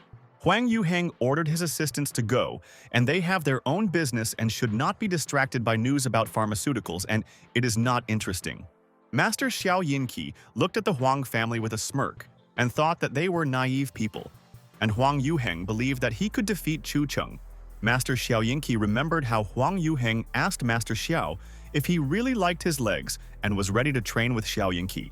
Mr. Huang told Master Xiao Yinqi that he is the real savior of the Huang family, and thanks to their master for wanting to help Huang Yuheng, Master Xiao Yinqi grinned evilly. And did the idiots really think that he was training Huang Yuheng out of kindness, and that the Huang family was so naive? Master Xiao Yinqi thought that the best fighters of the Huang family would be useful to him, and he and Ning Jungxiao have a plan to implant parasites into the fighters. Huang Shuqiu was surprised when she looked at the master and why Xiao Yinqi had such a strange smile, and she had goosebumps, and it seemed like the master was pleased. At this time in the shopping center, all the people fell in love with the ladies, and they are both angels, and they are ready to leave their families so that these angels can be theirs. Song Yan asked Nan Gongjun's sister if they were overdoing it with their shopping, and it seemed like they didn't know when to stop and took whatever they liked without stopping. Sister Nan Gongjun stood next to Song Yan and asked her not to think about it, and Chu Chen would report everything because he was very strong and loved his wife. Sister Nan Gongjun asked Chu Chen if she was right, and Song Yan doesn't believe that he will deliver all the purchases, but the teacher knows the potential. Chu Chen walked behind Sister Nan Gongjun with Song Qiu, and they were holding a lot of bags of clothes, and his teacher was 100% right. Song Ko said that even the heavenly goddess loves shopping, so he and his sister Song Yan immediately became friends and are already going shopping. And at that moment, someone called Chu Chen, and he doesn't know which of his friends could be calling him, because today, he wanted to be with his wife like a faithful husband. Chu Chen answered the call, but someone immediately started begging Chu Chen to help him, and they couldn't cope without him, and he had no one else. It was Huang Yuhai, and he asks Chu Chen to save his sister Huang Shuqiu, and she is not guilty of anything and has never been involved in their family's affairs. Chu Chen asked Huang Yuhai what happened, and let him clearly tell all the information, and then he will try to help. Otherwise, he simply will not understand. Sister Nan Gongjun and Song Yan were surprised to hear Chu Chen talking to someone, and it seemed like Brother Chu was tense and the other person had obvious problems. Huang Yuhai said that Master Xiao Yinqi of Qingyang sect set up a training camp at the Huang family and took away 20 strong fighters. Huang Yuhai told Chu Chen that Xiao Yinqi had taken Huang Shuqiu away too. But he had just received a call from her screaming for help and she was afraid. 5 minutes ago, Huang Shuqiu told her brother that Xiao Yinqi wants to kill everyone. He wants to instill parasites in them, and she begs him to save her. Chu Chen remembers that parasites are a technique of the Black Magic clan, which means that Master Xiao Yinqi is probably in cahoots with Ning Jungxiao, and they are dangerous. Huang Yuhai told Chu Chen that he was in the Black Mountains and would not be able to get there quickly. And of all the people who could defeat Xiao Yinqi, there was only Chu Chen. Sister Nan Gongjun tensed up and went to Chu Chen quickly to find out all the information and asked her brother who Xiao Yinqi was, and she was angry. Chu Chen stood in front of Nan Gongjun, and Song Qiu said that Xiao Yinqi is a martial artist from Qingyang, and he always picks on Cheng's son-in-law. Song Qiu said that at the recent Thousand Lions tournament, Xiao Yinqi almost killed Chu Chen and chased him to the finals. But it's good that his son-in-law is strong. Chu Chen listened to Song Qiu's words, and Huang Yuhai asks him to save his sister, and he knows that he hates the Huang family, but she is a kind and sweet lady. Sister Nan Gongjun asked Song Qiu if Xiao Yinqi was just a martial artist and was already going to bully their dear Chu Chen. And at that very moment, Nan Gongjun snatched the phone from Chu Chen's hands and told Huang Yuhai to dictate the address so that she could remember it and defeat Yinqi. Chu Chen stood next to Nan Gongjun's sister and was shocked by her action. and Huang Yuhai said that Xiao Yinqi was in an abandoned villa on the outskirts. Nangongjun's sister is serious and ordered her friends to go and avenge the dear Chu Cheng, and no one has the right to threaten her brother. Nangongjun threw the phone into Chu Cheng's hands and he asked his sister not to rush and wait for him, and he can't keep up with her, and the teacher is nimble. Chu Cheng approached Song Yan and wanted to explain the problem to her. But she distracted him and asked her husband to listen first, and that they had little time. Song Yan told Chu Cheng that the situation was urgent, and she would go herself, and her brother Song Chu would take them to the address and let him save his friend's sister. Chu Cheng was delighted and told his wife that she was just gold, and her husband loved her very much, and he would soon return and they could play with her at home. At this time, Huang Yuheng was sitting in a wheelchair, and it's a pity he can't walk anymore, and in front of him are the villains Ning Zhongxiao and Xiao Yinqi. But at this moment, Huang Yuheng suddenly stood up from his chair and began to sway from side to side, and he lost control of his mind. Huang Yuheng's eyes were shining, and he stopped thinking and realized that he was clearly doomed, and that he had believed Xiao Yinqi in vain, and that he had brazenly deceived the Huang family. Huang Yuheng tore the ropes on his hand and got out without any problems, and he will now follow all of Ning Zhongxiao's orders and no one else's. Master Xiao Yinqi asked Ning Zhongxiao what it was, and why Yuheng suddenly stood up, and it seemed that Huang did not die, but on the contrary was full of strength and energy. Ning Zhongxiao was delighted and said that the fusion was successful, and only the warrior's body could withstand the parasite's energy, and he did not die immediately. Ning Zhongxiao said that after the merger, Huang Yuheng's strength has doubled compared to what it was in life, and he is an ideal fighter. Xiao Yinqi listened to him, and Ning Zhongxiao said, "The longer the parasite is in the body, the more it looks like an ordinary person, and the memory will return."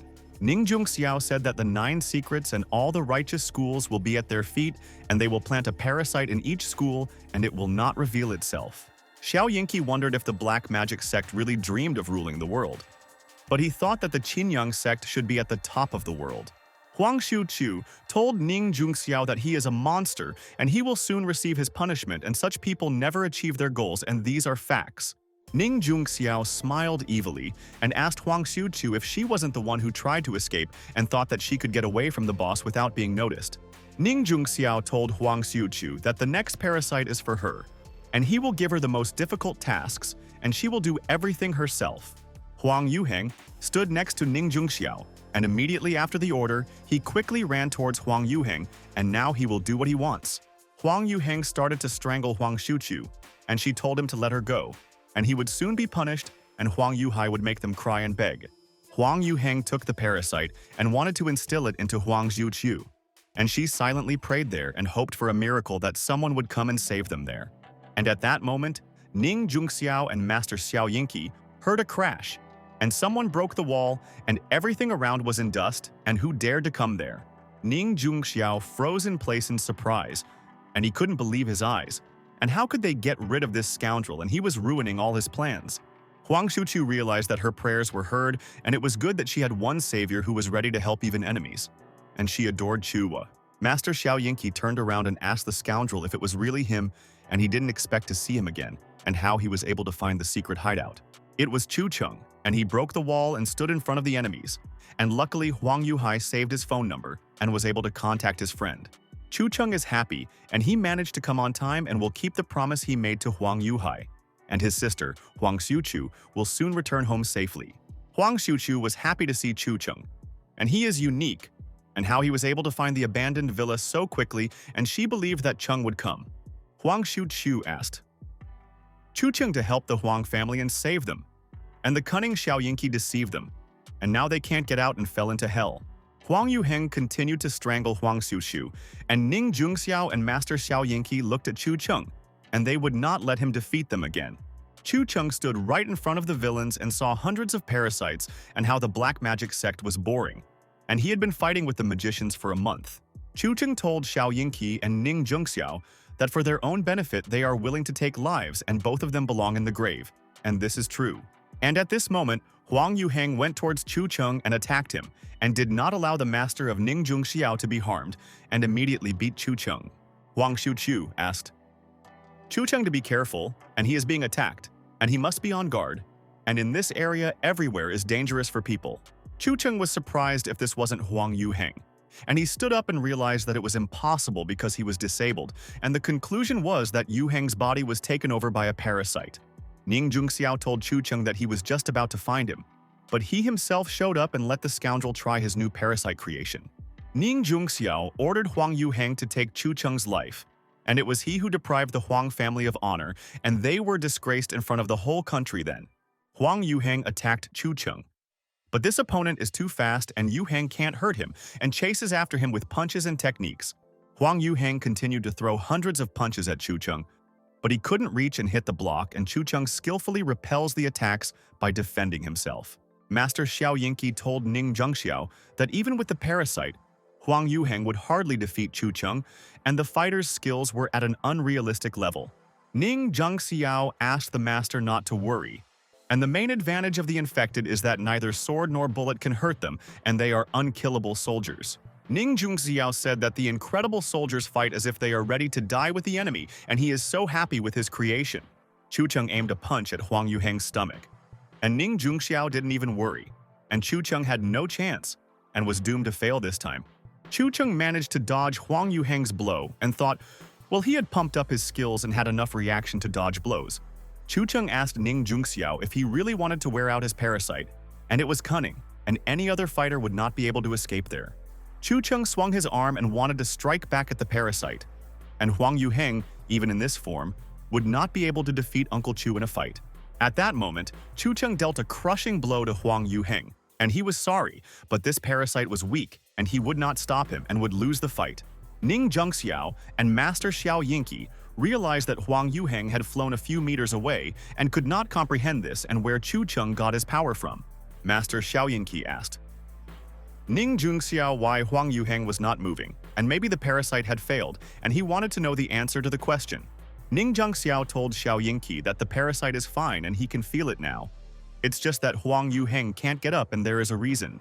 Ning Zhengxiao told the master that Chu Cheng had smashed all of Huang Yuheng's joints, and now he would definitely not be able to deal damage to Cheng's opponent.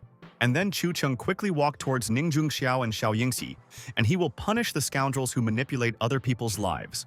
Master Xiao Yinqi blocked Chu Cheng's strike, and he told the scoundrels that they were born human beings and had no conscience and were both worse than beasts. Chu Cheng is serious, and today he will carry out the will of heaven and cleanse the world of evil spirits, and Ning Zhengxiao and Xiao Yinqi have done a lot of things.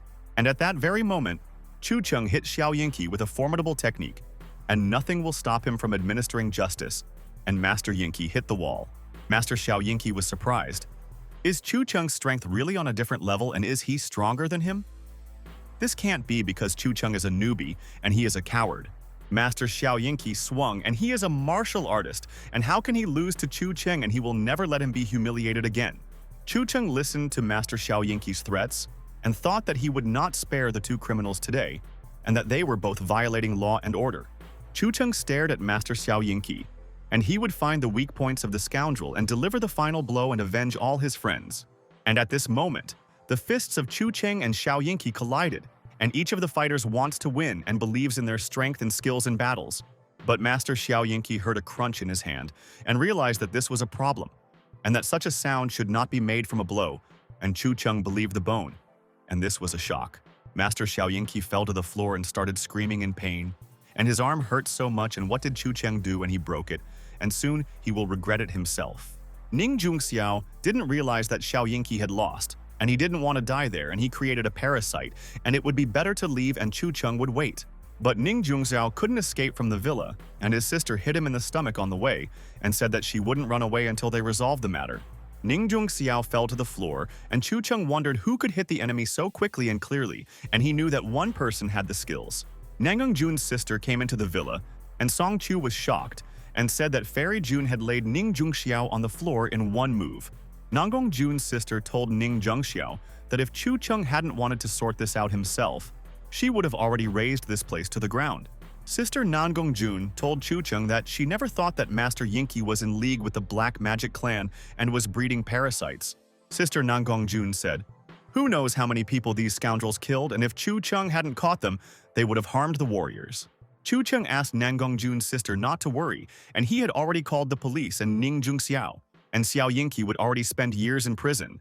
After some time, the police and a special combat unit arrived at the crime scene and they will sort out this situation and punish everyone. Commander Jiang Yingtao approached Chu Cheng, and she wants to find out from her friend the motive of the enemies. And as always, he was on time and saved the people. Commander Jiang Yingtao stood with Si-Tu Jing and told Chu Cheng that as soon as she received his call, she would rush over and help her friend. Commander Jiang Yingtao asked Chu Cheng what was in the basement, and it seemed like a serious matter, and luckily her friend immediately called the combat command. Chu Cheng said, "There Xiao Yingqi and Ning Zhengxiao are the main killers, and they infected people with parasites, and now the enemies are tied up and unconscious." Chu Cheng gave a friendly warning, and Commander Jiang Yingtao can already look at it herself. But it is better to be mentally prepared, and he does not lie to her.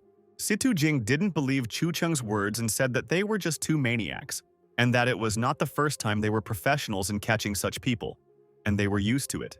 Commander Jiang Yingtao stood by and told Chu Cheng that she would go and inspect the place and could not let Si-Tu Jing go alone, and she was expensive. Chu Cheng waited with his sister Nangong Jun for Commander Jiang Yingtao and Si-Tu Jing to inspect the place, and they asked Chu Cheng what was going on there. Si-Tu Jing immediately began to come back out of the basement. And it's terrible and some kind of purgatory, and why do such creatures live in the world and they are not human? Commander Jiang Yingtao listened to Si-Tu Jing's words and she agreed with her, and they had seen a lot. But this was the first time and her friend Chu Cheng was right. Chu Cheng told Si-Tu Jing that he had warned her, but she did not believe him and ignored his advice. And he thought about the psyche of his friends and protected them. Si-Tu Jing told Chu Cheng that she didn't think that Ning Zhengxiao and Xiao Yingqi would be so cruel, and that they needed to punish the monsters. Commander Jiang Yingtao said that Ning Zhengxiao and Xiao Yingqi are definitely not people but monsters, and if they are not punished, it will be a slap in the face of the victims. Commander Jiang Yingtao thanked Chu Cheng for reporting in time, and she would take Ning Zhengxiao and Xiao Yingqi to the office where they would be punished. Chu Cheng listened with interest to the commander's words, and Jiang Yingtao said that, with their crimes, both bastards face life imprisonment or execution. Chu Cheng told Jiang Yingtao that then he trusted Ning Zhengxiao and Xiao Yingqi to them, and he would not interfere in this and see Jiang soon. But Commander Jiang Yingtao asks Chu Cheng not to leave, and she wants to ask him something so he can answer her question honestly, and it is important to her. Chu Cheng listened, and Commander Jiang Yingtao asked if he really didn't want to join China's Special Combat Command, and he would help them. Chu Cheng realized that Jiang Yingtao did not know that on the advice of his uncle, he joined the Tianwan Heavenly Department under the Combat Management, and did not say anything for now. Commander Jiang Yingtao told Chu Cheng that, in truth, there was another advantage to taking over the management, and he could avoid a lot of troubles. Chu Cheng asked Commander Jiang Yingtao what she was talking about, and he wanted to know all the information, and she was able to interest her friend in an instant. Jiang Yingtao just learned on her way there that Zhao Fangchuan wants to take revenge on Cheng, and 5 champions will arrive in Changcheng at 1 o'clock tomorrow. Jiang Yingtao told Chu Cheng that if he had the status of a member of the combat management, the champions would not dare to attack him so openly. Chu Cheng said if Zhao Fangchuan had something in mind against him, he wouldn't have called 5 fighters at once, and they weren't flying just for him. Commander Jiang Yingtao wanted to know Chu Cheng's guess, and he said that Zhao Fangchuan wanted to show strength and press their southern warriors there. Nangong Jun's sister stood next to Jiang Yingtao and said that Cheng was 100% right and they all had to be prepared to protect themselves. Commander Jiang Yingtao asked Chu Cheng what he wanted to do, and she was absolutely sure that there was a plan, and he had foreseen the danger in advance. Chu Cheng told Jiang Yingtao that since the guests had come, he would greet them all properly and they would all forever remember the visit to Yangcheng and its purpose.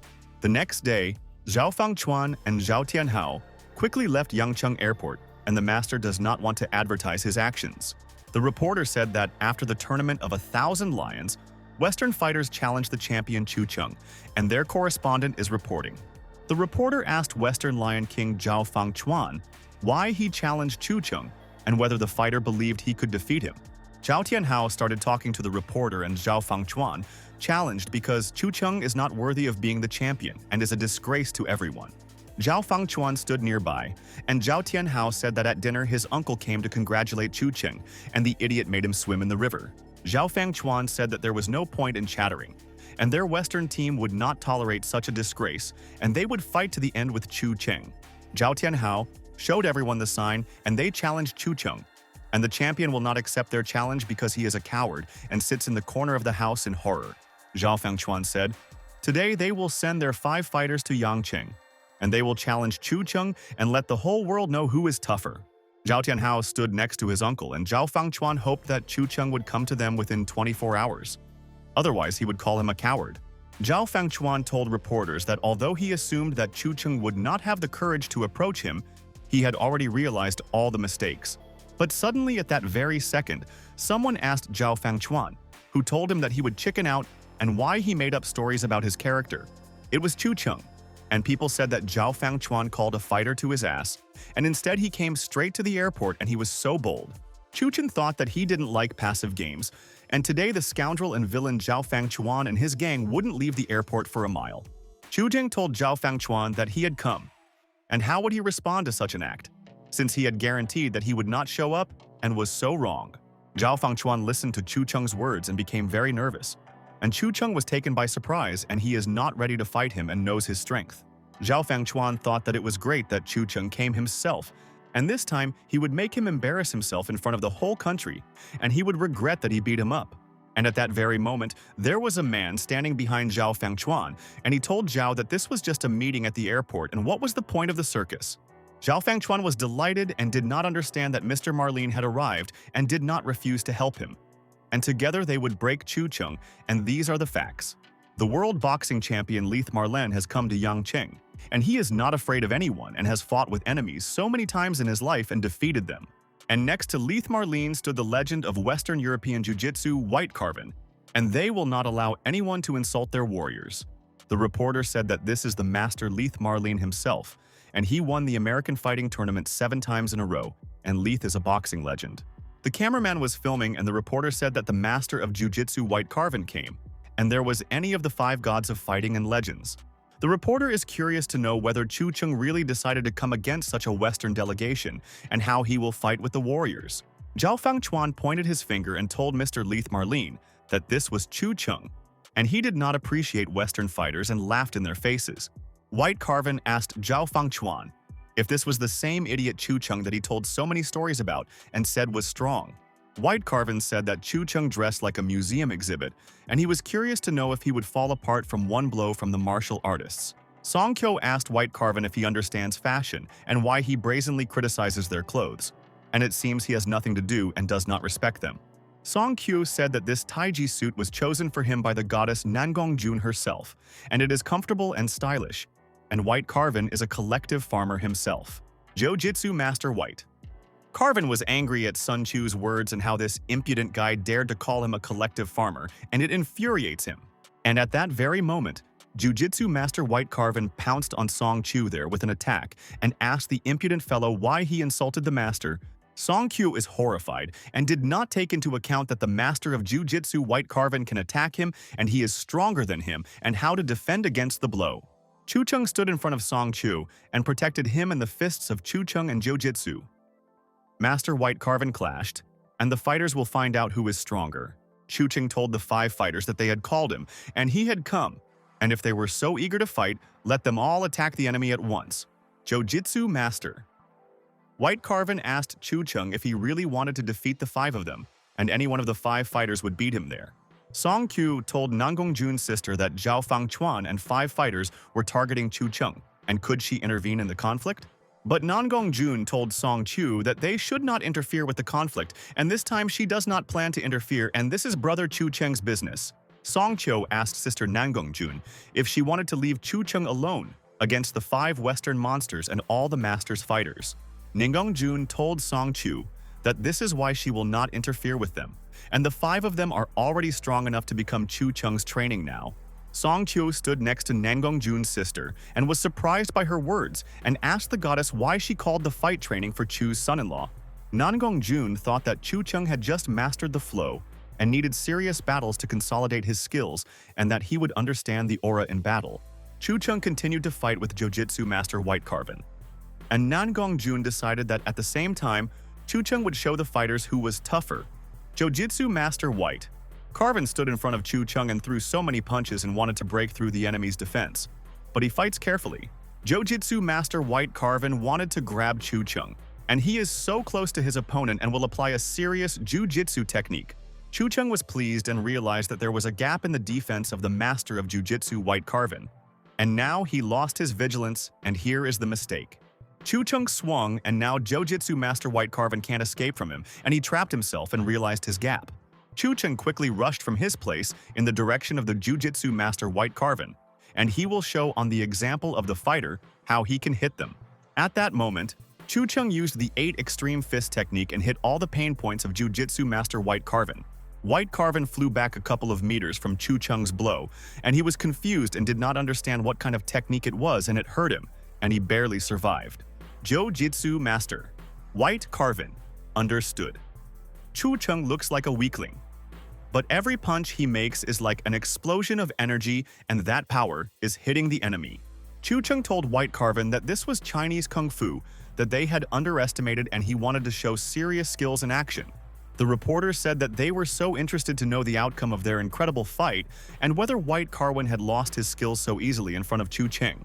The cameraman was filming next to her, and the reporter said that it was pride for their martial arts, and Chu Cheng showed the beauty of Kung Fu there and proved. Song Kyo was delighted with Chu Cheng's son-in-law. And what kind of technique is this? And he never mentioned such a technique. And in training, he will ask about the technique. Nan Gongjun said that Chu Cheng swung his shoulder, the sky folded, and he hit the earth, shook it, and improved the reception of the fist of the 8 limits. Nan Gongjun told Song Chu that light, fluid movements coupled with the strength of the fingers would increase the power of the strike tenfold and would be incredibly... Nan Gongjun knows that this is not Chu Cheng's main technique, and if he has not used it, he does not take the enemy seriously, and the enemy Chu has not fought yet. Leith Marlin told White Carvin that he underestimated Kung Fu, and Chu Cheng showed how to effectively use Kung Fu in a fight and easily beat him. World boxing champion Leith Marlin has approached Chu Cheng, and he wants to feel Chu Cheng's strength and understand if all the legends about the fighter are true. Lieutenant Marlene told Chu Cheng that it is dangerous for the young to be arrogant, and someone might teach him a lesson and he will not do anything to a strong enemy. Chu Cheng assessed the pressure of world boxing champion Leith Marlene, and Cheng wondered if his opponent also owns the flow, and he will find out. The reporter said that Master Leith Marlene is not for nothing. The world champion and the champion's aura is brutal, and his opponents often run in fear from his strength. The cameraman was filming nearby, and the reporter said that there are rumors that Leith Marlene has never lost in his life, and it is impossible to hurt the champion. Leith Marlene sparred with White Carvin a couple of times, and under his flow he gave 70%, and he didn't fully realize. But Leith Marlene decided that 70% of his technique would be more than enough against Chu Cheng, and he would not spare Chu Cheng in their fight. Chu Cheng assessed the flow of world boxing champion Leith Marlene and asked the fighter if this is all he can do, and he did not impress his uncle. Leith Marlene tensed up from Chu Cheng's flow, and is it really his flow, and is it much more powerful, and when did the fighter manage to develop skills and his strikings? Chu Cheng realized that compared to sister Nan Gongjun, Leith Marlene's flow was just child's play, and he was still thinking of crushing it with his power. And at that very second, Chu Cheng sent energy to Leith Marlene and let him realize what energies Kung Fu masters can have, and this is important. The Jiu-Jitsu master asked Leith Marlene how he felt, and he flew a couple of meters from Chu Cheng's attack, and he knows how much it hurts. Another fighter from the team asked his colleagues if Chu Cheng was really so good that he could beat up 2 of their fighters, and that was fantastic. Leith Marlene realized that the flow of Chu Cheng was stronger than him, and if it went on like this, he would crush him, and he couldn't hesitate, and he would defeat Chu Cheng faster. World boxing champion Leith Marlene told his colleagues to stop standing there and watching, and if they don't attack Chu Cheng together, they are finished. The friends understood Leith Marlene's request, and the 5 of them started to go to Chu Cheng, and they will beat him and punish him for all their injuries, and he will regret it. The 5 fighters began to attack, but Chu Cheng defended himself from all their blows and let them try to teach him a lesson, and he will take into account. Song Chiu was angry and asked what kind of meanness this was, and that everyone was attacking Chu Cheng's son-in-law, and he was rushing to help, and they would defeat everyone. But Nan Gongjun's sister forbade Song Chu from getting into a fight and said that Chu Cheng didn't need help and he could handle it. He just needed to trust Cheng. Sister Nan Gongjun asked Song Chu if he didn't see that Chu Cheng had been playing with his opponents like a cat with mice from the very beginning, and that it was cool. 5 fighters surrounded Chu Cheng, but he fought them with one hand, and if he believes in his strength, no one will harm him, and he will show his skills. Chu Cheng lightly touched the world boxing champion Leith Marlene and immediately injured him. And the fighter did not understand what was happening, and Chu Cheng is an untouchable warrior. Chu Chen hits. Jiu-Jitsu master. White Carvin, and why they still hope to embarrass him if they can't even hurt him in a fight. Leith Marlin retreated to a safe distance and thought that this could not be, and he was unable to land a single blow on Chu Chen in the battle. White Carvin stood nearby, and Leith Marlin thought that Chung's movements were so light, almost weightless, and how he managed to block the blows. World boxing champion Leith Marlin thought that Chu Chen was not just defending himself but throwing them all aside, and that he was a monster. Song Kyu rubbed his eyes and asked Sister Nangong Jun what just happened, and he didn't understand anything, and he didn't know such a technique. Sister Nangong Jun listened to him, and Song Kyu said that Chu Chen just waved his sleeve there, and Leith Marlin and White Carvin flew away from Chung. Nangong Jun's sister told Song Kyu that these Western fighters clearly rely on fierce, powerful strikes and the enemy's style of pure strength. Chu Chen continued to beat the fighters, and Nangong Jun's sister said that Chung relies on agility, and his movements are elusive and he beats them. Sister Nangong Jun told Song Kyu that Chu Chen lightly removed the force of the blow and immediately hit him with his sleeve, and no one could injure him. Sister Nangong Jun told Song that the true kung fu of free roaming is to overcome with the power of gentleness, and Chu Chen mastered the technique as a guru. Chu Chen took out all 5 fighters and thought that Zhao Fangchuan would be next if he interfered with him, and tried to humiliate their fighting style. Chu Chen told the 5 fighters to never challenge their kung fu, or they would not notice how they would get punched in the face, and he guarantees the power of kung fu. World boxing champion Leith Marlin was at a loss for words, and the enemy smashed them without a chance, and Chu Chen is a gifted and unusual fighter and genius. Jiu-Jitsu master White Carvin said that Chu Chen's kung fu is brutal and he gave it his all, but even so he couldn't hurt Chu Chen. Leith Marlin realized that if he loses there, it will be a shame for life, and Chung just quickly dodges and will not withstand his blow. World boxing champion Leith Marlin told his colleagues to hit to the death, and if they hit Chu Chen, they will definitely turn the fight around, and that's a fact. Chu Chen listened to Leith Marlin's words and thought that they didn't want to accept the fact that they were weaker and let Uncle attack. Chu Chen told Leith Marlin that there will always be someone who doesn't listen to warnings and gets into dangerous situations even though they wanted to protect them. Chu Chen put his hand close to Leith Marlin's face and wants to see how the master and world boxing champion can dodge his punch in this moment. Chu Chen landed a powerful punch to Leith Marlin's face, and the world boxing champion immediately realized that he had believed in his success in vain and was going to fight Chu Chen. Leith Marlin fell to the ground, and people were amazed by the power of Chu Chen, and his friend was able to knock down the world boxing champion with one punch, and he himself is the boss. People asked if Western martial arts were really that weak, and realized that Chu Chen was too strong and he actually defeated Marlin. People said that these are the top 5 fighters in the Western world, and they all laid down before even leaving the airport, and Chu Chen is just a monster and a psycho. People said that Master Chu Chen is the true heir of Kung Fu, and he is not just strong in words but also proved everything in practice, and people are proud. People said that Chu Chen is the god of war of China, and he made the country famous all over the world.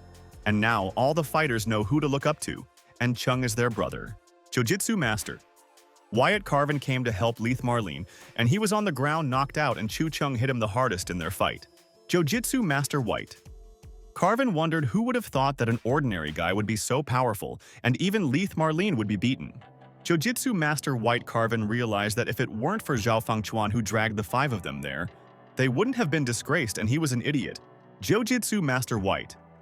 Carvin told Zhao Fangchuan that it was all his fault, and he might not return to the West, and no one was happy to see him. Zhao Fangchuan ran after Jiu-Jitsu master White Carvin, and he asked for an explanation, and he did not want to harm them, and already asks for forgiveness. Chu Chen told the 5 fighters and Zhao Fangchuan that they run when they know they cannot defeat the enemy, and this is the right strategy and tactic. The reporters surrounded Chu Chen and said that they were delighted and that this was real kung fu, and what kind of technique was this, and from which school did he get his strength. Chu Chen listened to them, and the reporters said that Chu Chen is incredible, and they want to learn these techniques to fight like the genius Chu Chen in battle. Chu Chen apologizes to the reporters, but today there is no comment, and he does not want to belittle the opponent's martial arts, and this is all a sin. Chu Chen went to his friend's side and hoped they weren't tired of waiting for him, because he had been fighting for a long time and forgot that his family and friends were waiting there. Song Ko was delighted and told his son-in-law Chu Chen that he was the absolute champion, and let the West acknowledge his victory in the Thousand Lions tournament. Song Ko told his son-in-law Chu Chen that his fight had already been uploaded to the internet, and the internet had just exploded, and he was already being called the God of War of China. And that was a fact. Song Q told son-in-law Chu Cheng that those palm strikes were just fire, and he couldn't even imagine in his imagination that it was possible to fight like son-in-law Chu's. Chu Cheng stood behind and asked Song Cho if he wanted to learn techniques like his son-in-law, and if he could give advice on how to use all the attacks. Song Qiu beamed with happiness and told his son-in-law Chu Cheng that of course he wanted to learn the techniques, and the son-in-law defeated the monsters without even hitting them.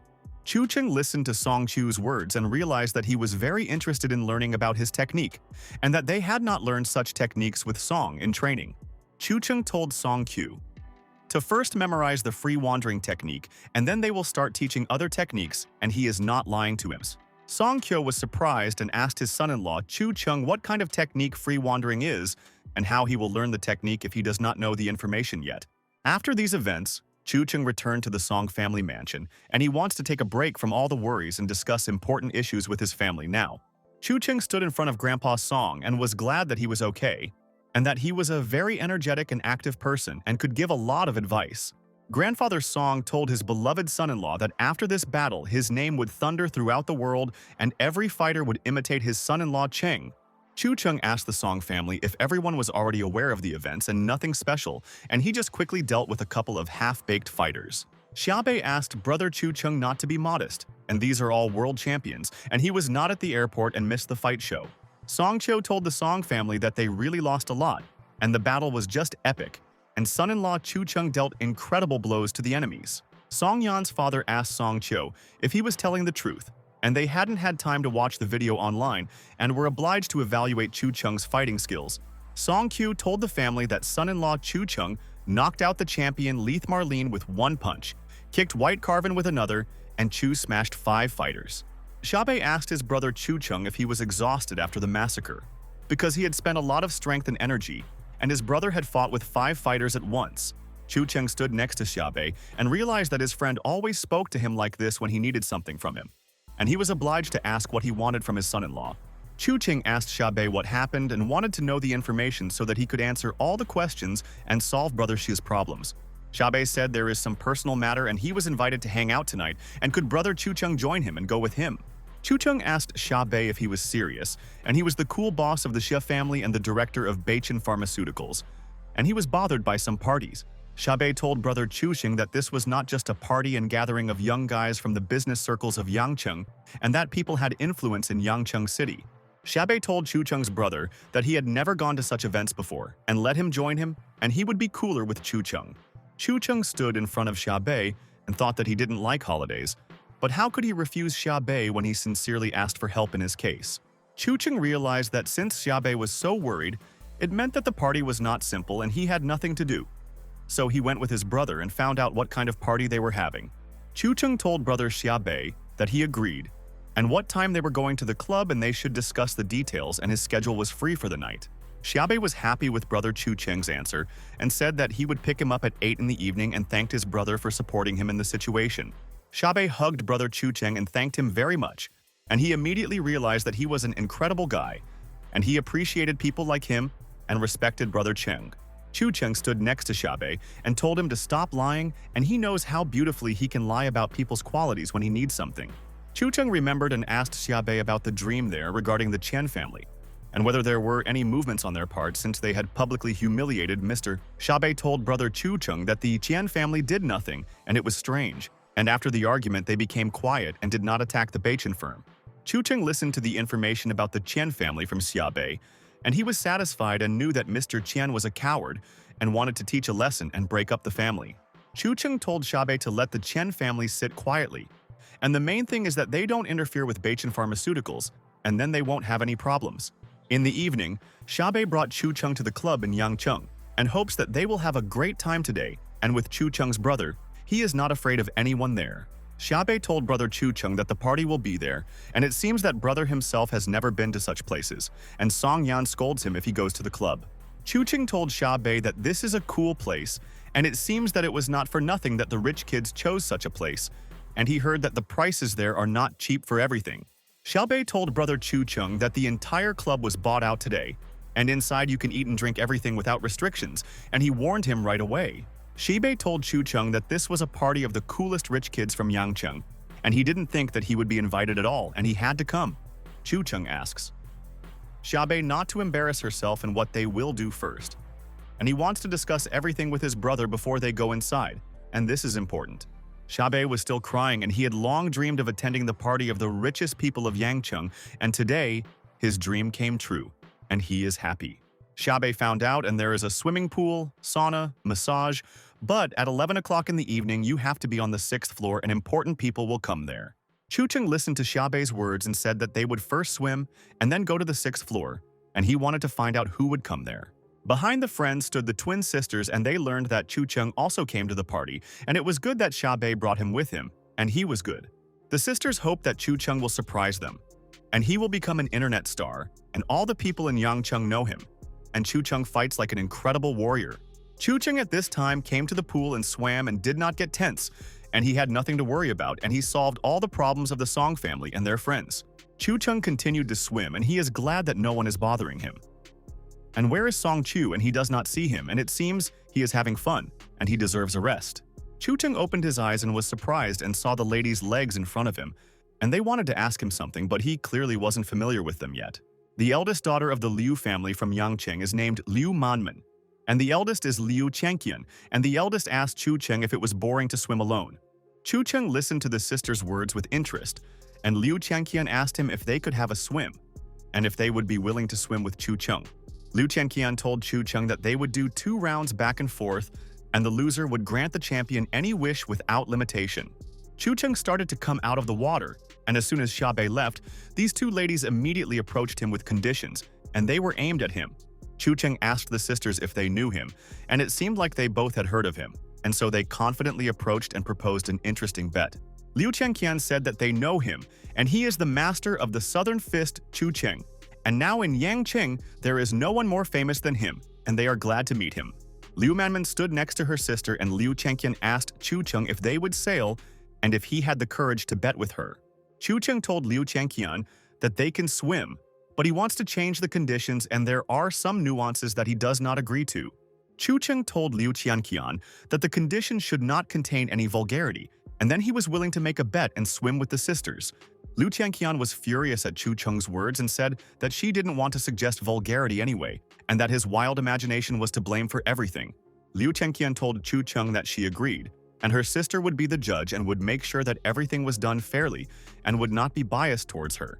Liu Manman agrees with her sister and wishes good luck to Liu Changqian, and she is 100% sure that her sister will beat anyone in swimming. People said that this little witch Liu Changqian was pestering men again and not letting them swim in peace, and no one would kick out the Liu sisters.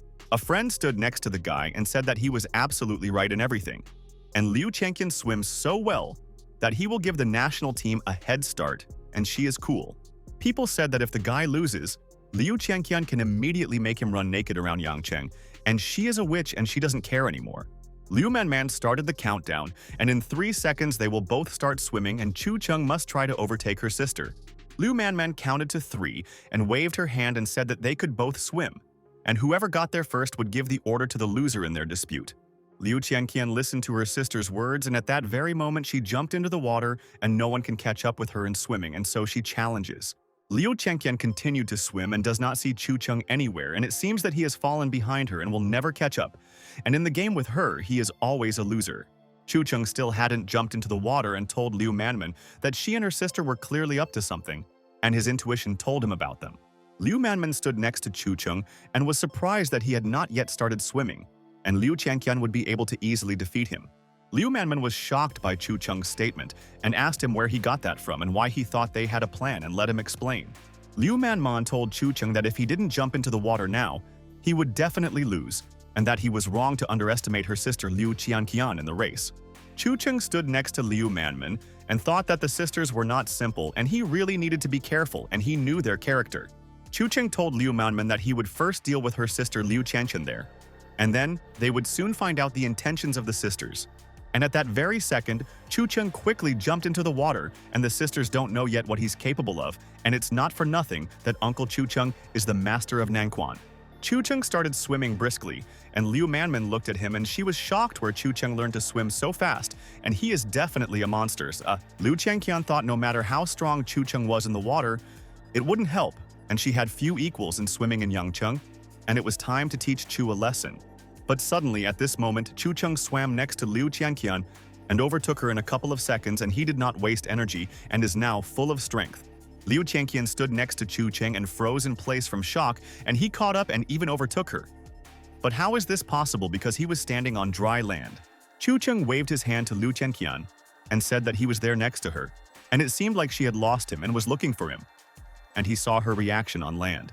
Liu Qianqian listened to Chu Cheng's words and told the impudent man that she would definitely catch up with him, and then he would be obliged to carry out her order, and she was waiting. And after a couple of minutes, Chu Cheng put his hand on the land and began to get out of the pool. And he has a plan, and he wants to know Sister Liu's opinion. Chu Cheng continued to come out of the water and told Liu Manman to tell him everything and what they had planned, and he wanted to know quickly and was intrigued. Liu Manman stood in front of Chu Cheng, and she was amazed by his speed, but he had to keep swimming and the race was not over yet, and that was true. Liu Manman told Chu Cheng that she and her sister Liu Qianqian now had to swim 2 laps, but Chu Cheng swam alone and came out of the water. Chu Cheng told Liu Manman that he was not used to competing with ladies, and they could consider him a loser, and he would do any task the ladies asked him to do. Liu Manman listened to Chu Cheng's words and was completely shocked. And why did he give up so easily and maybe underestimated Liu Qianqian's sister there? Liu Qianqian came out of the water in a rage and asked Chu Cheng who asked him to give in, and Liu Qianqian is not the type to be afraid of losing. Chu Cheng looked at Liu Qianqian and realized that he had managed to anger and piss her off, and he still doubted his sisters and he would find out. Chu Cheng looked at Liu Qianqian with a sweet look and asked if he was wrong, and they would agree to a draw, and he knew that the sisters were kind. Liu Qianqian did not agree with Chu Cheng's request and said he blatantly broke the rules and ran away from half the distance, and she defeated him. Chu Cheng told Liu Qianqian that she had defeated him then and that his sister wanted him to do something and let him say his condition and his uncle would fulfill it. Liu Qianqian is delighted and has come up with a punishment for Chu Cheng and wants him to forever remember the day he became a loser because of her. But Liu Manman asks Liu Qianqian to wait and suggested Cheng to go to the 6th floor and chat there, and her sister will come up with a punishment. Chu Cheng noticed an important detail and told Liu Manman that he would go to the 6th floor, but first he would change his clothes and wash his face. Chu Cheng noticed Liu Manman's nails and thought that it was suspicious, and he would remember and soon find out what the sisters were up to. Chu Cheng told Liu Manman that they would meet on the 6th floor and he would catch up with them, and that they should not wait for him there, and that he would be delayed for a couple of minutes. Liu Qianqian wants to tell his sister something, and she is glad that they boldly approached Chu Cheng and proposed a bet, and he still wouldn't win. Liu Qianqian told Liu Manman that she didn't think it would be so easy with Chu Cheng, and that she hid the soft poison in her nails in vain, and that it was no longer needed. Liu Manman stands next to her sister and is not happy, and it took her only a couple of minutes of communication with Chu Cheng to immediately understand his character. Liu Manman asks Liu Qianqian not to underestimate Chu Cheng, and she thinks that he has figured out her plan, and he is smart and can punish them for everything. Liu Qianqian told her sister that she was worried in vain, and Chu Cheng was definitely not a threat to them, and he lost to her, and he is not invincible, and she proved it. Liu Manman told her sister that Chu Cheng gave in to find out what they needed, and he is not so simple and they need to be on guard. And Cheng is a strategist. Chu Cheng at this time went up to the 6th floor, and Liu Manman was now convinced that entrusting their case to Chu Cheng was the best option, and he was unique. Chu Cheng is interested to know what the Liu sisters are up to, and it was not in vain that they approached him, and they had a clear plan. But for now, he doesn't know who they are. Chu Cheng saw Xiaobei on the way, and he told Brother Cheng that he was looking for him and wanted to ask about his rest in the pool. And he learned something now. Xiaobei told Brother Chu Cheng that he heard that he had crossed paths with sisters Liu Manman and Liu Qianqian, and that they were known for their character. Chu Cheng listened to his friend's words, and Xiaobei asked if the little witch Liu Qianqian had done anything to him. And she often lies to guests, and this is a fact. Chu Cheng told Xiaobei that everything is fine, and he is fine. And Sister Liu Qianqian did nothing to him, and he knows that he is not naive. Xiaobei breathed a sigh of relief and told Chu Cheng that the Liu family was clearly not an ordinary family in Yangcheng, and he knew a lot of important information about the Liu family. The Liu family has Chinese medicine clinics all over Yangcheng, and also in Guangdong province, and they have shady dealings, and they are very murky. In Yancheng, The Liu family is at the top of the business community, and it is better not to quarrel with them, and many families are friends with them and avoid conflicts. Chu Cheng remembered the poison in Liu Chengqian's nails, and the sisters also have such power in Yangcheng, and are very similar to people from some clan of fighters. Chu Cheng and Xia Bei entered the banquet hall, and the friend asked Cheng again if Liu Chengqian had done anything, and Chu Cheng told the friend no again. There are a lot of people in the banquet hall and they are having a good time, and it was not for nothing that Xia Bei said that they must go there, and where all the important people are. Chu Cheng told Xia Bei that there was a lot of fun going on there, and she thought that Liu Manman had called him there, but where were the sisters themselves, and he couldn't find them. Xia Bei stood next to Chu Cheng and told his brother that this party is not just about eating and drinking, and that everything there has a cultural vibe and they value the atmosphere.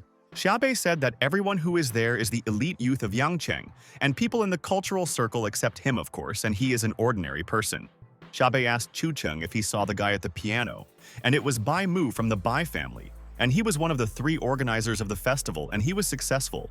Bai Mu played the melody High Mountains, running waters looking for each other, and the Bai family already has a music store in Yangcheng. Xia Bei saw another organizer, Luo Yunyang, and family painting galleries scattered throughout the country, and Bai Mu and Luo Yunyang duo Yangcheng.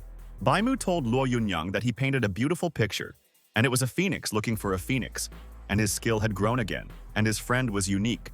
Luo Yunyang told Bai Mu that it was all thanks to the melody of High Mountains and Running Waters from Bai Mu, and only under it he gets into the swing of things perfectly. Luo Yunyang told Bai Mu that among the young generation of China, there is clearly no one else who can play like Bai Mu, and his friend is incredible.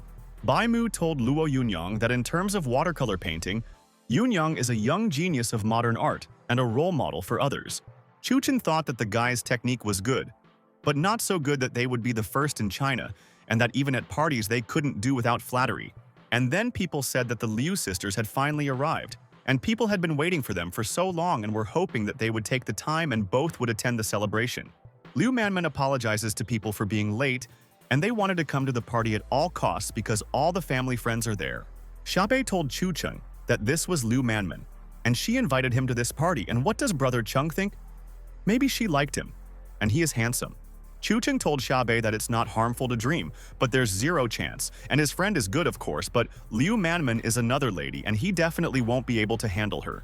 Bai Mu asked Liu Manman how she liked his piano playing, and he played a melody that she liked and wanted to impress her, and he is waiting for her assessment. Luo Yunyang stood next to his friend and asked Liu Manman to look at his painting there, and it inspired him. And it is not for nothing that he is #1 in Yangcheng. But at that very moment, Liu Manman's attention was drawn to another person, and she wanted to discuss important nuances with him, and he promised to come there. Liu Qianqian and Liu Manman said good evening to Chu Cheng, and were glad that he kept his word and came to the 6th floor, and they appreciated his character. Bai Mu and Luo Yunyang were in complete shock. And why didn't Liu Manman even pay attention to them, because they are the best in their field and cool? Liu Manman told Chu Cheng that they met at the festival, and she and her sister thought that he would not come, and that he had so many important things to do. Chu Cheng stood in front of the Liu sisters and said that now they could talk to them about business, because the pool was not the right environment for dialogue. Bai Mu was nervous and asked Liu Manman who this person was, and he had not seen him before, and would she introduce them to him, and they were so interested. Liu Manman told Bai Mu that Chu Cheng was her guest, and she invited him personally and wanted him to have fun and relax his nerves from stress. Luo Yunyang was shocked and asked if Chu Cheng was the same Southern Fistmaster who recently beat Zhao Fangchuan, and he was a star. Luo Yunyang became angry and said to Liu Manman, "There are the elite youth of Yangcheng and the cultural circle. Why did she bring this rude fighter?" Chu Cheng and Liu Manman listened to the artist Luo Yunyang's complaints, and he asked Liu if Chu Cheng knew anything about art, and if he was disgracing the circle. Chu Cheng asked Luo Yunyang, "It seems that in his opinion, if a person is a fighter, then there is no brain and intelligence, only muscles, and this is what he is hinting at." Luo Yunyang asked Chu Cheng if it wasn't so, but since Chu Cheng was Liu Manman's friend's guest, he would draw him something simpler so that Cheng would understand everything. The assistant listened to Luo Yunyang's order, and he told him to bring him paper and a brush, and he would show Chu Cheng's masterclass, and he would realize his talents. Luo Yun started to draw something, and he was surprised that the stupid fighter Chu called himself an intellectual, and he didn't have enough brains to read these words. Luo Yunyang asked Master Chu Cheng how he liked the characters of talent, and it should be an honor for him to see Luo Yunyang's creation in person. Chu Chen stood in front of Luo Yunyang and thought that the guy was really an idiot and wanted to prove to him that he was absolutely right, and he would teach the impudent Luo a lesson. Xiaobei asked Chu Chen what kind of scribbles this was, and it was completely impossible to make out what Luo Yunyang had written, and yet he dared to call himself the talent of the century. People laughed and said it says a dragon and a phoenix got together and snakes and rats are scurrying around and that's not clear? And Chung froze. People said that Chu Chen is definitely a rude fighter and doesn't even know hieroglyphs. And he was also rude to Mr. Luo Yunyang, and he is disgracing his family there.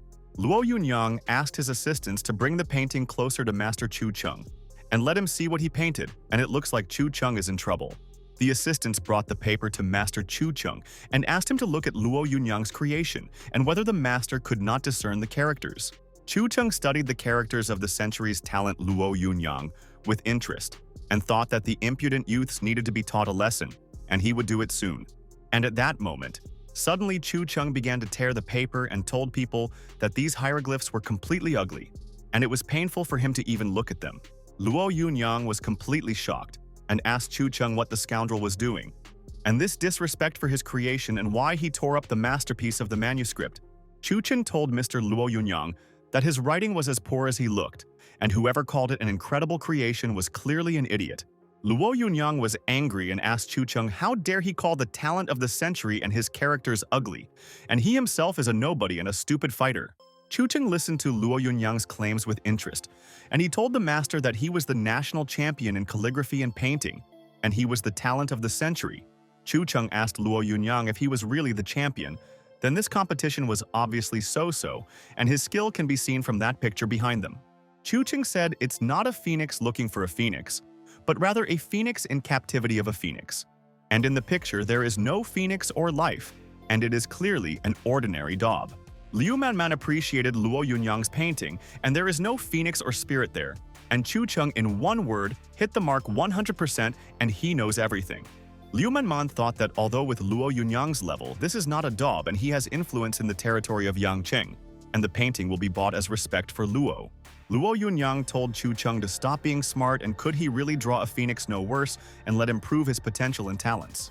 Chu Chen told Luo Yunyang that he had one condition, and if he draws a phoenix, Luo Yunyang will publicly apologize for calling him a stupid fighter.